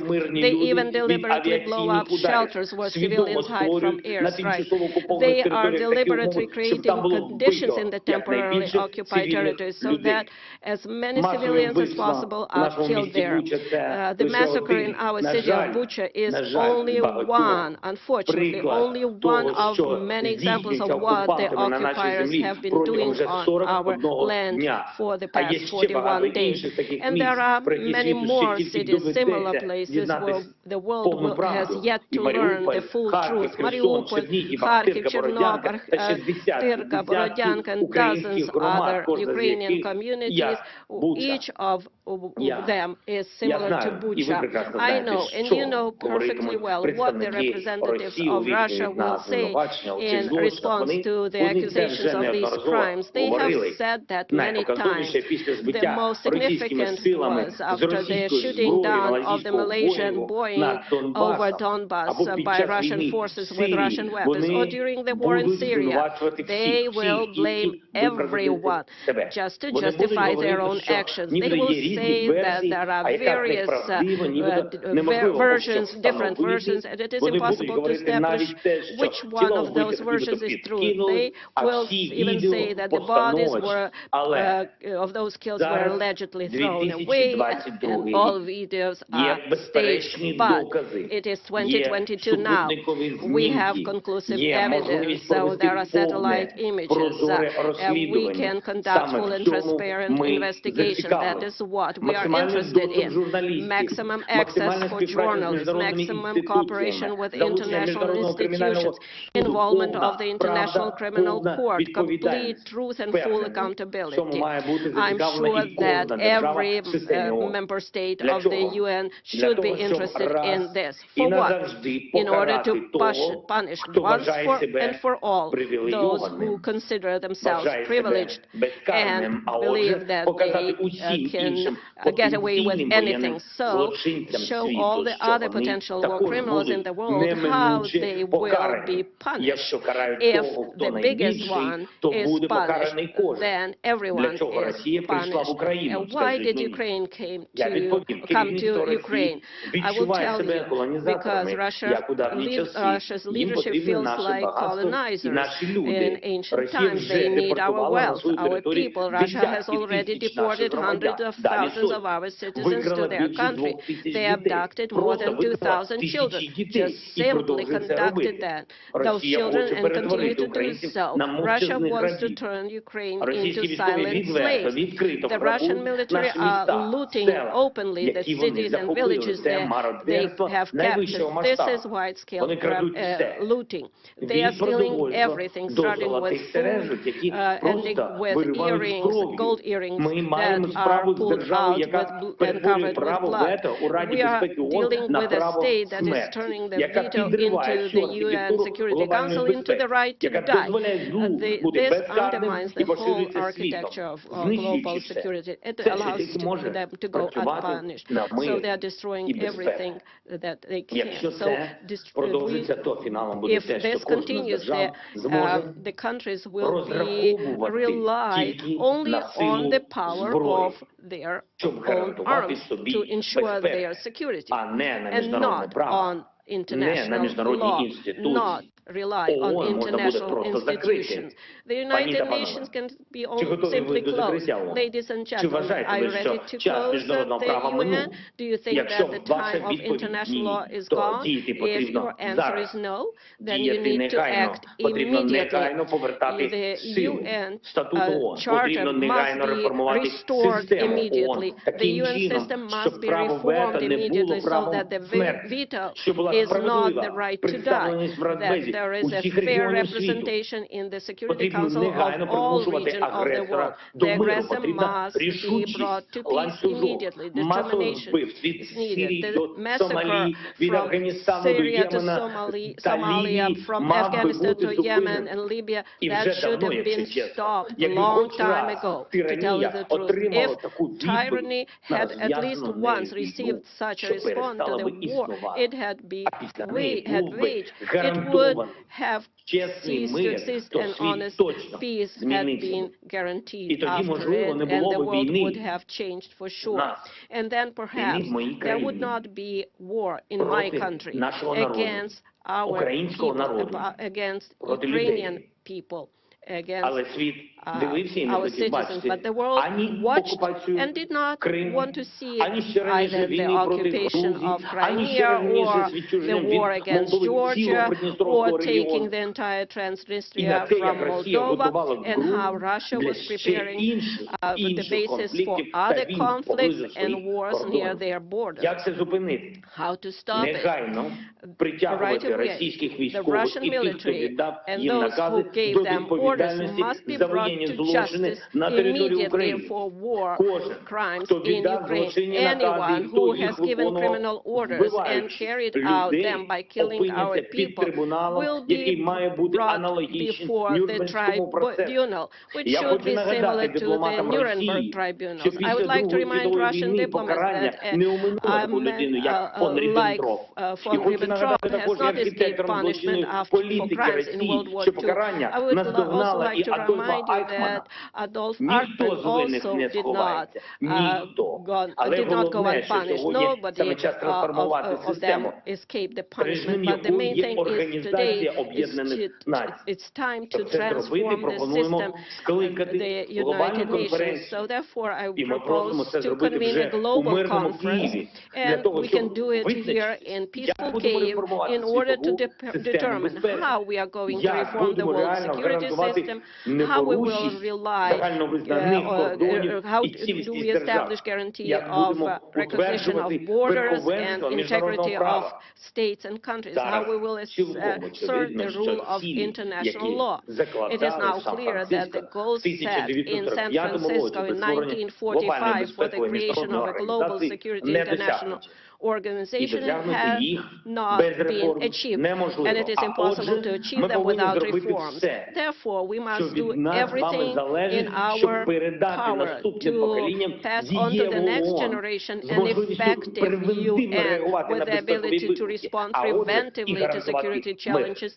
and thus guarantee peace, prevent aggression, and force aggressors to peace, have the determination and ability to punish if the principles of peace are violated. There can be no more exceptions or privileges. Everybody must be equal. All participants of international relations, regardless of economic strength, geographical area, and individual ambitions. The power of peace must become dominant. The power of justice and the security power, as humanity has always dreamed of it. Ukraine is ready to provide a platform for one of the main offices of the updated security system, similar to the Geneva office that deals with human rights, the Nairobi office that deals with environmental protection, and in Kyiv we can have U24 office that can specialize in preventive measures to maintain peace. I would like to remind you of our peaceful mission in Afghanistan. When we Ukrainians evacuated from that country over more than 1,000 people from at our own extent. It was a very difficult phase, and Ukraine came to their help. We took in people of different nationalities, ethnic groups, different faiths, Afghan citizens of the European countries, US, Canada. We did not look who needed help? Was it one of our own or somebody else? We helped all of them. We saved everyone. If every time there was a need, everyone in the world would be confident that help would come, the world would be definitely safer. Therefore, Ukraine has the moral right to propose a reform of the world security system. We have proven that we helped others not only happy time, but in dark times too. And now we need decisions from the Security Council for peace in Ukraine. If you do not know how to make this decision, you can do two things. Either remove Russia as an aggressor and the source of war, so it cannot block decisions about its own aggression, its own war.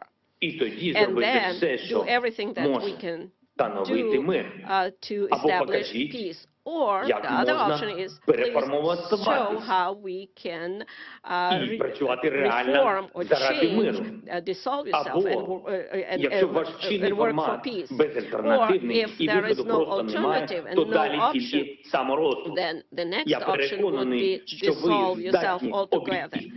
And I know that you can admit that if there is nothing that you can do besides conversation, we need peace. Ukraine needs peace, Europe needs peace, and the world needs peace. And finally, I would kindly ask you very much to watch this short video. Please give us 1 more minute of your time, the video that we want to show that one country can violate rights, and that's the result of being unpunished. If possible, please watch this video, because it is impossible to get everyone to come to our country and see it with your own eyes. Therefore, I would ask you to watch this video. Thank you very much.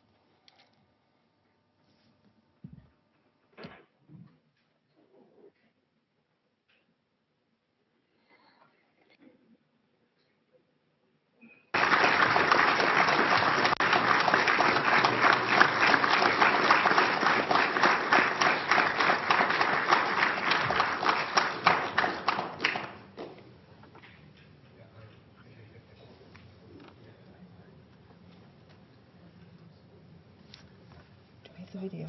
They have the video. They have to.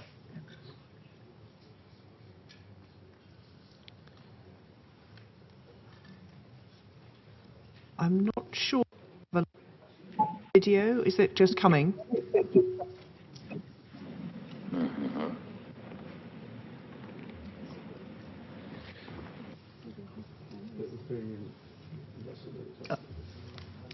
Madam President, the video has been uploaded to the technicians of the Security Council. So they have it in their possession.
And welcome back to Live Now from Fox. I'm Stephanie Weaver. We'll now switch gears and go out to the UN Security Council's press briefing if you missed that earlier in the week.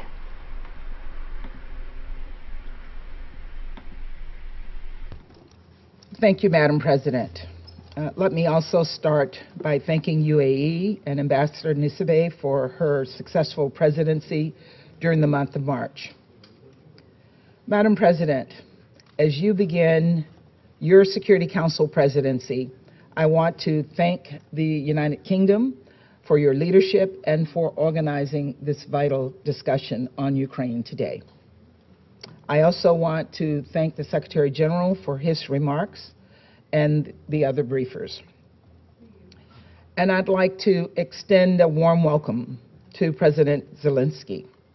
I was so moved by the address he made recently to our Congress, and we are truly honored by his presence here under the circumstances that he and Ukraine face today. Madam President, last night I returned from a trip to Moldova and Romania. I saw with my own eyes the refugee crisis caused by Russia's unconscionable war. I spoke to refugees who indicated to me their desires to return to their home.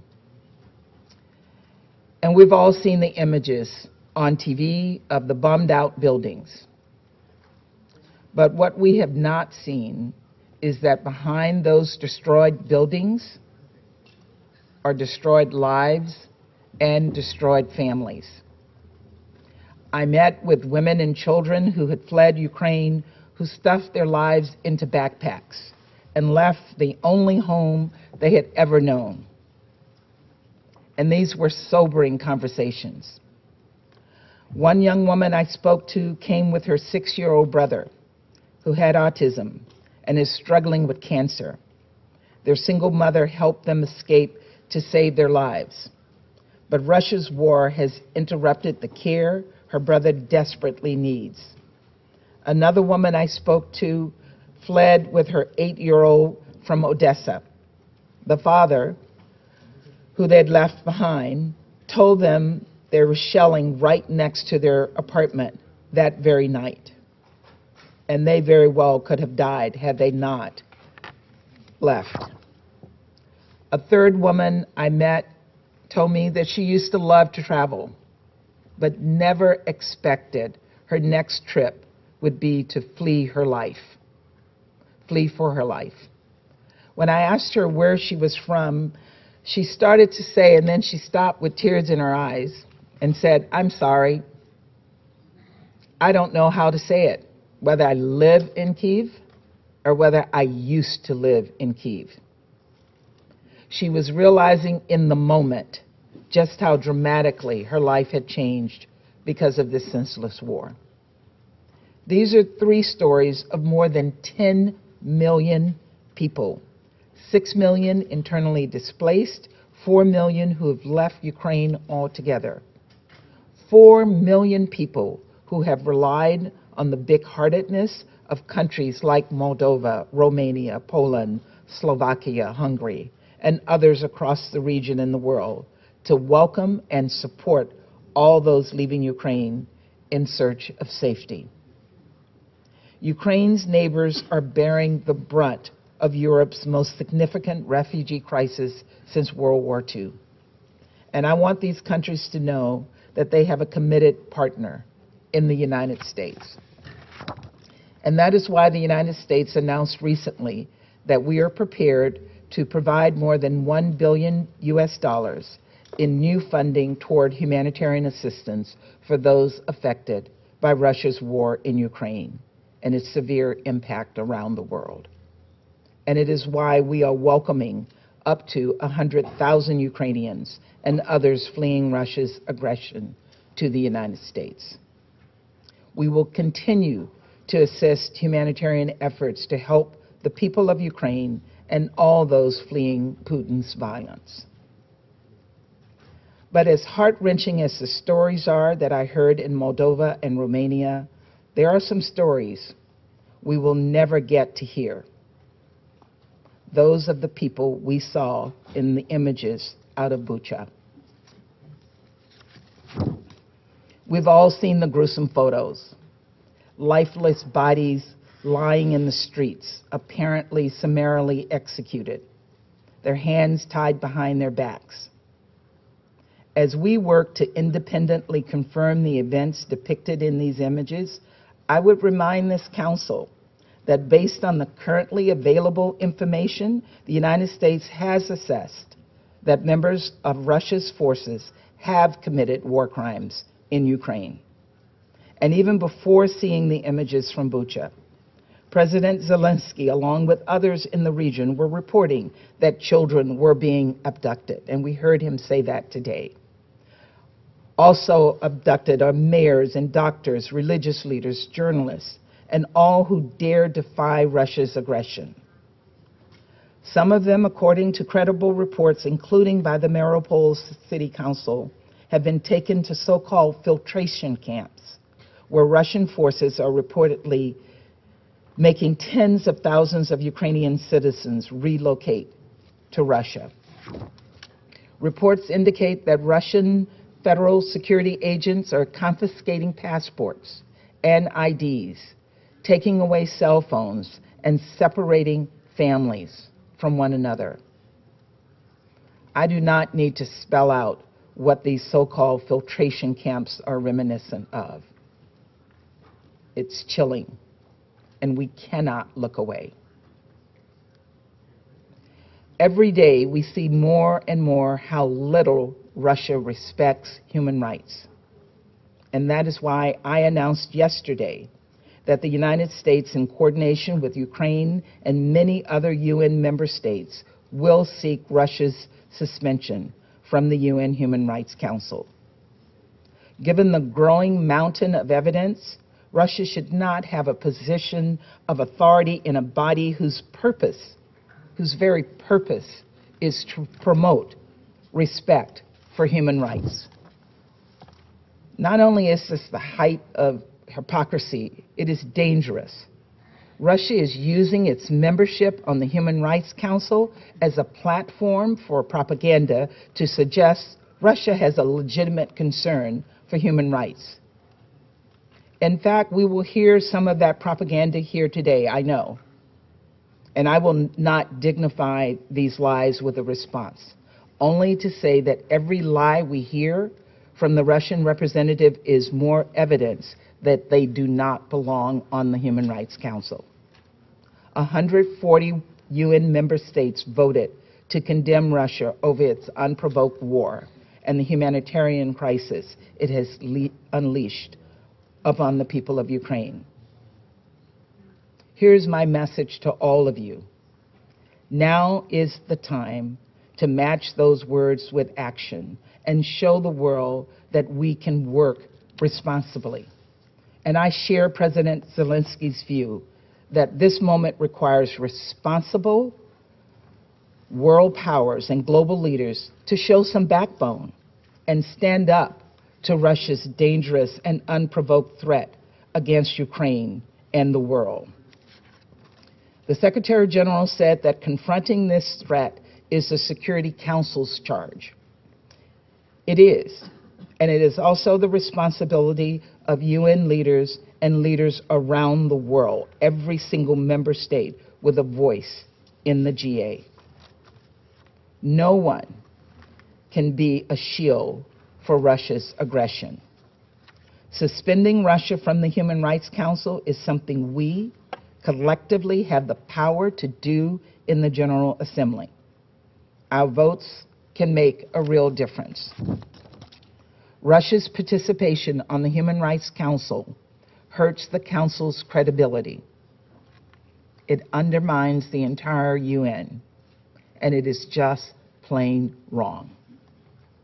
Let us come together to do what is right and do right by the Ukrainian people.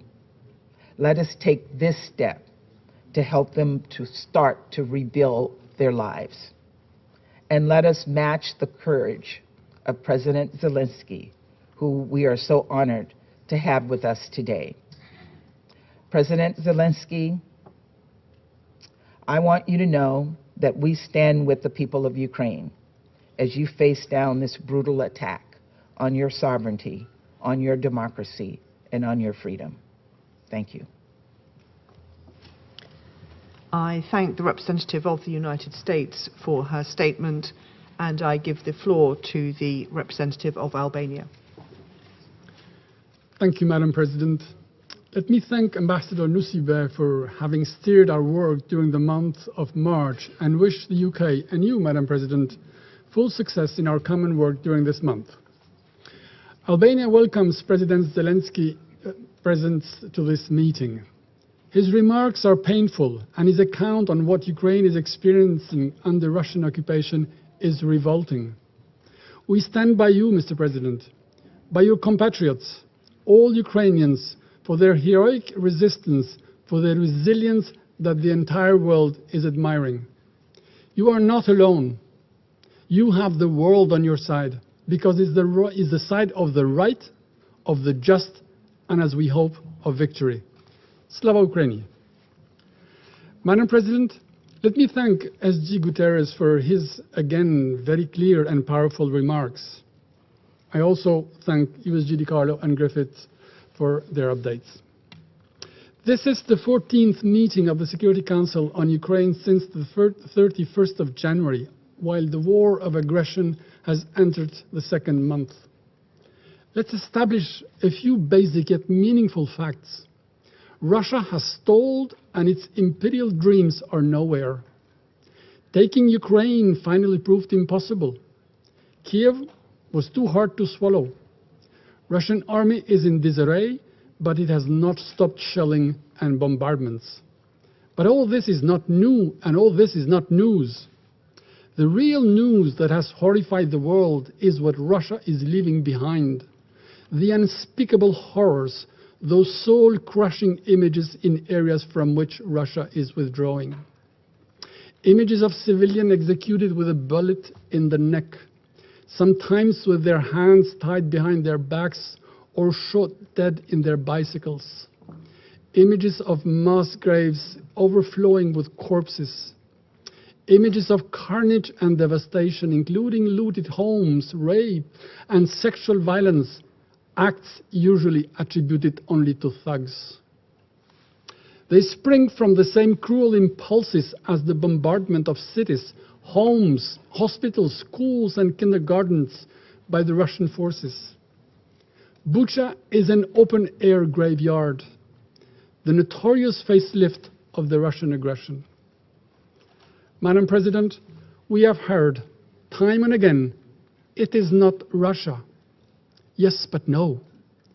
It will be hard, actually impossible, to convince anyone that the destroyed tanks that clutter the roads, the mines and booby traps left behind amid the wreckage, and the bodies of civilians killed by arbitrary executions and laying in the streets amidst debris are staged scenes for propaganda.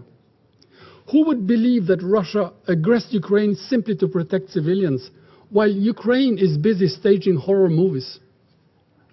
You may muzzle media back home, but you cannot fool satellite images. You cannot blind independent reporters and human rights NGOs on the ground. Waiting for Russia to accept and tell the truth is waiting for Godot to arrive, and he never does. These are facts, hard and sickening proof of the atrocities committed, the ugly face of this madness. Such crimes, as documented by Human Rights Watch and verified by independent and respected professional reporters, those who are banned for the Russians call for answers, call for thorough investigation, for effective accountability, for justice. Prime Minister Rama called these crimes a terrible pain and a horrible shame. Russia has an international obligation to abide by international humanitarian law, the laws of war, including the Geneva Conventions of 1949 and its first additional protocol. Russia has an obligation to abide by the order of ICJ to immediately halt its military activity in Ukraine. But unfortunately, Russia has made another choice, not to respect any of it, and has cancelled itself from international law. But the law will pursue it. Russian army and its commanders cannot escape accountability. The name of the butcher of Mariupol, a criminal that has reduced an entire city to ashes and has made its citizens go from 3 meals a day to barely 3 meals a week, is engraved in the ruins of the city. This is why we will support the call to suspend Russia's participation in the Human Rights Council. The UNGA resolution that created the Council stipulates that, and I quote, members of the Council will respect the highest standards in the promotion and protection of human rights. As we see, Russia's standards are nose-eating, and its presence there is a farce, a desecration of the place that is called to be the sanctuary of rights. Dear colleagues, Russia has announced that it will now shift its focus on eastern Ukraine. This means that it will concentrate its brutality there in what may end up becoming a war of attrition. Russia has blocked the renewal of the OSCE International Observer Mission in Ukraine. This denies the international community the independent eyes it needs there. This anticipates, sadly, more war, further atrocities, other crimes, even more humanitarian disasters. This war continues to particularly affect women and children. Millions have been displaced, many of them alone, in search of safety and security. It is heartbreaking to see mothers write names and addresses in the back of their children so that they are recognized in case they end up being orphans. We welcome the efforts of OCHA and its partners to deliver assistance in support of the people in Ukraine and the millions of refugees in neighboring countries. Madam President, let me end with this note. Rarely has the outcome of a war been so disastrously the complete opposite of what it wanted to achieve. Russia's army has been defeated by the outgunned and outnumbered Ukrainian resistance. Russia is isolated like never in its history. It has become the world's most sanctioned country in history. No country has ever seen itself transform in a matter of only 10 days from a global player into a financial and international pariah, to the point that it is obliged to find comfort in the support from North Korea and Syria. Dear colleagues, this aggression and its startling defeat have once and for all separated the fates of Ukrainians and Russians, because the case of Ukraine is also the cause of democracy against tyranny and kleptocracy. It is a fight between the will of the people against the vicious will of one, whose reckless actions have challenged everything we stand for, and who is directly responsible for the economic disruption and food insecurity which is affecting the entire world. He may choose to stop, withdraw troops, and quit Ukraine, or continue to descend in the very abyss he has created and face the consequences. I thank you. I thank the representative of Albania for his statement. I understand that we now have solved the technical problems, so I suggest we return to the video. Thank you.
I would like to thank the delegation of Ukraine for sharing that video with us.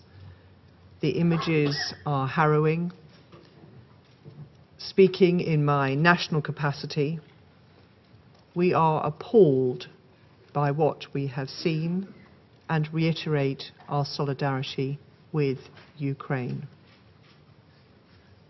I resume my function as the Council President, and I now give the floor to the representative of Gabon.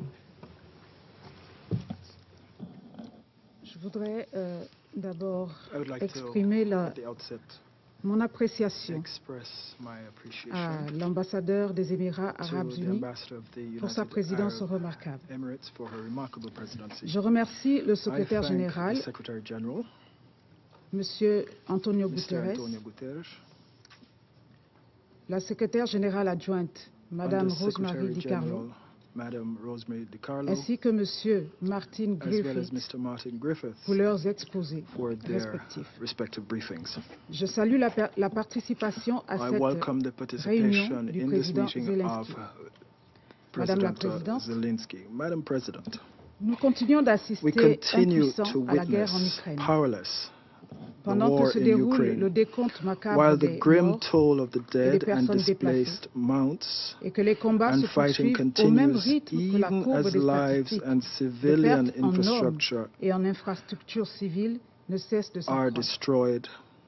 Un jour de guerre est décidément un jour de trop. Alors que le conflit est dans sa 6e semaine, le nombre de personnes déplacées dépasse à présent les 10 millions, dont près de 4 millions de réfugiés dans les pays voisins.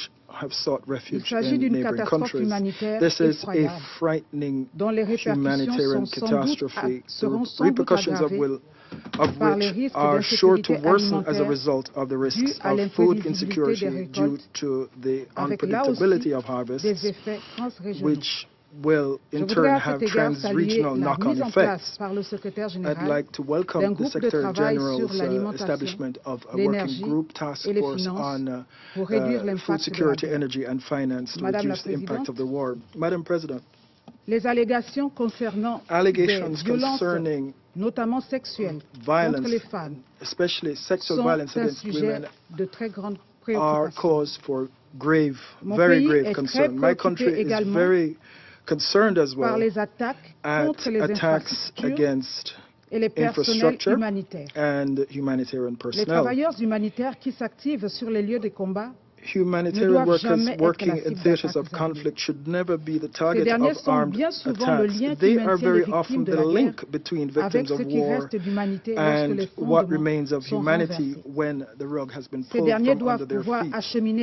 Humanitarian workers should be able to funnel humanitarian assistance to wherever it is needed without obstacles and in conditions of security guaranteed by all parties. Des convois should be possible to form secure evacuation convoys pour permettre le bon déroulement des évacuations des personnes qui souhaitent quitter les zones de combat. Il s'agit d'une aide vitale pour les quelques 18 millions de personnes en besoin d'aide humanitaire en Ukraine. La situation à Mariupol, pour ne citer que cette ville, devient proprement intenable. La détérioration exponentielle des conditions de vie, voire de survie dans certaines localités, est très préoccupante. Plus encore, lorsque les infrastructures civiles et la fourniture de services publics indispensables sont touchés. Nous sommes préoccupés par les risques de maladies résultant de pénuries d'eau dans certaines localités du pays, mais aussi des risques sanitaires découlant du manque d'accès à des soins de santé primaires ou spécialisés. Les femmes, les enfants, les personnes âgées et tous ceux qui ne prennent pas part aux hostilités doivent pouvoir être secourus à tous les points de vue sans craindre pour leur vie. Madame la Présidente, la guerre est une horreur, une rupture à tout point de vue avec ce qui, en tant qu'humains, that which binds us together as humans. C'est pour tenter de réduire les effets de cette rupture que le droit international humanitaire existe. Pour ne pas laisser libre cours à l'expression de la force. En fait, pour suppléer au moyen du droit à la rupture du contrat humain. a break in the human contract. All parties should abide by international humanitarian law. Concerning the persistent reports of massacres, summary executions, atrocities, and other mass crimes against civilians in Bucha, there is an urgent need for a UN-led, free and independent inquiry into, as soon as possible, to shed light on the victims and the circumstances surrounding these atrocities. In the interim, it is vital that this Council not lose sight of its role, which is to work towards restoring peace and security by offering an alternative to war. The return to peace in Ukraine will not be achieved through mudslinging. Madam President, this war has lasted long enough, and its effects are already being felt beyond Ukraine's borders.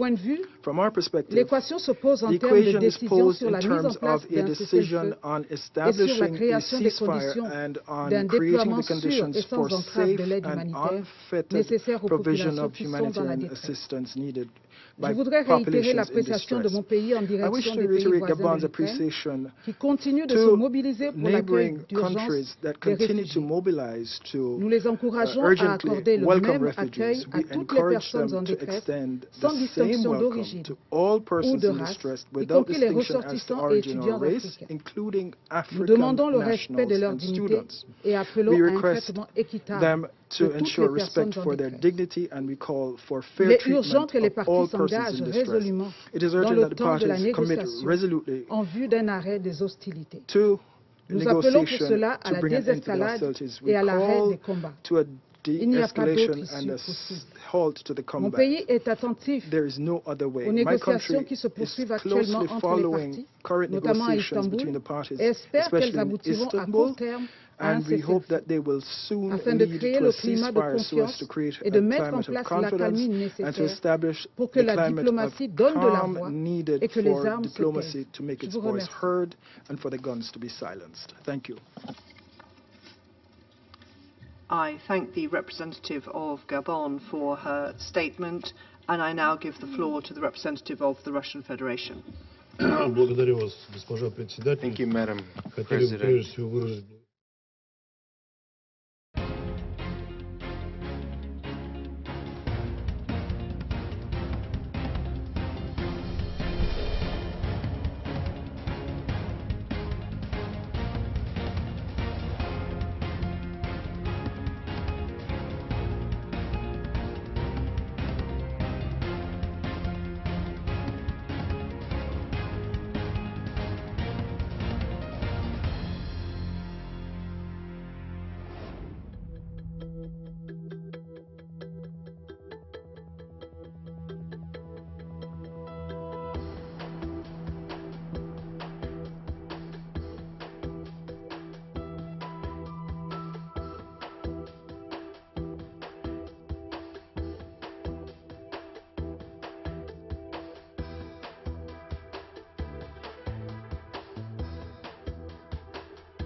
And welcome back to Live Now from Fox. We are going to go out live now. There is a Ukraine rally happening in Washington, D.C. Let's get a listen and look in. You're watching Live Now from Fox.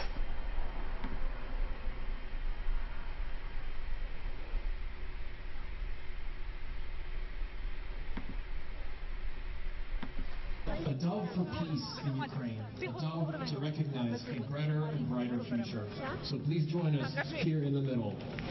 Also, I'd like to say we will have an open microphone after this.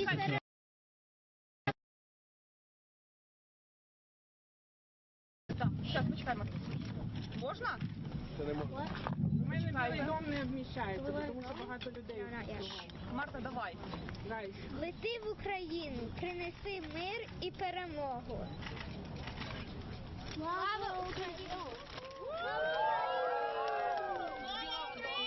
Героям слава!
Слава Україні! Героям слава! Слава Україні! Героям слава! Слава Україні! Героям слава! Friends, we have come to the end of our official program. But I want to say we will leave the microphone open because there are those of you who might also want to express your words. I'll leave you with a parting thought. When I first moved to the United States from Ukraine, that when people ask you, how are you, or what's up, they actually don't care to know the details of what's going on in your life. But I will say this, when they ask me, how are you, I know that they mean more. I know that they actually want to know because they know I have family and friends in Ukraine. Many of you have family and friends in Ukraine. Many of you have had people reach out to you asking, how are you? And I would like to encourage you, everyone who has a Ukrainian flag, don't bring it and put it in a closet at home. Hang it outside the door of your house. Hang it in a place that's visible. And when people ask you, are you Ukrainian? Tell them yes. And when they say, we are praying for you and how can we help? Tell them they can help. Tell them that we live in a country where the voice of the people matters. Where the gentleman sitting behind all of you in that house cares about every one of the votes and the public opinion that he gets. And when they ask what can they do, to go to whitehouse.gov and to write a letter. Doesn't have to be a long letter, but to ask for the United States government to do more and to do so now. To stop talking about Ukraine and to start doing more to help Ukraine. To give Ukraine the weapons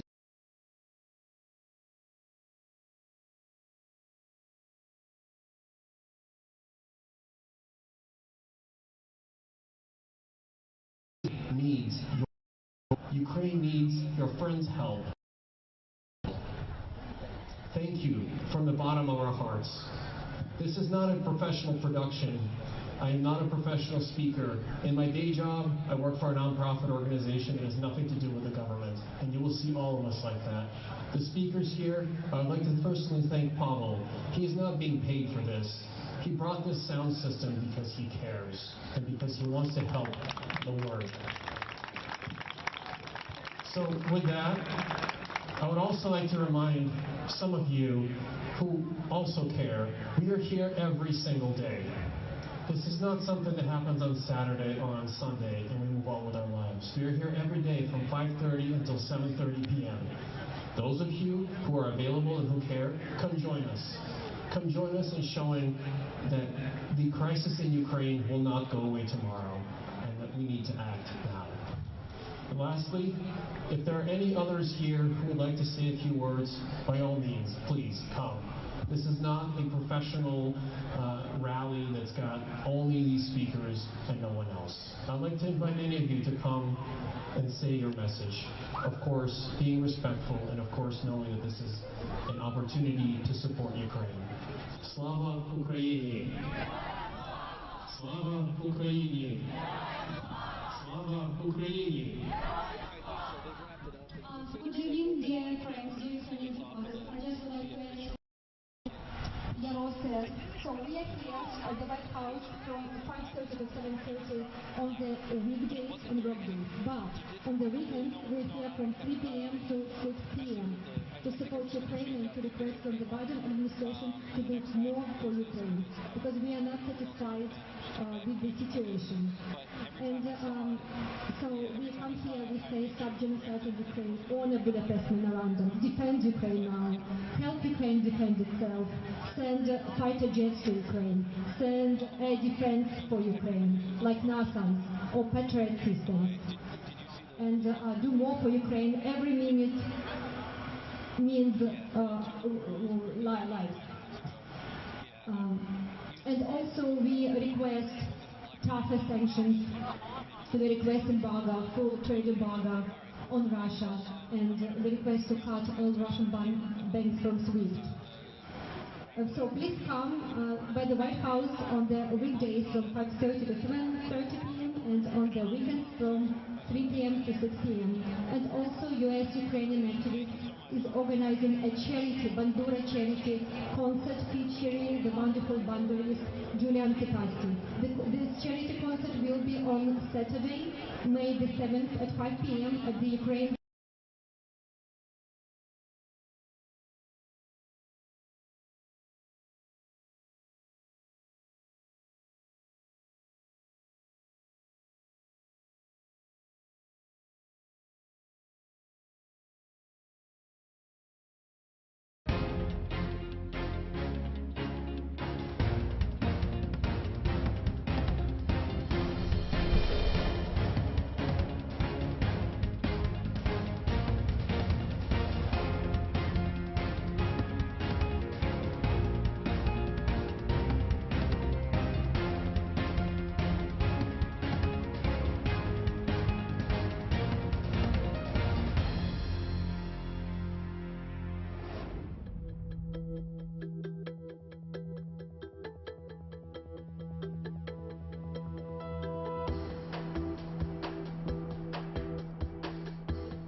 armbands, these are civilians.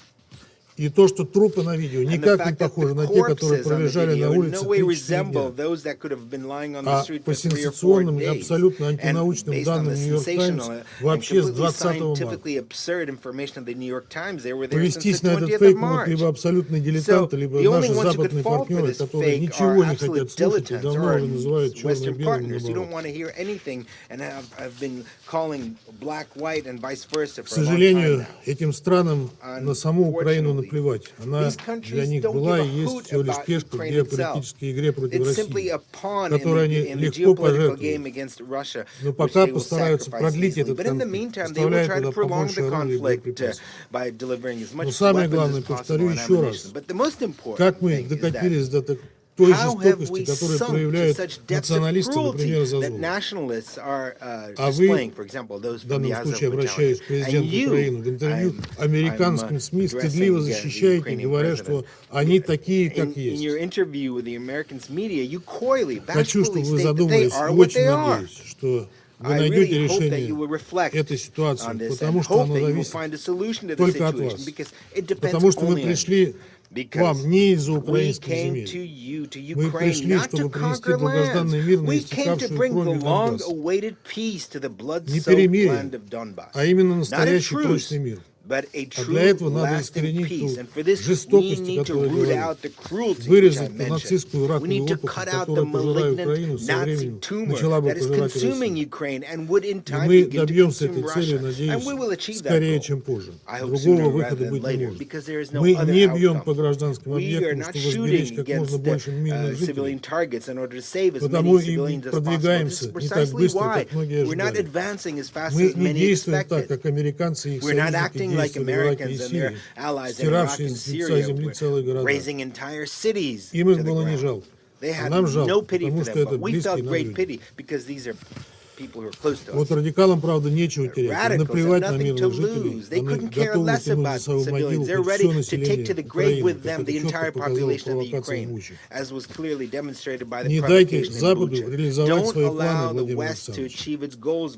Примите правильное решение, необходимое для вашей страны, потому что Запад готов сражаться на Украине до последнего украинца. Примите это решение сейчас. Ведь реальную ситуацию на фронте вы прекрасно знаете. Situation on the front. Later, it might be too late soon. Thank you very much for your attention. I thank the representative of the Russian Federation for his statement, and I now give the floor to the representative of Ireland. Thank you very much, Madam President, and I'd also like to thank the Secretary-General and our other briefers this morning. I want to express a very warm welcome to President Zelensky being with us this morning. President Zelensky, your courage, your leadership, and the courage of the Ukrainian people are an example to all of us. Secretary-General, on the 24th of February, as Russia launched a large-scale invasion of its neighbour Ukraine, you told the world that Russia's action was wrong, that it was against the Charter, that it was unacceptable. We agreed with you. However, you also told us that this invasion was reversible and called on President Putin to end this war to save innocent lives. We echoed those calls. Sadly, 40 days later, our call has been left unanswered. Instead, over the last 40 days, we have witnessed unprecedented levels of destruction and human suffering. We are watching cities pounded by Russian artillery. We are seeing millions forced to flee their homes, seeking refuge from Russian aggression. Just minutes ago, here in this chamber, we have seen the utterly shocking images of civilians lying dead in the streets of Bucha and elsewhere in Ukraine. Some, we know, are piled into improvised mass graves. Simply harrowing. So many innocent lives lost on our watch as our pleas for peace go unheeded. The attempts here today to deny Russian culpability are frankly appalling in their cynicism, and I see them as an insult to the memory of those slaughtered civilians. Madam President, we roundly condemn the atrocities reportedly committed by the Russian armed forces in a number of occupied Ukrainian towns. The images from Bucha and other towns in the Kyiv region liberated by Ukrainian forces are horrifying. We here cannot suspend our humanity. Our thoughts, first and foremost, must be with the families of those killed. Their pain at the loss of their loved ones in such an unspeakable manner is almost unimaginable. Let's be clear. The Russian authorities are responsible for these atrocities committed while they had effective control of the area. The Russian authorities are subject to the international law of occupation. There can never be impunity from such crimes. Never, ever. Not in Bucha, not in any other town or village, ever. Where crimes have been committed, they must be fully investigated and evidence preserved so that these crimes can be prosecuted by domestic and international courts, including the International Criminal Court. Ireland will continue to support efforts to ensure robust and independent investigation of all violations of international law. We must have accountability and justice for the victims and for the survivors of this war. We at this table share that responsibility in face of such atrocity. We call on the Russian Federation to abide by the order of the International Court of Justice and to immediately cease its military action and withdraw from the entire territory of Ukraine. Madam President, in the last 40 days, we have seen a horrific humanitarian disaster unfold in Ukraine because of the Russian Federation's unprovoked and unjustifiable further invasion of that country. A country where just weeks ago, citizens lived in relative peace and prosperity, and one which has been transformed now into one where families lack access to basic necessities, where basements have become bomb shelters, where millions have become IDPs and refugees. The use of explosive weapons in populated areas has had a devastating impact on civilians in the midst of active hostilities. Once again, we call for the parties to the conflict to comply with international humanitarian law, including the obligation to direct attacks only against military objectives, the prohibitions against indiscriminate and disproportionate attacks, and the obligation to take all feasible precautions in attack. We have heard increasing allegations of sexual violence by Russian soldiers. You referred to this morning, Secretary General. We must stress that conflict-related sexual violence can constitute a war crime. The perpetrators of such crimes must be accountable. They must be held accountable. They will be held accountable. Sexual violence is another abhorrent crime of this war that cannot go unanswered. We again reiterate the need for full, safe and unhindered humanitarian access to those in need, as called for today by Martin Griffiths. Secretary General, we again echo your call for Russia to implement an immediate humanitarian ceasefire. It is the very least the aggressor can do. It is way past time. As we know, the reverberations of this war are reaching far beyond Ukraine. It's unacceptable that Russia's war of choice against Ukraine is also having, and will continue to have, significant spillover effects across the globe. Deterioration of food security, surging energy prices, increasing poverty. The most vulnerable and impoverished in developing countries will suffer the most. We utterly reject that. Madam President, it is our collective responsibility here at this table to maintain international peace and security, nothing less. This is why we call on the Russian Federation to stop this war, to stop its unlawful attempts to establish occupying authorities, to stop destabilizing the democratic foundations of the Ukrainian state. Such steps are yet further reprehensible violations of Ukraine's independence, sovereignty, and territorial integrity. It gets harder each time to say this, but it is never too late to do the right thing and to end this war now. Thank you, Madam President. I thank the representative of Ireland for her statement, and I now give the floor to the representative of Brazil. Thank you, Madam President. Let me start by thanking Ambassador Nusseibeh, along with her team at the UAE mission, for competently navigating the work of the Security Council in March. I welcome His Excellency, Mr. Volodymyr Zelensky, President of Ukraine, in the Council today. I would like to thank the Secretary General, Antonio Guterres, and the Secretary General for Political Affairs, Rosemary DiCarlo, and Under Secretary General for Humanitarian Affairs, Martin Griffiths, for their updated presentations about the situation in Ukraine. Madam President, as we enter into the 6th week of hostilities in the Ukrainian territory, we continue to witness appalling images of human suffering. The recent reports of acts of violence against civilians in Bucha, Irpin, Kharkiv, Donetsk, and other places affected by the conflict are extremely worrying, according to the statement by the ICRC. We call for a really independent and thorough investigation of all reported violations with the full cooperation of both parties to the conflict, without prejudging any conclusions, and underscore the need for perpetrators to be held accountable.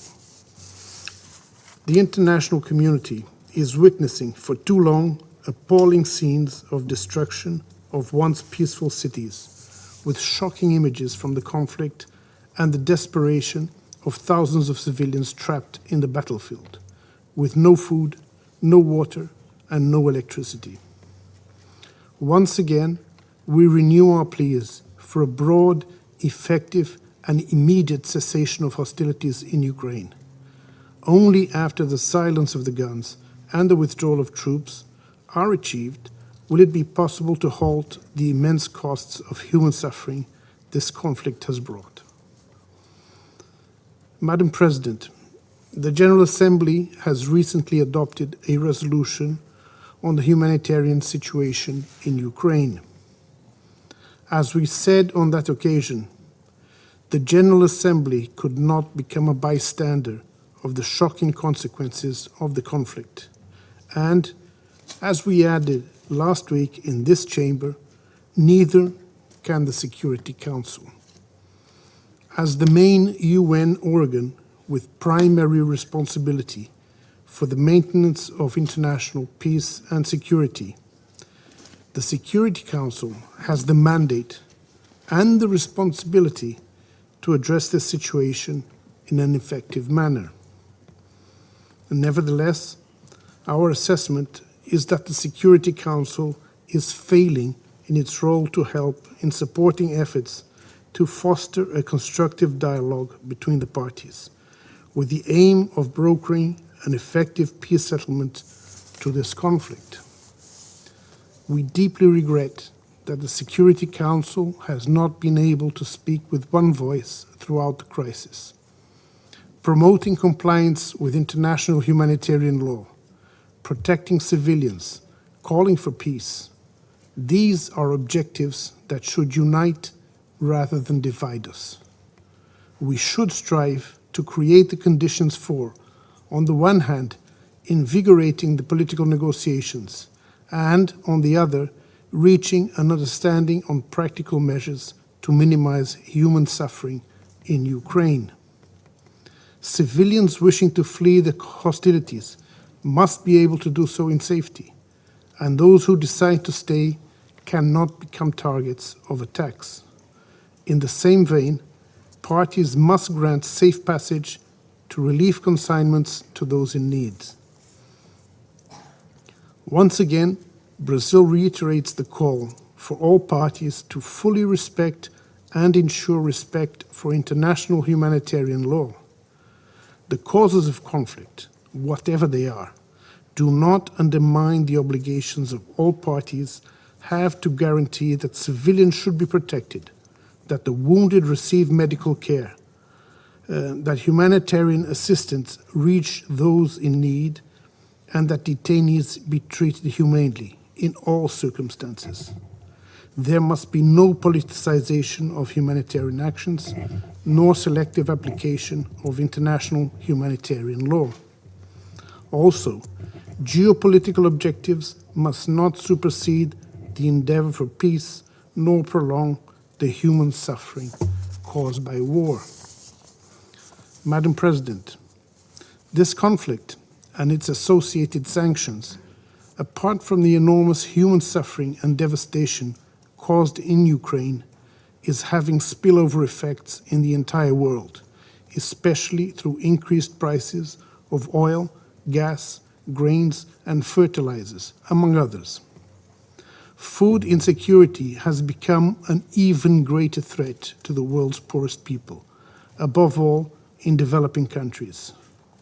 The longer this conflict persists, the higher the risk of further instability, hunger, and devastation in Ukraine and around the world. It is high time to return to the path of dialogue and diplomacy for a peaceful settlement of the conflict. We urgently need the cessation of hostilities. De-escalation of tensions and negotiations are the only way out of this conflict, not only for the countries directly involved, but also for the entire world. I thank you, Madam President. I thank the representative of Brazil for his remarks, and I now give the floor to the representative of Kenya. Thank you, Madam President. I congratulate you on assuming the presidency of the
Council for April and assure you of my delegation's full support.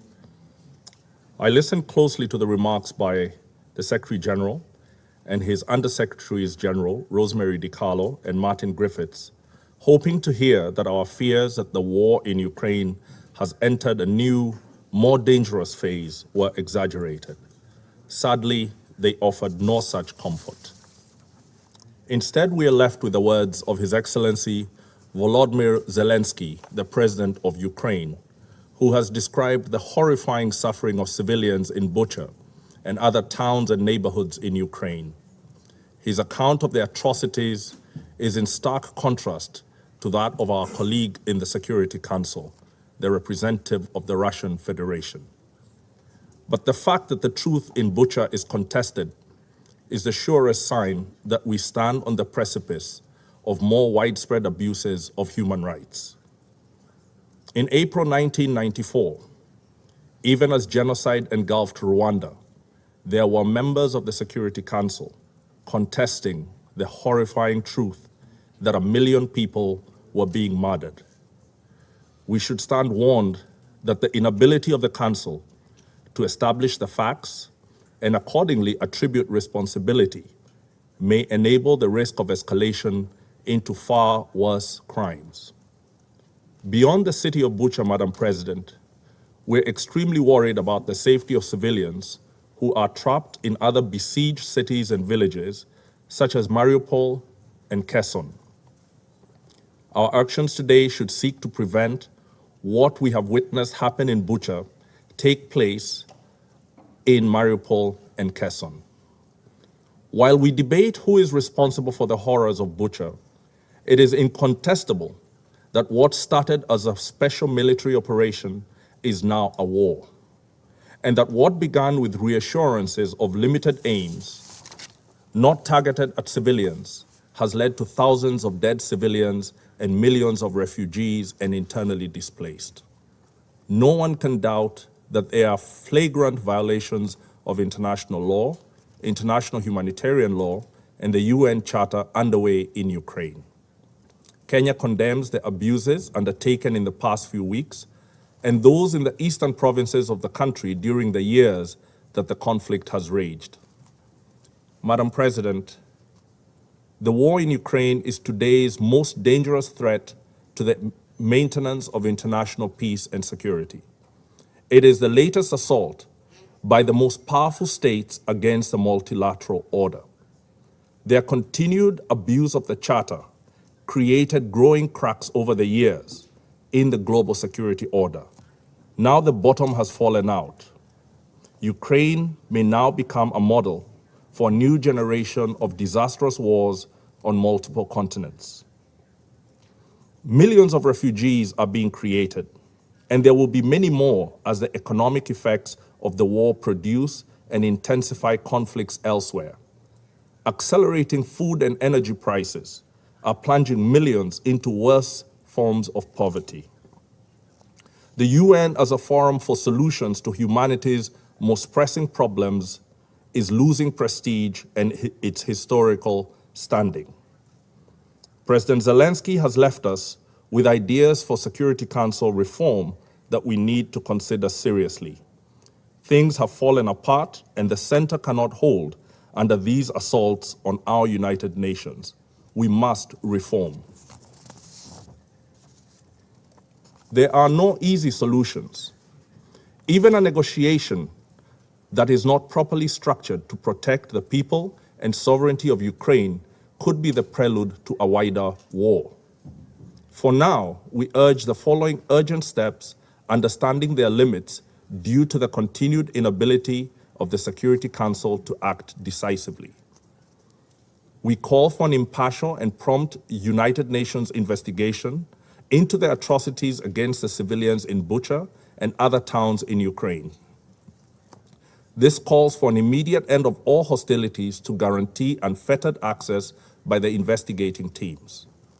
We urge the conflicting parties to immediately make clear to their military personnel that they will be held to account on the basis of command or superior responsibility if they violate the international laws that regulate warfare. We commend Ukraine's neighbors for opening their borders to refugees of multiple nationalities from Ukraine.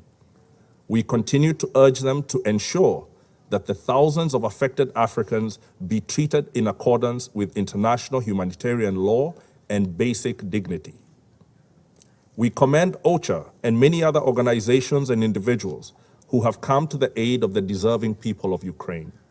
In this regard, we welcome the third UN-organized humanitarian convoy that reached thousands of people in need in Sumy and other cities.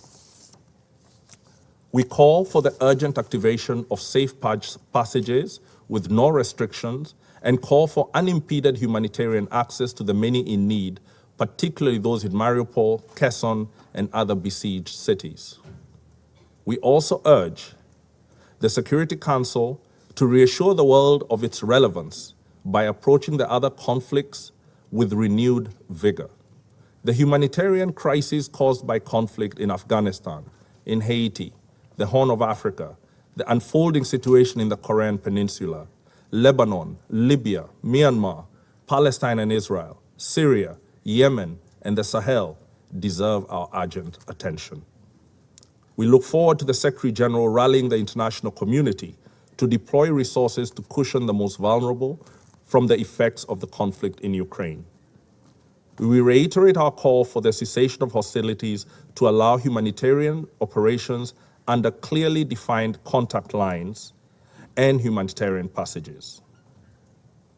Madam President, I finish by reaffirming Kenya's recognition of the inviolable rights of Ukraine to its sovereignty, territorial integrity, and political independence. I thank you. I thank the representative of Kenya for his statement, and I now give the floor to the representative of Mexico.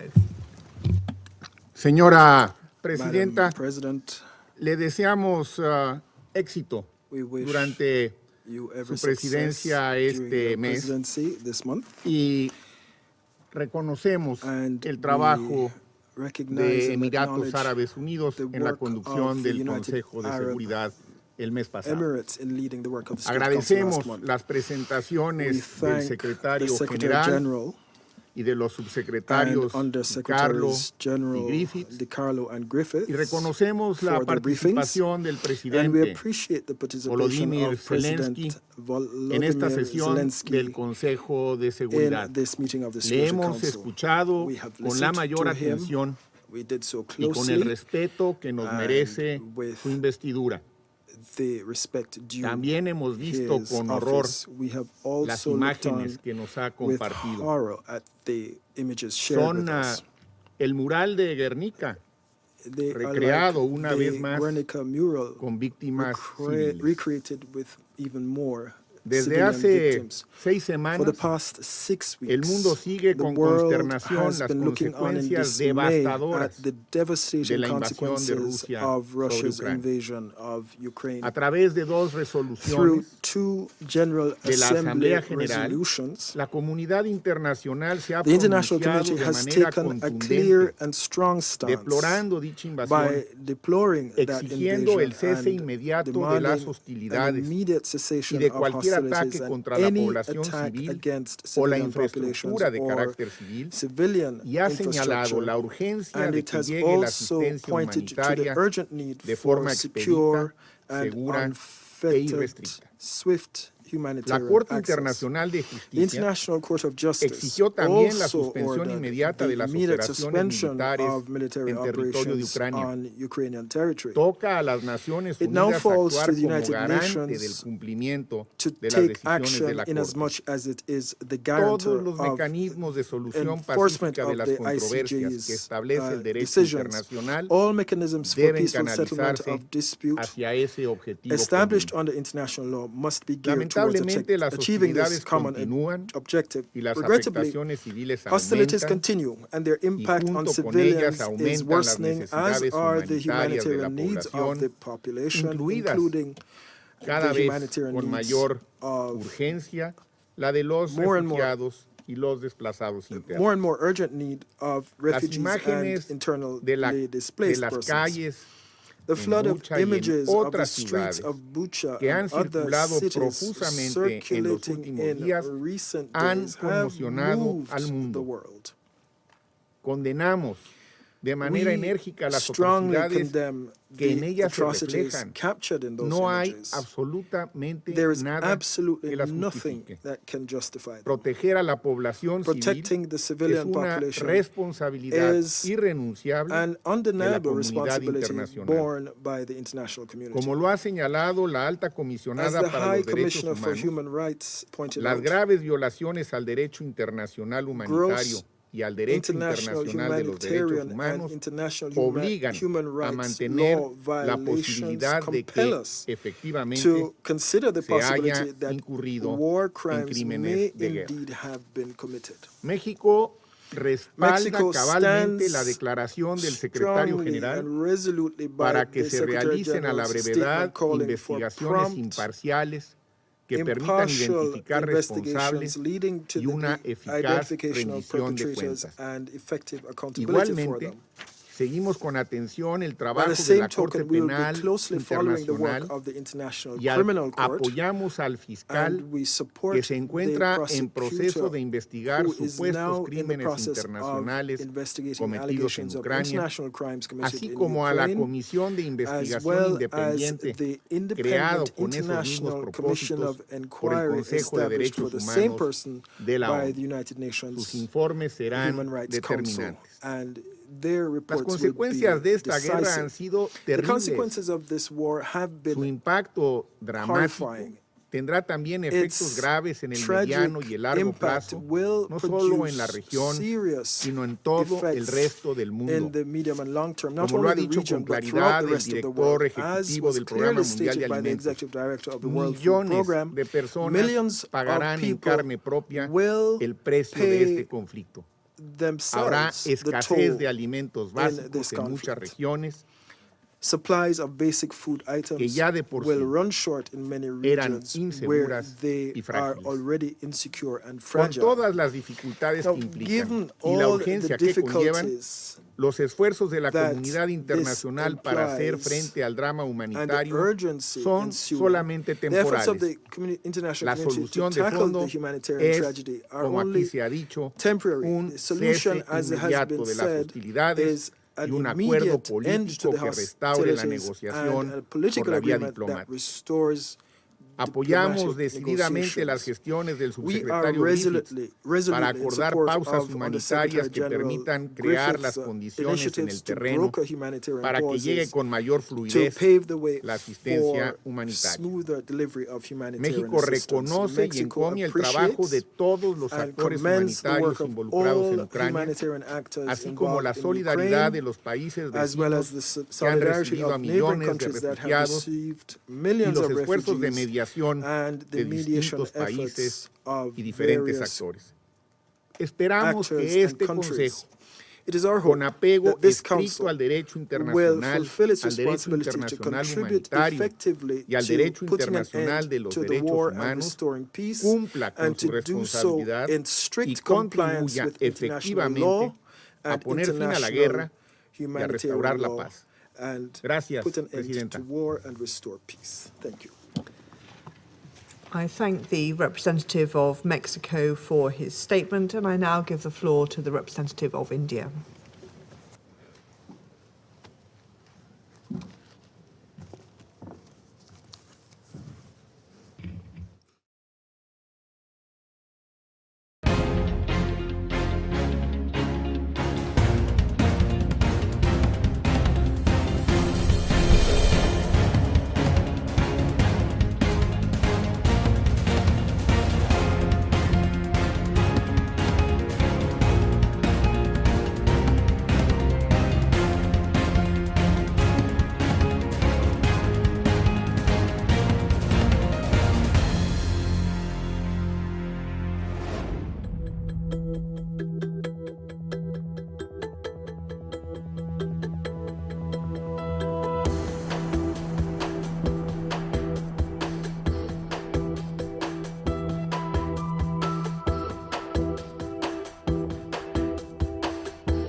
Let me begin by thanking Secretary General Antonio Guterres for his presence and remarks on the situation in Ukraine.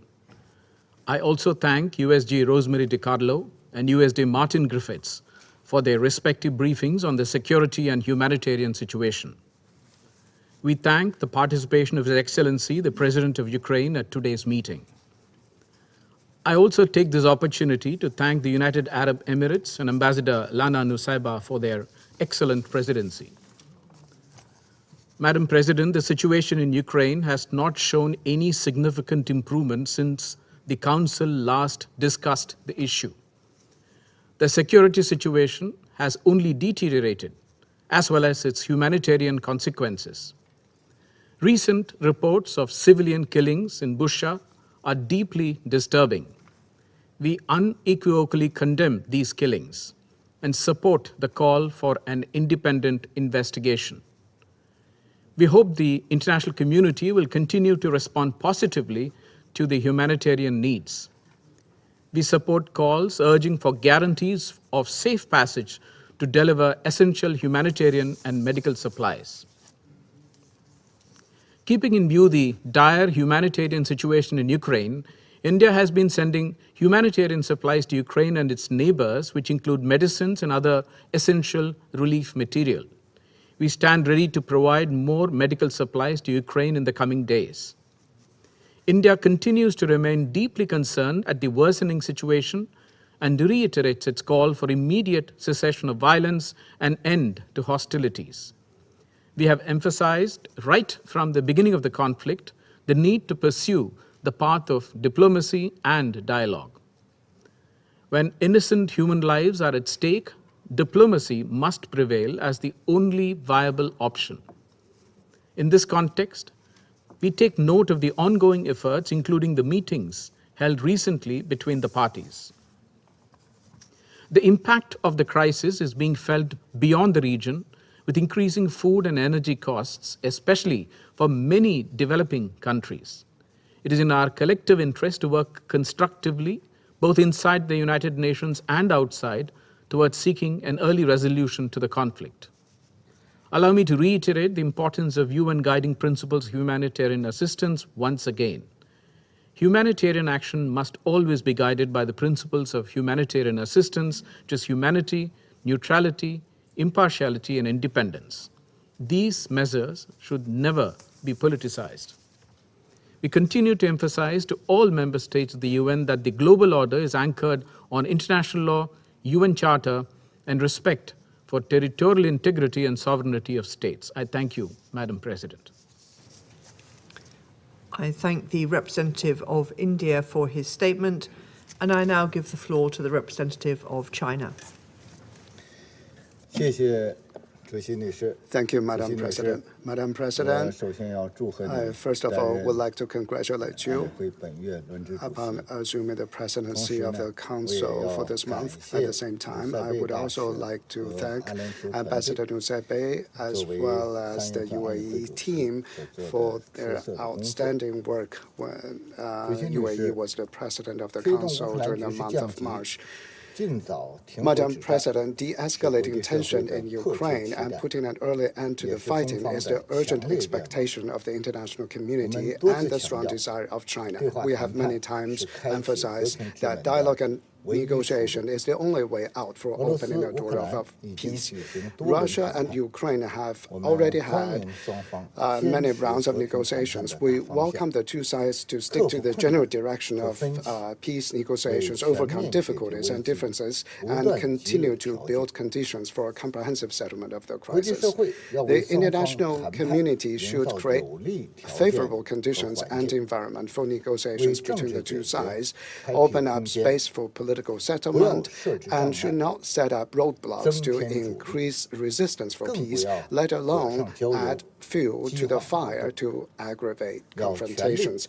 Every effort should be made to prevent the escalation of the localized conflict. China attaches great importance to the humanitarian issue in Ukraine and supports all initiatives and measures conducive to alleviate the humanitarian crisis in Ukraine.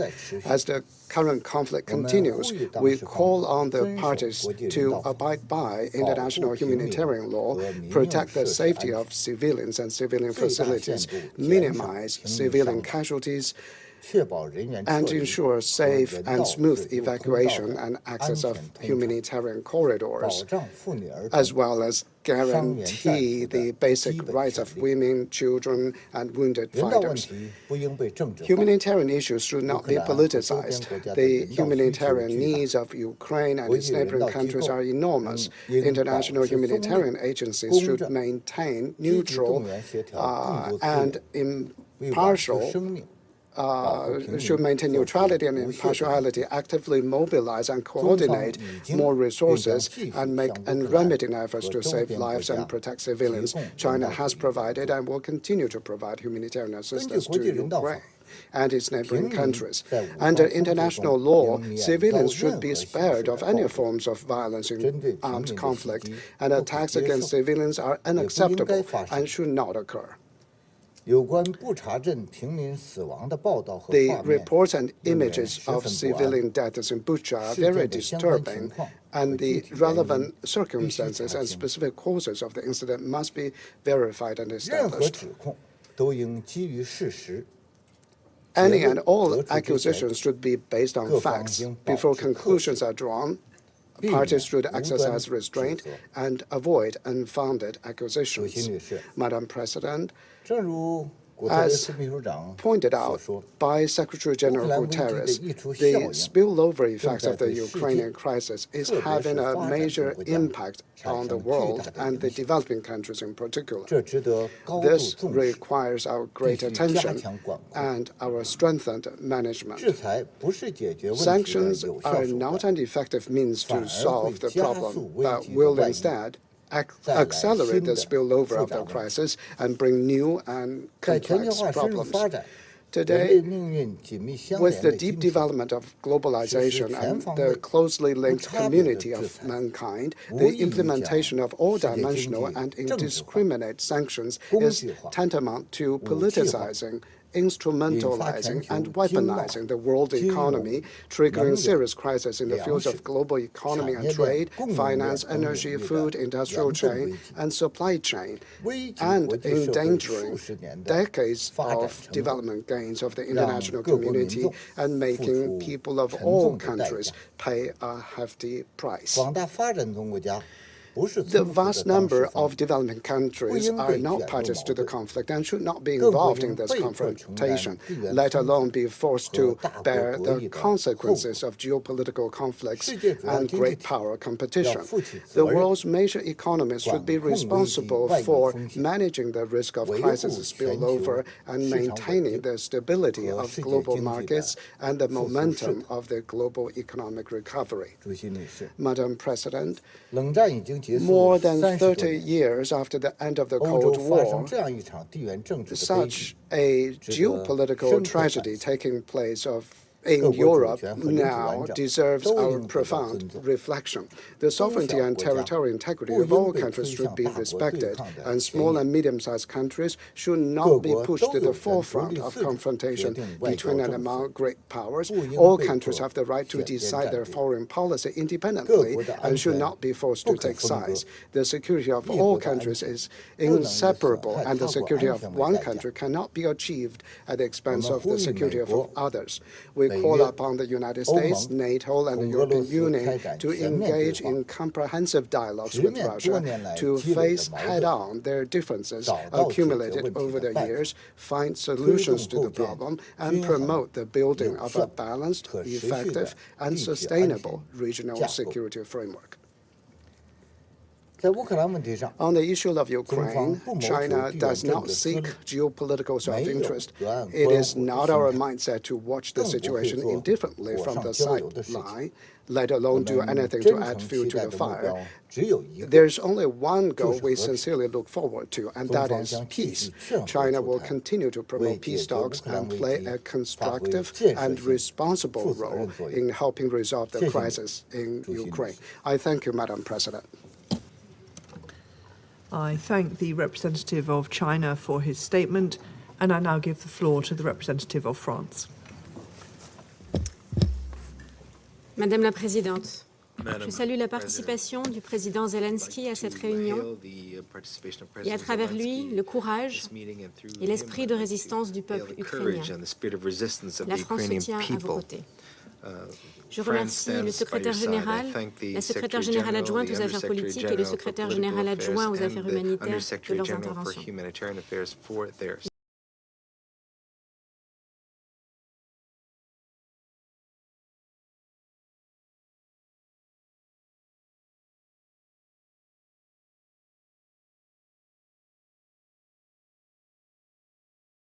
Mobilize ont suscité la condamnation et l'indignation partout dans le monde. Nous exprimons toute notre compassion pour les victimes, toute notre solidarité avec les Ukrainiens et restons bien entendu sous le choc des images effroyables qui viennent d'être diffusées dans la vidéo plus tôt ce matin. La France condamne avec la plus grande fermeté les exactions massives commises par les forces russes. Ces exactions pourraient être constitutives de crimes de guerre, mais aussi de crimes contre l'humanité.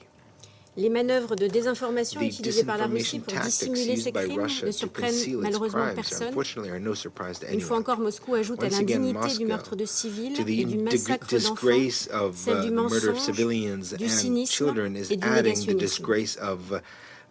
Madame la Présidente, face à ces crimes odieux, la France appelle à ne pas céder à la haine et appelle à agir autour de plusieurs axes. Premièrement, il nous faut maintenir une pression la plus forte possible pour contraindre les autorités russes à mettre fin à une guerre qui ébranle la sécurité mondiale, comme cela a été discuté bien au-delà de l'Europe, notamment la sécurité alimentaire. La France reste totalement engagée pour y contribuer, notamment avec ses partenaires européens, dans le cadre de la présidence française du Conseil de l'Union européenne ainsi que dans le G7. Elle poursuivra aussi son appui déterminé aux autorités ukrainiennes sous toutes ses formes. Deuxièmement, les crimes commis en Ukraine ne doivent pas rester impunis. Les enquêtes crédibles, indépendantes, doivent être menées afin de permettre aux juridictions nationales et internationales compétentes de juger les responsables de ces atrocités. Nous appelons en particulier la Russie comme l'Ukraine à coopérer pleinement avec la Cour pénale internationale et avec la commission d'enquête établie par le Conseil. Madame la Présidente, la Russie poursuit avec détermination et avec méthode sa guerre en Ukraine, avec son lot de destruction et de souffrance indescriptible. Nous appelons au respect du droit international humanitaire. Les civils, y compris les enfants et les personnels humanitaires, doivent être protégés. Il en est de même pour les infrastructures civiles, notamment les hôpitaux, les écoles.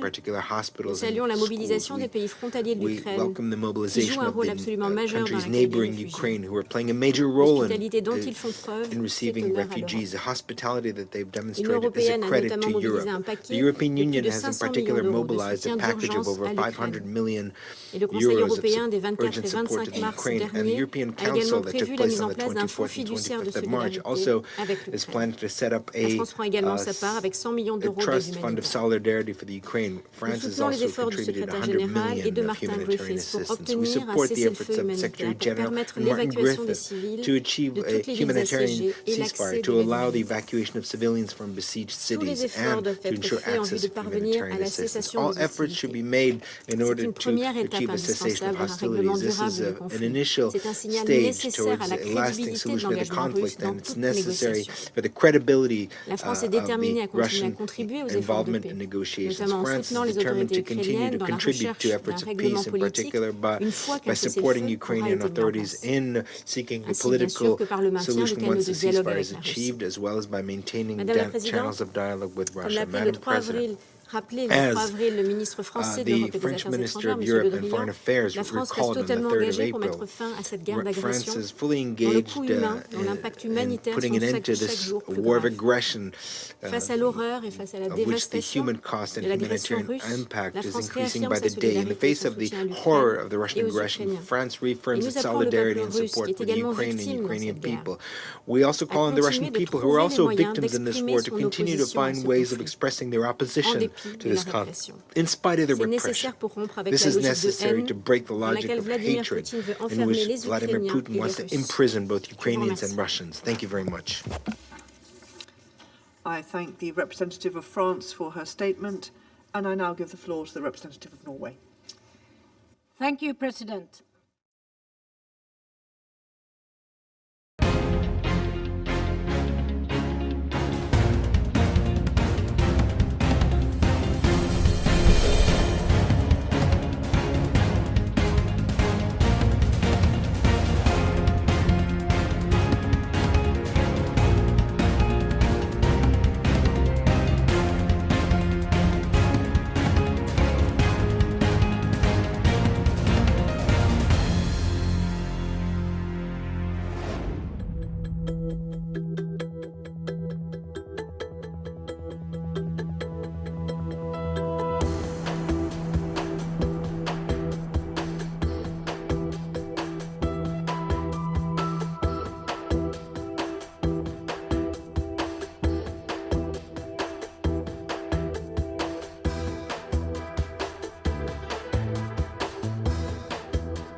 Thank the briefers for their valuable inputs.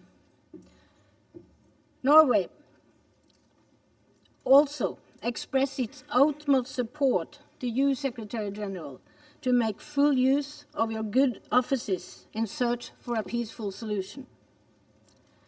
I want to thank President Zelensky, through you, Ambassador, for his strong testimony this morning, and for the heroic fight the President, the Ukrainian government, and the Ukrainian people are engaged in for your country and for the peace and freedom of us all.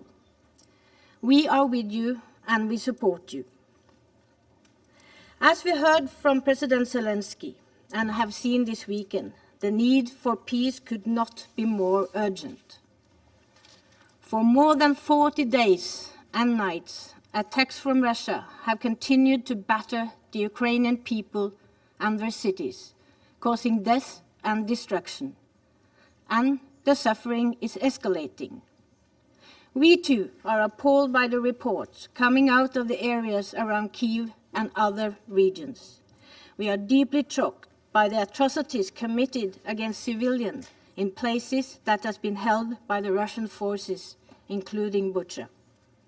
The images are distressing: dead bodies on the roads and in mass graves, homes, schools, hospitals, and other civilian infrastructure destroyed and reportedly left behind.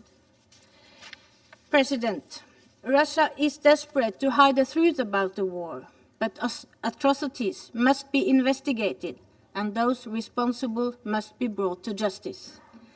In this respect, we welcome the establishment by the Human Rights Council of a Commission of Inquiry on Ukraine to investigate all alleged violations of international humanitarian law and human rights law.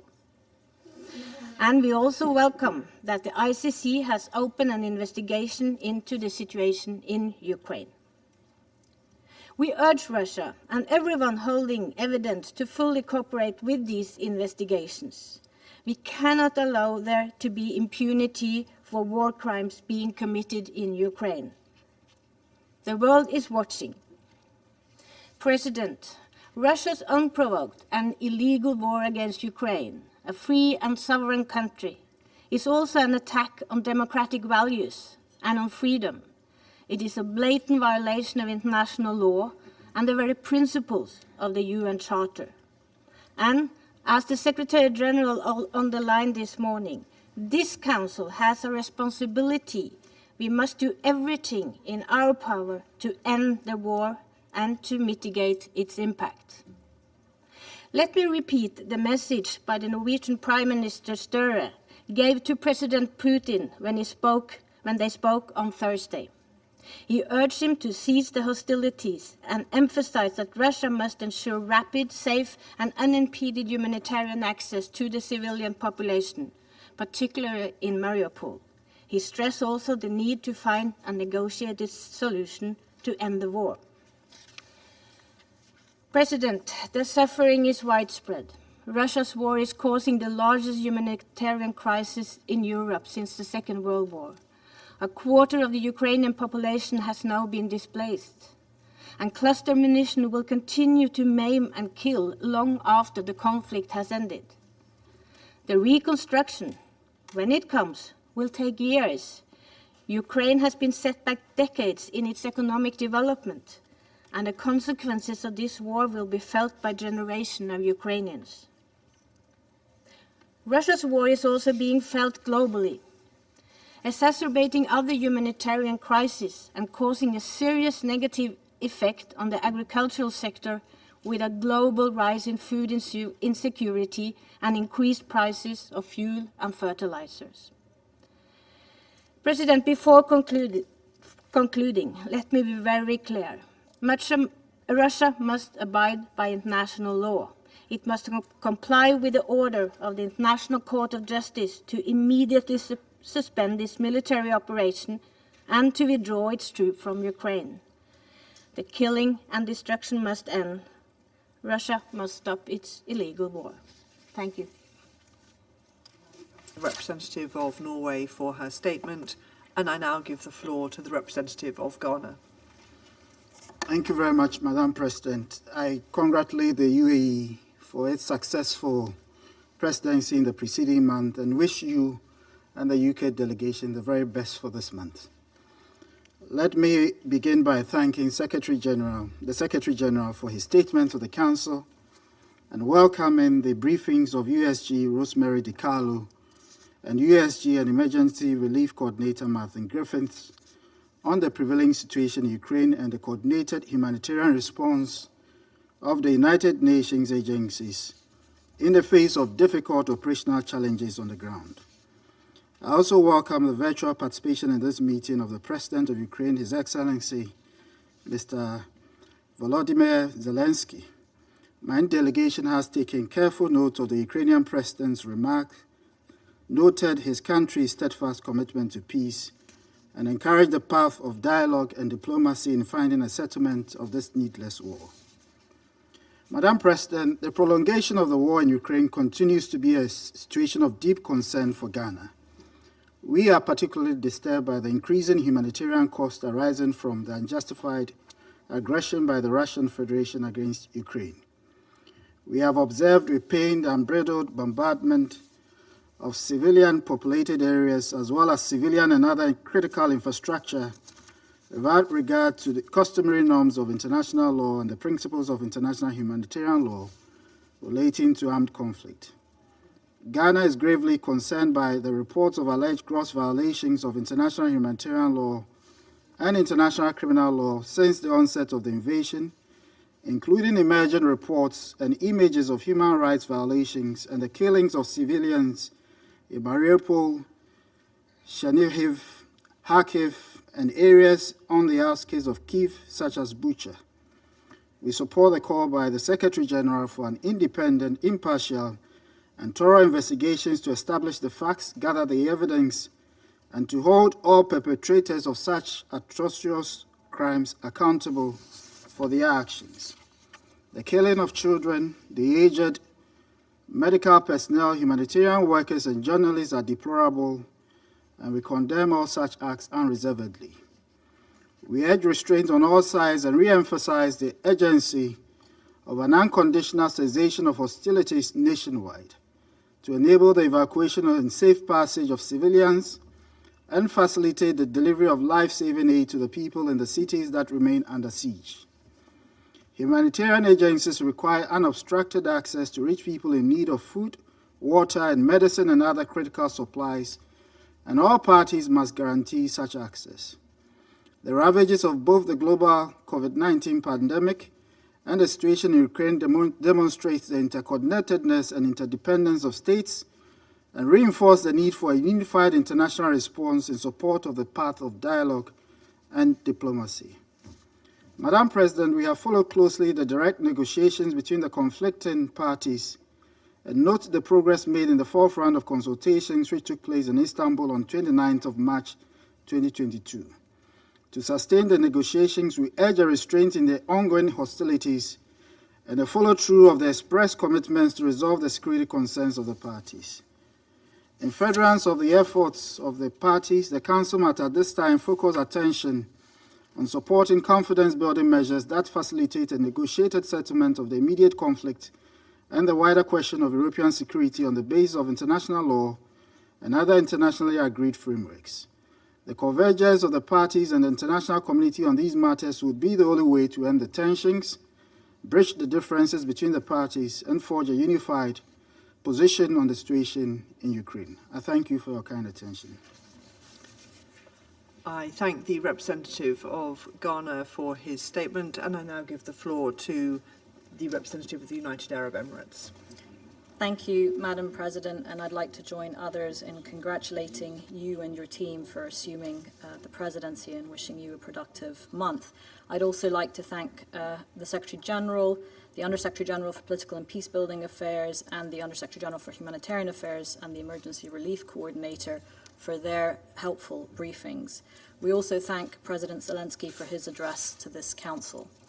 We have once again heard in this Council deeply sobering and concerning reports from the ground, including from Martin Griffiths and Rosemary DiCarlo.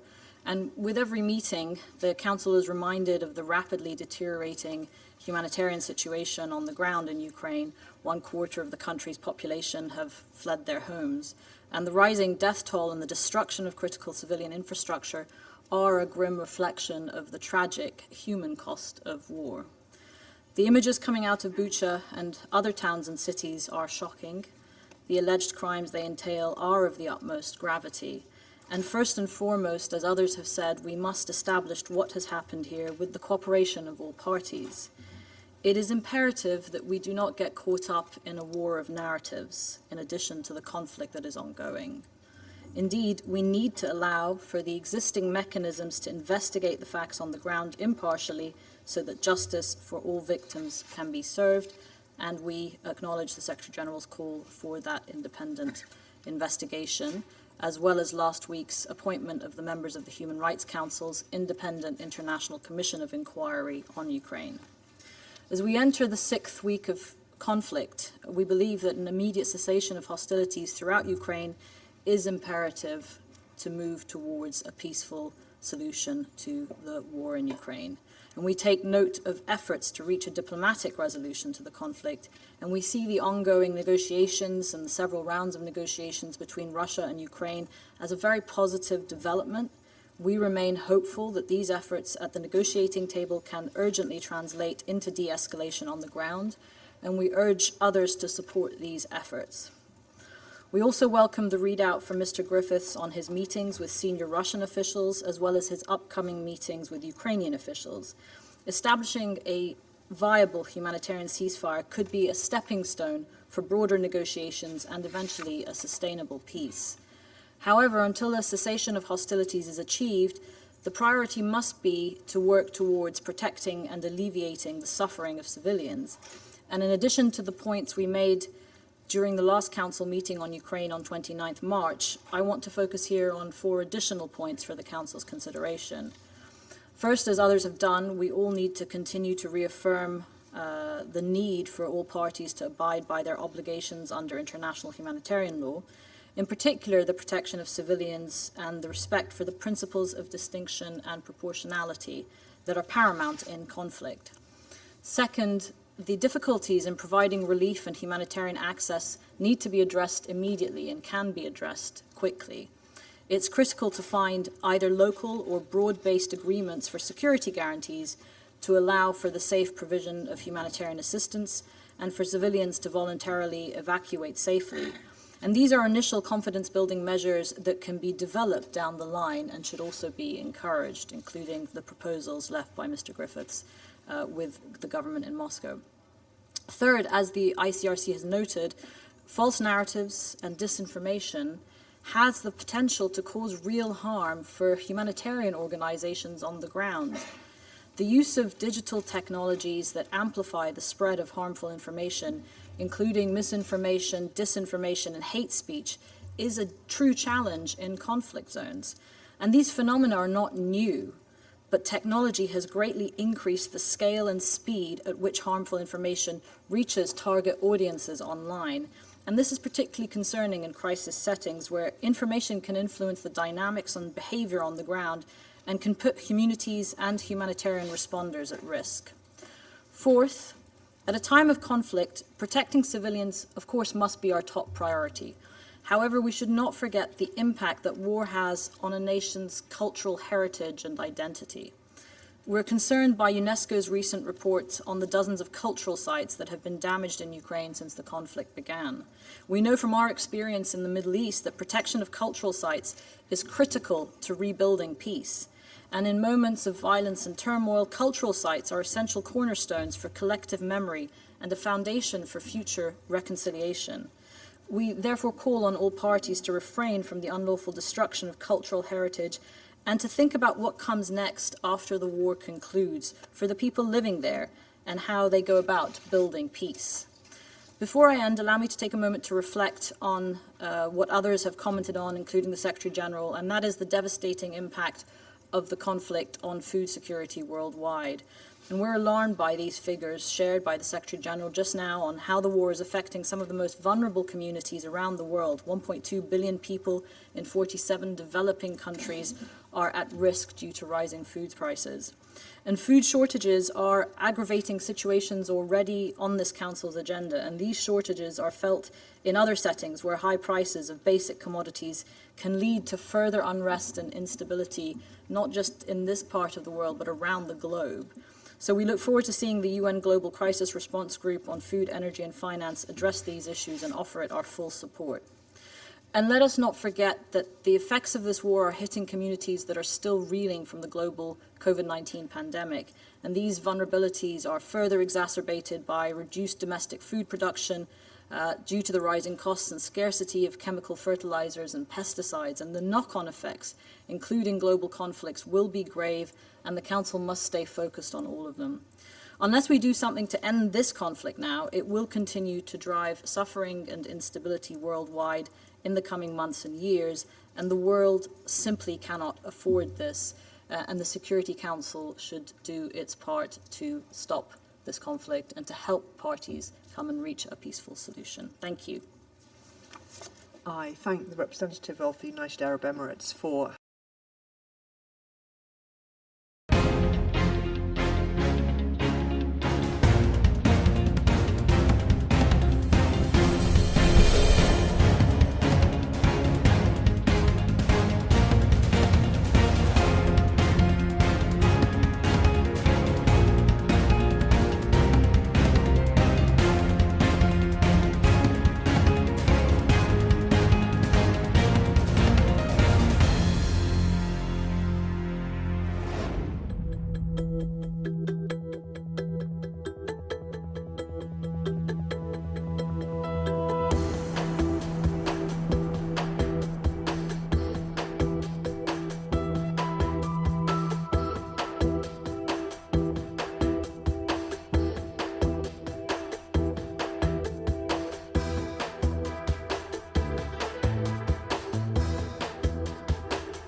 And welcome back to Live Now from Fox, where we bring raw, unfiltered, and nonstop news from all across the nation. I'm Stephanie Weaver. We're just after 3:15 here on the West Coast in Los Angeles. Thank you for joining us here on Live Now.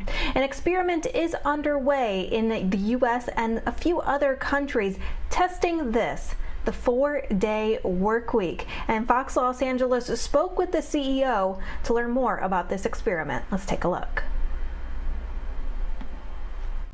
State lawmakers are considering a bill that would make a 4-day work week standard for large companies. This bill would require any company with over 500 workers to pay overtime after 32 hours. LA County Assembly member Christina Garcia says the measure would improve work-life balance. Some critics claim, though, that it would kill jobs, it would lower wages for those workers who do remain.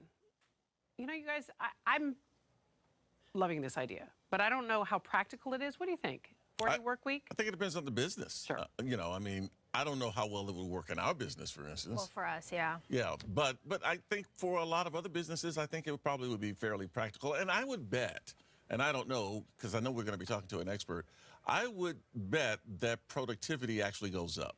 See, I'm really glad you said that, because some of the people who are against this say they think it would decrease productivity. I disagree. I think I personally, you guys, when I'm busiest, I get the most done, right? So if I have less time to do something, that is the time I'm most productive. When I have more time, I just don't get it. Would you honor your time off, though? Like, so the 4 days you would work full days, but the days that you weren't here, would you actually stop working? Well, oh yeah, no, I would. I don't have a problem with it.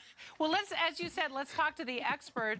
There's actually an experiment underway right now in the United States and other countries to see if this would work. Our guest today is Joe O'Connor. He is the CEO of 4-Day Work Week Global and currently overseeing this experiment. So, Joe, let's pepper you with all the questions. You've run the experiment, this pilot project, including here in the United States. How did the first week go?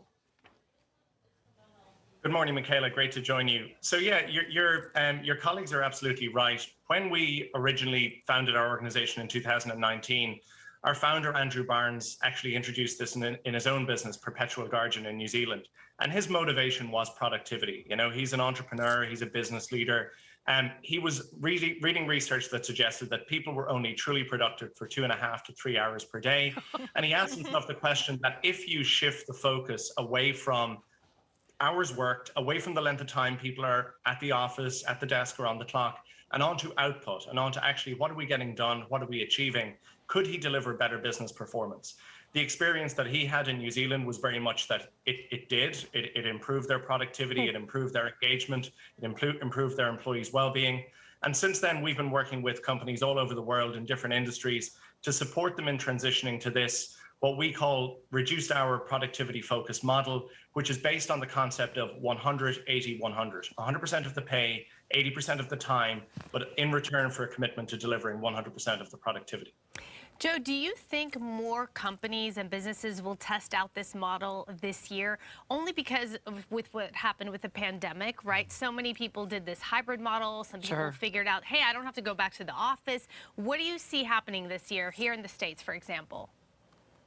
You're absolutely right. The pandemic has been a game changer. You know, like with a lot of cultural and societal norms that are very deeply embedded, you know, we all know the 5-day, 9-to-5 work week harks back to Henry Ford and the manufacturing age. And sometimes it takes a big disruptor like the pandemic to dislodge some of these things. And we've certainly seen, you know, a huge increase in the interest and appetite, not just of employees who post-pandemic are really realigning what they consider to be a reasonable life-work balance, but also from the point of view of employers who, particularly what we're seeing is, in a very, very competitive labor market, companies that experiment with this and maintain their productivity give themselves a very significant competitive edge when it comes to retaining their best people and recruiting quality talent to their companies. So the message I would have to CEOs out there that are maybe considering this is that your biggest risk isn't trying this in your business and it going wrong or it not working. Your biggest risk is your biggest competitor is going to do this first. Yeah, you know, Joe, I want to talk about something that's actually somewhat related to this. I know there are a lot of countries, for instance, that give a lot more vacation time than we do here in the United States. They also, there are places where they actually give their employees breaks during the day to sort of break up the workday. And I believe that data shows that those employees are happier, they have better attitudes, and so they are therefore much more productive when it comes to doing the work when they are actually working. Well, even if you look within Europe, and I'm an Irish guy, as you probably can tell from my accent as well as my name, some of the most productive countries in Europe, like the Netherlands, like Denmark, that constantly rank at the highest in terms of the competitiveness rankings, the productivity rankings, have amongst the lowest average work hours in Europe. Two of the countries with the highest work hours, the UK and Greece, are consistently towards the bottom of those productivity rankings. So that, research has shown for decades that there is no correlation between the number of hours you work and the level of productivity you put in. And it's high time that we move away from this culture that certainly I think is here in parts of America, that, being the first person in and the last person out is some kind of a badge of honor. Yeah. And that we move towards focusing on what are people actually producing? What are people getting done at work? We've seen incredible advances in the past number of decades with globalization, email, the internet, yet we're still working on average the same hours as we worked back in the early to mid 1980s. And we need to ask ourselves, is this model of work appropriate, sustainable for the digital age? I wonder if there is something inherent to the American psyche, though, right? The capitalist nature, leader of the free world, all of that. Maybe even this notion of American exceptionalism. Is it a tougher road to hoe here? Is there something baked into the society and how we see ourselves as productive members that makes it a tougher ask? Well, I certainly, when I came here in September, a lot of people said that to me. I'm living in New York. You're going to the place that is known all over the world for those kind of crazy hours. How successful will this project be? But we've seen 38 companies in the US and Canada sign up with over 2,000 employees to a 6-month coordinated trial. Most of those companies started their trials in the past week. And certainly we're seeing no lack of appetite. And I think really what it comes down to is, a number of years ago, a lot of companies and a lot of leaders would have asked themselves the question, can the 4-day week work? I think we're past that question. Yeah. I think it's been demonstrated in enough places that it can work. And the question people are now asking themselves is, can it work for my business? Well, I would argue that, the idea that we're going to go back to the way we worked pre-pandemic, that's much more pie in the sky now than the 4-day work week idea is. Yeah, the idea's been floated before. Let's see if it has more legs this time around. This has been a really interesting conversation. I think all of us, Araxia, Joe, Tony, thanks so much for just bringing all your thoughts to it. Joe Connor, again, CEO, 4-day work week, conducting some pilot programs. Let's see if it sticks. Joe, thanks for joining us today.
And welcome back to Live Now from Fox. The deadline to do your taxes is quickly approaching, but that also means that it can come with some scams, unfortunately. Well, Fox Los Angeles is looking at those scams and what to look out for. Let's take a look. Welcome back at 7:50. All right, so the deadline to file your taxes is fast approaching. I know that you're probably very frenzied about it. The scammers are out there. They're trying to get you. Steve McFarland, President and CEO of the Better Business Bureau of Los Angeles, is here now to help keep that from happening. And first, Steve, thanks for joining us. Really appreciate it. 3 types of scams primarily: phone impersonation, identity theft, and email phishing. Let's start with phone impersonation. What is that all about, and what should people be aware of? Well, you know, Tony, if I can guarantee you a big refund this year, would you switch from Wally, your CPA, over to me to fill out your tax return? Yeah, maybe, you have maybe to be not, careful. hopefully not. Yeah, but, you have to be careful. Those phone impersonators and the emails as well, solicitations, promising, hey, we can get you a big refund. And a lot of people are interested in that, you know, to try to get some more money back. So you got to be careful. Getting you a big refund is always a lure. Be careful on those. Another way that these impersonators for IRS, Franchise Tax Board, even for county tax, are asking for demands for more tax. You didn't pay enough, so you got to pay a little bit more. Or we find out information that your return's been filed under another name. We need to verify your information and your bank account and everything else to make sure that everything's okay. And these are phishing explorations, so you got to be really careful. Yeah, and the fact of the matter is the IRS is not going to call you up and demand that you make payments. They're just not going to do that. The State Franchise Tax Board is not going to do that. In fact, I had someone who had that happen to him. Someone called and said they were from the IRS and we're going to come and take you to jail if you don't pay. He said, I'll be home all day, come get me. And so they used a few choice words and then hung up. That's what you should do. Hang up on these people. Right. Hang up on these folks. And then if you have been compromised, there's ways to check for a licensed return preparer. You can go to rtrpdirectory.com, because all preparers have to have a PTIN number. So that is a great thing to do. You can also contact the IRS at their 800 number. And you can also look for scams on scamtracker.org, which is the BBB site. Now, you know what? Another, we kind of touched on it a little bit, but another area that you have to be really careful about, and that's with emails and clicking on links that you probably shouldn't click on. Right.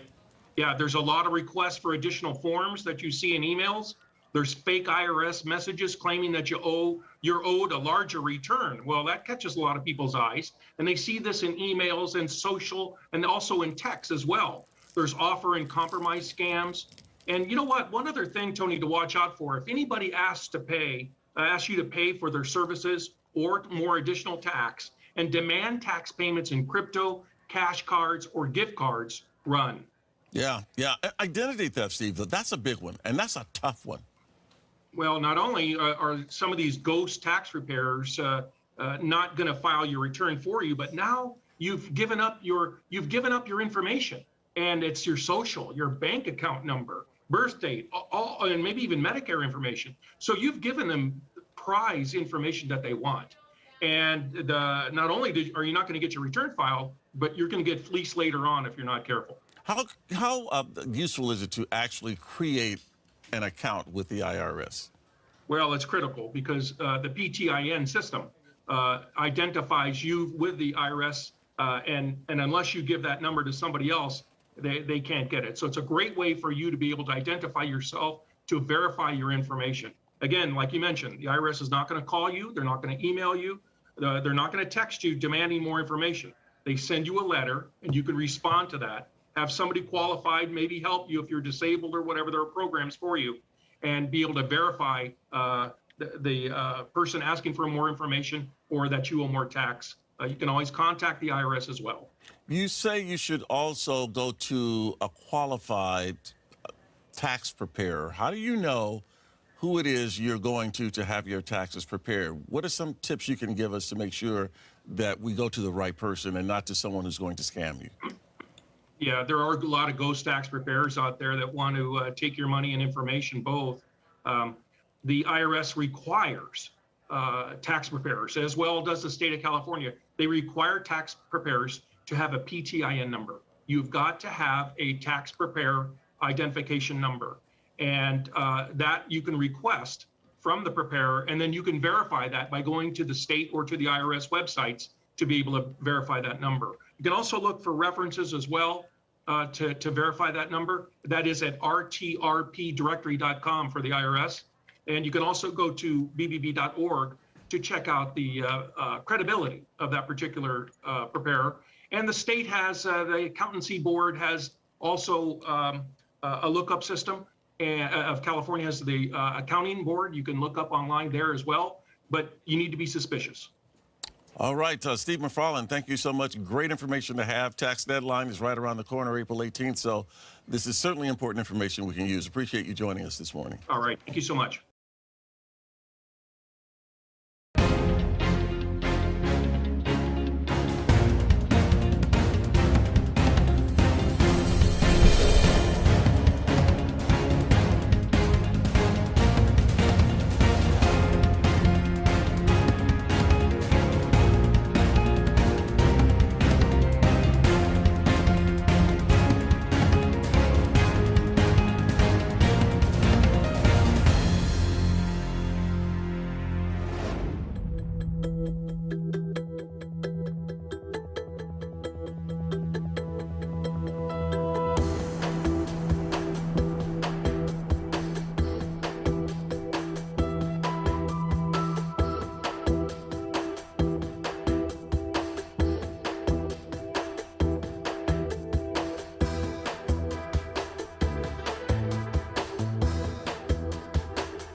And welcome back to Live Now from Fox. On the heels of the Sacramento mass shooting, there has been a new call and push for gun legislation in California. And Fox Los Angeles spoke with a state senator who is pushing for legislation to go after illegal guns. Let's take a look.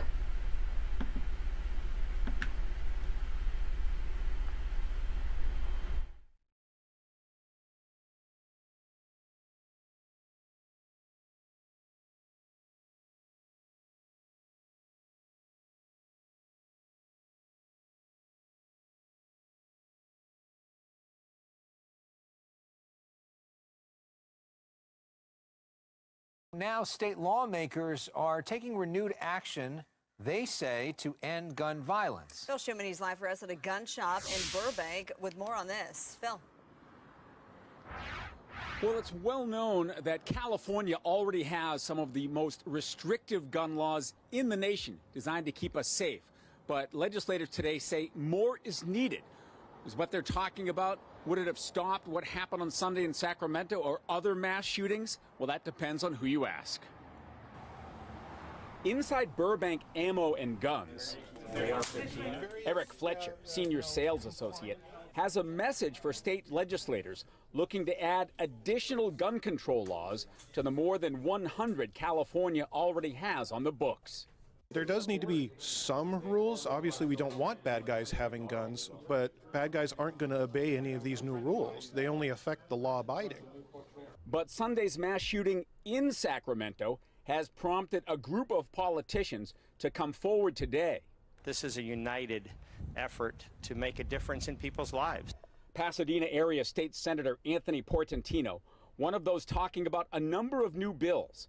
They prohibit marketing weapons to children. They further limit ghost guns, which are assembled at home and not registered. They enable citizens and government to easily sue gun makers, sellers, distributors, something modeled after the Texas anti-abortion law and first proposed by Governor Newsom.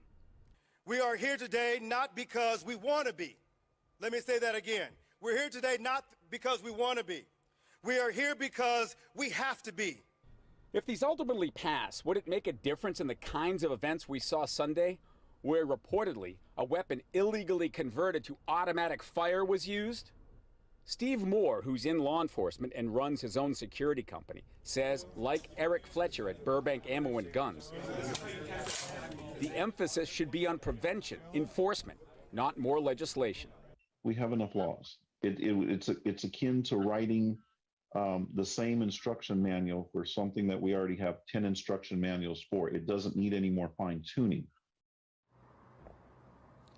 So Marla and Alex, as we've been reporting today from Sacramento, word there is that at least one of the shooters used a stolen gun that had been illegally converted to fully automatic, things that are already well covered by California law, which lends some weight to the argument that we have enough laws, yet legislators feel that they need to make a statement that if they pass more laws, they'll make us safer. Live in Burbank, I'm Phil Schuman, Fox 11 News. All right, Phil, you're going to stick with us as we bring in a victim of the Las Vegas mass shooting and trial attorney Brian Claypool. He joins our discussion now. Thank you so much for being with us, Brian. You just heard the report from Phil and the activity that took place in our state's capital today. What do you make of these proposed new laws?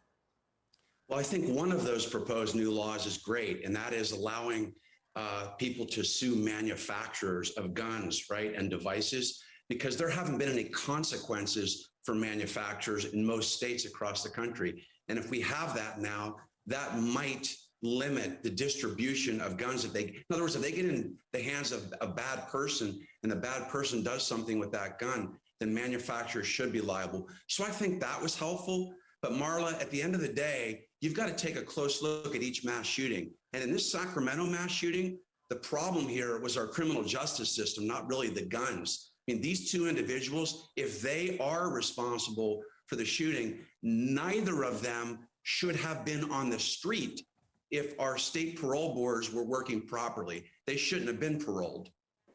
Yeah, and the Sacramento County District Attorney agrees with you. She's now running for Attorney General of the state. Anne Marie Schubert fought back against that parole hearing, and yet the parole decision was ultimately reached. Let's bring Phil Schuman back in the conversation. Phil. Well, Brian, you certainly have a unique perspective on this as a survivor and also as an attorney. I agree with you that the law permitting lawsuits against gun manufacturers is perhaps the most significant. But don't you expect like vigorous opposition from gun organizations like the NRA in terms of lawsuits that would delay something like that? Yeah, Phil, there's no question about it. I met you shortly after the Vegas shooting. And after that shooting, I thought the answer to the problem was clearly to eliminate guns, right? Well, specifically assault weapons. And here we have, I think one of these individuals used what's called a slide device. It's kind of like a bump stock that was used by Paddock in Vegas. What that means for your viewers is you can take a semi-automatic weapon, manipulate it with a device to make it an automatic weapon where you pull your trigger and it just automatically shoots. So we obviously need to get rid of these devices, and you're right, it will be hard up against the NRA. But look, at the end of the day, owning a gun is a responsibility, and we have to take a hard look at who has guns. Like, you have to sign up for a gun. Once you get the gun, if you've got some domestic violence charges, you shouldn't have that gun. And then we also need to be looking again, Phil, I think this is really important. You know, there are red flags with all of these shootings. And in the Sacramento shooting, we've got massive red flags. You've got two unsavory people that should not be on the street. So we've got to be taking a closer look at prosecuting criminals, keeping them incarcerated, and then keeping those guns out of their hands. But do you think, though, that idea of being able to sue the gun manufacturers is in fact legal? I mean, the Newsom administration is essentially doing this as a giant kind of middle finger to the Supreme Court because they're upset about what's happening in Texas, where you can sue over somebody else getting an abortion, and they're basically saying this as a way to try to get that lawsuit thrown out, that they're bringing this thing instead. Do you think there's sound legal ground as an attorney for this? Well, I think absolutely. I mean, I think the issue, Alex, of whether somebody can sue a manufacturer should be left to a jury. In other words, this shouldn't be decided by a judge or a U.S. Supreme Court. In my opinion, the issue is it boils down to a legal concept called foreseeability and causation, right? So the causation argument would be like, well, we just made the gun. How can we? That wasn't the cause of the shooting. It was somebody else using the gun. But there's a doctrine, Alex, that talks about if somebody misuses a gun or misuses a product, and that misuse of that product is reasonably foreseeable, then the manufacturer of that product should be liable. That there should be no this happens all the time in product liability law. Why is it not happening with guns? Guns are a product, and we should be letting juries decide across the country about whether it's reasonably foreseeable that guns can get in the hands of bad people and they misuse that gun. So that, again, that's something I think that jurors should be deciding, not courts. Well, Brian, it's pretty astounding to think that we're coming up on the 5 years since the Las Vegas mass shooting that you survived. So, and we know that when you hear about a mass shooting, it opens up that wound all over for you again. So we thank you so much for taking the time to be with us tonight and lend your perspective. Brian Claypool, trial attorney. Phil Schuman, thank you as well for your reporting.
People were killed, at least 12 people injured in a shooting that police say was gang-related. Investigators believe at least 5 shooters fired guns. At least 2 of the shooters were firing stolen guns. Both Democrats and Republicans with very different responses to all of this. Let's start with the Democrats. Collectively, our legislation could work to stop the kind of mass shootings that changed the city over the weekend. This week, the legislature moved forward on legislation by State Senator Bob Hertzberg and backed by Governor Newsom that would make it easier to sue gun manufacturers. Joining us now is Bob Hertzberg. He is the State Senate Majority Leader Emeritus, which means he's been around for a minute. He's the former Speaker of the California Assembly, and he's currently running for a seat on the L.A. County Board of Supervisors. Senator Hertzberg, welcome to The Issue Is for the first time. Great to see you. Hey, thanks for having me, and thanks for doing the show. I really appreciate it. It's an important contribution to the debate. Thank you very much. So in the most basic terms, how does this legislation work? Well, basically what it does in the simplest terms is it adds a new tool to go after illegal guns. Not your guns if you go deer hunting or if you want to protect your home or if you want to, protect your business. You're entitled to have that. That's not the issue. It has to be an illegal gun. An illegal gun is three types: an assault weapon, it's a 50 caliber machine gun, or it's what's called a ghost gun. What's a ghost gun? Generally what it is when somebody files off the serial number so it's not traceable, or they get a gun kit and put it together and it's never traceable. Now, why is that so important? It's important because 65% of all of the ATF guns that have been seized in the United States that are ghost guns have come from California. And the LAPD has declared what they call a ghost gun epidemic. So what we did in the simplest terms was to take the guidance from the United States Supreme Court in the abortion case in Texas, and we said, okay, we're going to give that same private right of action, to give a new tool, basically like an Amber Alert or a picture up in a post office or whatever it is, to see if we can get the community to come out. Don't know if it'll work, but you'll try anything given this gun violence, and said, we'll give you $10,000 plus attorney's fees, and you can get an injunction. You can go after someone who you see manufacturing or transporting or selling these ghost guns or illegal assault weapons. Do you think that law, the Texas law, where you can sue people who make abortions possible, do you think that's constitutional? It's constitutional because the Supreme Court said it was constitutional. I don't think it was constitutional. I've been before the United States Supreme Court on issues with my father and others. I don't think it's constitutional, but I don't make that decision. 5 justices of the Supreme Court say that. So if that's not constitutional, how is this one constitutional? But it is constitutional because the Supreme Court said, I suspect someone will take it up, and the court will have to answer that question. And the one thing I want to share with you, because I'm a homework person, is I went and read all the briefs in the United States Supreme Court to make sure we did this right. And guess what? There was a firearms coalition that filed in a brief in the Supreme Court that says, please, please don't uphold the abortion law in Texas, because if you do, they're going to use this exact same thing for us against guns. And so I use that as guidance in drafting this law. It's going to be very hard for the United States Supreme Court to say, well, we didn't know about guns, because the issue was directly before them. Right. It's kind of an interesting brief, What do you say to critics who say that California already has the strictest gun laws in the country? The Sacramento shooting still happened. The early investigation there suggests that was a stolen gun. This legislation isn't necessarily going to stop somebody from stealing a gun. What do you say to those critics? Well, it was a stolen gun, but it was also modified to be an assault weapon, and so the assault weapon is illegal in its case. And, I don't know, what would I tell the mother of someone who was shot? Maybe if you can get one more gun off the street, it helps. Every bit helps. We've now reduced gun violence by 50% as a result of this stuff. Finally, the Sacramento Bee first reported that one of the suspects in the Sacramento shooting, Smiley Martin, was serving a 10-year sentence for domestic violence and assault. He was granted early release, even though Sacramento DA Anne-Marie Schubert argued against that. What do you make of the larger questions about criminal justice reform and whether we're making things too easy for criminals in this state? What we know is that there's a lot of people who've been harmed by an overzealous system that's keep people in jail. There's also been some challenges that we now see in this case. The thing that we do in government that we're supposed to do if we're thoughtful and common sense and smart is we live and we grow and we course correct and we try to deal with the injustices that are happening in the system where people are stuck in jail because they can't afford to get out because they can't afford bail. But at the same time, we make sure someone's a flight risk or a public safety risk, they stay in. So it's a legitimate question. And the idea is we want to make sure the system is just. That's what it's about, criminal justice. The focus here on this bill that happened before Sacramento is trying to use a new tool that is actually tough on crime, because the idea is it enforces the criminal law about illegal guns. All right. State Senator Bob Hertzberg, thanks for coming on The Issue Is and sharing your views. Good to see you. Hey, listen, like Arnold Schwarzenegger says, I'll be back. He actually said that on this show. Now, really?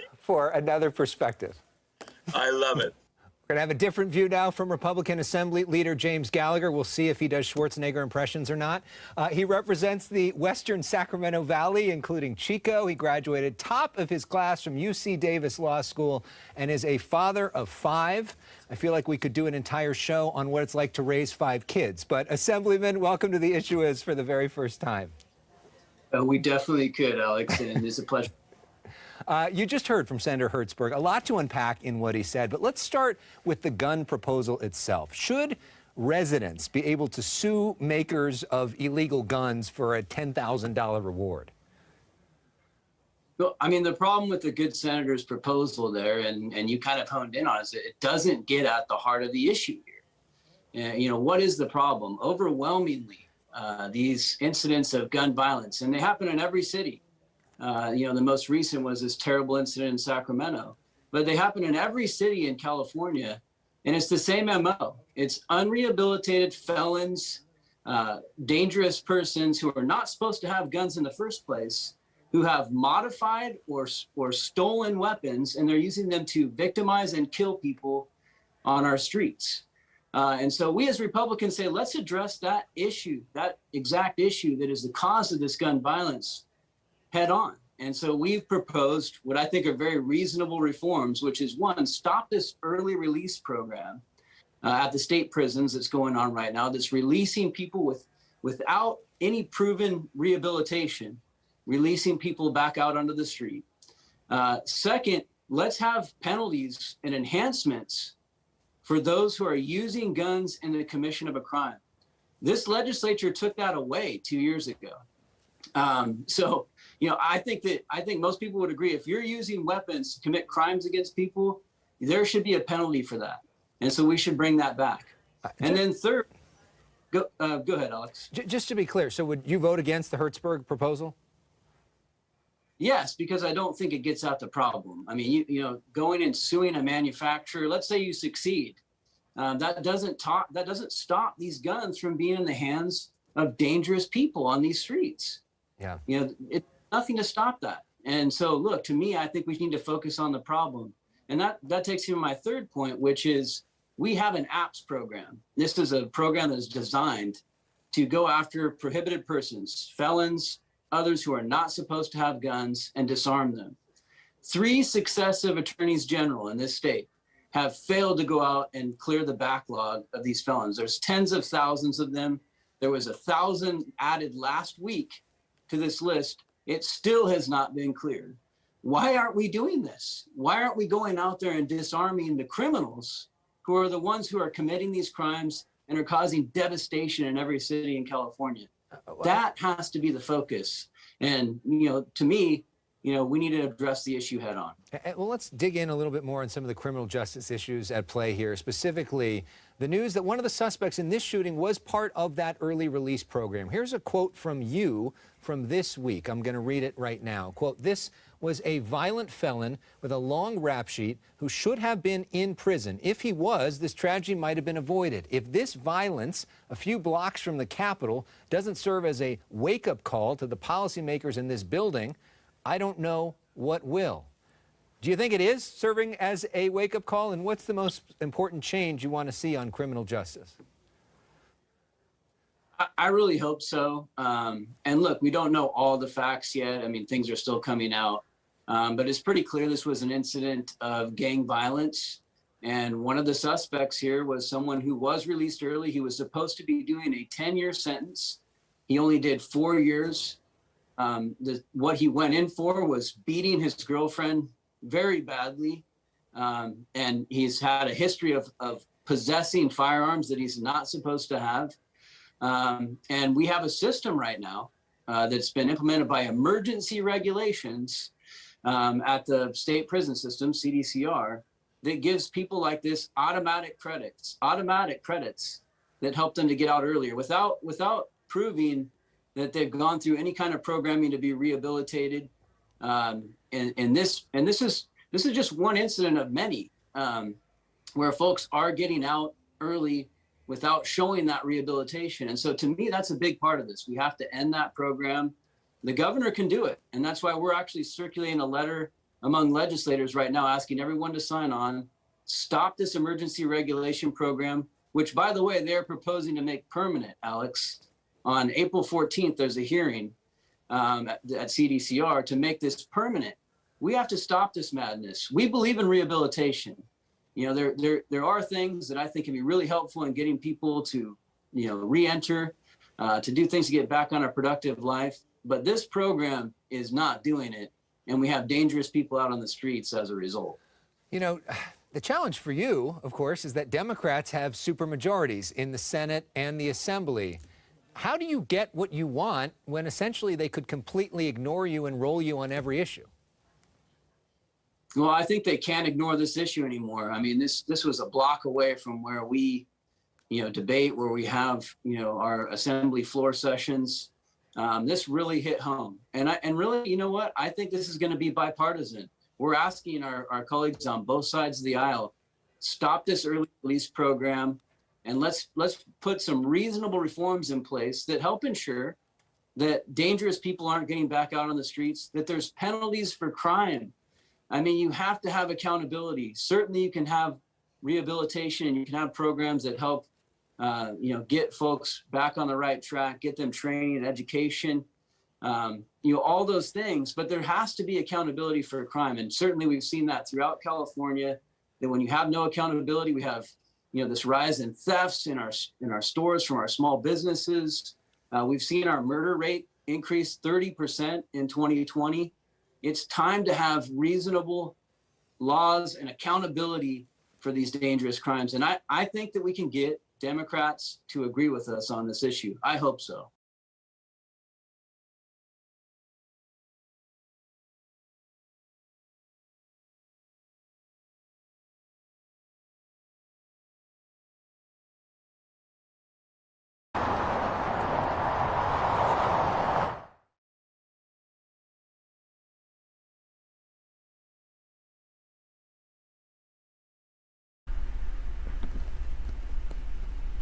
And that was Fox Los Angeles reporting. We are going to end our YouTube stream for the evening, but you can continue to watch Live Now from Fox on many other platforms, including LiveNowFox.com. You can also follow us on social media, Live Now Fox. That's Facebook, Twitter, and Instagram. Have a great evening, everyone. We will see you all tomorrow.